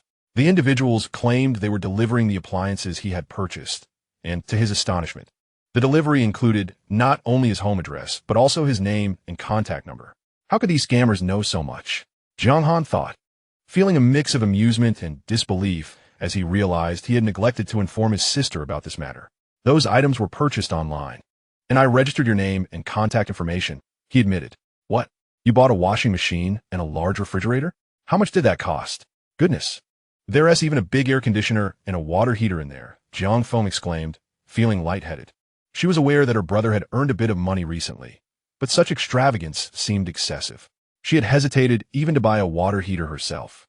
"Sister, when you earn money, isn't it meant to be spent?" Jiang Han responded. Jiang Feng stammered. "If our parents knew about this, I wonder how they would react." Through the phone, Jiang Han could sense that Jiang Feng was upset. He finished dressing and rode his electric scooter to Shangjiang village. Upon seeing him, Jiang Feng exclaimed, "I don't want these items. Please return them." Jiang Han handed her some smaller gifts, which she accepted. But the magnitude and value of this delivery were simply too much. Jiang Han grasped Jiang Feng's hand and said, "Sister, after our parent passed away, it's just the two of us left. If it weren't for your support all those years, I might not have made it. Trust me, I'm not recklessly spending money. The money I've earned recently is sufficient to cover these purchases." Jiang Feng scrutinized her brother, increasingly convinced of his growth and maturity. "Is that true?" she asked, genuinely concerned about his spending habits. "Of course it is," he reassured her. Jiang Feng felt tears welling up, overwhelmed by emotion. She embraced Jiang Han tightly, saying, "Akan, I feel so fortunate to have you as my brother. In rural life, It was common for sisters to unconditionally care for their brothers without any expectation of reciprocation. Yet her brother was exceptionally considerate, a trait that tugged at her heartstrings. The struggles they endured were not in vain. Her brother was indeed worthy of her sacrifices. The large vehicle attracted the attention of the villagers in Shangjiang village. "A Feng, you struck it rich. Have you bought so many large items as dowries for your two daughters?" They joked. "Haha, how old are your girls? Do they need dowries prepared so early?" They teased. "Surely, you're not buying all these for yourself?" Jiang Feng wiped away her tears and smiled at the villagers, explaining. "These big items were all purchased by Akan. I insisted it wasn't necessary, but he was adamant." The previously stern expression on Jiang Feng's face was now replaced with a bright smile. "My brother not only excels academically, but is also filial. He is always eager to fulfill my needs, fearing I might not be well taken care of." Upon examining these items, one can ascertain the quality of their contents merely by scrutinizing the cardboard box's material. The villagers were astounded. Recently, Jiang Feng had praised Jiang Han, but they had always assumed her compliments were merely for the sake of appearances, or that Jiang Han was merely bestowing trivial gifts to maintain a facade. However, these items were substantial. Even as a dowry for a daughter, they would not be deemed meager. Which brother would be so generous as to present his sister with such an abundance? It would be remarkable enough if he merely refrained from taking items from her possession. The delivery man wiped his brow and remarked, "Young man, so these items were purchased by you? Your sister believed we were unscrupulous and adamantly refused to allow us entry." He chuckled after speaking. "These goods should have been delivered yesterday, but due to rain and, subsequently, a vehicle breakdown this morning, they arrived now. No matter. As long as you have brought them," he said. Jiang Feng felt a tinge of embarrassment and opened the door, offering each of the two men a cup of tea. "Please enjoy a cup of tea. In our rural area, we lack fine offerings. This tea is from leaves I personally picked and roasted. I hope you find it acceptable." The two men, accustomed to the fluctuations of human kindness, were pleasantly surprised by this gesture. "Thank you. We shall drink after we finish our work. Where shall we place this washing machine?" "In the bathroom, please." In the countryside, unlike the bustling cities where space is a luxury, Jiang Feng's bathroom was quite spacious, yet devoid of furnishings. The movers decided to position the washing machine in the most suitable corner. They then brought in the water heater. Upon seeing the large refrigerator, the villagers were left in awe. Is that refrigerator truly that immense? It resembles a cabinet. Jiang Feng was also perplexed. Although it was undoubtedly a refrigerator, its design resembled that of a cupboard. "Han, did we perhaps receive the wrong item?" "No mistake," he replied. "This is the trendy double-door refrigerator from the city." He opened the refrigerator door, revealing a cavernous interior capable of accommodating several individuals. How astonishing! Jiang Feng felt a bit dazed. When she prepared soil worms, she had to borrow the refrigerator from Aunt Wang next door. Yet now, her home boasted a refrigerator of such grand stature. Aunt Wang, too, was effusive in her admiration, exclaiming, "Your brother has indeed matured, purchasing you such an impressive refrigerator." Chapter 61. More appliances acquired. Aunt Wang's family was relatively well off, yet their dilapidated refrigerator paled in comparison to the new one Jiang Feng had acquired. Appearing as mere scrap metal, Jiang Feng was positively beaming, thinking, my brother's truly remarkable. He excels and cares for his sister. What more could one expect?" At that moment, a standing air conditioner was brought in. Jiang Feng gasped in surprise. "Why did you purchase an air conditioner? A fan would suffice to keep cool at night. Isn't this a waste?" "Sister, all these items were purchased online. The items purchased are merely basic models, devoid of any extravagant features, and they're not expensive. However, regardless of how affordable they may be, one should refrain from acquiring unnecessary items. Should they not?" Jiang Feng experiences genuine joy, yet she also feels a pang of regret for the expenses incurred on behalf of Jiang Han, who claims that these expenses are unwarranted. Ling Ling and Wan Wan's extracurricular classes are nearing completion. Are they not? During the hot summer days at home, they struggle with the heat. Could you not turn on the air conditioning for them during the day to provide some relief? Ling Ling and Wan Wan, engrossed in their homework, beam with delight upon hearing this, exclaiming, "Uncle, you are truly wonderful." Often, they find it challenging to concentrate on their studies due to the oppressive heat at home. Jiang Feng, however, is overwhelmed with frustration. With their academic performance, do they truly deserve such comforts? The two young girls immediately lower their heads, fully aware of their disappointing results. Sister, you are their mother. If you believe they're not exceptional, who else will? She reflects. If they grow up feeling inadequate, it will only lead to self-doubt in society. Although Jiang Feng struggles to comprehend, she finds wisdom in her brother's words. Very well, if it is indeed too hot, I will turn on the air conditioning for them during the day. Upon hearing this, the two girls leap with joy, shouting, "Long live Uncle!" Witnessing Ling Ling and Wan Wan's exuberance, Jiang Han also feels a sense of happiness. Among the onlooking villagers, several older sisters wish their younger brothers displayed such consideration. However, contemplating their own brothers, they settle for merely hoping they do not cause any trouble, having little expectation for their own siblings to show such respect. The delivery man hurriedly finishes his tea and turns to Jiang Han, inquiring, "Young man, do you know the way to Shijiang village?" Jiang Han smiles and replies, "Are you delivering goods to Jiang Han of Shijiang village?" The man is taken aback and exclaims, "Yes. How did you know?" Then, with a sudden realization, he exclaims, "You are that Jiang Han?" "Indeed," Jiang Han responds, "Please follow me." The delivery man, astonished, drives his truck behind Jiang Han's tricycle. He observes that Jiang Han appears youthful, resembling a recent university graduate. How has he managed to purchase so many appliances for his sister at such a young age? His own child, having graduated from university this year, still remains unemployed, relying on the family. The vehicle halts at Jiang Han's doorstep. Although he does not brew tea, he offers each of them a bottle of iced red tea. You two siblings are exceedingly polite. Such admirable individuals deserve to lead a prosperous life. Upon seeing the delivery truck parked at the entrance of Jiang Han's home, Aunt Li and Aunt Jinju walk in, only to be greeted by the sight of substantial appliances placed in the hall. "My, what is this large item?" they exclaim. "It is an air conditioner," Jiang Han explains. "Aren't air conditioners typically mounted on the wall? Can they truly be this large?" He patiently clarifies, "This one is placed on the floor, similar to those found in the town's supermarket." "Jiang Han, you have truly succeeded. Purchasing such an impressive air conditioner," Aunt Li exclaims, unable to restrain herself from patting Jiang Han's shoulder. "Quickly, turn on the air conditioner so we can see how remarkable it is," Aunt Jinju declares, even more excited than Aunt Li. "Aunt Jinju, I ordered this online. The installation team will not arrive until tomorrow." "I see. Shall we return tomorrow to see it in action?" "Of course," Jiang Han assures them. Aunt Li, unable to restrain herself, playfully patted Jiang Han on the shoulder. "Ah, young man, you truly have made remarkable progress. You've broadened our horizons as well." Just then, Yi Tiantian's mother happened to pass by Jiang Han's doorstep. Aunt Li's smile suddenly faltered, and with a hint of curiosity, she inquired, "I heard Tiantian has returned. Have you seen her?" Jiang Han furrowed his brow and replied, "Aunt Li, I have no connection with Yi Tiantian anymore." This sentiment had been consistent for Jiang Han regarding matters related to Yi Tiantian. His expression darkened. Yet Aunt Li and Aunt Jinju failed to notice. "Younger generation, is this refrigerator meant to be placed here?" "Master, could you assist me in moving it a bit further back?" Aunt Li and Aunt Jinju were taken aback. "You even bought a refrigerator?" They mused that if Jiang Han had purchased a larger one, they could store any leftover vegetables in it. However, the refrigerator turned out to be smaller than the standing air conditioner Jiang Han had bought. "Jiang Han, what do you need such a small refrigerator for?" "I hardly cook, and even if I did, there wouldn't be much to refrigerate. It will only hold drinks and ice pops."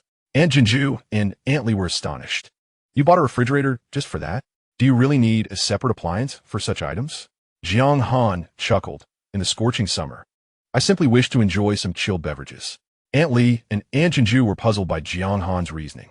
To them, purchasing a refrigerator solely for drinks seemed a frivolous expenditure. Nevertheless, it appeared that Jiang Han had indeed changed. His home now boasted not only an air conditioner and refrigerator, but also a washing machine and water heater. Previously, they had considered his living conditions modest. But with these new additions, it no longer seemed so inadequate. "If you could renovate your home a little, it would be even more comfortable," Aunt Li remarked wistfully.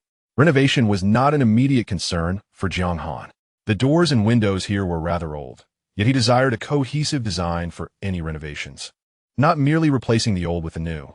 After bidding farewell to the two aunts, he noticed a message from Menghua.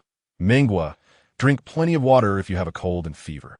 Heeding the advice, Jiang Han drank a large jug of water before heading to bed. The following morning, he received a call from the installation technician. Once the air conditioner was installed, He turned it on to test its overall efficiency. The results were quite satisfactory. Soon the entire hall was refreshingly cool. Aunt Li and Aunt Jinju, having heard the news from an unknown source, came knocking at his door once more. When Jiang Han opened the door, his gaze met that of Tiantian, who was passing by. Aunt Li immediately pulled her over.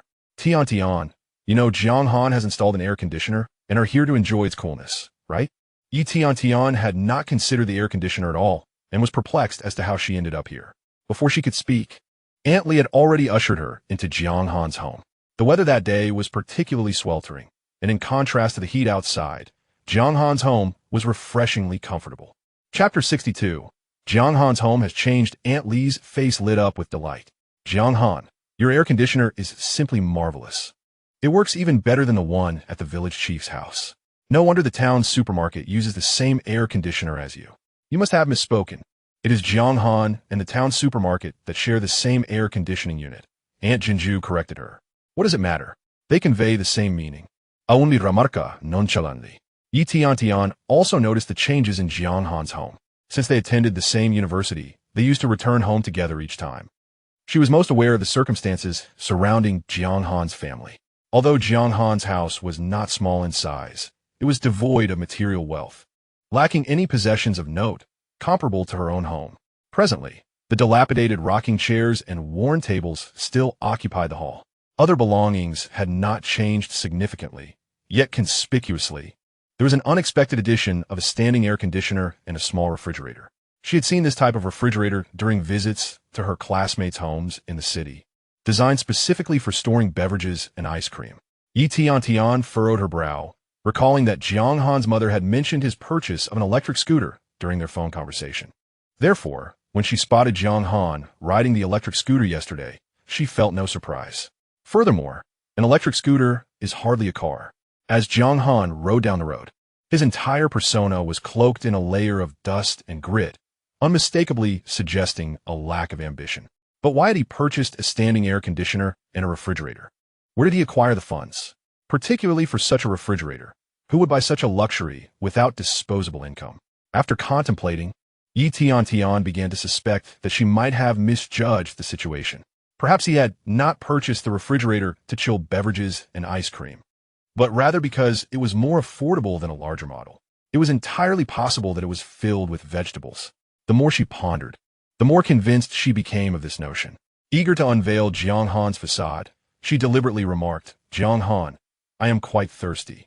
Do you have any water in your refrigerator?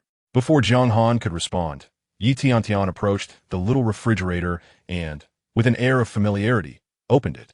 What she found was not the chaotic assortment of seafood and vegetables she had anticipated, but rather an orderly array of beverages, with 2 or 3 bottles of various flavors neatly arranged. She opened the lower compartment, only to discover no frozen meats or seafood, but an assortment of ice creams and frozen desserts. Earlier, while the air conditioner was being installed, Jiang Han had noticed the installer sweating profusely and had gone to the nearby shop to purchase a considerable amount of ice cream. The leftovers from the installer had been stored in the freezer, along with an assortment of drinks he had bought from the town supermarket some time ago. Wow, so many drinks. Aún exclaimat. And so much ice cream and frozen desserts. In this hot weather, you could sell ice cream. Aunt Jinju chimed in. Jiang Han chuckled at their banter, remarking, I bought all of this from the little shop. If I sell it for more than the shop, you wouldn't come to buy from me. If I sell it for less, not only would I be at a loss, but Aunt Maihua from the little shop would probably come to give me a beating. The thought of this scenario made both Aunt Li and Aunt Jinju laugh. Tiantian, isn't this air conditioner delightful? When will you buy one for your home? Aunt Jinju felt invigorated by the refreshing air conditioning provided by Jiang Han, lifting her spirits considerably. However, I still have my studies to attend to. Now is not the time for indulgence. Both Aunt Li and Aunt Jinju soon realized this, acknowledging that I am already a graduate student. Once you graduate, you will undoubtedly excel. That is indeed certain. Tiantian proudly raised her head.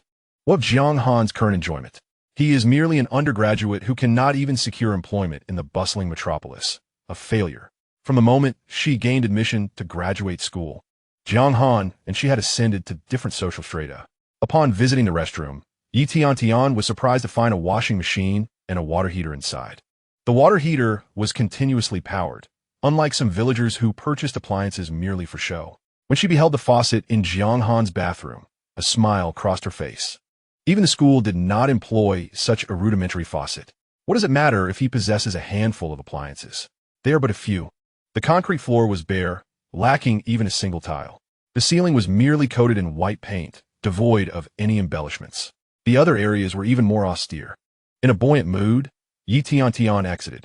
At least the concrete floor of the restroom was polished, whereas the hall's concrete surface remained rough and unrefined. Her smile became more genuine. She approached Jiang Han with confidence, declaring, "Jiang Han, you are no longer a child. You cannot always rely on your sister for financial support." "What are you saying?" Jiang Han was taken aback by her sudden remark. "You must have spent a considerable sum on these appliances, haven't you? Your sister has 2 daughters to support, and life is already challenging enough. Asking her for money again would be unreasonable." Upon comprehending Tiantian's insinuation, Jiang Han found it amusing. How blind he had been to have once been enamored with such a duplicitous woman. Tiantian had previously set her sights on a smartphone costing over 5,000 yuan. Lacking the means to purchase it, he had contemplated working extra hours to afford it for her. Yet, she could not wait that long, incessantly urging him to ask his sister for money. Fortunately, while he had been infatuated with Tiantian, he had not stooped to the level of using his sister's hard-earned money to buy gifts for his girlfriend. Moreover, Tiantian's phone was perfectly functional. Her desire stemmed from a wish to compare herself to others and acquire the latest model. At that moment, Jiang Han's phone rang. As he retrieved it, Tiantian felt a sense of familiarity with the device, though she could not immediately recall why. Perhaps Jiang Feng's voice was too loud, or perhaps the living room was simply too quiet. Jiang Han did not switch to speaker mode, but Jiang Feng's voice was clear enough for Tiantian and the 2 ants to hear distinctly. "Han, the technician has installed the air conditioning at home. I had no idea before, but it works remarkably well. The temperature in the house has dropped, and I no longer feel so irritable." Jiang Feng then hesitantly inquired, "This device consumes a lot of electricity, doesn't it?" While the water and electricity resources on Jiaowa Island are not particularly scarce, they cannot be considered abundant either. The electricity bills have been rising year after year. If it uses too much power, I wouldn't dare to use it. Sister, if you find the electricity bill burdensome, allow me to assist you with the payment for this summer. How could I possibly let you pay the bill? I must end this conversation. Another technician has arrived to install the water heater. Upon hanging up, Jiang Han discerned that his sister was genuinely pleased. During this period, he had been consistently delivering goods to her home. Her words illuminated a crucial truth. Merely sending items would not resolve the fundamental issues confronting her household. Chapter 63.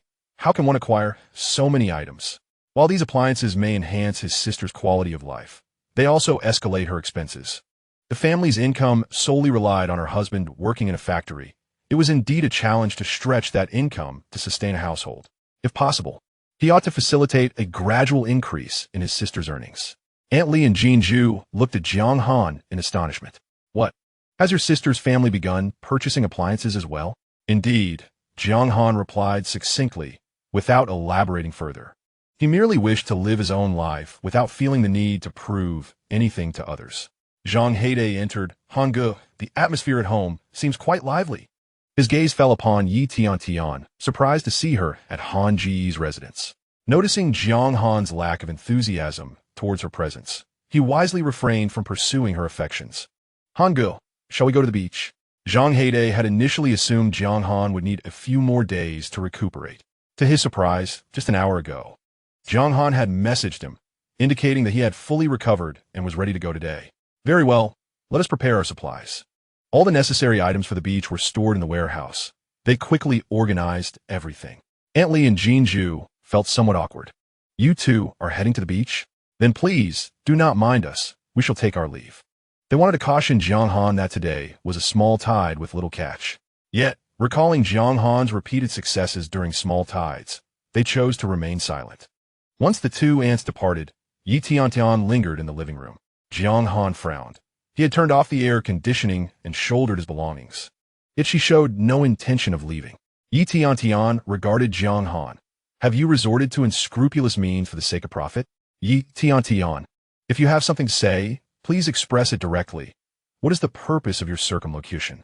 Her gaze shifted to Zhang Heide as she continued, "Jiang Han, Even if you deny it, I am fully aware of the truth. I am merely concerned for your well-being. I hope you conduct yourself properly. If Jiang Han had not engaged in any illicit activities, it was implausible for him to amass sufficient funds to acquire so many items in merely half a month. She was convinced that before their separation, she had drained Jiang Han of his resources. Jiang Han found her reasoning amusing. She presumed he and Zhang Heide were involved in nefarious deeds. Admittedly, her line of thought was intriguing. Tiantian, should you believe I have committed a crime, I welcome you to report me. Now, please vacate my home. Otherwise, should anything go missing, I shall be compelled to report you. Fuming, Tiantian stomped her foot. Do you think I relish staying in your home? She turned on her heels, leaving Jiang Han's residence in a huff. After taking a few steps, she paused and glanced back at Jiang Han. Jiang Han, considering our shared upbringing, I shall not report you. She envisioned him descending step by step into the abyss, ultimately beyond redemption. After all, many lucrative trades are inscribed within the annals of criminal law. Jiang Han once again affirmed that Yi Tianation's mental faculties were rather questionable. Had her education rendered her foolish? His phone vibrated, signaling a message from Ma Xiaomei. Ma Xiaomei, thank you for sending us the essentials. My sister and I are still traveling. The package was received by my father. He used some to make soup and claimed it tasted delightful. Jiang Han, I'm glad you enjoy it. Noticing Tiantian remaining in her spot, Jiang Han and Zhang Heide exchanged not a single glance as they walked past her. Tiantian stood stiffly, recalling that the phone had seemed familiar. Now it dawned on her. Was this the latest model released by Fengwei? It was priced at over 7,000 yuan each. Could Jiang Han truly be that affluent now? She inhaled deeply, desperately reassuring herself that this must be illicit earnings from his misdeeds with Zhang Heide. Perhaps he would be apprehended in a few days. She had not connected any of this to the act of clamming. Jiang Han did not intend to wander far, opting instead to meander to their usual mudflat. Passing by the seawall, Jiang Han and Zhang Heide spotted 6 crab traps. I want to check if there's anything in the traps, Zhang Heide remarked. Hangu said he placed these traps, so whatever's inside belongs to him. He doesn't wish to monopolize them. Simultaneously, he feared having too bountiful a catch. Feeling embarrassed, Jiang Han considered advising him to relax, but seeing Zhang Heide's eagerness, he acquiesced. Zhang Heide lifted the first trap, only to find it empty. He felt no disappointment, recalling that the first trap was also devoid of catch the last time he assisted Jiang Han. However, when he subsequently lifted 4 more traps, all were similarly empty. For a moment, he hesitated to pull up the 6th trap. Hangu, why don't you retrieve the 6th trap? Jiang Han inhaled the scent emanating from the crab trap. There exists a notion that fishing nets and traps, when used extensively, emit a peculiar odor. Marine creatures, sensing this scent, tend to shy away. Thus, various nets and traps require regular cleaning and sun exposure. These traps of his had scarcely been utilized. They bore no such odor. It likely was not the reason he surmised. He moved beside Zhang Heide, stating, "All right, I shall do it." The position for the crab trap was, as Zhang Heide had previously indicated, shifted 20 meters from its original site. This maneuver posed no issues. Gazing through the water surface at the seabed, Jiang Han found the trap utterly vacant, confirming his suspicion. Should he directly pull this trap up, this outing would indeed be a wasted endeavor. Zhang Heide, perplexed by Jiang Han's stillness, refrained from urging him. After a brief wait, Jiang Han finally spotted a small white pomfret, weighing approximately a pound. He, reminiscent of his previous endeavor, skillfully swayed the crab trap, successfully ensnaring a small white pomfret within its confines. This modest catch, weighing perhaps 2 to 3 jin, would yield a meager profit of 30 to 60 yuan. Nevertheless, possessing such a catch meant they were not returning empty-handed. Curiously, during his last visit, the area was teeming with life. However, this time, the seafront offered little in terms of bounty.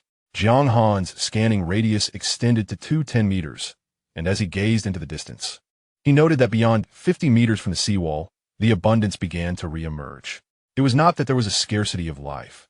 Rather, it had simply retreated from the shore. At that moment, Elon and Lao Lai approached, carrying a multitude of traps, including several collapsible square ones. They greeted Jiang Han and Zhang Heide before setting down their traps.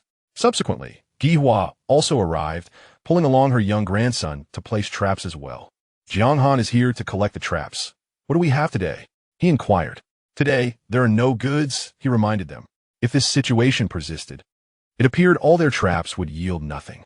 Jiaowa maintained an optimistic outlook. No goods today, but perhaps tomorrow will bring a bounty. If not tomorrow, then the day after may prove fruitful. Living on the island means relying on nature's whims. Patience is essential. She continued to set her traps. Alon and Lao Lai also finished placing theirs, prompting Jiang Han to remain silent. Geoducks grandson, affectionately nicknamed Xia Bosi, approached Jiang Han, brother Jiang Han. Do you have any candy? Jiaowa immediately pulled her grandson back, admonishing, You little rascal, how can you ask brother Jiang Han for candy? How many times have I told you? I do not take from others. Shout, Beizai looked up at Jiaowa with pleading eyes, but Grandma, brother Jiang Han is not a stranger. He is our neighbor and big brother. Jiaowa found herself at a loss, chuckling at his persistence. Xiao Beizai's assertion rang true. Jiang Han was indeed their neighbor and big brother. Jiang Han crouched down to meet Xiao Beizai at eye level. Today, I do not have any candy. But when I do, I promise to share it with you, all right? Xiao Beizai's face lit up with joy at the prospect. As Jiang Han stood, his gaze fell upon a swimming dongfeng snail. The dongfeng snail, a variety of the flower snail, was even less costly than the white pomfret. Adhering to the principle that even a mosquito's leg is meat, Jiang Han moved the crab trap to capture the dongfeng snail as well. Zhang Heidei's expectations were modest. He expressed delight at the sight of the white pomfret and the dongfeng snail, especially since he had personally deployed the traps. Brother Han, you truly have good fortune. What good fortune? Yam underplead. Last time, the catch was a mud skipper. What's wrong with that? The last 5 traps I set were all empty, while yours yielded something. Jiang Han reflected on this. It was not merely luck he relied upon, but rather the keen observation of his own eyes. Brother Han, let's use the fish and the snail as bait, Zhang Heidei suggested. Jiang Han smiled at him. Are you willing to part with them? Why would I hesitate?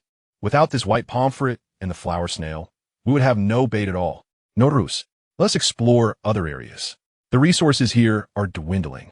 And with so many traps being set, even if they were deployed, the results would be negligible. Jiang Han instructed Zhang Heidei to stow away the cage. Aunt Jiaowa looked on in astonishment, asking if he was no longer going to release the cage. What if something was caught? Just yesterday, Lao Luo and his companions had managed to haul in quite a bounty. Initially, Lao Luo held a condescending view towards Jiang Han's decision to deploy crab traps, but now he seemed eager to partake as well. It was likely that upon witnessing Jiang Han's success at the seawall, he felt compelled to set his own traps. When Jiang Han placed his traps, he chose locations abundant with marine life. If Lao Luo and his group positioned their traps adjacent to his, they might also reap some rewards. However, as the catch became more plentiful, the creatures grew wiser and avoided the vicinity of the seawall. With so many people placing traps here, I shall venture elsewhere, Jiang Han remarked. Aunt Allen's ears perked up. Jiang Han, where are you planning to set your traps? She had heard that following Jiang Han often resulted in considerable bounty. While luck may not favor them in beachcombing, the act of setting traps seemed to bring them fortune. Although Jiang Han had not yet pulled anything from the water today, a single stroke of bad luck was inconsequential. Like others in the village, she believed there was no mistake in following Jiang Han. Jiang Han felt somewhat helpless, as he had not yet decided. Initially, he found the act of trapping quite appealing. Placing the trap allowed the marine life to enter of their own accord, a veritable effortless gain. However, if others continuously set traps near his, he would have to keep relocating, significantly diminishing his yield. It appeared prudent to take a break from trapping for a few days. He and Zhang Heidei proceeded towards the mudflat. Historically, Jiang Han had enjoyed good fortune each time he visited the mudflat, even with a minor retreat to the coastline. It had not impeded his ability to profit. Yet today, as he surveyed the area, he found that there were truly no valuable treasures to be found. All he could see were common dongfeng snails, the very kind he had just trapped, at roughly 10 yuan per pound. These diminutive creatures would require an impractical number to accumulate a pound. A piece of driftwood, seemingly washed ashore from an unknown origin, lay at the water's edge. Zhang Heidei, noticing the wood was encrusted with oysters, took a hook to pry the mollusks free. As he pried, he indulged in a couple, glancing at Jiang Han, Ge. Would you like some? Jiang Han had previously savored oysters raw, appreciating their sweet flavor, but now he found himself unable to accept them in that form. I think I will take them home to steam with eggs, he replied. While oysters had their merits, they were not particularly valuable, being far cheaper than dongfeng snails. Much like green mussels, they could easily be found along the shore when food was scarce. Jiang Han had no intention of selling them. Otherwise, he would not have merely extracted the meat. He placed all the meat into a clean small jar. Hangu, where should I search for treasures next? Jiang Han had now grown accustomed to Jiang Han delineating the prime spots for him. Jiang Han sighed. Today marked the most fruitless outing since he first began beachcombing. He ran a lap around the muddy area, and within a 210-meter radius, there was truly nothing of value. After running for such a long time, he had merely acquired 2 scallops. Upon seeing Tiantian early that morning, he sensed misfortune looming over him. Little did he know, his premonition was indeed accurate. Encountering that woman invariably led to unpleasant happenings. How unlucky! Jiang Han tossed the 2 scallops into the water bucket. Do you know any methods to ward off bad luck? Jiang Han scratched his head. How would I know such things? If it's about seeking good fortune, aren't the villagers all worshipping Guanyin, Long Wang, or Kai Shun? Or perhaps they honor their ancestors. Jiang Han suddenly recalled that his sister had mentioned wanting to visit their parents' graves together. Several days had passed, yet they had not gone. Without further ado, Jiang Han shouldered his belongings and declared, "Let us head back. I'm going to visit my parents' graves." Given the current situation, there was little point in continuing to gather seafood. Although Jiang Han was taken aback, he always trusted Hangu's judgment. He gathered his belongings and followed Jiang Han. "Hangu, I won't go to town today. I'll have lunch at your place instead. I'll bring an egg to steam the scallops, and then prepare 2 servings of instant noodles." "Sound good. Just get the eggs from Aunt Jiaowa's place. I'll settle the bill together in a few days." "All right then." Upon returning to the village, Jiang Han called Jiang phone twice, but there was no answer. He decided to send her a message. "Sister, I'm going to see Mom and Dad first. I'll join you next time." After sending the message, he ascended the mountain to the temple to purchase some incense, candles, and offerings to burn for his ancestors. Chapter 65. Seafood instant noodle meal. The graves of his parents were impeccably maintained, devoid of any weeds. A bunch of withered flowers lay at the headstone. It seemed that whenever he was away, his sister would come to pay her respects. Jiang Han removed the withered flowers and placed incense and candles before the grave. He meticulously burned the offerings he had purchased, one by one, for his parents. "Mom and Dad, I've been home for a while now. Life is going quite well. I'm late in coming because I was afraid of your reprimands. I've decided against striving in the big city and will remain on Jiaowa Island as a fisherman. If you have the means, please help me dispel this bad luck and allow my days on the island to be a bit more comfortable." After completing these rituals, Jiang Han returned home. Jiang Han had already steamed the scallops and prepared the instant noodles. Upon checking the class group chat, Jiang Han noticed someone had tagged him again. "Uhu Jiang Han. Someone like you, who has returned home to develop, will probably never understand the struggles of office workers." Hu Danzin accompanied her message with a picture of her eating instant noodles. Jiang Han, is eating instant noodles considered suffering? Well, I'm also in the thick of it. Jiang Han posted a picture of his own instant noodles. However, the attention of the class group quickly shifted to the plate of scallops. "Yuhi, instant noodles with scallops, what a divine combination." "Jiang Han, they're just scallops." Tian Chengwen, I'll give you another chance to articulate your thoughts. Jiang Han felt somewhat speechless. He genuinely believed they were merely scallops. To him, scallops were akin to mussels. Many coastal dwellers had long since grown weary of them. Jiang Han glanced at the time. The little white pomfret should be ready as well. "You made the little white pomfret?" Jiang Han inquired, somewhat surprised. "Did you not say you would not use the cage?" "Without the cage, there is no need for them to serve as bait. I noticed you hadn't returned, so after steaming the oysters, I decided to steam the little white pomfret too. Oysters cannot be steamed for too long. 3 minutes is just about right." When Jiang Han finished steaming the oysters, Jiang Han was still on the mountain. Perhaps for convenience, Jiang Han had also steamed a few dongfeng snails alongside the oysters. It was uncertain whether he had learned this from the Hale Wang restaurant. During the steaming process, he took special care in arranging the presentation. The centerpiece was the little white pomfret, surrounded by a circle of dongfeng snails. Upon seeing a group of people in the chat commenting on his extravagant instant noodles, he decided to share a picture of the little white pomfret in the group. "Hu Danzin, Jiang Han, is this what you call instant noodles?" "Jiang Han, what should I call it then?" "Hu Danzin, a seafood instant noodle feast." "Jiang Han, Tang Qin, are those flower snails surrounding the fish?" "Jiang Han, Yes, they're flower snails, specifically dongfeng snails. Tiantian.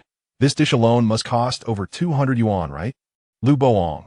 Last time our team leader treated us, it wasn't nearly this lavish. Jiang Han's phone rang. Jiang Feng had finally called. Have you visited Mom and Dad yet? Yes.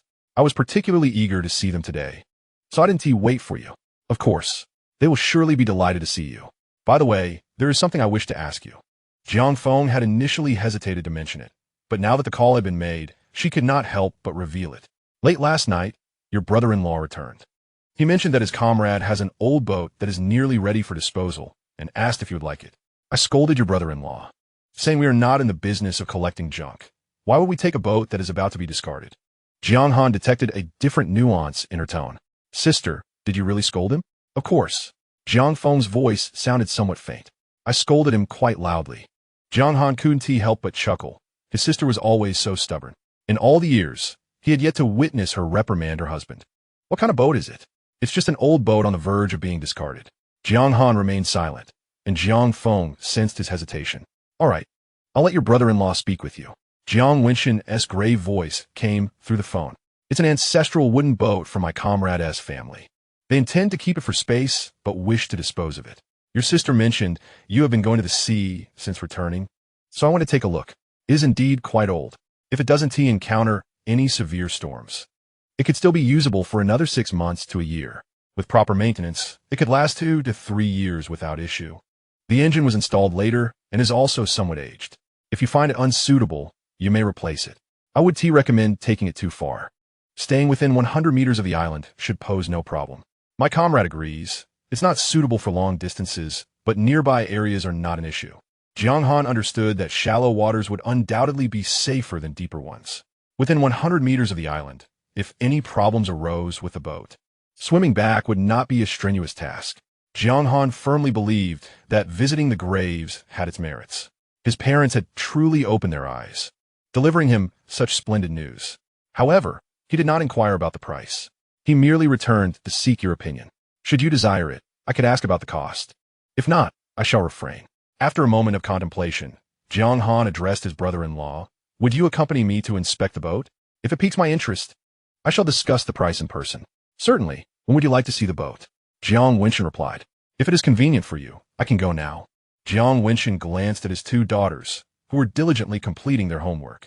All right, I will wait for you at the entrance of our village in half an hour. Understood. I shall arrive at your village entrance in 30 minutes. The journey from Jiang Han's home to the entrance of Shangjiang village took merely a few minutes, allowing him ample time to savor the seafood instant noodles prepared by Zhang Heidei. Half an hour later, Jiang Han spotted Jiang Wenshin waiting for him at the village entrance, clad in his work uniform. He recalled that his brother-in-law often wore such attire, possessing only a few personal garments. I apologize for keeping you waiting, Jiang Han said. No worries, I just arrived myself, Jiang Wenshin replied, maintaining a certain distance in his demeanor. Yet, Jiang Han understood that his brother-in-law was not a malicious individual. Where does your comrade reside? Jiang Wenshin inquired. Having served 2 years in the military, he married Jiang Feng upon his return, residing on the same island, albeit at a considerable distance. Jiang Wenshin had ridden over on his electric scooter and noticed Jiang Han approaching on his electric tricycle. Please park your tricycle to the side. I will take you on my scooter. Had these words been uttered by Zhang Heidei, Jiang Han would have declined. It felt peculiar for 2 grown men to share a scooter. However, he dared not voice such thoughts in front of his brother-in-law. Very well, he acquiesced, obediently parking the scooter beneath a large tree before taking his seat behind Jiang Wenshin. The pace of Jiang Wenshin's scooter was slow and steady, mirroring his temperament. Did you purchase all the appliances at home? Jiang Wenshin suddenly asked. Taken aback, Jiang Han nodded.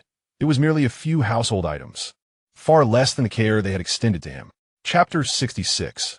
Inspecting the boat, Jiang Han was aware that his brother-in-law valued his pride. Thus he intentionally acknowledged their hospitality. Jiang Wenshin's expression softened as anticipated. Hunting for seafood isn't a serious pursuit. Enjoy it for a while, and if an opportunity for work arises, you should seize it. Jiang Han was uncertain how to explain his circumstances to Jiang Wenshin, responding only that he would go if there was work available. The two fell into a brief silence, leaving Jiang Han feeling awkward as he scratched his head, uncertain of what topic to broach. Fortunately, They soon arrived at the home of Jiang Wenxin's comrade. The residence was nestled within a narrow alley, making Jiang Wenxin's scooter more practical compared to Jiang Han's electric tricycle. Jiang Wenxin knocked on the door, and a man of similar age to him opened it. Upon seeing Jiang Wenxin, he warmly embraced him, exclaiming, "You arrive without a call, and we are wholly unprepared." "What call?" "We merely came to have a look at the boat," Jiang Wenxin replied. The man turned to Jiang Han. "Is this your brother-in-law?" "Indeed, he is my brother-in-law."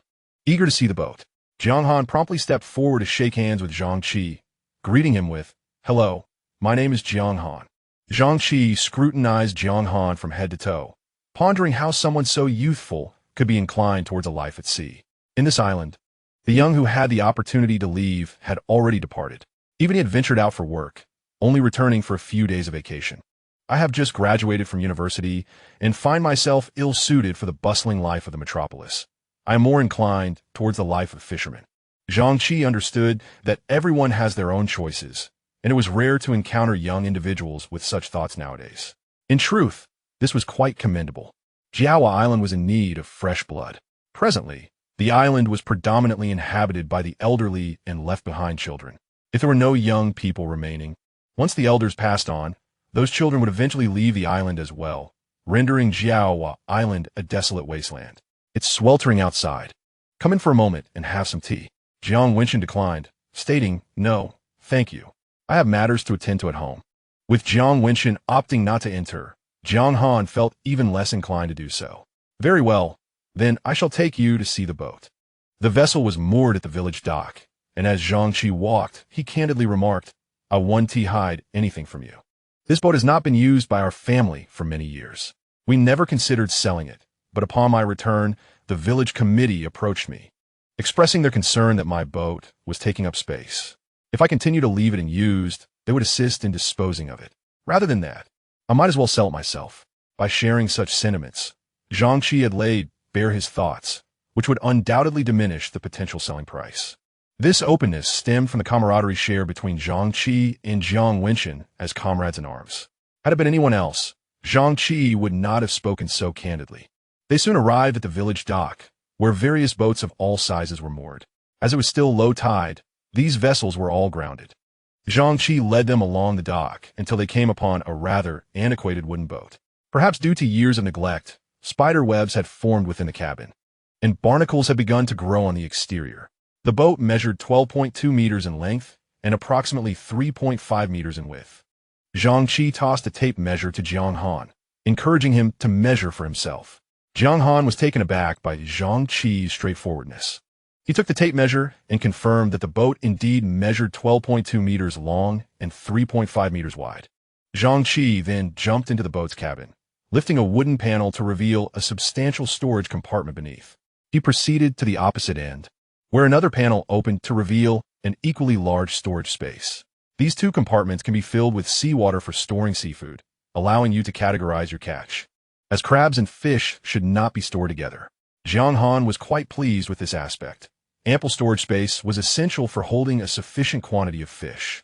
If one were to point out shortcomings, there was no canopy, making it quite exposed to the sun during the sweltering summer and susceptible to getting wet in the rain. Additionally, there was no restroom, necessitating the most rudimentary means for such needs.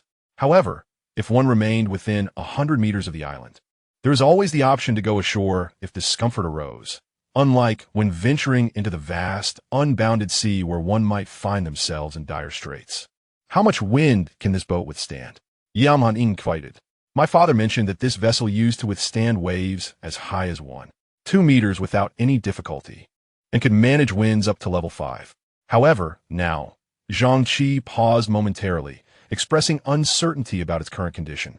After all, it has not been utilized for many years, and he is unsure of the vessel's structural integrity.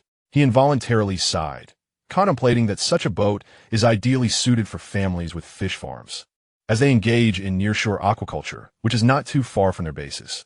With a vessel like this, one could reach the base in no time. Yet, those who own fish farms are not lacking in such boats. The number of individuals willing to pursue a life as fishermen is dwindling, making it difficult for him to sell this antiquated vessel. Jiang Han hopped onto the boat a couple of times. Despite its aged appearance, it felt remarkably sturdy. Upon examining the wooden planks, he noted their substantial thickness. If he were to commission someone to construct a wooden boat today, they might not use such robust materials. He surmised that his brother-in-law's estimation was rather conservative. He believed that this boat could easily last another 5 years. So, what do you think, little brother-in-law? Do you fancy it? Zhang Qi jestingly inquired. Since Jiang Han is the brother-in-law of Jiang Wenshin, he too is considered a brother-in-law. However, Zhang Qi harbored no confidence in selling this vessel. After all, Jiang Han, being so young, is likely to regard such a boat with disdain. Kui Yi, how do you plan to sell this boat? Zhang Qi scratched his head, pondering 50,000? Or perhaps a bit cheaper, 40,000, or even 20,000. He slapped his thigh.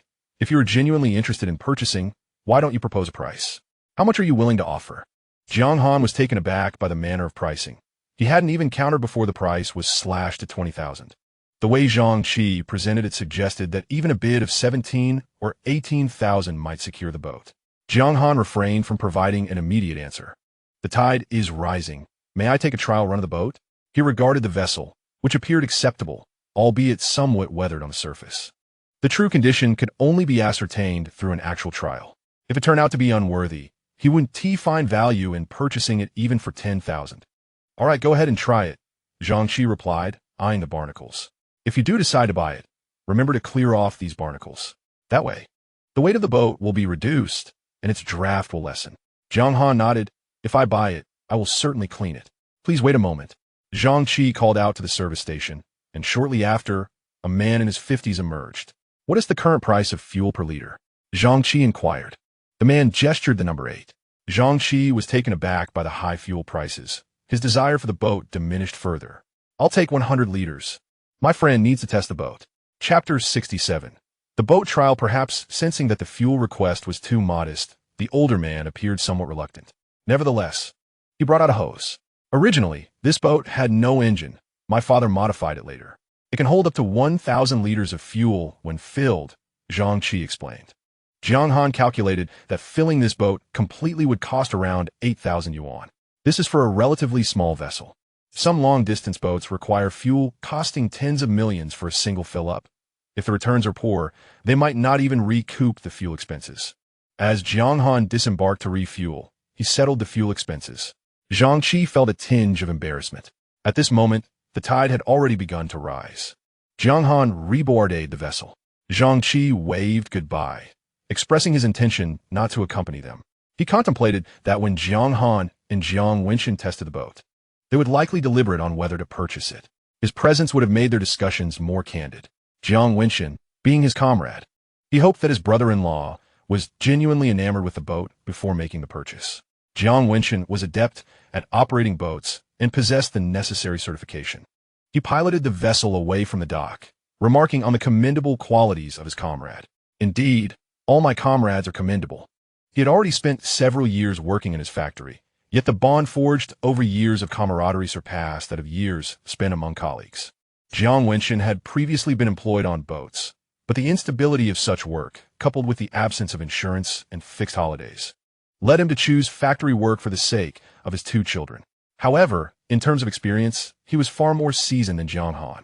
Observing the draft of the boat, he estimated that the barnacles beneath it must be substantial, since both he and Jiang Han were not heavy.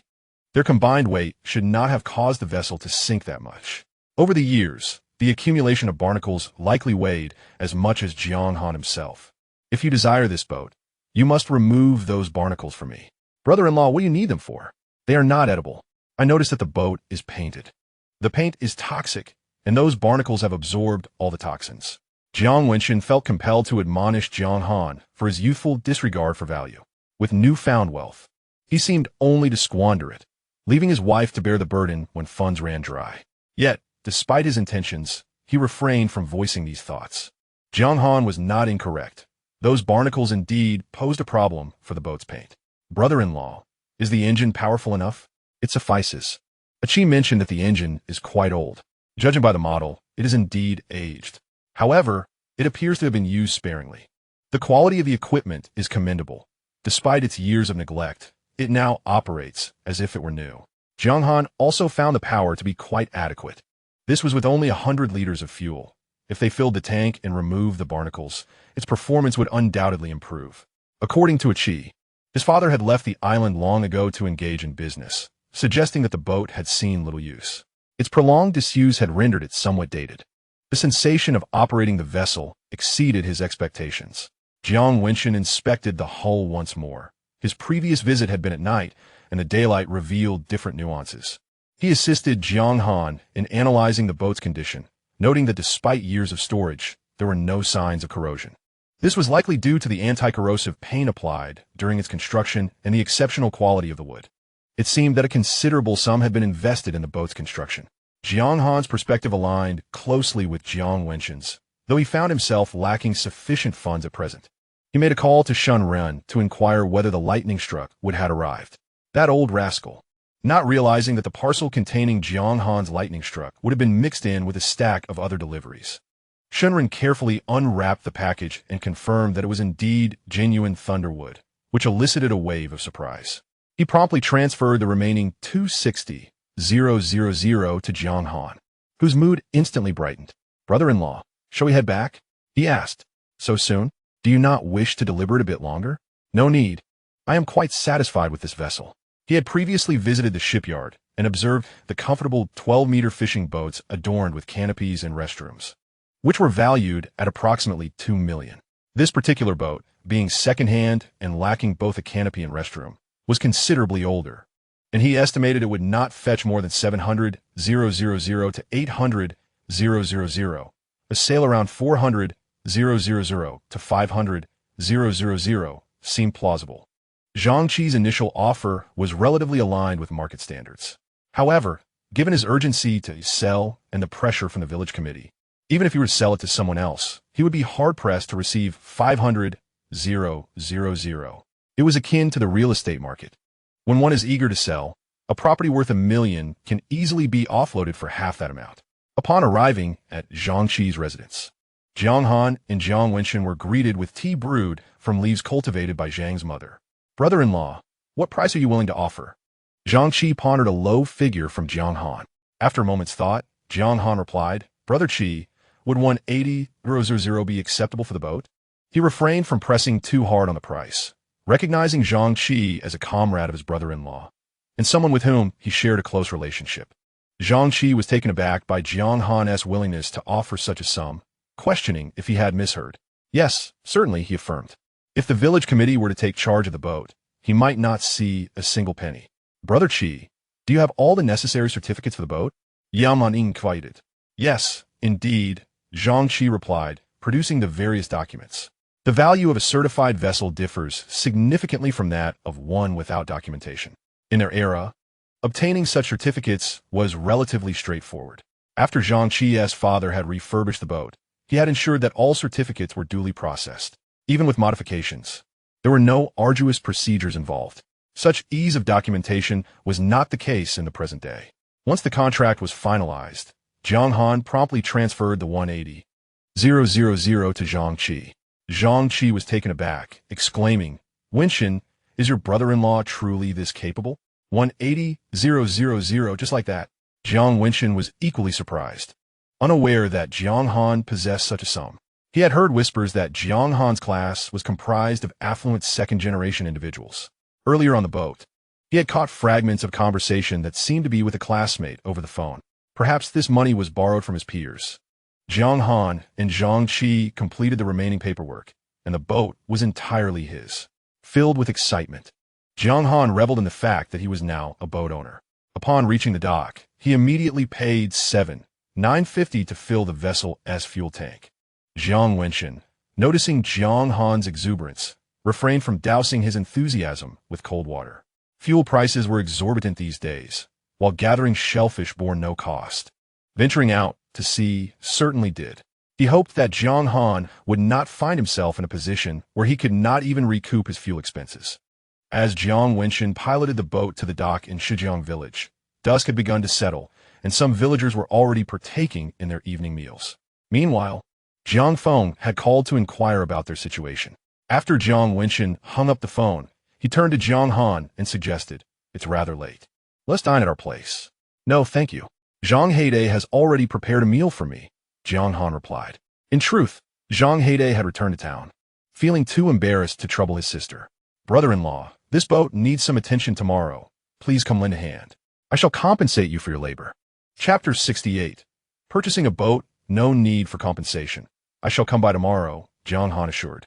After returning home, he transferred 28,000 yuan to Zhang Heide. Startled, Zhang Heide promptly called back. Hange, what is going on? What is this money? Such a substantial amount being sent my way. Jiang Han explained the sale of the Lei Ji Mu for 280,000 yuan. Hange, I cannot accept this money. I do not even know what Lei Ji Mu is, and you carried it back in the rain. I haven't assisted you in any way, Zhang Heide protested. He had merely glanced at the Lei Ji Mu. Enough. We had an agreement. As long as you work with me, you shall receive a share of the earnings. Just because your contribution this time was minimal does not exempt you from that. We both witnessed that Lei Ji Mu together, and we were even beneath that tree when the lightning struck. Perhaps it was meant for you, but fate directed it to the tree instead.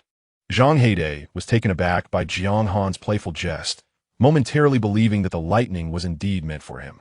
Unable to counter Jiang Han's reasoning and fearing his displeasure, he reluctantly accepted the money. Hange truly is the best in the world. I must have been extraordinarily fortunate to work alongside him. I will need to put forth even greater effort in the future. The following morning, Jiang Wenchen arrived, bringing along 2 buckets of specialized anti-corrosive paint for boats. Jiang Han recognized that this paint was not inexpensive. Those 2 small buckets likely cost around 1,000 yuan. Brother-in-law, you need not bring paint, Jiang Han insisted. I can purchase it myself. You've already provided so many appliances for my home. What is a couple of buckets of paint? Jiang Feng, accompanied by her 2 children, followed closely behind Jiang Wenchen and did not perceive any wrongdoing in her actions. Suddenly, Zhang Heide appeared, inquiring, which boat are we working on? He had come early in anticipation of assisting with a new boat Jiang Han mentioned the previous day. Not wanting to disturb Jiang Han, he had taken a nap at the dock, surrounded by several unfamiliar vessels. The group worked diligently together, spending a considerable amount of time clearing the barnacles from the boat and repainting it. Even the 2 children contributed significantly. Han Yi, will we be able to go fishing at sea in a couple of days? Jiang Han nodded, surprised at how swiftly his dream was materializing. Initially, he had only hoped to purchase a boat by the year's end. Sister, brother-in-law, thank you for coming to assist me today, he expressed gratefully. Checking the time, he added, Sister, there is no need for you to cook. I shall take you all to town for a meal. Jiang Feng felt that going to the town for a meal was an extravagant waste and was inclined to refuse. Yet Ling Ling and Wan had already cheered with delight. Jiang Han joyfully placed the 2 children onto his electric tricycle and invited Zhang Heide to join them in caring for the little ones. Sister, brother-in-law, my tricycle is rather small and cannot accommodate so many people. You may go to the town on your own, Jiang Han said as he rode off on the tricycle. Jiang Feng was left speechless. Now she had no choice but to go. However, she felt a sense of satisfaction in her heart, realizing that she could now enjoy a meal courtesy of her younger brother. Jiang Wenchen, on the other hand, doused her enthusiasm with a bucket of cold water, lamenting, just bought a boat, and now dining out. What a waste of money. I wonder how long this can last. Jiang Feng also thought Jiang Han was squandering money, yet she possessed an inexplicable confidence in her brother. Well, eating out wouldn't silence your complaints. At the Hao Lai Wang restaurant, Meng Fei and Meng Guo were taken aback when they first saw Jiang Han and Zhang Heide bringing their family to dine. Upon learning that the visitors were Jiang Han's sister and brother-in-law, Meng Fei instructed Meng Guo to prepare the finest private room in the restaurant for them. Jiang Feng and Jiang Wenchen were momentarily at a loss, unsure whether to sit or stand, as they beheld the lavishly decorated room. Meanwhile, the 2 children were having a splendid time. While waiting for the dishes, Meng Guo thoughtfully presented a set of building blocks for them to play with. Jiang Wenchen frowned, regretting not having brought along worksheets for them to complete. The morning had already been squandered, and now they were playing with blocks. Brother-in-law, Ling Ling and Wan have been diligent. You should allow them some balance between work and play. Jiang Wenchen cast a sidelong glance at Jiang Han, somewhat reluctant to speak. Although he hailed from Shijiang village, he was well aware of the happenings in Shangjiang village due to Jiang Feng. He knew that Jiang Han and Yi Tiantian were classmates. Villagers often remarked that Yi Tiantian studied late into the night. Yet, Jiang Han seemed to feel no pressure regarding examinations, carrying on with his daily life as usual, ultimately achieving even higher scores in the college entrance examination than Tiantian. Some individuals, finding their studies effortless, mistakenly believe others share the same ease. Mengwa began serving the dishes, given Jiang Han's considerable presence in the restaurant. He took advantage of his sister and brother-in-law's visit to bring out a plethora of delicacies: grilled conch, garlic scallops, steamed blue crab, braised eel, and stir-fried kelp strips. Jiang Feng and Jiang Wenchen were dazzled by the array of dishes. At last, Jiang Feng could no longer sit still and exclaimed, "Stop, stop! We cannot finish all this food." Observing the abundance of dishes, Jiang Han decided against having Mengwa bring out any more seafood. "Please serve 2 vegetable dishes and a fruit platter." With children present, Jiang Han ultimately requested that Mengwa also prepare a sweet milk soup. Jiang Feng felt that the spectacle of today could rival a grand banquet. Jiang Han understood his sister's concerns and reassured her, "Sister, all these seafood items were stored here by me some time ago. They are merely helping me prepare them. I only paid them a processing fee." "Really?" Jiang Feng was hearing for the first time that one could store seafood in a restaurant. "Of course it's true." Mengwa approached again, flashing a smile at Jiang Han as he placed the fruit platter on the table. Intrigued, Jiang Feng observed Jiang Han as he placed a plethora of toothpicks into the fruit platter, carefully presenting it to the 2 children. "Are you 2 quite familiar?" she inquired, eyeing him with suspicion. Jiang Han pondered his relationship with Mengwa, deeming them friends. Beyond their business interactions, she had taken the time to care for him during his illness. Jiang Feng, not dwelling on this, merely noted the exquisite beauty of a young woman. She then thought of Tiantian. "Han, if only you could find a girl as stunning as her, it would surely overshadow Tiantian." Jiang Han, caught between laughter and exasperation, replied, "Sister, if I were to seek a partner, it would not be to outshine Tiantian." He aspired for a relationship founded solely on genuine love, devoid of any ulterior motives. Jiang Feng cast a sidelong glance at Jiang Han, recalling her previous inquiry about his search for a girlfriend, to which he had nonchalantly responded that there was no rush. She felt her brother was being held back by Tiantian. As long as he found a girlfriend, even if she fell short of Tiantian, it would suffice. Chapter 69. After the exam, the family indulged in a hearty meal, particularly Ling Ling and Wan Wan, who savored every bite. The restaurant's offerings far surpassed their mother's cooking. They nearly licked the bowl clean of the sweet milk soup. As Jiang Han settled the bill, Jiang Feng stood nearby, observing, "The fruit platter is complimentary, totaling 230 yuan." Observing the lavish spread before Jiang Han, who only paid a little over 200 yuan, Jiang Feng was genuinely astonished. It appeared her brother's claims were indeed accurate. Aside from the final 2 vegetable dishes and the sweet soup, they had only charged for processing. She realized she was out of touch. Spending each day on the island, she found herself less acquainted with the town than her brother. Glancing at the time, she said, "Wenshan, you must be leaving soon, lest the winds pick up and hinder your departure." "Sister-in-law, wait a moment. I will accompany you," Jiang Wenshan replied thoughtfully. He turned to Jiang Feng. "You take the 2 children home first, so they can attend to their homework." Jiang Feng concurred. The children had played for so long that they needed to catch up. Jiang Han felt a sense of helplessness, believing his nieces were quite unfortunate. Yet he refrained from interfering in the couple's parenting decisions. "Brother-in-law, I'll be right there." Jiang Han navigated the familiar path to the restaurant's back kitchen, where the head chef greeted him. He retrieved 2 large jars of sealed marinated seafood from the refrigerator. One contained crab paste, while the other held marinated yellow mud snails. Though not particularly valuable, they were akin to the inland folks' desire for pickled vegetables. The islanders relished these dishes as well. Presenting them to Jiang Wenshan, he said, "Brother-in-law, I had the kitchen prepare these for me a while ago. Take them to the factory for your meals."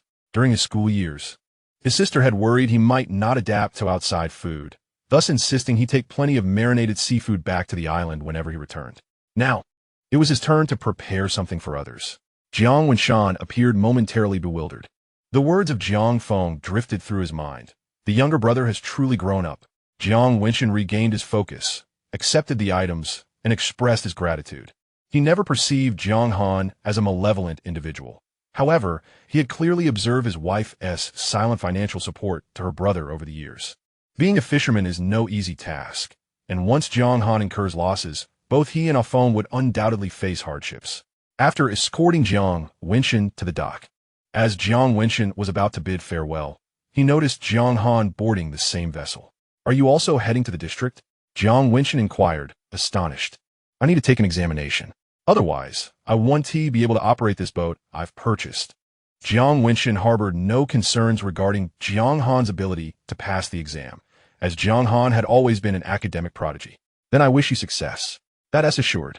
After disembarking, Jiang Han took a bus to the factory, while Jiang Han hailed a taxi to the hotel he had reserved online. The unpredictable weather at sea made him anxious about potential delays with the ferry the following day. This examination would span 2 days, and Jiang Han intended to simultaneously acquire his fishing license and other necessary permits. Thus, he planned to remain in the district for 3 days, allowing the paint on the boat to dry thoroughly. During his evenings at the hotel, he remained industrious, contacting Jiang Han. "Since we have a boat now, could you collect some sea worms from the mudflats?" Upon hearing Jiang Han's request, Jiang Han felt a surge of pleasure. However, after scouring the mudflat for a considerable time during low tide, he was disheartened to find no sea worms. Feeling rather inept, he called Jiang Han. "Hange, I truly cannot find any. Could you perhaps delineate a specific area for me?" Having grown accustomed to Jiang Han's precise instructions, Jiang Han developed a sense of dependency. Suddenly, an unusual idea struck Jiang Han. Why not use video chat? He wished to ascertain if he could discern the objects beneath the mudflat through the screen. As it turned out, he had overestimated the capability, for the video merely displayed the mudflat, with no visibility of what lay beneath. "Hange, can you see clearly? Where should I search for the sea worms?" Jiang Han closed his eyes in contemplation. He recalled having spotted sea worms during his previous visits to the mudflat. These creatures, with their bristly forms, wriggled about, and thus he had refrained from capturing them. Now that a boat was at his disposal, he yearned to fish. Sea worms are renowned as a versatile bait, yielding excellent results. "Let us do this. Search in areas with grass." He remembered that some sea worms resided at the bottom of the muddy pools, while others intertwined with the grass. Many grassy areas harbored sea worms. Jiang Han had complete faith in Jiang Han's words and immediately dug up a clump of grass, discovering a sea worm entangled within. "Hange, you're truly remarkable. You can now command remotely." Jiang Han felt somewhat speechless. He did not possess such prowess, merely a good memory. "Harvest a few more and store them well for my return." Within 3 days, Jiang Han acquired all necessary permits. Upon his return, Jiang Han was exhilarated.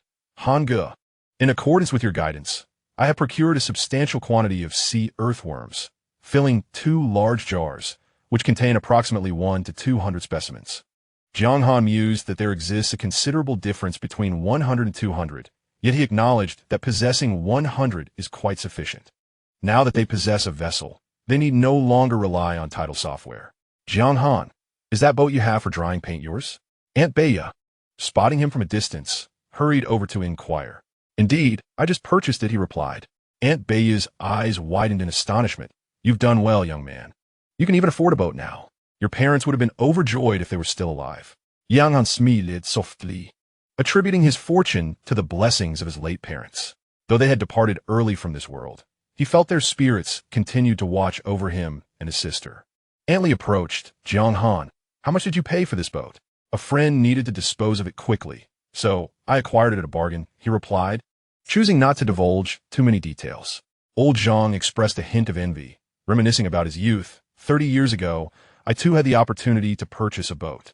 Laughter erupted from the crowd, implying that having an opportunity was tantamount to not buying one at all. Jiang Han truly possesses talent. A college-educated youth, he managed to buy a boat without a sound. At that moment, Tiantian approached. Her curiosity piqued as she scrutinized Jiang Han. "Did you really buy a boat?" Jiang Han remained silent, but Aunt Lee answered on his behalf. "Is there any doubt? The boat is still docked, drying its paint.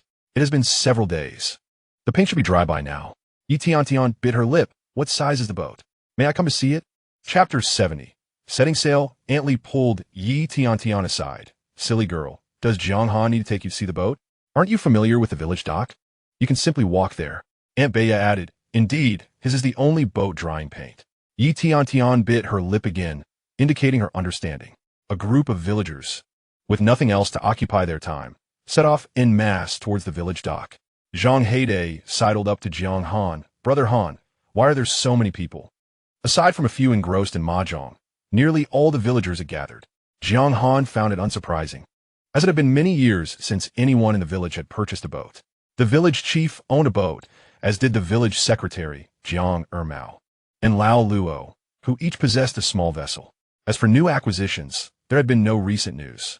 The youth had left, and the older generation had lost their ambition. Naturally, it had been years since anyone had bought a boat. They were likely just curious, and perhaps even pleased for them. The group soon arrived at the village dock, where new vessels were anchored. These were likely boats that had come from outside. Many passing boats would make stops at the village dock for supplies, such as fuel or basic necessities from the service station. Villagers seldom purchased from a service station, as prices there were considerably higher than those at Aunt Maihua's village shop. Among the onlookers, some were seeing Jiang Han's boat for the first time, and they were taken aback. "Jiang Han, your boat is quite large. I expected it to be no more than 7 meters, but it seems to be over 10 meters long. If I'm not mistaken, it should be a 12-meter vessel, right?" Jiang Han felt that Zhang Lao Han's judgment was quite accurate. Indeed, it was 12 meters. Jiang Han glanced around, noticing that the villagers were predominantly elderly, most of whom were over 60 years of age. After some contemplation, he decided to seek assistance from the dock workers. At the dock, he did not find any young individuals like himself, but there were several robust, middle-aged men in their 40s and 50s. Similar to the last time, Jiang Han gave each of them 100 yuan, totaling 8 individuals. Including himself and Zhang Heide, they formed a group of 10. He requested their help in pushing his boat back into the sea. He needed to elevate the boat to scrape off barnacles and apply fresh paint, requiring some stones to be placed underneath. At this moment, it was essential to return the boat to the water. The dock workers were accustomed to strenuous labor and typically took on tasks as they came. Pushing a boat was not overly labor-intensive, yet it offered 100 yuan, which delighted the workers. With collective effort, they swiftly pushed the boat back into the sea. During the process, Zhang Lao Han and Lao Luo also came to assist. Jiang Han rewarded them each with 100 yuan as well. As Jiang Han and Zhang Heide were about to board the vessel, Jiang Feng rushed over with some items in a flurry. "Hey, why are you in such a hurry?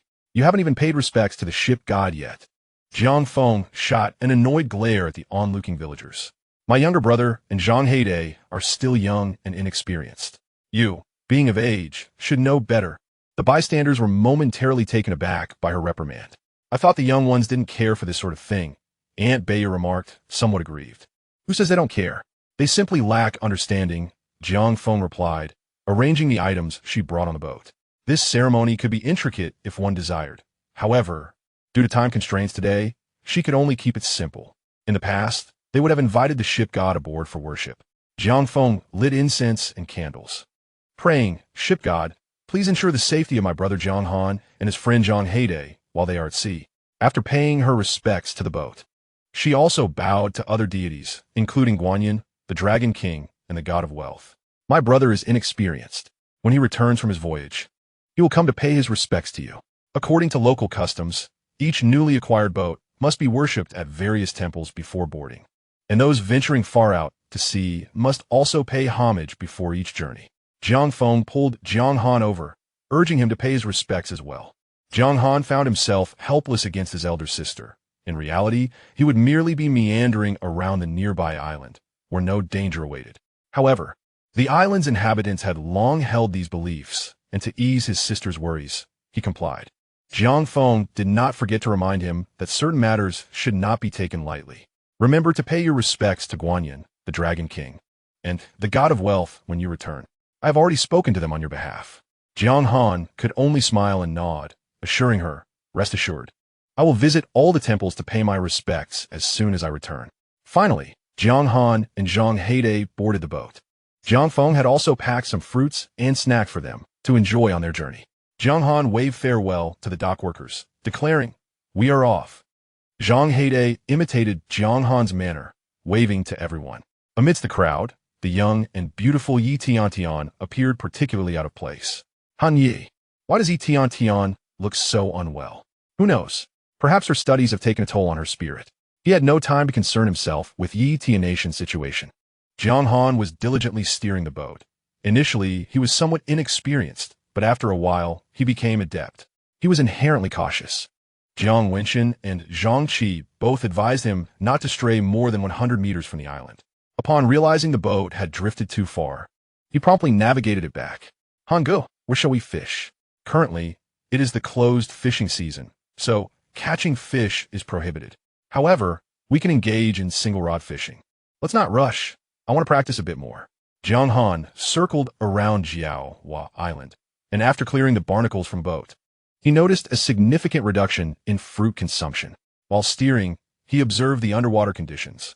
The depths surrounding their island were evidently much greater than those of the coastal areas. Typically, a depth of 40 meters near the coast is considered substantial, yet he discovered spots exceeding 100 meters. His scanning range extended to 210 meters, allowing him to clearly perceive the seabed. The sand on the ocean floor was abundant, and he could discern not only the surface but also what lay beneath. Presently, he spotted numerous sea cucumbers, with many snails nestled in the sandy substrate. Jiang Han swallowed hard, feeling a twinge of regret. In such deep waters, he dared not dive, and even if he did, he could not reach such depths. He would have to forego the opportunity to interact with those sea cucumbers and snails. "Han Yi, are there any fish?" Zhang Heide felt that whenever it came to matters of the sea, Han Gu possessed all the knowledge. "Indeed, we are already at sea. How could there be no fish? The question is whether we can catch any." Jiang Han halted the boat in a spot teeming with fish. Through the water, he observed a fish of moderate size, its species indiscernible, being devoured by a school of fish. Although it was a brutal sight, it spared him the trouble of baiting. Let us retrieve the sea worms. Chapter 71. The first fish caught, Zhang Heide produced a large jar of sea worms from his backpack. "Han Yi, this is all I brought today. There's a small portion left at your home. This jar contains over 150 worms." It seemed Zhang Heide had indeed caught more than 200 sea worms in recent days. Jiang Han peered into the jar at the wriggling sea worms, which were covered in bristles, and felt a wave of physiological discomfort. Nevertheless, considering their effectiveness in fishing, he tolerated it. He had heard that these creatures were highly nutritious and possessed cancer-fighting properties. Regardless, Jiang Han was unwilling to consume them. Zhang Heide then retrieved the net Jiang Han had purchased online, a tool Zhang Heide had collected during Jiang Han certification in the district. This custom net featured a dragon motif carved into the handle. When fully collapsed, it measured 60 centimeters, and when fully extended, it reached 5 meters. Jiang Han found the fishing net to be quite satisfactory, justifying the expenditure of over 1,000 yuan for the custom-made nets. "Han Yi, I have observed many anglers utilizing the net to haul in their catches, especially when the fish are substantial. Well, let's set it aside for now." Jiang Han affixed the sea worm onto the hook and cast it into the ocean. Han Yi, itsu kvik." Jiang Han turned to see Zhang Heide's fishing rod bending significantly, as it hooked so swiftly. However, this curvature lasted only a brief moment before Zhang Heide felt the rod lighten and it straightened out. As he lifted the rod, he noticed that the sea worm had been largely consumed, with only a small piece still clinging to the hook. The corners of Jiang Han's mouth twitched. At least the hook remained intact. Zhang Heide opened his mouth, incredulous. Can the hook really be bitten off? Jiang Han had not anticipated that Zhang Heide would take his words to heart. He had merely spoken offhandedly. Peering into the depths, he spotted a red snapper leisurely swimming away from Zhang Heide's position. "When you attached the sea worm, did you ensure the hook was exposed?" Zhang Heide pondered for a moment before concluding, "Hangu, I am uncertain." He had carelessly attached it and had no awareness of whether the hook was visible. Although he was a native islander, his childhood experiences revolved around gathering sea life rather than fishing, which he had seldom engaged in. Even when he did fish, it was merely casual, and he could hardly recall ever catching anything. The excitement of feeling a bite earlier had thrilled him for quite some time. There were numerous scenarios in which a hook could become dislodged, one of which involved the hook being inadequately exposed. In such instances, even if a fish bit, it could easily spit the hook out. Zhang Heide gazed at Jiang Han in astonishment. "Hangu, how do you possess such extensive knowledge?" He had never witnessed Jiang Han fishing before. Could it be that he had secretly practiced during his years of confinement? "What are you thinking? I have read a bit about fishing lately." Zhang Heide was utterly flabbergasted. One can actually learn fishing for books? Hanggu, if you're so adept at reading, why did you not pursue graduate studies? To attend graduate school, one must also have time to read. During that period, I devoted all my spare moments to working to provide a better life for Tiantian, leaving me no time for studying. Han Yi, could you not attempt the exams once more? If you succeed, you would be a graduate student. There is no necessity for that. He felt content with his current life. Even if he were exempt from examinations and allowed to enroll directly in graduate studies, he would decline. Zhang Heide ran his fingers through his hair, which had grown a bit longer. Not pursuing further education is for the best. As you mentioned, Tiantian has become rather unhinged from studying. We need not subject ourselves to such trials. Jiang Han looked at Zhang Heide in surprise. His comment about Tianation's mental state had been a casual remark. Yet Zhang Heide took it seriously. Zhang Heide showcased his newly baited sea worm to Jiang Han. Hanggu, am I doing this correctly? It should be like this, right? When I was reading the ebook, the accompanying images depicted the process in this manner. At that moment, Jiang Han's fishing rod bent downwards, prompting him to glance below, where he discovered that his hook had been seized by a halibut. This halibut was remarkably large, measuring approximately 1.5 meters in length. Compared to other fish, the halibut is relatively easy to identify, as it appears to be lying on its back, possessing a notably flattened body with both eyes situated on the same side. Many places that fish for halibut also refer to it as flatfish. Most halibut available on the market are farmed.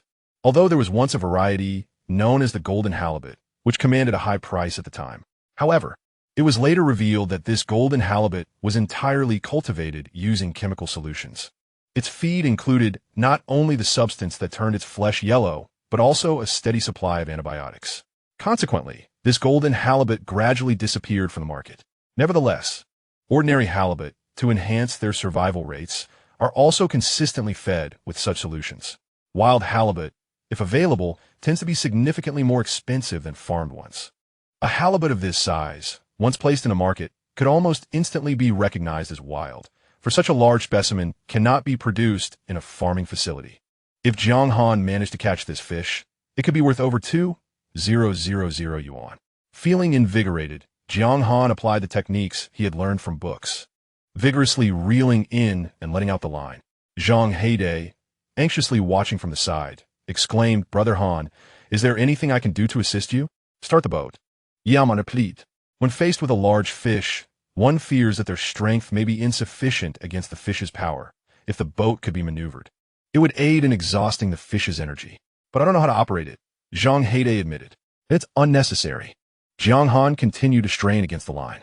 Lacking experience, he relied on his intuition. In the ensuing tug-of-war, the line became progressively shorter, bringing the halibut closer. Gradually, even Zhang Heide could discern the fish's silhouette. "Wow, what a massive fish!" Zhang Heide gasped. "Quick, use the landing net." At that moment, the halibut was approximately 4 meters from the surface of the sea, and Zhang Heide could reach it with his hand if he extended it a bit further. Reacting swiftly, he retrieved the landing net from the side and, with utmost speed and effort, managed to encircle the halibut. When Jiang Han had commissioned the landing net, he had requested that it extend to 5 meters while still being able to bear a weight of 60 jin. Now, as the net enveloped the halibut, the pole exhibited a noticeable bend. "Brother Han, this is heavy." Seeing that the fish had no chance of escape, Jiang Han set down his rod and, alongside Zhang Heide, hoisted the halibut onto the boat. "This fish must weigh around 100 jin, right?" Zhang Heide speculated. "Impossible. If it truly weighed 100 jin, the pole would have snapped." He conceded upon reflection, realizing that the intact pole indicated the fish's weight was within 60 jin. Yet, the size was still astonishing. Chapter 72. Someone is willing to pay a high price. Other fish of this size would indeed weigh over 100 jin, but this halibut, being so flat, appeared larger than its actual weight. From the moment Jiang Han first laid eyes on the fish, he had estimated its weight to be around 50 jin, and it seemed that this assessment was accurate. A flounder of such considerable weight is indeed quite impressive. Jiang Han measured it with a tape, discovering that its length extended to an astonishing 1 meter and 62 centimeters. This length is comparable to the height of a girl from the south. Conservatively estimated, it could fetch around 2,000 yuan. Jiang Han opened the storage compartment and, alongside Zhang Heide, carefully placed the flounder inside. At this moment, the storage compartment was already filled with seawater. The seawater within the two compartments was connected to the external sea, effectively making it a flowing water system. Generally, fish kept in such conditions would not perish. During tumultuous weather, for safety reasons, the seawater within the compartment could be drained. This is one of the reasons why fishing vessels are so expensive. Beyond the engine, fishing boats are equipped with numerous devices for catching and storing fish. The boat Jiang Han purchased may have limited functions, yet the fish storage system alone is worth its weight in gold. As for fish that cannot be sustained, the vessel is also equipped with a relatively large storage box, where they can be placed when necessary. Just then, Zhang Heidei's line was tugged again. Jiang Han glanced over to see a small fish, weighing approximately half a kilogram. Upon closer inspection, it turned out to be a butterfly fish. The butterfly fish earned its name due to its exquisitely beautiful tail, resembling an open fan. Some particularly stunning specimens of butterfly fish are sought after as ornamental fish. However, the one caught by Zhang Heidei was not particularly remarkable. He lifted his rod and, upon seeing the small fish, frowned momentarily, only to quickly relax his brow. A smaller catch is still a catch. After all, this was his very first fish. He excitedly showed it to Jiang Han, exclaiming, "Brother Han, I caught a fish." Though it paled in comparison to the earlier catch, the thrill of having caught it himself was a wholly different experience. Jiang Han smiled at him, encouraging, "Well done. Keep it up."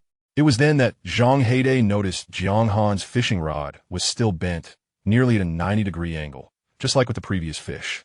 "Brother Han, another big one, huh?" Jiang Han nodded, revealing yet another flounder. Many fish tend to appear in schools, and flounders prefer to lie on the sandy bottom. He observed that several more flounders were nestled among the sand. Zhang Heidei quickly placed his caught butterfly fish into the storage compartment. This time, he had learned to be clever, grasping the landing net and waiting nearby. With each pull between Jiang Han and the fish, Zhang Heidei gradually discerned the creature's form. "Wow, Brother Han, another flounder. And it's a sizable one. Brother Han, you are amazing."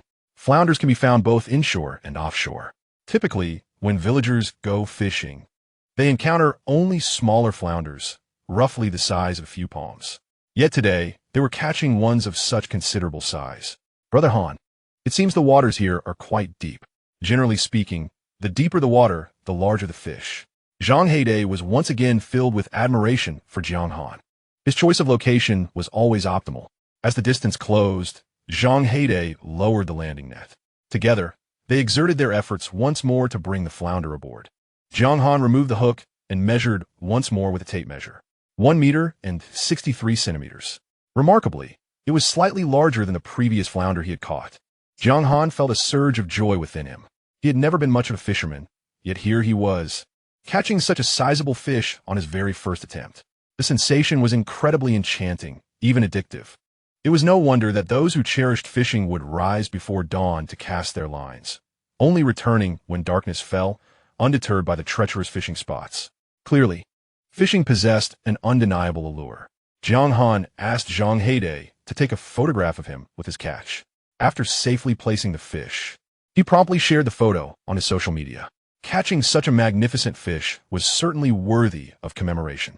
Their current location was in close proximity to Jiaowa Island, ensuring that the signal remained relatively unaffected.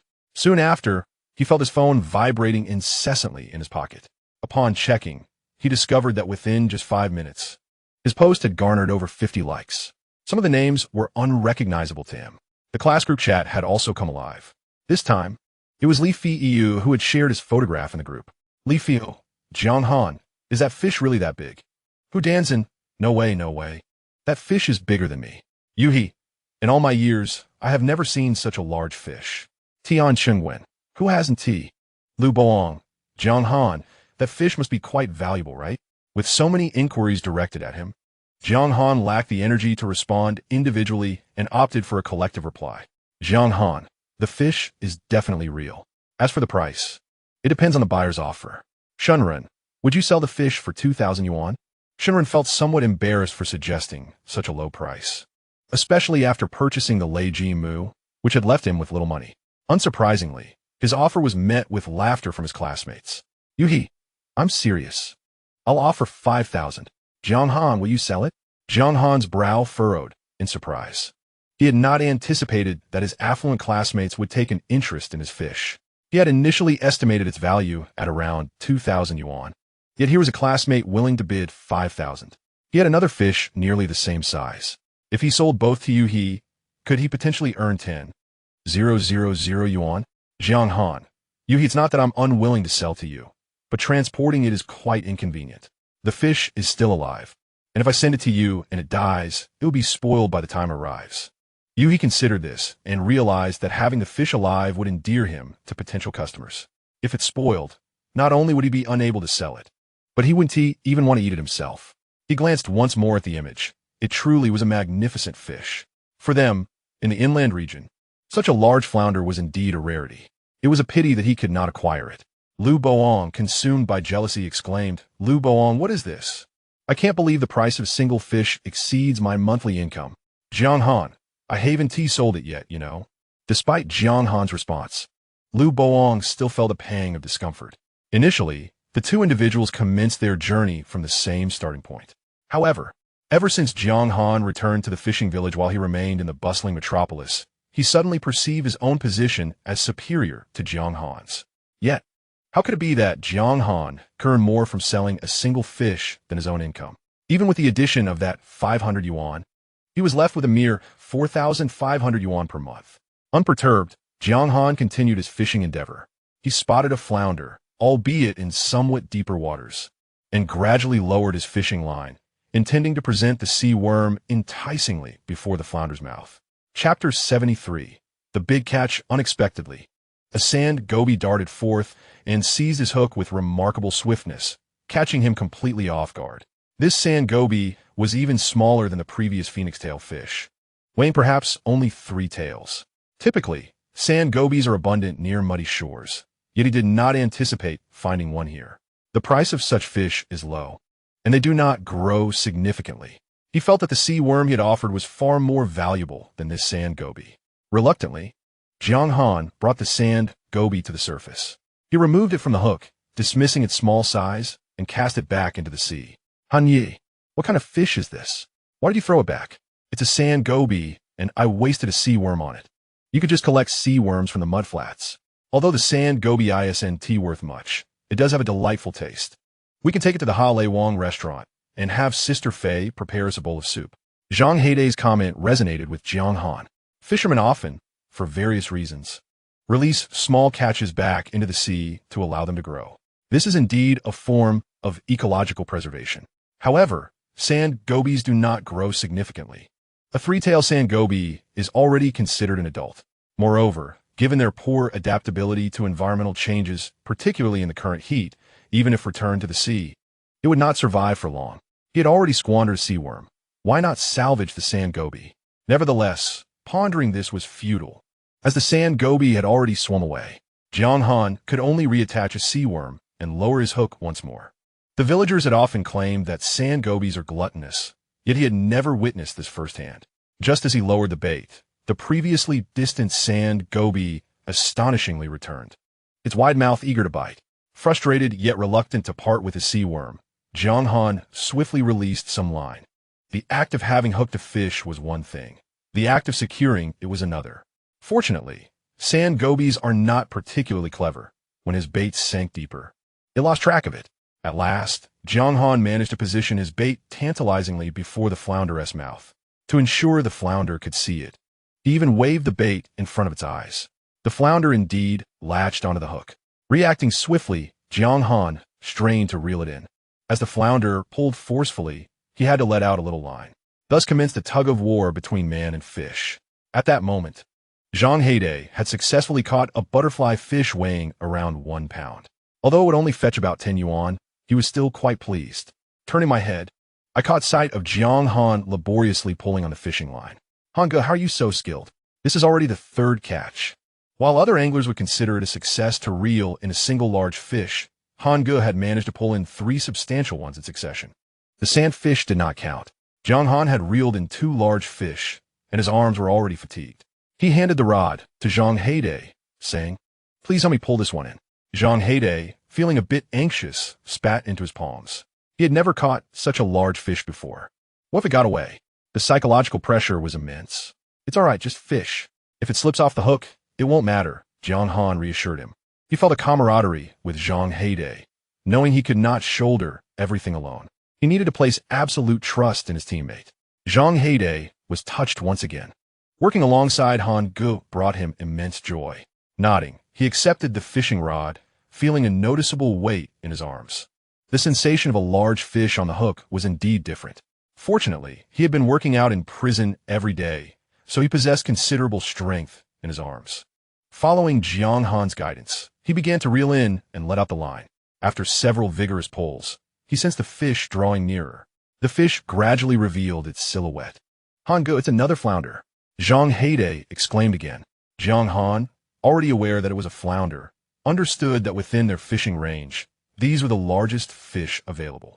He had been targeting these flounders all along. As the distance closed, it was his turn to use the net to scoop the fish up. Just like the previous two, he measured it with a tape. This one was slightly smaller, at 1 meter and 28 centimeters, but still a considerable catch. Together, Jiang Han and Zhang Heide placed the fish into the storage compartment. Zhang Heide also showcased his catches: a phoenix tail fish, a sand fish, and 2 butterfly fish. Jiang Han was surprised to see that Zhang Heide had managed to catch other fish while he was busy reeling in. The sand fish looked somewhat familiar. It appeared to be the one he had lost earlier. Checking the time, Jiang Han noted that 3 hours had passed since they left the dock. They had spent 2.5 hours fishing. Although Jiang Han's lines often attracted fish quickly, the time spent reeling in each large fish exceeded half an hour. He felt this might be attributed to his lack of experience. In the realm of fishing, he was still a novice. Both of them were now utterly exhausted. Zhang Heide was faring better, but Jiang Han was truly drained.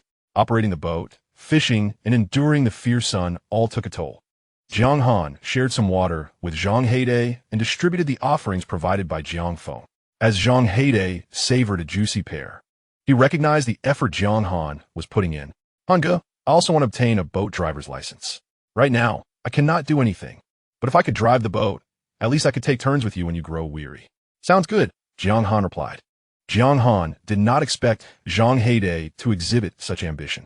This time, as I pursue my boating license, I have undertaken the practical training without anyone to guide me, and I have spent quite a sum. If one were to require guidance throughout the process, the total could approach 30,000. Zhang Heide, astonished, opened his mouth in disbelief. Is it really that much? Indeed, you must ponder this carefully. Jiang Han preferred to lay out the facts up front. What is there to consider? Zhang Heide replied, exhilarated. I shall register for the exam as soon as I return.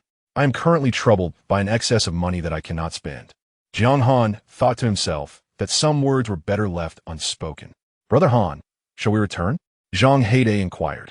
Their vessel was not equipped for cooking, yet they still needed sustenance. We need not return. Your sister has provided us with ample provisions. We can nibble on some fruit and biscuits and have a slice of bread to satisfy our hunger. Nevertheless, let us go back. It is far too sunny at sea during the height of summer. The crucial point is that our boat lacks even a canopy to shield us from the sun. I will circle back. Jiaowa Island is neither too large nor too small. Earlier, I navigated slowly and only managed to circle half of it in a considerable span of time. Now, I have resolved to take a route from the rear. This segment is predominantly characterized by mountains and rocks, with essentially no habitation. However, the scenery here is exquisite due to the absence of a dock. Few vessels venture this way, and since I have never owned a boat, this is my first encounter with this view of Jiaowa Island. Brother Han, this place is stunning. Chapter 74. Beach in the cave. Jiang Han also found it beautiful, steering the boat while admiring the island scenery. Just as his vessel reached a certain point, a sudden flash of light caught Jiang Han's eye. He instinctively furrowed his brow, puzzled by the translucent nature of the rock in this area. Upon closer inspection, he confirmed that it was indeed transparent. Since binding with the extreme scanning system, his vision had significantly surpassed that of an average person. He would not be mistaken. Through the rock layer, he observed a vast hollow within the mountain, though its structure was somewhat intricate, making it difficult for him to see clearly. Brother Han, what's the matter? Zhang Heide noticed that Jiang Han had noticeably slowed the boat. Let us investigate that direction, Jiang Han replied, steering towards the illuminated area. Even as they approached, Zhang Heide failed to discern anything particularly remarkable about the spot. Brother Han, you are not searching for goose barnacles, are you? They tend to cling to sheer cliffs. A prime goose barnacle can fetch upwards of 10,000 yuan per pound, while ordinary ones sell for around 4,000. Foreigners particularly covet this delicacy. It is said that in some countries, several individuals lose their lives each year while harvesting them. Brother Han, this area is full of trees. It is unlikely to find goose barnacles here.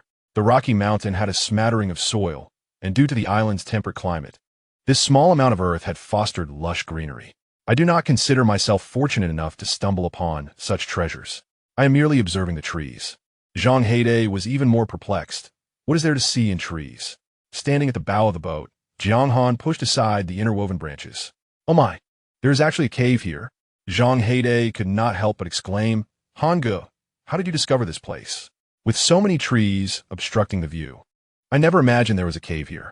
Perhaps it is due to my keen eyesight, Jiang Han replied casually. Zhang Heide was genuinely in awe of Jiang Han, remarking, Hangge, you always manage to uncover what others cannot. With so many people residing on Jiaowa Island, you are likely the first to find this cave. This type of cave is referred to as a sea-eroded cave, formed by the relentless action of seawater. The entrance is rather small, yet the interior surprisingly spacious. Han Yi, why is this cave so bright? Zhang Heide mused, finding the cave not particularly long, yet he could see the far end clearly, which made it seem exceptionally luminous. Logically, with the entrance blocked and the back sealed, it should not be so brilliantly illuminated. We shall find out once we enter, Jiang Han suggested. At that moment, Zhang Heide felt a twinge of hesitation. He was not one to shy away from confrontation, yet the thought of entering such a place made him uneasy. Jiang Han smiled at Zhang Heide and said, You can wait for me on the boat. I will take a look inside. Zhang Heide immediately objected. Hangge, it's just a cave. Since you've gone in, I certainly must follow. Perhaps eager to demonstrate his courage, Zhang Heide leapt into the cave first. The entrance was positioned low, and there was some water at the threshold. Fortunately, it was not deep, only reaching to the lower calf. However, with Zhang Heide's jump, his shoes and pants became soaked, and the splashes dampened half of his clothing.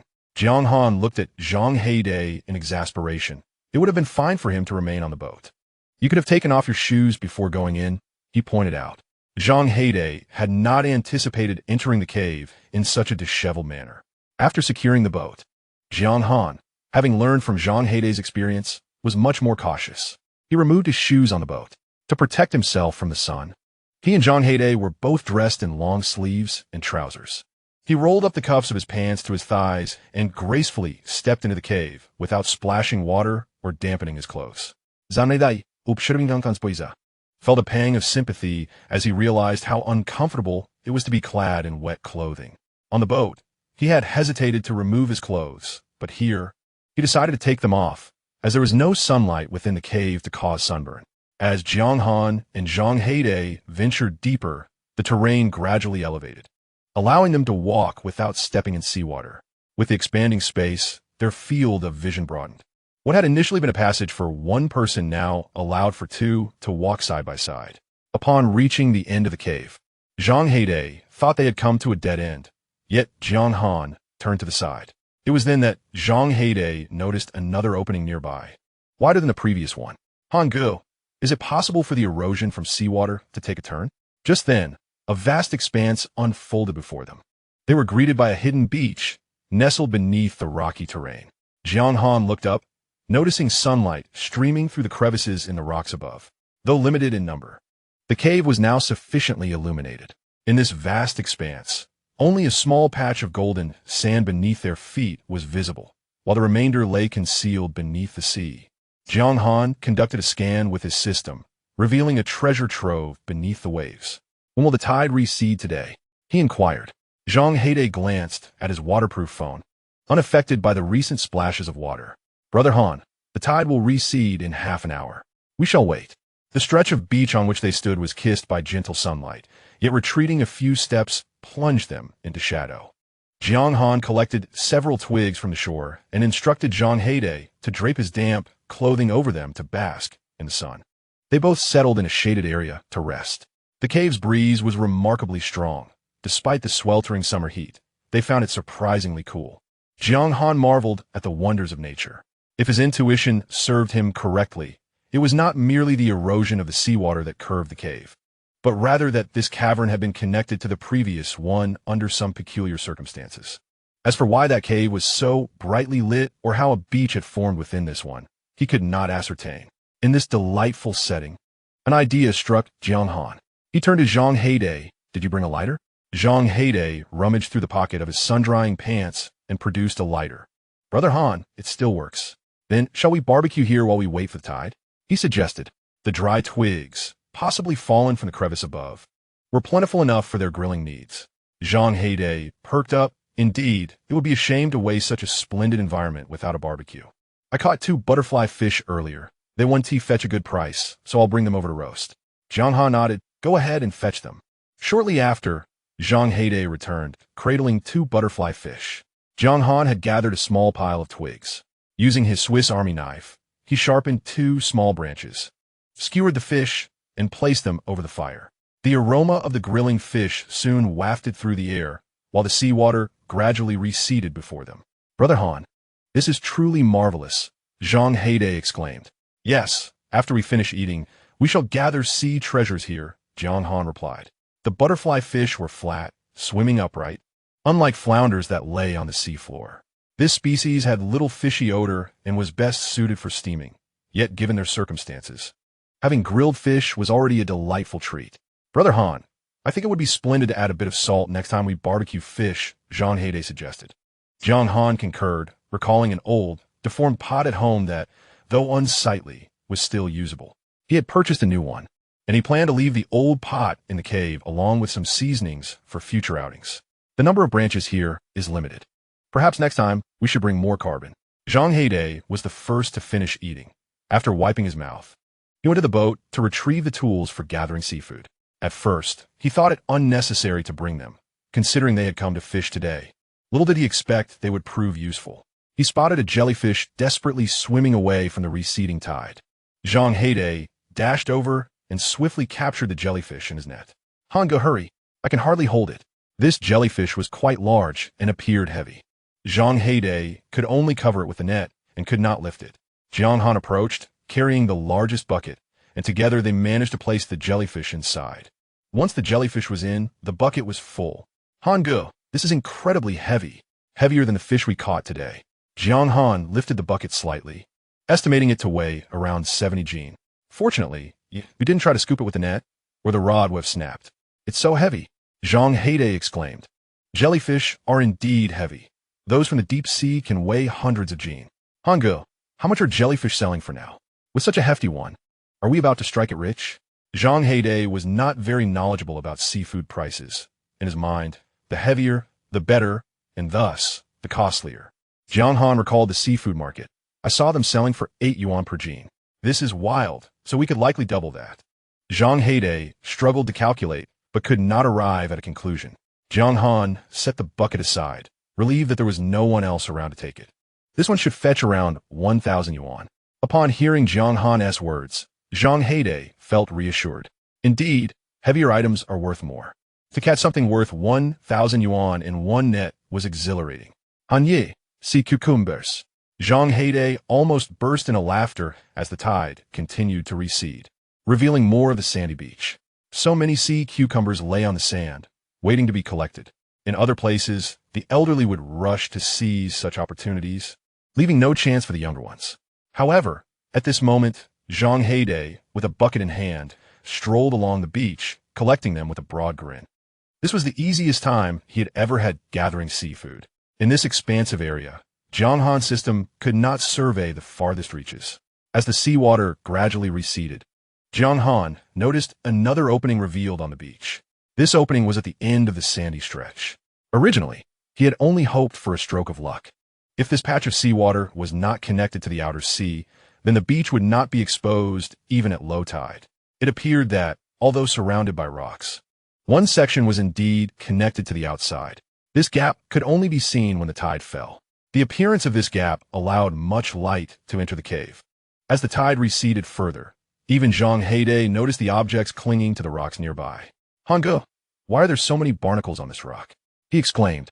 The expansive surface was densely covered with barnacles, all of the species known as Quezui.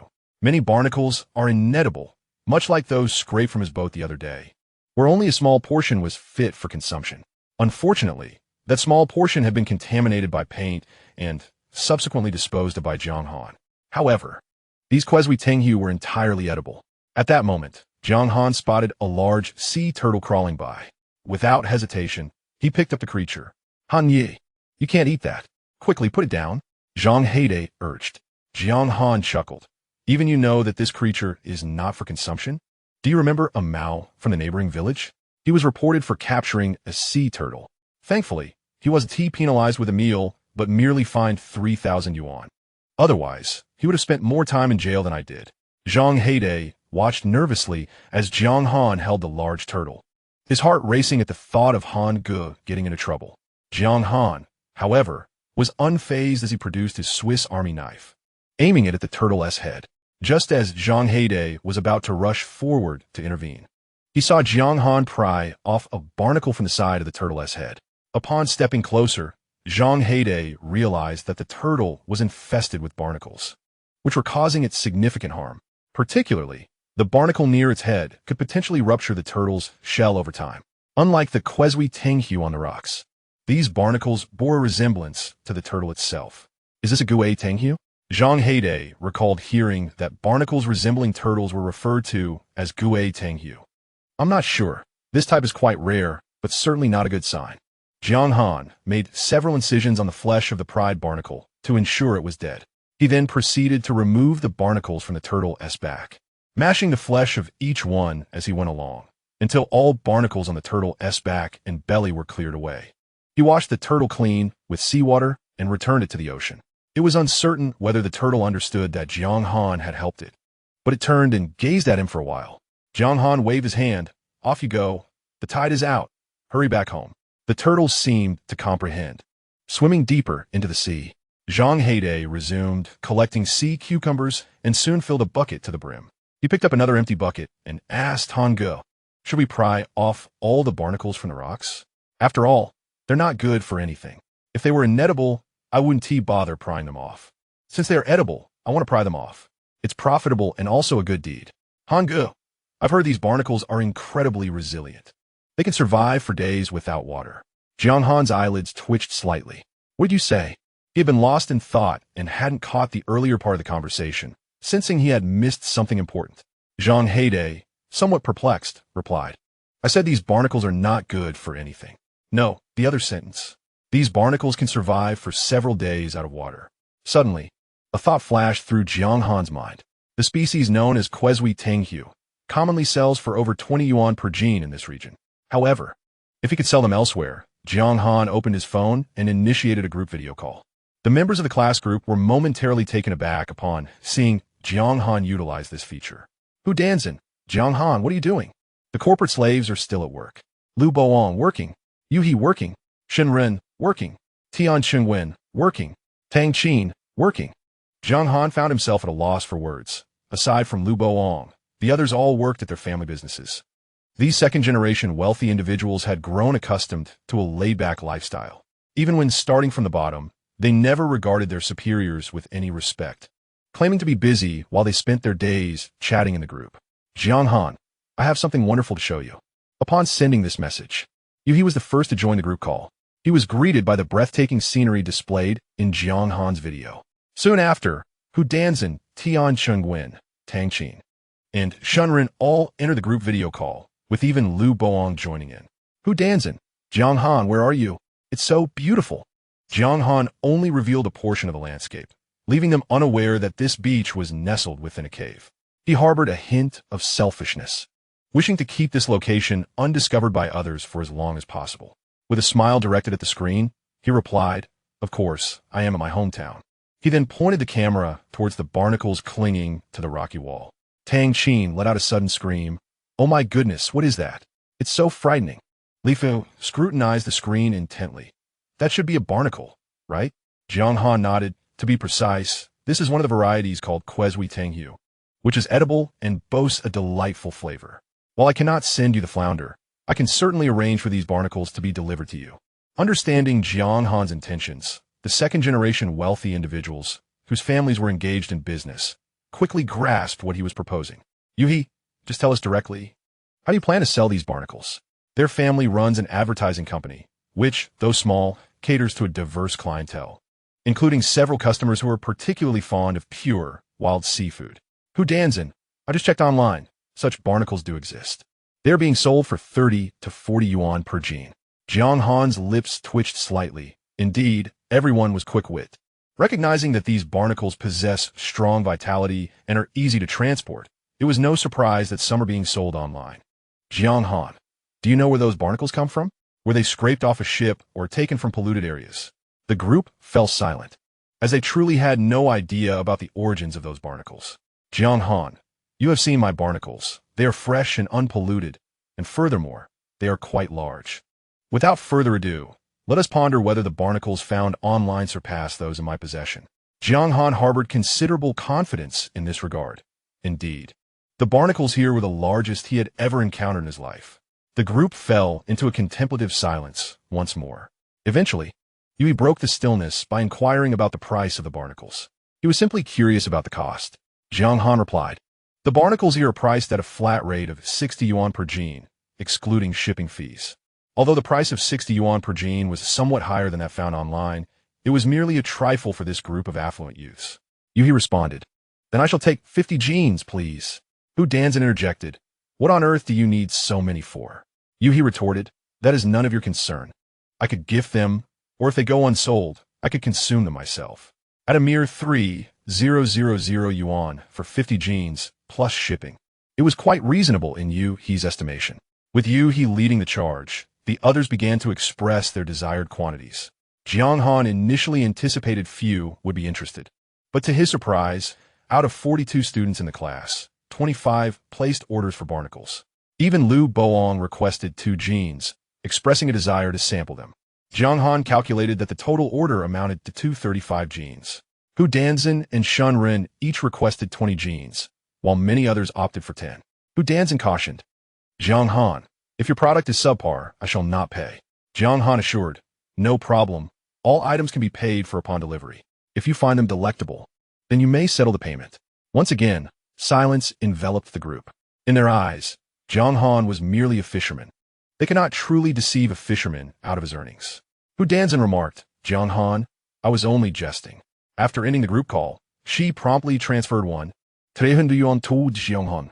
Tiantian, the extra 100 yuan is for my shipping costs. Jiang Han, that should not require so much.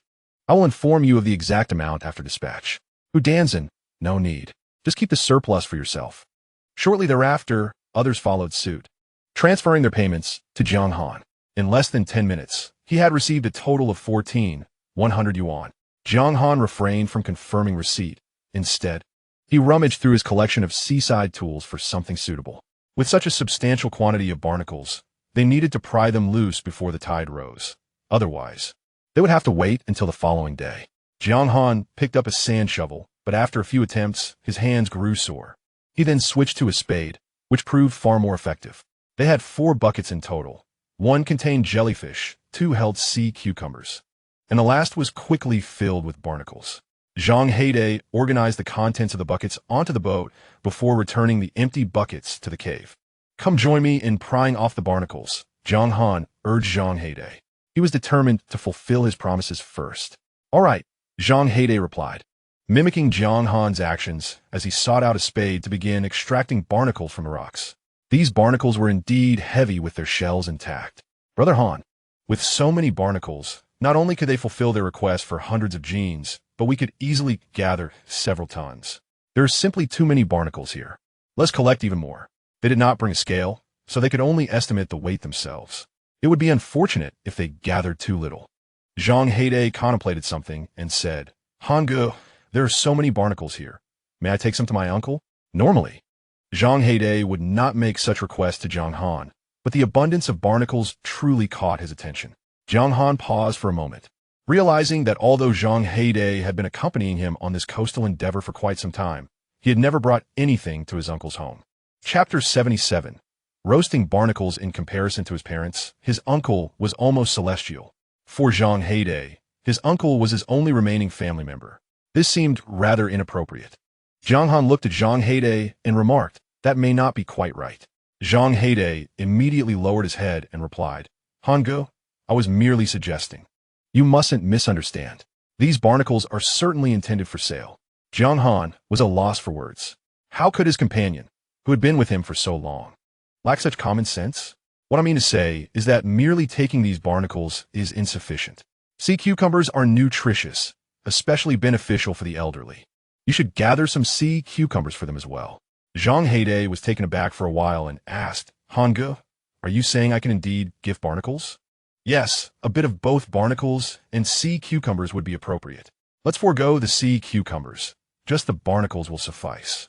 Sea cucumbers are far too precious. Given my uncle's age and declining health, he lacks the strength to venture out for seafood. I will bring him some barnacles to satisfy his cravings." Jiang Han felt that Zhang Heide had made progress.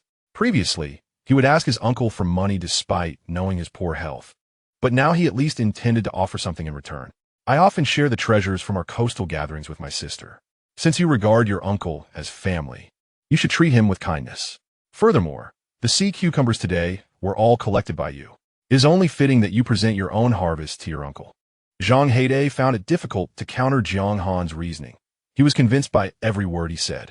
"All right, I will give him a portion." As they chatted, they diligently scooped up barnacles. Jiang Han glanced at the beach and noticed numerous ezo scallops, some larger than his head.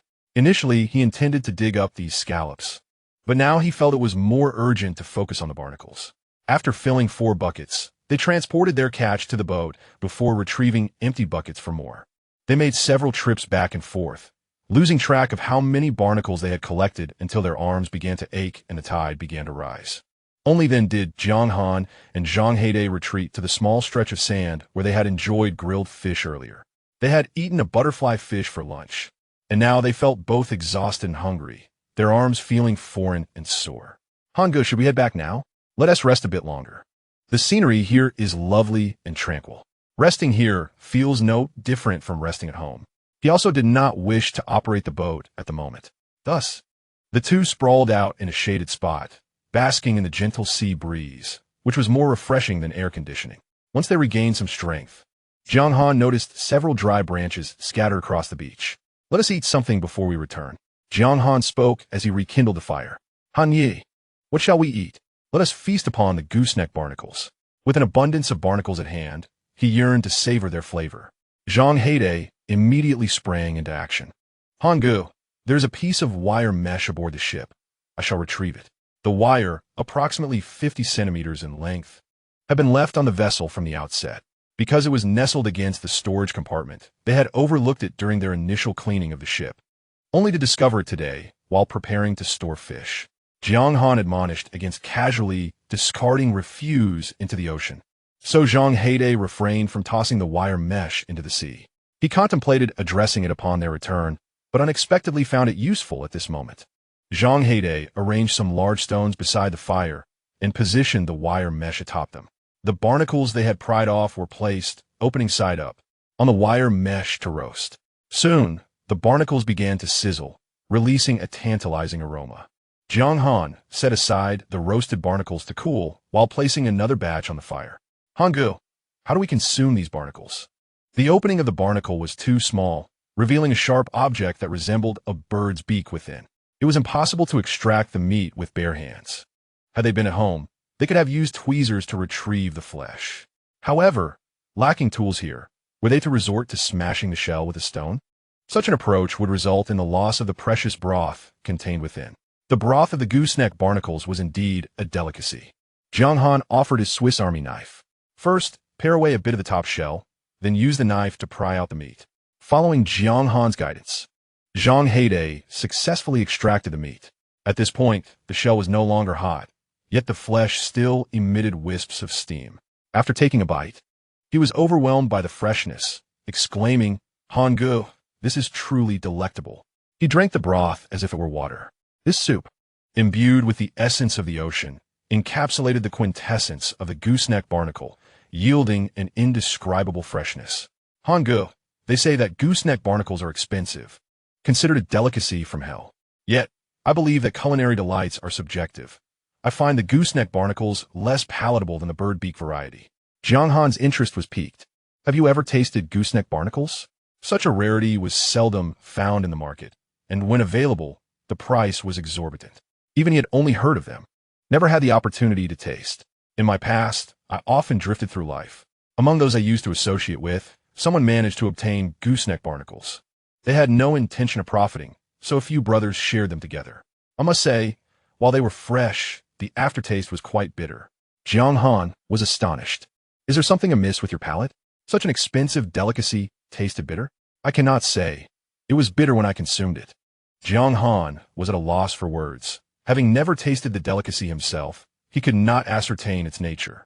He too procured a barnacle to sample, and indeed, the flavor was remarkably exquisite.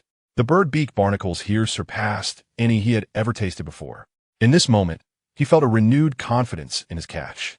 Selling them at 60 yuan per jean would undoubtedly yield profit for them. Jiang Han and Zhang Heide consecutively consumed several barnacles. These barnacles, although appearing quite large with their shells, contained little flesh within. The two men found themselves unsated merely by feasting on barnacles. Jiang Han then selected several sea cucumbers. With a Swiss Army knife, he made an incision in the abdomen of the sea cucumbers and meticulously extracted the internal organs. Subsequently, he skewered 2 sea cucumbers together, ultimately preparing 12 skewers for grilling. After grilling, he and Zhang Heide each divided the 12 skewers, consuming 6 apiece. Brother Han, do you think this will be detrimental to our health? I've heard that sea cucumbers are highly nutritious, and those who consume them regularly only eat one every few days. I wonder if eating 12 at once will cause a nosebleed tonight. It should be fine. I've already chosen the smallest ones, Jiang Han replied. One of the larger ones is equivalent to 3 or 4 of the smaller ones. Chapter 78. Unloading goods, they reasoned that they were essentially consuming the equivalent of 3 or 4 large sea cucumbers. Jiang Han glanced at Zhang Heide. Are you afraid? Afraid of being overwhelmed by your vitality? Why would I be? Zhang Heide stammered, his face reddening as he bit off half of a skewer. The experience of consuming sea cucumbers after barnacles was entirely different. Zhang Heide suddenly felt an unprecedented joy in existence. This was a sensation he had never experienced before. In his past, the distinction between being released from prison or remaining incarcerated seemed trivial. Life and death held no significance, merely a wasted existence. Yet now, he found himself wishing for longevity. Jiang Han's phone chimed. It was a message from Lu Boang. Lu Boang, Jiang Han, thank you. Yang Han. Jiang Han, are you expecting my gratitude? I thank you for being my benefactor and purchasing my 2 pounds of barnacles. Lu Boang, I am sincere. You have clarified many things for me. Jiang Han. Jiang Han realized he and Lu Boang were not on the same wavelength. He could not comprehend his words. Lu Boang, do you recall our discussion about work? I stayed at my old company for that 500 yuan. Lu Boang, I always believed that remaining in a big city made me superior to you. Only those who fail leave the big city for their hometown. Lu Boang, but today you utterly shattered my arrogance and presumption. In less than half an hour, you sold over 10,000 yuan worth of goods, and it was with no investment. Jiang Han, I had expenses. Fueling my vehicle is quite costly. Lu Boang, I always thought my decision to stay for 500 yuan was a reasonable compromise. However, your actions today made my compromise seem laughable. Lu Boang, thank you. I have decided to resign. Life is fleeting. I must take responsibility for my own life and strive for brilliance. Jiang Han was at a loss for words. He felt he had said nothing substantial, yet Lu Boang was resigning. If he chose to leave, so be it. He had heard Lu Boang complain numerous times about that workplace, where one person was burdened with the workload of several, while also facing constant harassment. Such a job was hardly worth keeping. Jiang Han said, Then I congratulate you on having a brighter future. Lu Boang replied, Thank you. By the time Jiang Han and Zhang Heide had their fill, the sun had already set. The entire sky was bathed in a crimson hue, and the evening glow rendered the scene even more enchanting. The two of them boarded the boat and, accompanied by the twilight, made their way directly to the town's dock. Barnacles, unlike other marine creatures, are peculiar in nature. It would not be prudent to store them in the storage compartment. Moreover, given the quantity they had collected, they opted to place the barnacles directly on the deck of the boat. Upon seeing such a large quantity of barnacles, the dock workers were left utterly astonished. Currently, it was the closed fishing season, and net fishing was prohibited, resulting in a significant decrease in fishing vessels venturing out to sea. The only boats frequently coming and going were those for recreational fishing. Should the ban be lifted, fishing vessels would yield proper catches. The dock workers had never encountered such a sight before. Young man, did you really take a fishing boat to gather barnacles? Surely, you don't need such a large vessel for that. And can one boat even hold this many barnacles? A boat of this size must consume a considerable amount of fuel, right? This vessel appears to be around 12 meters long. It must cost 600 to 700 yuan in fuel per hour. In truth, Jiang Han had not spent much time actually navigating the boat today. He had merely circled the island a few times, likely consuming only about 1,000 yuan in fuel. Jiang Han smiled at the workers on the shore, saying, "If I hadn't taken such a large boat, I wouldn't have been able to carry this many barnacles." The workers pondered this, though they still felt something was amiss. "Young man, where did you find so many barnacles? This is an extraordinary amount." "It was purely by chance that we spotted them and collected them," Jiang Han replied, not entirely untruthfully. The workers did not press further. Jiang Han then called Menghua, asking, "Do you have a larger vehicle available? I have a substantial number of barnacles that need transporting." Menghua, bewildered, inquired, "How many barnacles do you have?" "A lot. We are already at the town dock." Confused, Menghua drove a pickup truck over and was taken aback at the sight of so many barnacles. "Did you unearth the barnacle-s nest?" While barnacles are not uncommon, the sheer volume was something she had never witnessed before. "You could say it's a nest," Jiang Han remarked, glancing at the pickup truck Menghua had driven. He had assumed she would arrive in a three-wheeled vehicle, not expecting her to come in a pickup truck. Vehicles on the island were few, and the number of girls who could drive was even fewer. This was Jiang Han's first revelation that Menghua could drive. "How much can this truck carry?" Jiang Han inquired. "It can handle up to 1,000 jin without issue." Hearing this, Jiang Han felt relieved that he could resolve the transport of his haul in one go. At the dock, he found 2 loaders and offered them 50 yuan each, saying, "Masters, could you assist us in moving the cargo?" The workers, pleased with the payment, responded, "Young man, you will need to make 2 trips for all this." Jiang Han was taken aback.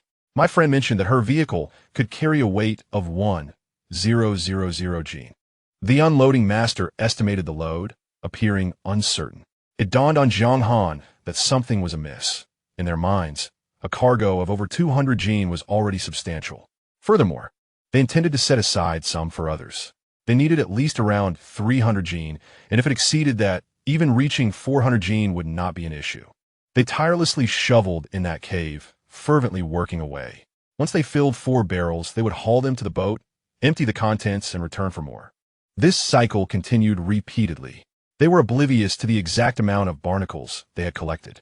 Now, gazing at the towering heap of barnacles, it was hard to believe it amounted to just 300 or 400 jin. The unloading master suggested, "There's a ground scale at the dock. You can pack the barnacles into burlap sacks and weigh them together." Jiang Han found this idea agreeable. He and Zhang Heide, along with the unloading master, filled the barnacles into snakeskin bags. They then placed the bags on a ground scale. Watching the numbers climb steadily, everyone was left speechless. It registered an astonishing 115 jin. Jiang Han and Zhang Heide had managed to gather over 1,000 jin of barnacles. Menghua was equally dumbfounded. Realizing they would indeed need to make 2 trips, they first loaded over 800 jin onto the vehicle.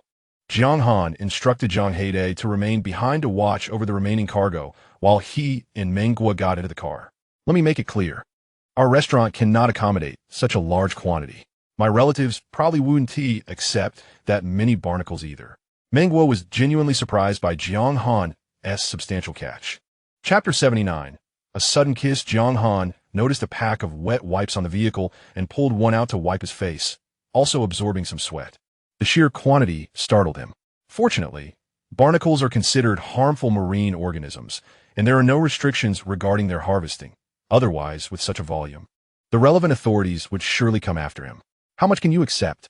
Menghua pondered. "At most 200 jin, I suppose." "That's fine, as my classmates also require over 200 jin. That would eliminate over 400 jin. Barnacles are remarkably resilient, capable of surviving for 6 days without water. By then, Giving them a bit of seawater might allow them to thrive longer than they would in their natural state. Meng Guo turned to Jiang Han, exclaiming, "Wow, Jiang Han, how did he expect you to find new buyers so quickly? You want to stop supplying us in the future, will you?" Jiang Han realized he had misspoken, noticing the girl's annoyed expression, reminiscent of a little hamster robbed of its acorn. "No way. I would never shortchange you on your share. Did you see my likes on your posts? I have 3 of those fish. They're all for you." Meng Guo immediately brightened. "Those 3 fish aren't leftovers from buyers who didn't want them, are they? What are you saying? Those fish were always meant for you." When others asked, "How did he part with them? Moreover, those barnacles were prioritized for you. Feel free to pick the best. The rest can go to others." After saying this, Jiang Han felt a twinge of guilt as he swallowed hard. He furtively glanced at Meng Guo's expression. The young girl was no longer pouting. They did not approach the front entrance. Instead, Meng Guo parked the vehicle at the back door, which was closer to the warehouse. She instructed Jiang Han to stack the barnacles in the vacant space of the warehouse. While Jiang Han unloaded the cargo, Meng Guo assisted him. Clad in a short t-shirt and shorts, her petite arms and legs, though unable to bear much weight, exerted themselves to lift what they could. "You can sit aside. I can manage," she insisted. It was already quite embarrassing to borrow the restaurant's warehouse, let alone allow her to help. After a quick drink of water, Meng Guo stepped outside, soon returning with a worker from the restaurant. "Lao Xia, please help Jiang Han unload these items from the vehicle." Lao Xia, who typically worked as a kitchen assistant, had seen Jiang Han a few times before. A kind-hearted individual, upon hearing the request for assistance, earnestly set to work. Jiang Han, feeling somewhat awkward, darted to a nearby shop to buy a pack of cigarettes, which he handed to Lao Xia. With the cigarettes in hand, Lao Xia worked even harder. Jiang Han and Meng Guo made their way back to the dock, loading the remaining barnacles onto the vehicle. Next came the items from the storage warehouse. The sight of 3 large flounders elicited gasps from the dock workers. "Young man, did you catch these?" Zhang Heide beamed with pride. Indeed, all caught by Han Gu alone. The crowd's gaze towards Jiang Han shifted significantly. They had assumed these 2 youngsters were merely barnacle collectors, unaware of their prowess in fishing such sizable specimens. Moreover, they possessed 2 full buckets of sea cucumbers. "Did you go beachcombing? It's currently the closed fishing season. No one would dare cast nets at this time." They recognized that the fish were caught through angling, while the sea cucumbers were gathered from shore. Logically, one wouldn't typically find so many sea cucumbers from beachcombing alone. "You must have gone diving to collect them?" Zhang Heide intended to say something further, but fell silent upon seeing Jiang Han shake his head. Diving it was then. After all, he had collected quite a number of sea cucumbers during his last dive. The dock workers began to marvel. The youth's physique is impressive. He can dive and gather sea cucumbers. We can no longer manage that. At that moment, a dock worker approached, inquiring if their boat would be staying overnight. Jiang Han preferred not to return that evening. During his previous boat trial, he had overheard his brother-in-law mention that some docks charge for overnight mooring. Surely, this worker wasn't asking about a fee, was he? "How much does it cost to moor a boat like mine for a day?" Jiang Han inquired. "You must be from the island, right?" "We are from Shijiang village." The worker explained, "Those from the island receive a discount for a boat like yours. It's only 100 yuan per day." Zhang Heide was taken aback. 100 for a night is considered a discount? Parking fees aren't even that exorbitant. The dock worker was equally astonished by Zhang Heide's remark, asserting that mooring fees are certainly higher than parking fees. "How many people own a boat?" "Kulas pusas vehículos." "You are from the island.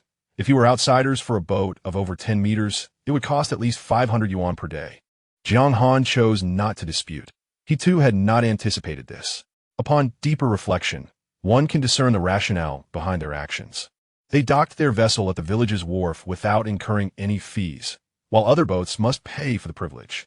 This circumstance elucidates the urgency with which the village committee of Zhangqi sought to dispose of Zhangqi's boat, which had long occupied a space that could be utilized by other vessels, thereby obstructing their revenue. Jiang Han paid the required sum, and for tonight, this was acceptable. After all, he could always dock directly at the village wharf in the future. 100 yuan could procure an abundance of goods. Upon returning to the warehouse, Meng Guo proceeded to weigh the items they had acquired.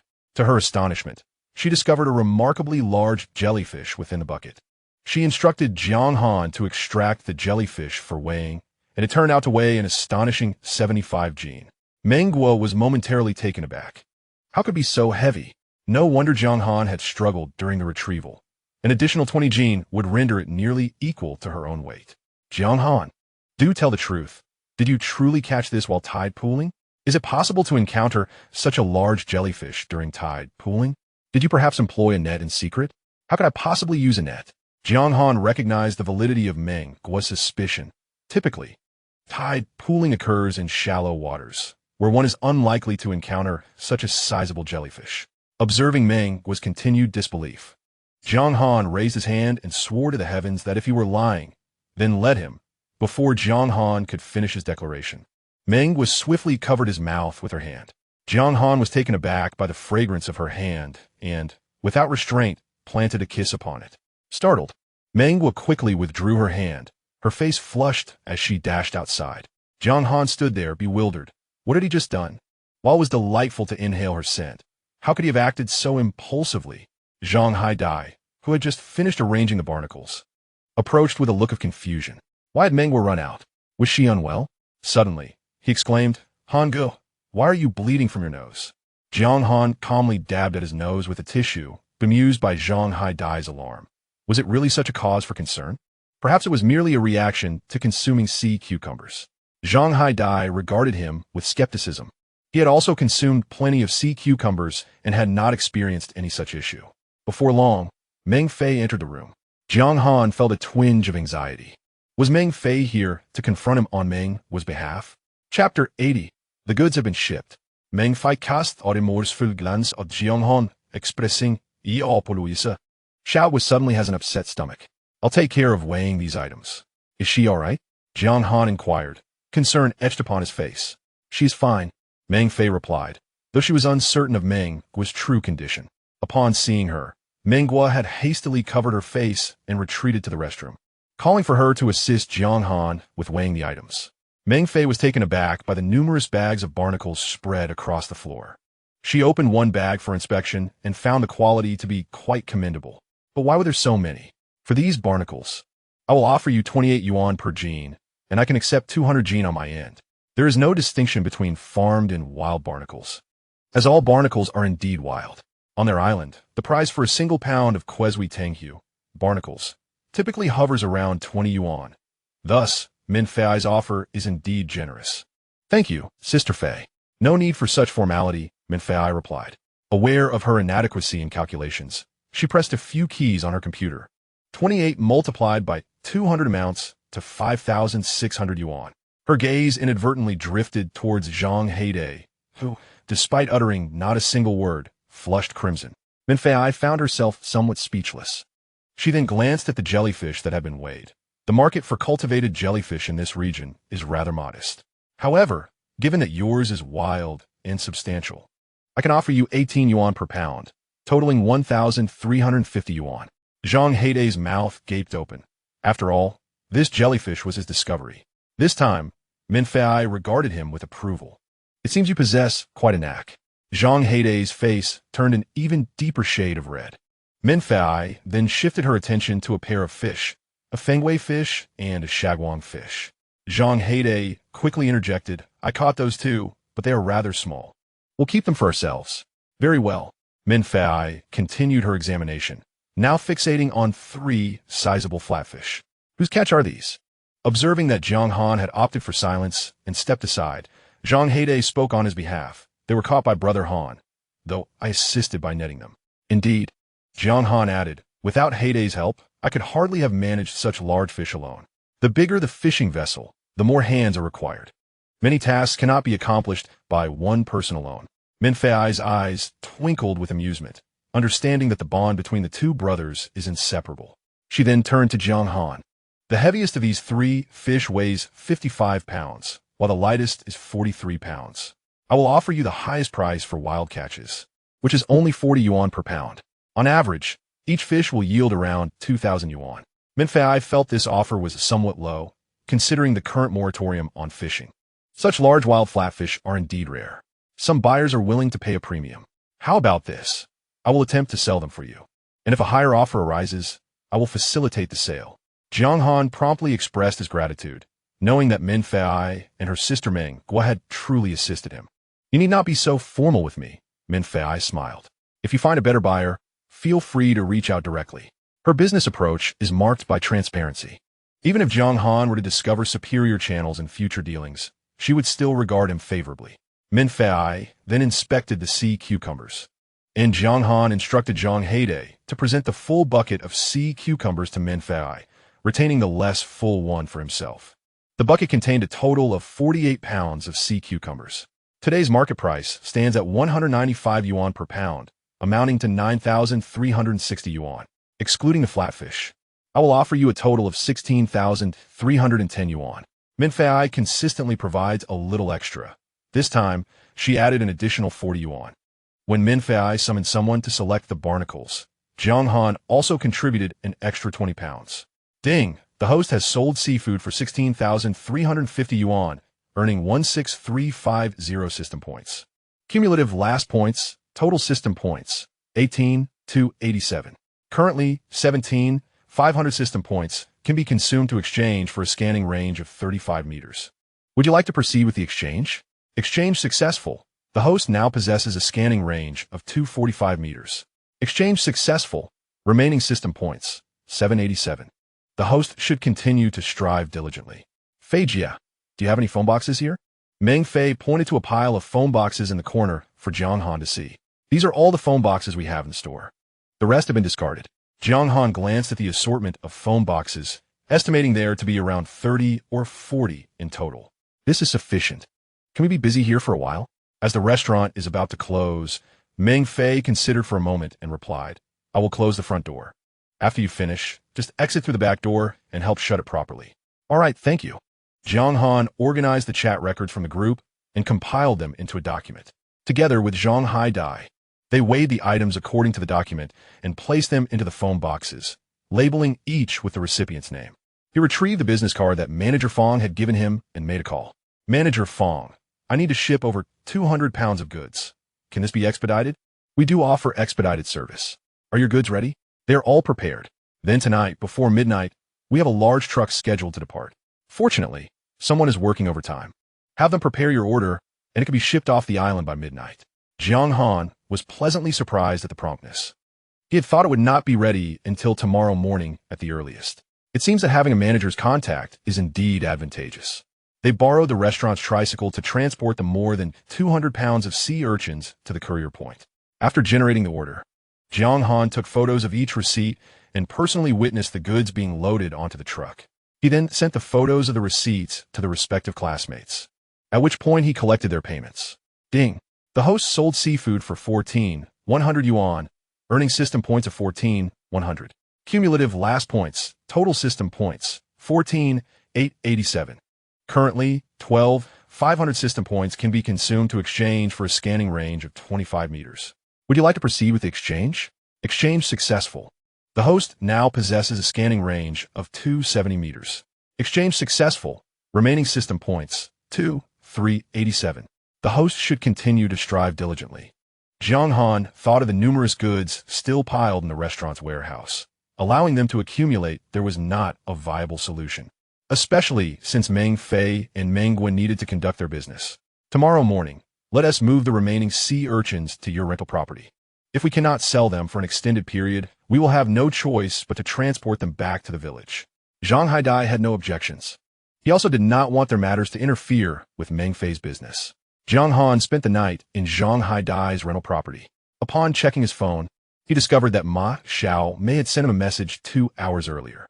At that moment, he was preoccupied with the sea urchin tasks and had not noticed. Ma Xiaomei, I've been too busy these days and forgot to add you to the group. Now my sister and I have returned home. Every day, my sister craves that jar of crab sauce. Without it, she finds it impossible to eat. Ma Xiaomei chuckled softly. Ma Xiaomei, Jiang Han, are you there? Jiang Han, I apologize, I just now noticed your message. Ma Xiaomei, no worries, I will add you to the group right away. Jiang Han was swiftly added to a large group of 500 members. The group was named Tiantian High Bay Sofa, Co-Group 5. Jiang Han posted momentarily. Does this mean there are 5 such groups? Upon seeing the group announcement stating that new members must change their usernames to their real names, Jiang Han promptly updated his online name to his actual name. Ma Xiaomei then sent Jiang Han a private message. Ma Xiaomei, we actually have 10 such groups. Group 5 just happened to have an available spot, so I added you. Jiang Han. After Ma Xiaomei finished her private message, she sent a message in the group. Ma Xiaomei. Hello everyone. This is our new friend, Jiang Han. He resides on Jiaowa Island, which boasts exceptionally delicious seafood. Ma Xiaomei also shared a picture of the seafood dried goods that Jiang Han had previously sent them. Ma Xiaomei, products from Jiaowa Island are guaranteed to be of the highest quality. Furthermore, Ma Xiaomei posted in the group a picture of Jiang Han holding a flounder. Ma Xiaomei. This is the fish that Jiang Han caught himself. Sure, Junhao, wow, what a big fish. Tiantian, the ocean is so amazing. To have such a large fish. Ruanyan, this fish is even bigger than me. Lu Xiaoming, Jiang Han, you are so impressive. Tiantian, Jiang Han. With such a large fish, you cannot possibly eat it all alone. Do share half with me. Jiang Han was taken aback. How is Tiantian here? Just then, a line of gray text appeared below. Tiantian has been removed from the group chat by the group owner. Jiang Han then realized that the group owner was Ma Xiaomei. Ma Xiaomei sent Jiang Han a private message. I'm so sorry. I forgot to kick her out of the group. Jiang Han's brow twitched. He could not shake the feeling that Ma Xiaomei had done it deliberately, waiting for this moment to expel Tiantian. However, he had no evidence to support this. Others in the group began messaging Jiang Han. Ruanyan, Jiang Han. Could you send me a portion of the dried goods you provided to the group owner? I will pay you the market price. And I will cover the shipping costs as well. Lu Xiaoming, I want some seafood dried goods too. Si Zining, me too. Fong Dalong one. Sure Junhao one.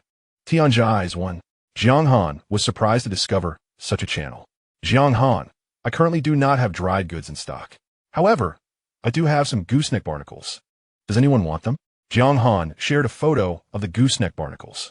Jiang Han, you can also purchase gooseneck barnacles online elsewhere, with prices around 30 to 40 yuan. My price is slightly higher, 61 yuan per pound, excluding shipping. Lu Xiaoming, wow, your goods are so expensive. Jiang Goods Dovari. I have great confidence in my products. Not only are they large, but their freshness is also exceptional. For a moment, the group fell silent.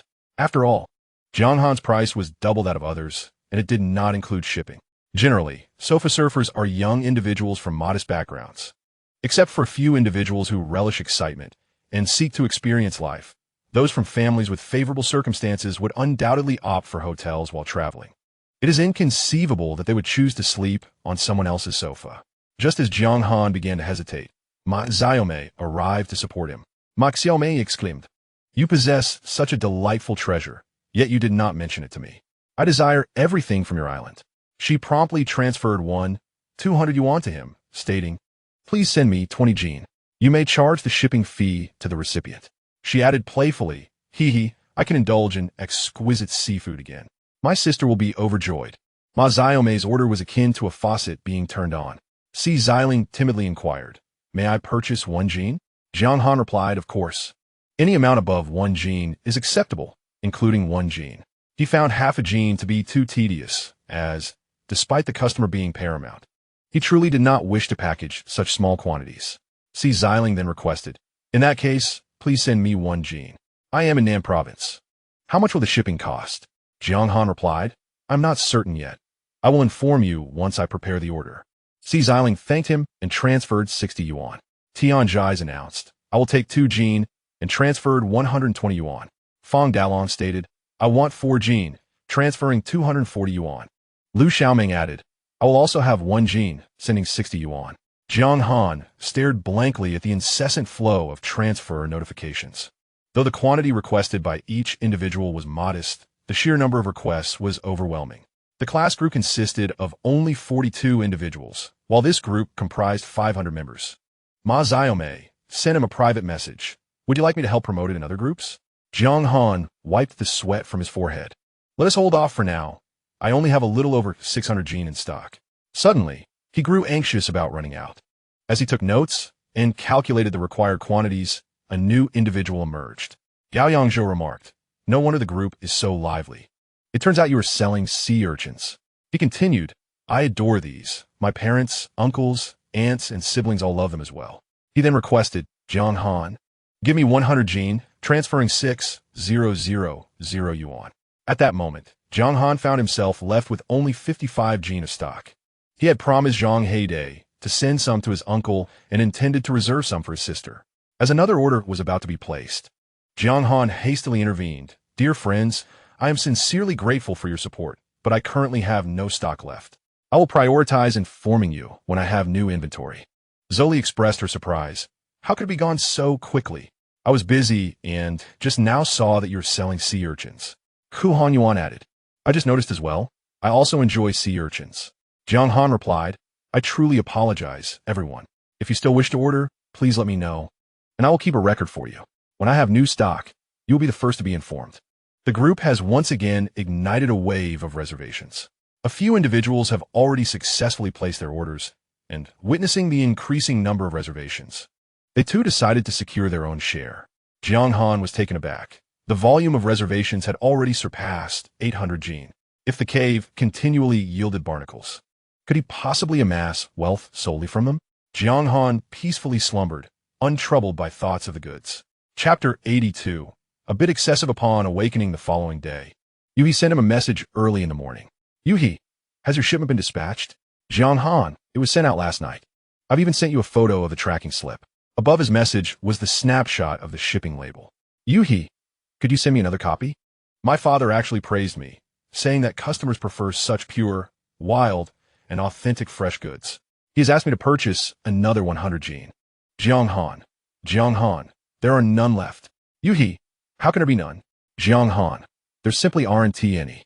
"Yuhi, I saw plenty on the rocks the other day." Perhaps feeling that typing was inadequate, Yuhi called him directly. "Jiang Han, don't toy with me. I've finally received praise from my father. You cannot deny me the goods. If you don't supply me, I will not let this go." Jiang Han had only known of aggressive selling before. This was his first encounter with an aggressive buyer. "Brother, those items are on the rocks. I must pry them loose before I can sell them." "Then hurry and pry them loose. This 100 Jin is worth 6,000 yuan. You wouldn't dare oppose money, would you?" Naturally, Jiang Han did not wish to oppose money, but he raised his arm. It was indeed sore.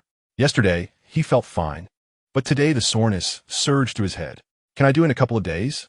I'll add 500. Jiang Han, Isayalidizwisha. That was quite a hefty addition. I'll add another 500, making a total of 1,000. All right, I will go pry them loose for you today." After hanging up, he received Yuhi's transfer notification. Yuhi transferred 7,000 yuan to Jiang Han. "Yuhi, accept it now." Jiang Han, "I'll accept it once I've shipped the goods." Yuhi, accept it now. If he accepted, he could not backtrack. Jiang Han still refrained from accepting. Not only was his arm sore, but his entire body ached severely. Whether he ate or not seemed inconsequential. So he set his alarm and slept for another 2 hours. Zhang Heidei was also fatigued and rose later. By the time they awoke, it was already past 10. "Hangu, what shall we do today?" Zhang Heidei wiped his face, awaiting Jiang Han's orders. "We shall head to the restaurant to organize the goods and send them out." Zhang Heidei was bewildered. "Hangu, you must be mistaken. You dispatched the goods yesterday." He had assisted with that very task. "Yes, but additional orders have come in." Zhang Heidei stood frozen, remembering how exhausted they both were the night before. He had collapsed into bed and fallen asleep. If he was not mistaken, Hangu had not emerged from his room after entering last night. Had he quietly sold the goods? "Hangu, how many Jin have we sold this time?" He recalled that Han Ji's classmates collectively purchased over 200 Jin. It would be splendid if they could sell more than 200 Jin this time as well. "I saved 55 Jin for us." Zhang Heidei was utterly astonished. What language was Hangu speaking?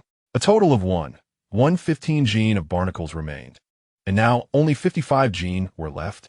Had they sold out completely? Hurry up, there are numerous tasks to attend to today. It is already 10:30. The tide receded yesterday at 1 in the afternoon, and it is expected to recede again today at 2. They must reach that hole before 2 o'clock this afternoon. Hearing Jiang Han's urgency, Zhang Heidei promptly followed him out. Today's situation was far more troublesome than that of yesterday. Each individual had a substantial amount yesterday, with only about 20 people needing packaging. Today, however, there were over 150 portions to be packed. "Hangu, the phone boxes from the restaurant are insufficient." Jiang Han instructed Zhang Heidei to continue sorting the goods while he rose to pour himself a glass of water. After taking a sip, he called Manager Fong. Jiang Han briefly explained his situation. No worries, I will have someone deliver some express shipping labels to you. Just fill them out and attach them. We also have the foam packing boxes in our warehouse, but we do charge for them. How much do you charge? Jiang Han had never intended to take them for free. The 3 jean boxes are 10 yuan each. The 20 jean boxes are 15 yuan each. All right, I will come to get the foam boxes. Jiang Han then checked the prices of foam boxes online, noting that they were at least 13 yuan cheaper. He decisively placed an order for 100 boxes of various specifications online. Noticing that he needed to pick them up from the district, he did not hesitate. After all, Zhang Heide needed to go to the district to learn to operate a boat, so he could assist with the shipping then. When Meng Guo entered, she was astonished to see them packing boxes and attaching shipping labels. No way. Have you found a new buyer so quickly? Jiang Han smiled at Meng Guo indeed. Thanks to your help. Meng Guo initially thought that even if he found a buyer, it wouldn't deplete much, considering there was still a mountain of barnacles here. However, when she returned after a flurry of activity, all the barnacles had been packed into boxes, leaving only a minuscule amount in the corner. Meng Guo gasped in surprise. Have they all been sold? Yes. Jiang Han took 5 jean from the remaining 55 jean and handed it to Meng Guo. This is a snack for you. Meng Guo quickly waved her hands. No need. My sister said you gave us an extra 20 jean yesterday. Jiang Han insisted on giving her the 5 jean. He felt it was insufficient. Meng Guo had assisted him greatly, and he needed to buy her a little gift as well. Checking the time, he said, Xiao Guo, could you prepare a few dishes for us? We will deliver these items to the express station and come over. Do you want me to drive you? No need. It is lunchtime now, and the restaurant is quite busy. Jiang Han did not wish to trouble Meng Guo further. Now that all the barnacles were packed into foam boxes, the volume of the goods had increased significantly. Jiang Han and Zhang Heide borrowed a tricycle from the restaurant, making 3 trips back and forth to deliver all 657 jean of goods to the express point. They returned the tricycle to the restaurant. The dishes at their table had already been served. The sandfish had indeed been transformed into a soup. Jiang Han gazed gloomily at the fish head, feeling he had given it ample opportunity. Yet, it persistently sought to intrude upon his dining experience. It is said that in October, sandfish surpass lamb soup in flavor. The winter variety of sandfish is renowned for its exquisite taste, and although it is summer now, compromising on flavor, at least it is fresh, due to time constraints. Jiang Han and Zhang Heide devoured their lunch with great urgency. After finishing, they boarded their boat and returned to the village. Jiang Han made a phone call, instructing his sister to collect the sea cucumbers and kelp. He also dispatched Zhang Heide to deliver the fresh items to his uncle. Meanwhile, he began organizing things at home. He brought along pots and seasonings and also inquired with Aunt Giwa next door about purchasing some charcoal. In rural areas, people frequently use firewood stoves to roast chestnuts and dry bamboo shoots. When large logs are used, they often leave behind a considerable amount of charcoal. When Jiang Feng arrived, she was taken aback by Jiang Han's frantic demeanor, fearing something had gone awry. What are you doing? Are you going to war? You even brought charcoal. Jiang Han pointed towards the side hall where the kelp and sea cucumbers lay, instructing her to help herself. Instead of retrieving them, Jiang Feng placed the 2 jars of Yangmei wine she had brought on the table. Last time I asked you to take some, you didn't tea. Are you going out to sea again today? She had never seen her brother so rushed. Yes, we are setting sail. Jiang Feng observed her brother packing a battered pot and a curved ladle into his bag. What are you doing? Jiang Han hesitated for a moment, replying, there is plenty of empty space on my boat, so I thought I'd take them along. They might come in handy someday. Jiang Feng felt that his boat was hardly conducive for cooking, but her brother, being a student from a prestigious university, likely had different ideas than her own. As a middle school graduate, it's extremely hot today. I fear you might suffer from heat stroke. Give me an empty bottle, and I will prepare some Yangmei wine for you. On the island, those who succumb to heat often consume aged Yangmei wine or Yangmei soaked in liquor. The common remedy of Huaxiang Jinki water would be of little use. Jiang Han found an empty bottle of Nutritional Express, which had a wide opening. After Jiang Feng cleaned it and filled it with wine, she also added several Yangmei. Jiang Han would soon be navigating the boat, and he knew these items would not be palatable for him. However, he refrained from explaining. If he did not consume them, Zhang Heide could certainly partake. Moreover, if heat stroke did strike, he could simply eat a few Yangmei instead of drinking alcohol. Zhang Heide was swift in his actions, aware that Jiang Han was waiting. Sister, we're leaving now. Please remember to close the door. Jiang Feng was speechless. pondering how busy the youth had become even when returning to their hometown. She then went to the side hall to inspect the items Jiang Han had left for her. In addition to the kelp, he had surprisingly given her a substantial quantity of sea cucumbers. Sea cucumbers are a delicacy, and given that Wenshin worked hard daily, he certainly deserves some nourishment. I shall set aside half for Wenshin and sell the rest to keep some money for my brother. Upon reaching the boat, Jiang Han glanced at the time and finally relaxed. Suddenly, a notification from the system jolted Jiang Han from his thoughts, announcing that he had sold seafood worth 10,000 yuan and earned 10,000 points. After tallying his previous points, he found he had a total of 12,378 points. He could now expend 10,000 points to exchange for a scanning range of 20 meters. Upon confirming the exchange, he was pleased to learn that his scanning range had expanded to 290 meters, significantly enhancing his vision. Presently, amidst the sea, he was astounded to spot a seagull standing on a distant rock, 250 meters away. Just then, Mengwu called, "Jiang Han, my sister asked me to transfer you 10,000 yuan. Did you receive it?" "Yes, I did." "Did those 3 fish sell so quickly?"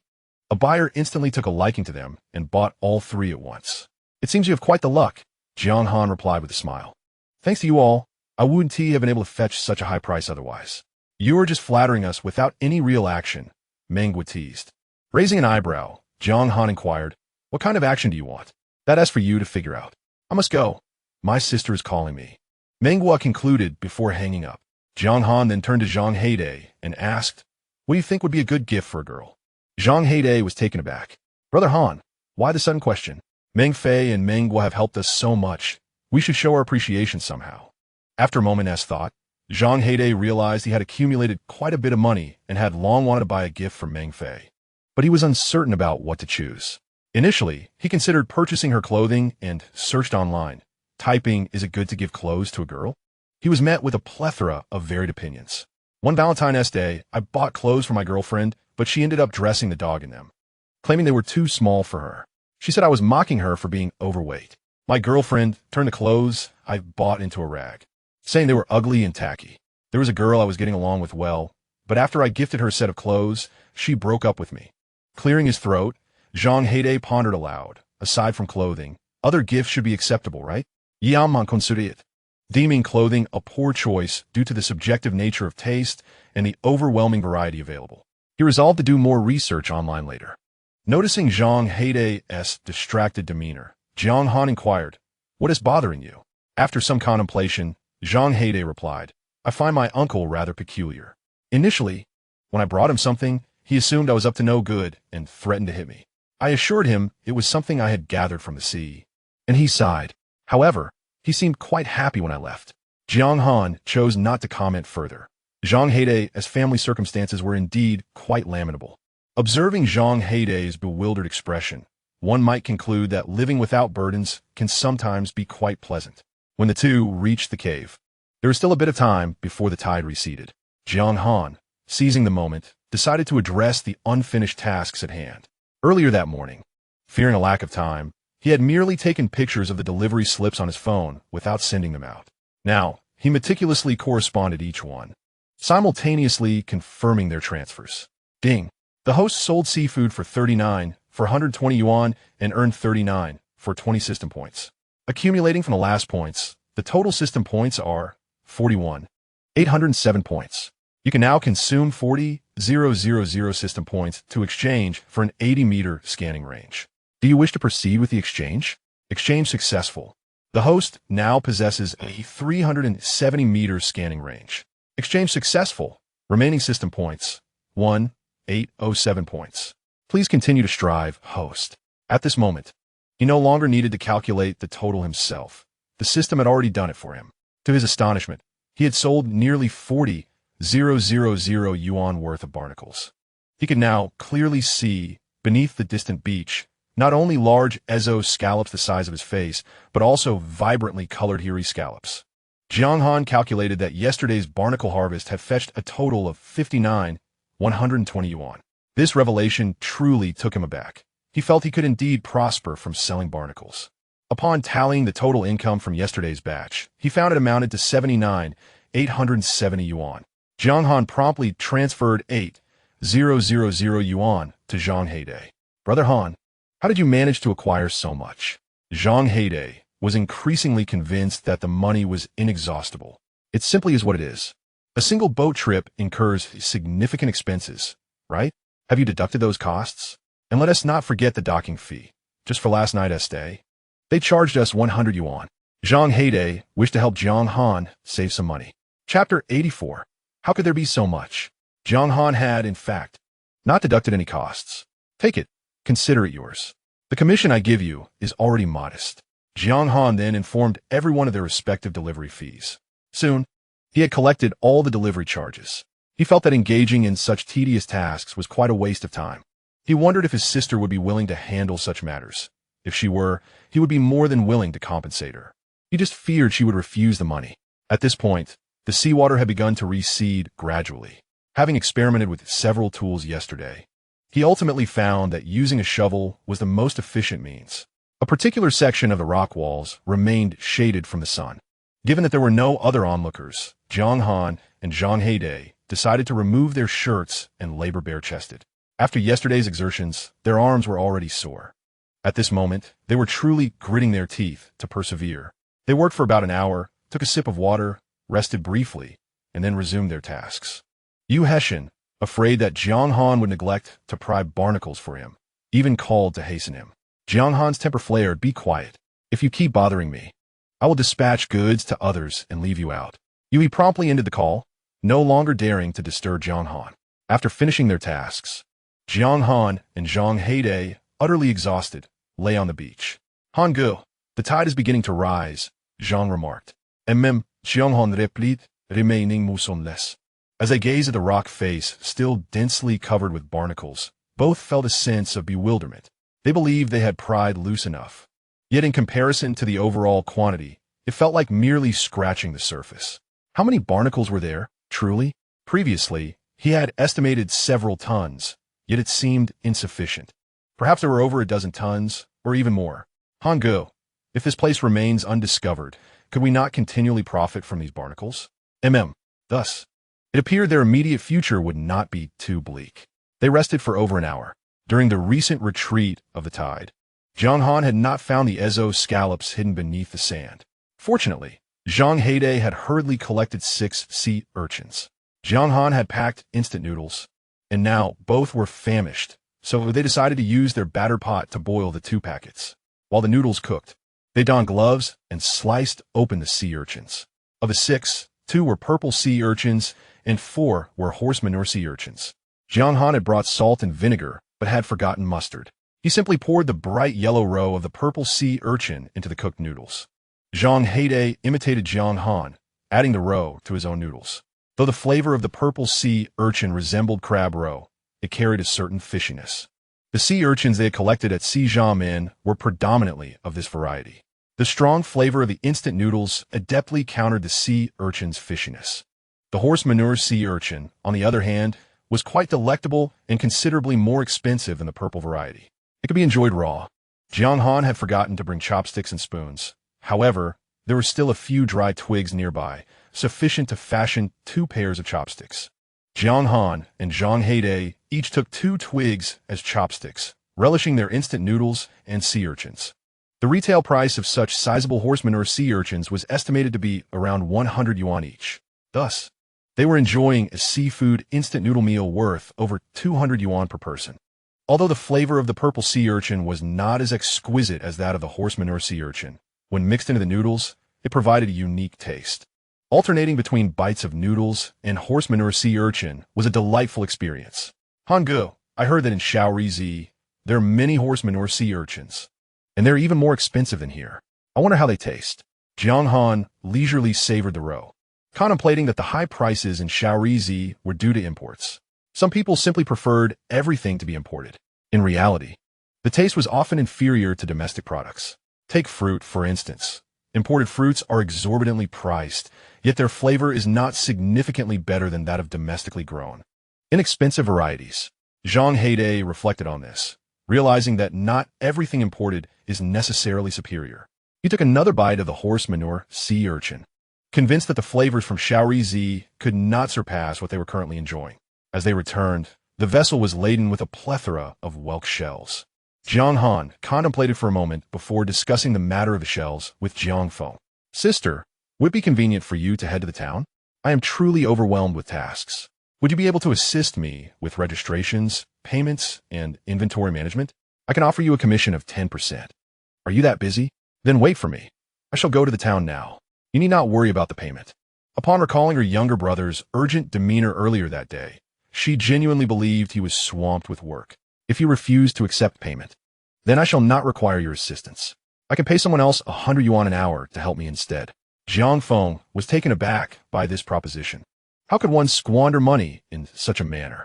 Fine, 10% it is. I shall accept your payment. Jiang Han exhaled in relief. Is Ling Ling and Wan Wan doing well? They are fine. Aunt Wang next door is available. I can ask her to keep an eye on them. Hearing this from Jiang Feng, Jiang Han felt reassured. Jiang Han established a new group and shared the QR code of his group in the Tian Nanhai Bay Sofa guest group. After all, Ma Xiaomei's group was designated for couch surfers, and it would not be appropriate for him to consistently sell seafood there. He named his group Seafood Free Shopping Group and invited his sister Jiang Feng into it as well. Jiang Han, for those who have reserved whelk shells, please move to the Seafood Free Shopping Group. Soon, over 200 individuals joined the group. Some who had not previously reserved shells also entered. Jiang Feng was startled to see the group, which had originally been sparse, suddenly swell with hundreds of members. Each new member prompted a system notification, causing her phone to vibrate incessantly. As Jiang Han noticed the influx of members began to dwindle, he took a photograph of the whelk shells and posted it in the group. Jiang Han, these are the freshly harvested whelk shells. For those interested in purchasing, feel free to place your orders. I see several friends from yesterday who did not reserve.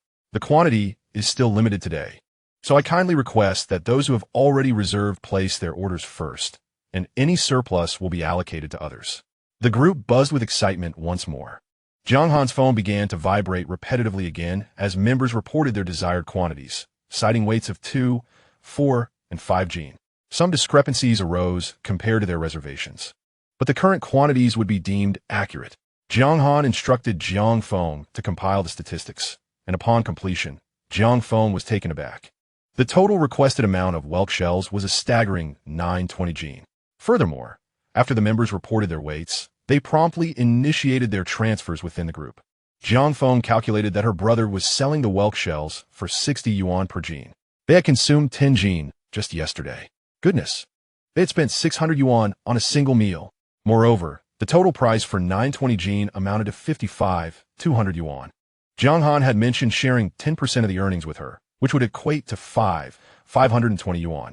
Jiang Feng was left in shock, questioning how such an amount could arise. Chapter 85. The sound of coins entering is quite relaxing. Jiang Feng wished to inquire about many matters but refrained from disturbing Jiang Han, hastening her journey to the town instead.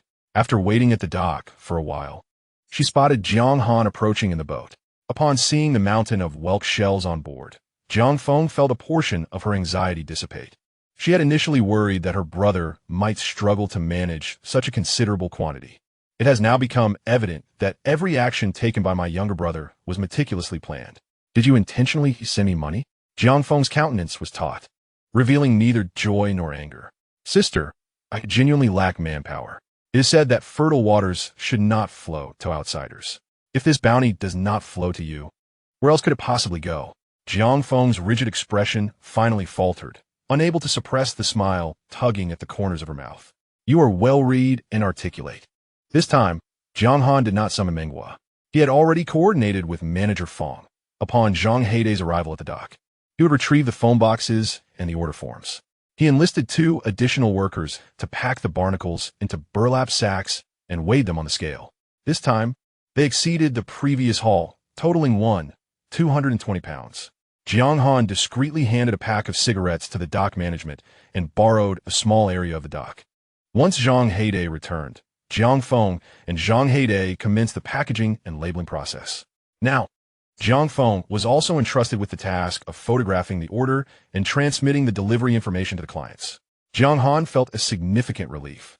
His group had placed an order for 920 pounds, and he requested an additional 100 pounds, bringing the total to 1,020 pounds. With 200 pounds remaining, Jiang Han shouted out in his group chat, "Jiang Han, there's still 200 pounds available. Who else wants some?" Quickly, those who had not signed up previously began to express their interest. Perhaps the limited supply created a sense of urgency. This time, the quantities requested were considerable, averaging over 10 pounds each. Only 9 individuals had signed up, and the 200 pounds were nearly exhausted, with 198 pounds accounted for. Jiang Han promptly called for a halt. "Jiang Han, only 2 pounds remain. Is there anyone interested?" Those 2 pounds were immediately claimed. Had there been more than 2 pounds, the individual would have likely ordered additional quantities. This time, Jiang Han and his team left nothing for themselves. Their proficiency had improved, allowing for a swifter handling of the operations compared to the first time. With Jiang Feng's assistance, the process became even more efficient. Although Jiang Feng possessed only a junior high school education, her meticulous nature and cleverness ensured that the tasks were executed swiftly and without error. By the time they finished, it was already 9 o'clock in the evening. The dock staff inquired about the handling of their vessel. Docking at the town's port is free for the first hour, but they had long surpassed that limit. 4 boats outside the island. Each additional hour incurs a charge of 50 yuan, while those within the island are charged only 10 yuan. Jiang Han's vessel had already been docked for over 3 hours. He paid the 50 yuan, stating he would depart after dinner.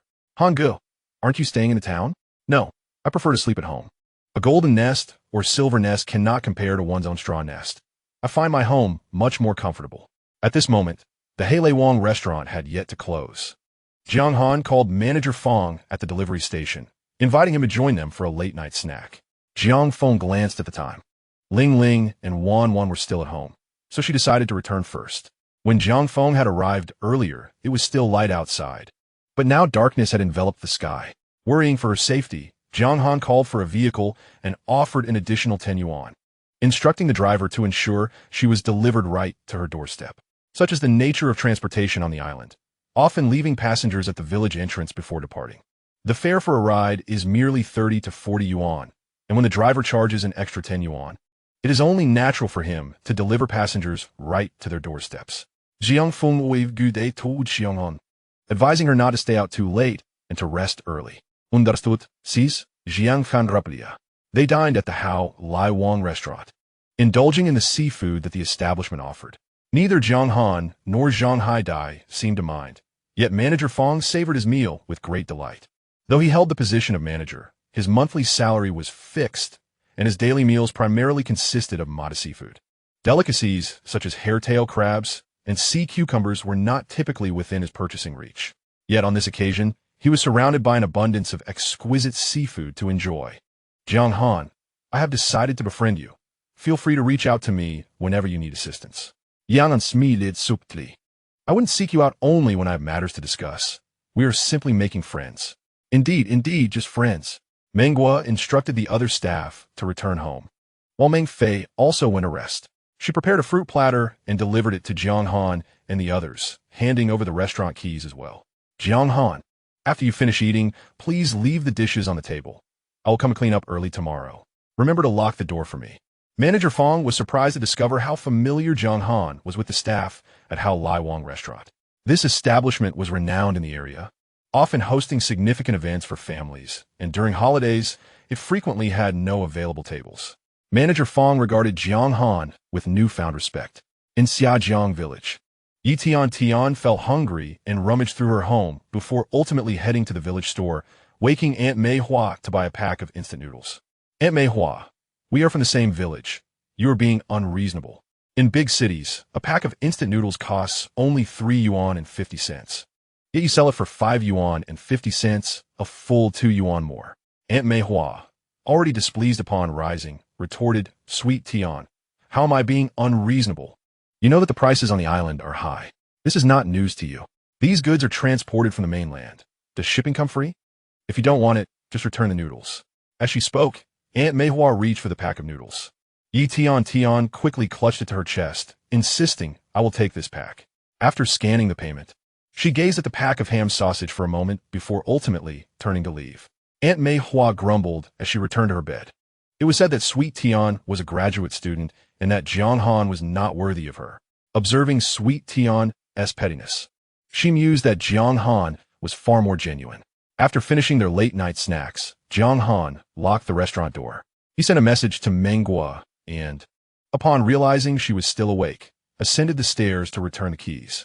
Mengguo was clad in a white lace sleep dress, possibly washing her face, with a bunny ear hairband securing her hair. Jiang Han paused for several seconds, taken aback. Mengguo blinked her misty eyes, asking what's wrong. Nothing. You should get to bed early, he replied, having never seen her in such a state before. He then sailed back from the town pier to the village pier. By the time he arrived home, it was nearly 11 o'clock.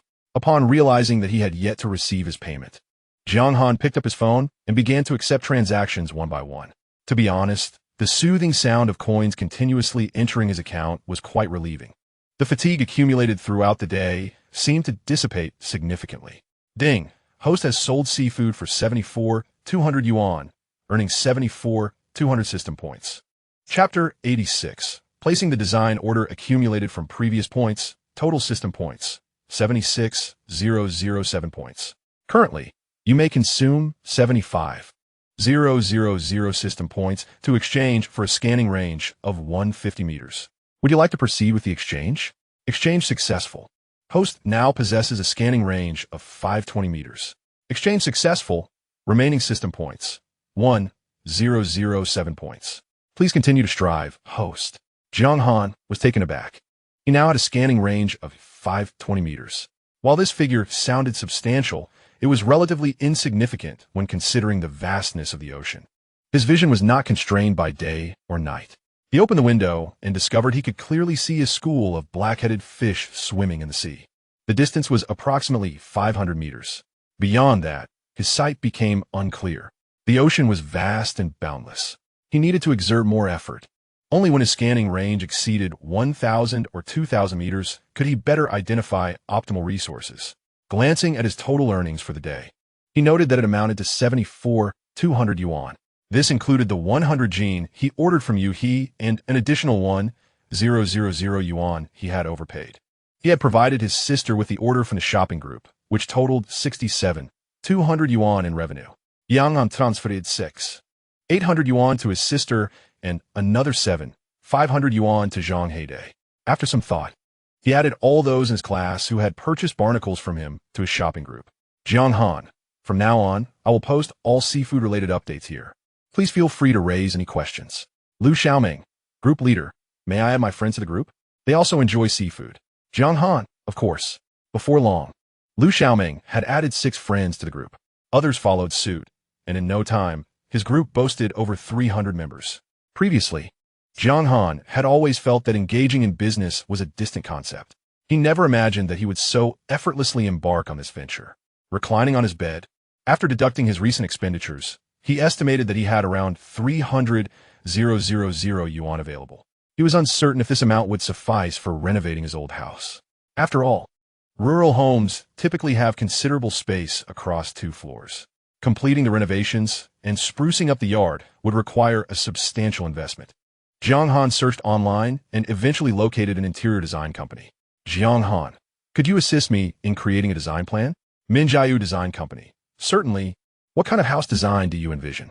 Jiang Han sent over photos of his old house. Minjiayu Design Company. This resembles a small villa. A design plan of this nature costs 3,000 yuan per drawing. Minjiayu Design Company. If you opt for a full or partial package with our company, the design plan will be complimentary. Jiang Han inquired about the pricing, and the other party promptly sent over a detailed price list for both the all-inclusive and semi-inclusive packages. Each category within these packages varied in quality and price, contingent upon the materials utilized. Upon reviewing the list, Jiang Han noted that the most economical semi-inclusive option was priced at no less than 500,000, while the all-inclusive was even more costly. Jiang Han remarked, I only require the design blueprint. Yet, the representative persisted in promoting their semi-inclusive and all-inclusive services. Jiang Han replied, I shall explore other options. The Minjiayu Design Company responded, Please reconsider. Our designers are renowned throughout the nation, and our efficiency is unparalleled. Place your order today, and we shall deliver the design blueprint by the day after tomorrow. Jiang Han consented, made the payment, and awaited the design blueprint. During this interval, he did not remain idle in his hometown. Although many had ventured elsewhere, there remained individuals on the island who preferred to stay. Numerous people, after earning money abroad, returned to their roots to construct homes. Consequently, a contingent of laborers aged between 40 and 50 dedicated themselves to assisting others in building houses. Engaging local workers was significantly more economical than hiring outsiders. Even if the costs were comparable, adhering to the principle of keeping resources within the community, he would opt for local labor. Moreover, the island's circumstances differed from those in the mainland, necessitating greater consideration for wind resistance in construction. Even renovations, such as window designs, must align with local conditions. The local workers clearly possessed more experience. After a restful slumber, Jiang Han awoke to find the sun high in the sky. He felt rejuvenated. Yet the soreness in his body had intensified. Having strained himself the previous day, he now experienced considerable discomfort. Zhang Heide called, "Han Ge, are we going out to sea today?" Jiang Han felt the pain in his body intensify, questioning how he could still have the energy to venture out. Zhang Heide, despite his own aches, was willing to endure anything for Han Ge, stating, "As long as you allow me to go out, I shall." They decided to discuss it later, prioritizing a day of rest under the sweltering sun. If they had energy left in the evening, they would consider fishing. Otherwise, they would forego it. Jiang Han casually prepared a pot of sea cucumber porridge in a rice cooker and complemented it with a plate of mud snails as a side dish. Breakfast was thus simply addressed. After the meal, as temperatures began to rise, Jiang Han turned on the standing air conditioner, reclined in the rocking chair in the living room, and indulged in ice cream while scrolling through his phone. Reflecting on Zhang Heide's desire to obtain a boating license, he shared the information he had gathered with him. Uncertain of how long he had been lounging in the rocking chair, Jiang Han felt his legs begin to numb. He opened the door, deciding to take a stroll outside. However, he was intercepted by Aunt Lee. "I haven't seen you around these past couple of days. Have you been out at sea? How was the catch?" Aunt Jean approached, exclaiming, "Oh, don't ask about that." As she attempted to pull Aunt Lee away, Aunt Lee, puzzled, questioned, "What is the matter?" Jiang Han has been back and forth, yet nothing has come off the boat. What do you think his haul could be? Certainly, there is nothing to gain. Luck, it seems, is merely fleeting. Jiang Han watched as Jinju Aunt pulled Lian away. Jiang Han found himself in a state of amusement. He certainly had goods, but they were merely offloaded at the town dock. Those items had been packaged and dispatched across the nation. However, this was information Jiang Han felt no need to disclose to the villagers. Whether his profits were plentiful or meager was of no concern to others. His sole focus was on leading a fulfilling life. At noon, Jiang Han was not inclined to prepare his own meal, especially since the seafood in his pond had run out. Most of his seafood was stored at the Halei Wang restaurant. The sea cucumbers he possessed were leftovers from when he had gifted some to his sister, who found them excessive. Remembering that there was a pizza shop in town that offered delivery, Jiang Han decided against seafood for lunch and ordered a beef supreme pizza set for $3.99. After a leisurely stroll, Jiang Han returned home. Jiang Ermao sighed as he observed Jiang Han entering the house, while others remained oblivious to Jiang Han's circumstances. He was well aware. To facilitate money transfers, Jiang Ermao had Jiang Han's WeChat and had seen his moments, which featured a magnificent fish. The villagers had not witnessed it, likely because it had been sold directly in town. If only he had purchased that fish, it would have netted him a tidy profit. Now, he found himself with nothing. Aunt Allen brought a bucket of clams to sell, and after hastily calculating the costs, he settled the payment, eager to send her on her way.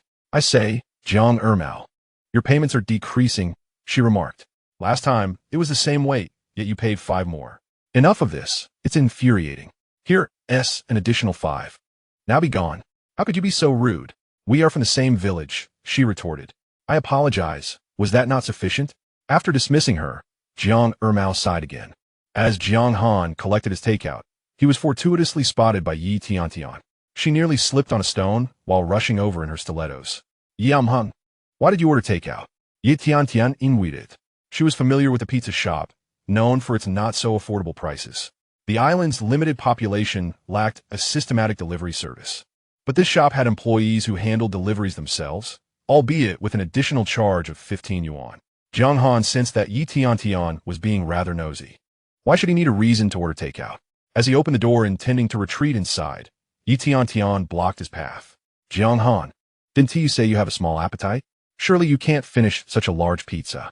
Share half with me. He recalled that during their school days, both were financially constrained, relying primarily on his earnings from part-time work. Tiantian had a particular fondness for pizza, and she always insisted on the better options. Although she proposed they share, Jiang Han, ever mindful of expenses, typically purchased single servings. As Jiang Han dined, he merely took a symbolic bite. Concerned that Tiantian might feel burdened, he declared that he could not manage such a dish. It could be said that an entire pizza was consumed solely by Tiantian. Jiang Han cast a glance at Tiantian, denying her further portions. With a resounding slam, he shut the door. Upon entering Jiang Han's home, Tiantian was greeted by a rush of refreshing cool air. Now that the door was closed, the surrounding atmosphere became warm and stifling. Filled with indignation, Tiantian thought if he would continue to act so smug. She turned to leave, yet the courtyard of Jiang Han remained unkempt. The spot where she stood was precisely formed by 2 stone slabs, and at that moment, her slender heel became ensnared in the crevice between them. After much effort, she finally extricated herself. Returning home in a fluster, she found her mother still occupied with mahjong and not yet returned. She needed to prepare dinner, awaiting her mother's arrival to share the meal. Observing the kitchen's sparse offerings, it was evident that her mother, preoccupied with mahjong, had not ventured to the sea for fresh ingredients. Meanwhile, Jiang Han reclined in a rocking chair for the entire afternoon. Having devoured the entire pizza, the sensation of satiating oneself with an entire pizza was indeed quite delightful. Zhang Heide called again, inquiring if Jiang Han planned to go to sea. Jiang Han, still feeling soreness in his body, opted to remain at home, reasoning that even corporate drudges had 2 days of rest each week. Thus, they too would take a day of leisure. Upon hearing Jiang Han's decision, Zhang Heide concluded his call and contentedly headed to an internet cafe to play games. That night, as Jiang Han drifted into slumber, he dreamt of a deity with the head of a dragon and the body of a man. Such a majestic figure could only be the Dragon King. Immediately, Jiang Han knelt before the Dragon King. Yet, the Dragon King reproached him, stating, Jiang Han, you are untrustworthy. Stort-lid, Jiang Han-avuk. He realized that he had indeed promised his sister to visit various temples upon his return. How could he have forgotten such a vow? He called Zhang Heide, asking if he wished to accompany him to the temple. Zhang Heide affirmed his interest, and Jiang Han instructed him to procure fruits and snacks as offerings. He then contacted his sister, asking, Sister, are you going to the temple? Previously, she had expressed a desire to accompany him. I will go, just wait for me. An hour later, the group first visited the statue of Guanyin Bodhisattva. Jiang Han knelt on the mat, imploring Guanyin Bodhisattva, please bless me with a life of safety and smooth sailing. Jiang Feng also knelt, beseeching Guanyin Bodhisattva, please protect my brother, granting him a life of peace and prosperity. Zhang Heide followed suit, stating, Guanyin Bodhisattva, please bless Hangul with a life of security and smooth sailing. Jiang Han looked at the two in exasperation, wondering if they had no personal petitions to make. I initially came here for your sake. I can handle my affairs on another occasion, Jiang Feng retorted with conviction. Hangul, I rely on you for my livelihood. Your well-being is directly linked to mine, Zhang Heide also asserted with equal determination. Jiang Han was left speechless, though he had to admit their reasoning held some merit. They ventured once more to the Long Wang Miao, and, oddly enough, the Dragon King appeared precisely as he had in Jiang Han's dreams, albeit the dream version was animated and capable of speech. Jiang Han, not daring to be careless, was even more earnest than when he had been at Guanyin. Dragon King, as long as you grant me a smooth journey when I set sail, I shall frequently offer you fruits, he proclaimed. After uttering this, he felt a twinge of discomfort, as if he were issuing a threat to the Dragon King. Dragon King, I shall often bring offerings to you. I also hope you can bestow your blessings upon me. Jiang Feng and Zhang Haidai also bowed respectfully before the Dragon King. Dragon King, you must bless my brother, they implored. Dragon King, you must protect Hangul. Having concluded their homage, they proceeded to the Kaishin Miao. The inhabitants of their island were indeed fervent in their worship, often preoccupied with venerating deities. This fervor was not limited to common folk. Even emperors of ancient times engaged in such practices. It is said that within the Yuan Ming Yuan, there existed a garden dedicated to various deities. There's a saying, all celestial beings and Buddhas offer protection, regardless of the origin of the deity. As long as they could provide blessings, they were regarded as benevolent. After exiting the Long Wang Miao, they made their way to the Kaishan Miao, where the incense offerings were most abundant. The purpose of seeking the wealth god was straightforward: to attain prosperity. Jiang Han lit an exceptionally tall incense stick, asking the wealth god to bless him with great fortune. After completing their circuit, Zhang Haidai returned to the town. Initially, Jiang Han had assumed Zhang Haidai lingered in the town for leisure. But now he realized the rift between Zhang Haidai and his family had become irreparable. Jiang Han said nothing further and accompanied his sister to their parents' grave. They had long intended to visit together, yet procrastination had delayed them until now. Jiang Feng, initially composed, suddenly broke down in tears before their parents' tomb. "Dad, Mom, my brother has truly succeeded. He is able to earn money and care for me now. You may rest in peace." Her sorrow intensified, becoming almost uncontrollable. Jiang Han, unaccustomed to the sight of a woman weeping, was at a loss for words to console her. He found a stone to sit upon, patiently waiting for Jiang Feng to regain her composure. After their parents' passing, he had come to understand the burdens his sister had shouldered. She was still a minor, yet she had taken on the responsibility of caring for him. In her efforts to ensure he could attend university, she had undoubtedly faced considerable hardship. Perhaps it was during this time that she truly recognized his ability to earn, finally allowing her long-held anxieties to dissipate. Jiang Feng was unaware of how long she had cried until she suddenly lifted her head, glancing behind him. "Is that summer bamboo shoots? What?" Jiang Han was momentarily stunned, the abrupt shift in focus catching him off guard. "I mean, is that not summer bamboo shoots?" Following Jiang Feng's pointed direction, he indeed spotted the summer bamboo shoots. Jiang Han's eyesight was considerably sharper than Jiang Feng's, and as he gazed upon the area, he noted it was densely populated with summer bamboo shoots. Jiang Feng pushed aside the underbrush, exclaiming, "Oh, it truly is summer bamboo shoots. Why are you just standing there? Quickly, bring a bag.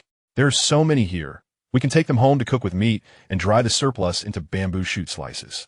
Perhaps feeling that Jiang Han was rather slow to react, Jiang Feng rushed over, took a bag for herself, and dove into the thicket. With no other option, Jiang Han also picked up a bag, saying, "Sister, allow me to assist you." By the time he entered the underbrush, Jiang Feng had already harvested several bamboo shoots. "When you were young, you grew weary of eating sea clams. With our parents gone, I could not procure anything else. That summer, when you fell ill and lost your appetite, I ventured to the mountains to gather summer bamboo shoots. I placed them in a large pot, soaked them in brine overnight, and transformed them into salted bamboo shoots. I served you the salted shoots with porridge, and finally, you were able to enjoy a full bowl." Jiang Han reminisced about their childhood. After their parents passed, it was indeed this mountain and sea that sustained the brother and sister. As a child sheltered by nature, Jiang Han felt a deeper reverence for the natural world than most. "Sister, the days of hardship have finally come to an end. We will surely thrive. Indeed, I now have a husband to support me and a brother to rely on. Life will undoubtedly improve." Jiang Han thought to himself that, at this moment, the person he felt most helpless about was his sister. With the abundance of summer bamboo shoots in this area, the two of them quickly gathered a considerable amount.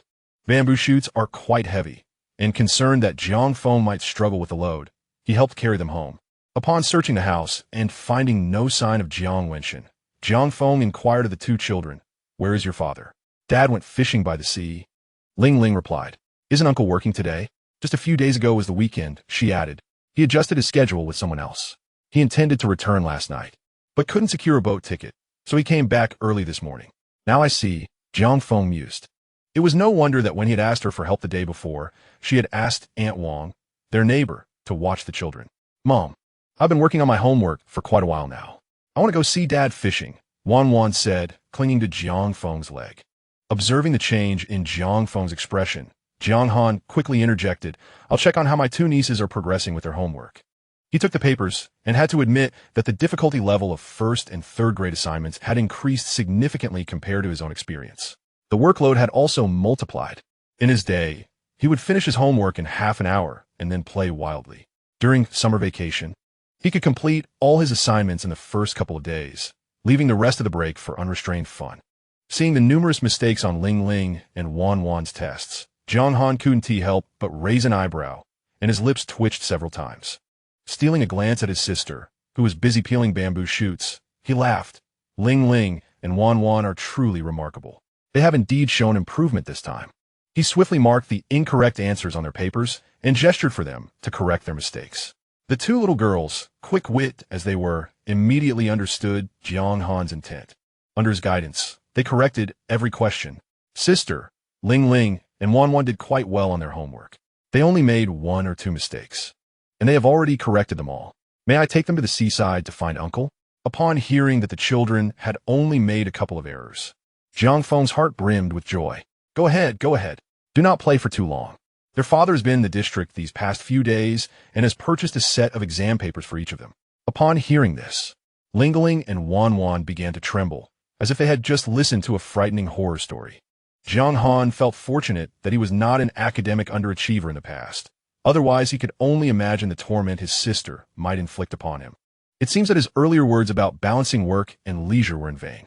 His sister is dedicated to her studies, and his brother-in-law is even more so. Just when his sister managed to relax a bit, his brother-in-law's influence reignited her diligence. Jiang Han held the hands of both little girls and said, Sister, it is not too late to tackle the papers tomorrow. If we exhaust all our energy during the summer vacation, we will lack the vigor to study when the time comes. Jiang Feng paused her task of peeling bamboo shoots and asked, Really? Sister, please allow them some time to play each day. Jiang Feng hesitated. Then should you take them to play for a while now? Absolutely. Jiang Han turned to Ling Ling and Wan Wan. Shall I take you fishing? What do you think? That sounds wonderful. Long live Uncle. The two little girls jumped with joy. Last time, he had bought a plethora of items for them, but they had only played with the other toys, completely ignoring the 2 fishing rods. Now that someone was taking them out, even for fishing, they were elated. Jiang Feng handed them the 2 children's fishing rods he had bought the other day and even prepared some chopped bait from a can of green fish. On the entire Jiaowa Island, there are 2 lighthouses, and Shangjiang village occupies one of them. The lighthouse is situated on a rock 700 meters away from the main village, connected by an artificially constructed dam. As Jiang Han led the 2 little girls along the path, they indeed spotted Jiang Wenchen sitting on the dam, fishing. Daddy! Daddy!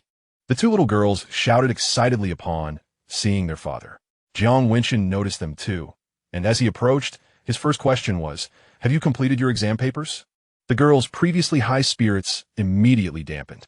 Uncle, we have finished. I even checked. We did quite well, only missing 1 or 2 questions.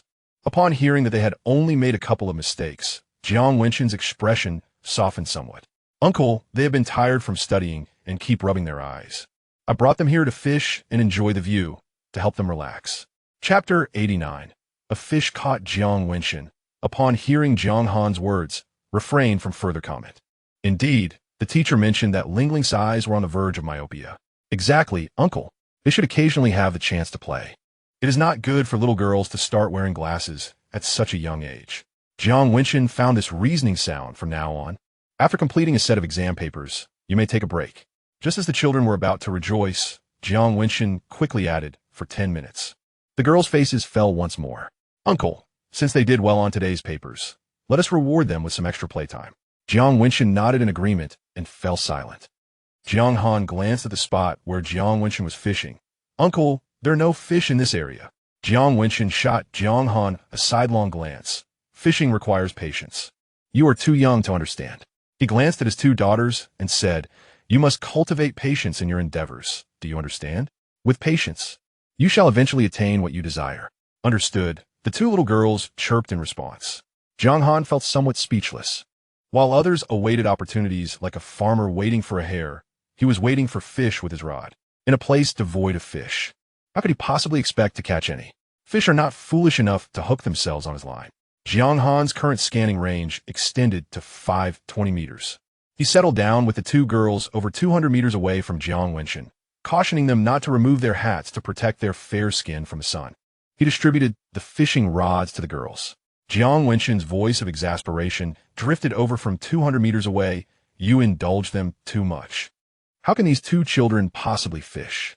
Brother-in-law, Jiang Han replied, Fishing is akin to solving problems. Practice makes perfect. Besides, how can one know without trying? Encouraged by Jiang Han, the 2 girls attached the chopped fish pieces to their hooks as he had instructed. Ling Ling lowered her fishing line. And when Jiang Han deemed it sufficient, he instructed her to halt. Wan Wan, being 2 years younger than Lingling, required Jiang Han's patient guidance in certain aspects. In their vicinity, there were numerous huangjiaoli, also known as yellowfin snapper. Though not vividly colored, their fins and tails bore a hint of golden hue. Priced around 20 to 30 yuan per gene, they're a common dish among coastal dwellers. Jiang Han observed a huangjiaoli circling Lingling's hook. Rather than biting, it fervently sucked in water, attempting to draw the fish piece into its belly. It seemed to hesitate, perhaps sensing something amiss, and stopped after half-heartedly sucking. Jiang Han felt it was a pity, as this huangjiaoli was relatively large for the area. He instructed Lingling to reel in her line a bit more. Jiang Wenchen looked over at them, noting that they had only just settled down and were already adjusting their lines. It seemed they would undoubtedly return empty-handed. He wondered if the two little girls would shed tears on their way home. "Wow, a fish!" Lingling exclaimed in delight. With Jiang Han's assistance, she lifted a half-gene huangjiaoli. "Daddy, it's a huangjiaoli. Don't you love eating huangjiaoli? Mom's fried huangjiaoli is the best. Let us bring this one home for her to cook for you." Jiang Wenchen's eyes twitched slightly. "Thank you, my dear Lingling. It is said that beginners have good luck, and it appears to be true. Lingling, don't be proud of a moment's fortune." "Okay, Daddy." "Wow, I caught a fish too," Wan Wan exclaimed. When Jiang Han helped Wan Wan lift her rod, she too had a huangjiaoli on her hook. This one was slightly smaller than Lingling's catch, weighing about 3 taels. Jiang Han rebaited their hooks, saying, "Lingling and Wan Wan, you are doing splendidly. Shall we catch more fish?" "Yes," the two girls chimed in unison, their sweet voices resembling that of oriole birds. Jiang Wenchen thought they were exceedingly naive. How could one expect such consistent luck? To catch fish as soon as one cast their line? He has been sitting there for 2 hours now, without catching a single fish. Nevertheless, children are naturally drawn to play.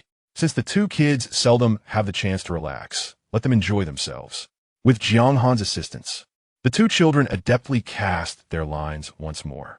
This time, they simultaneously reeled in their rods. Lingling, with her keen insight, managed to pull up her rod without Jiang Han's help. Each of their hooks caught a huangjiaoli fish, both weighing between 3 to 5 taels. Despite their modest size, this achievement left Jiang Wenchen envious. The two young girls placed their fish into a bucket. "Daddy, we have 4 fish now. We can ask Mommy to fry 4 huangjiaoli. Daddy, aren't we impressive? How many fish have you caught?" Jiang Wenchen replied, "Both of you are splendid. If only you could excel in your studies as well." At this moment, the mention of studies soured the mood of the two little girls. Jiang Han found it somewhat peculiar, sensing a hint of jealousy from his brother-in-law. Jealous of his own daughter? Because the fish only seemed to bite her hook and not his? He had never perceived his brother-in-law as such a petty person. "Brother-in-law, why don't you come over here to fish? There are plenty of fish here." "No, I think it's quite nice over here. I'm sure a big fish will come along shortly." Jiang Han was skeptical about the prospect of a big fish, as he saw none within his line of sight. Meanwhile, a school of small bluegill fish swam over to his brother-in-law's side. However, these tiny fish weighed merely about 20 grams each and were of no use. Once again, it was a huangjiaoli.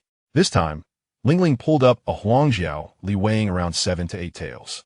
"Sister, the fish you caught is so big." Just then, Wan Wan's hook was also snagged. With Jiang Han's help, Wan Wan reeled in a huangjiaoli weighing nearly a pound. "Wow, this fish is even larger than my sister's." Daddy, you said you want to catch a big fish. Does that mean you want to catch one larger than mine?" Jiang Wenchen was truly at a loss for words. "Yes, Daddy wants to catch a very, very big fish. With patience, one can surely catch a big fish." At that moment, the wind picked up, and they were quite far apart, so Wan Wan did not hear Jiang Wenchen clearly. "Daddy, what did you say? Can you say it again, please?" Jiang Wenchen repeated. "I said I will definitely catch a big fish." "What? I will definitely catch a big fish." "Then, Daddy, you must catch a big fish, otherwise it will be too embarrassing to lose to a child." Jiang Wenchen wished he could cover her mouth. What should he do? He tossed several pieces of bait for the small bluegill fish into the water before him.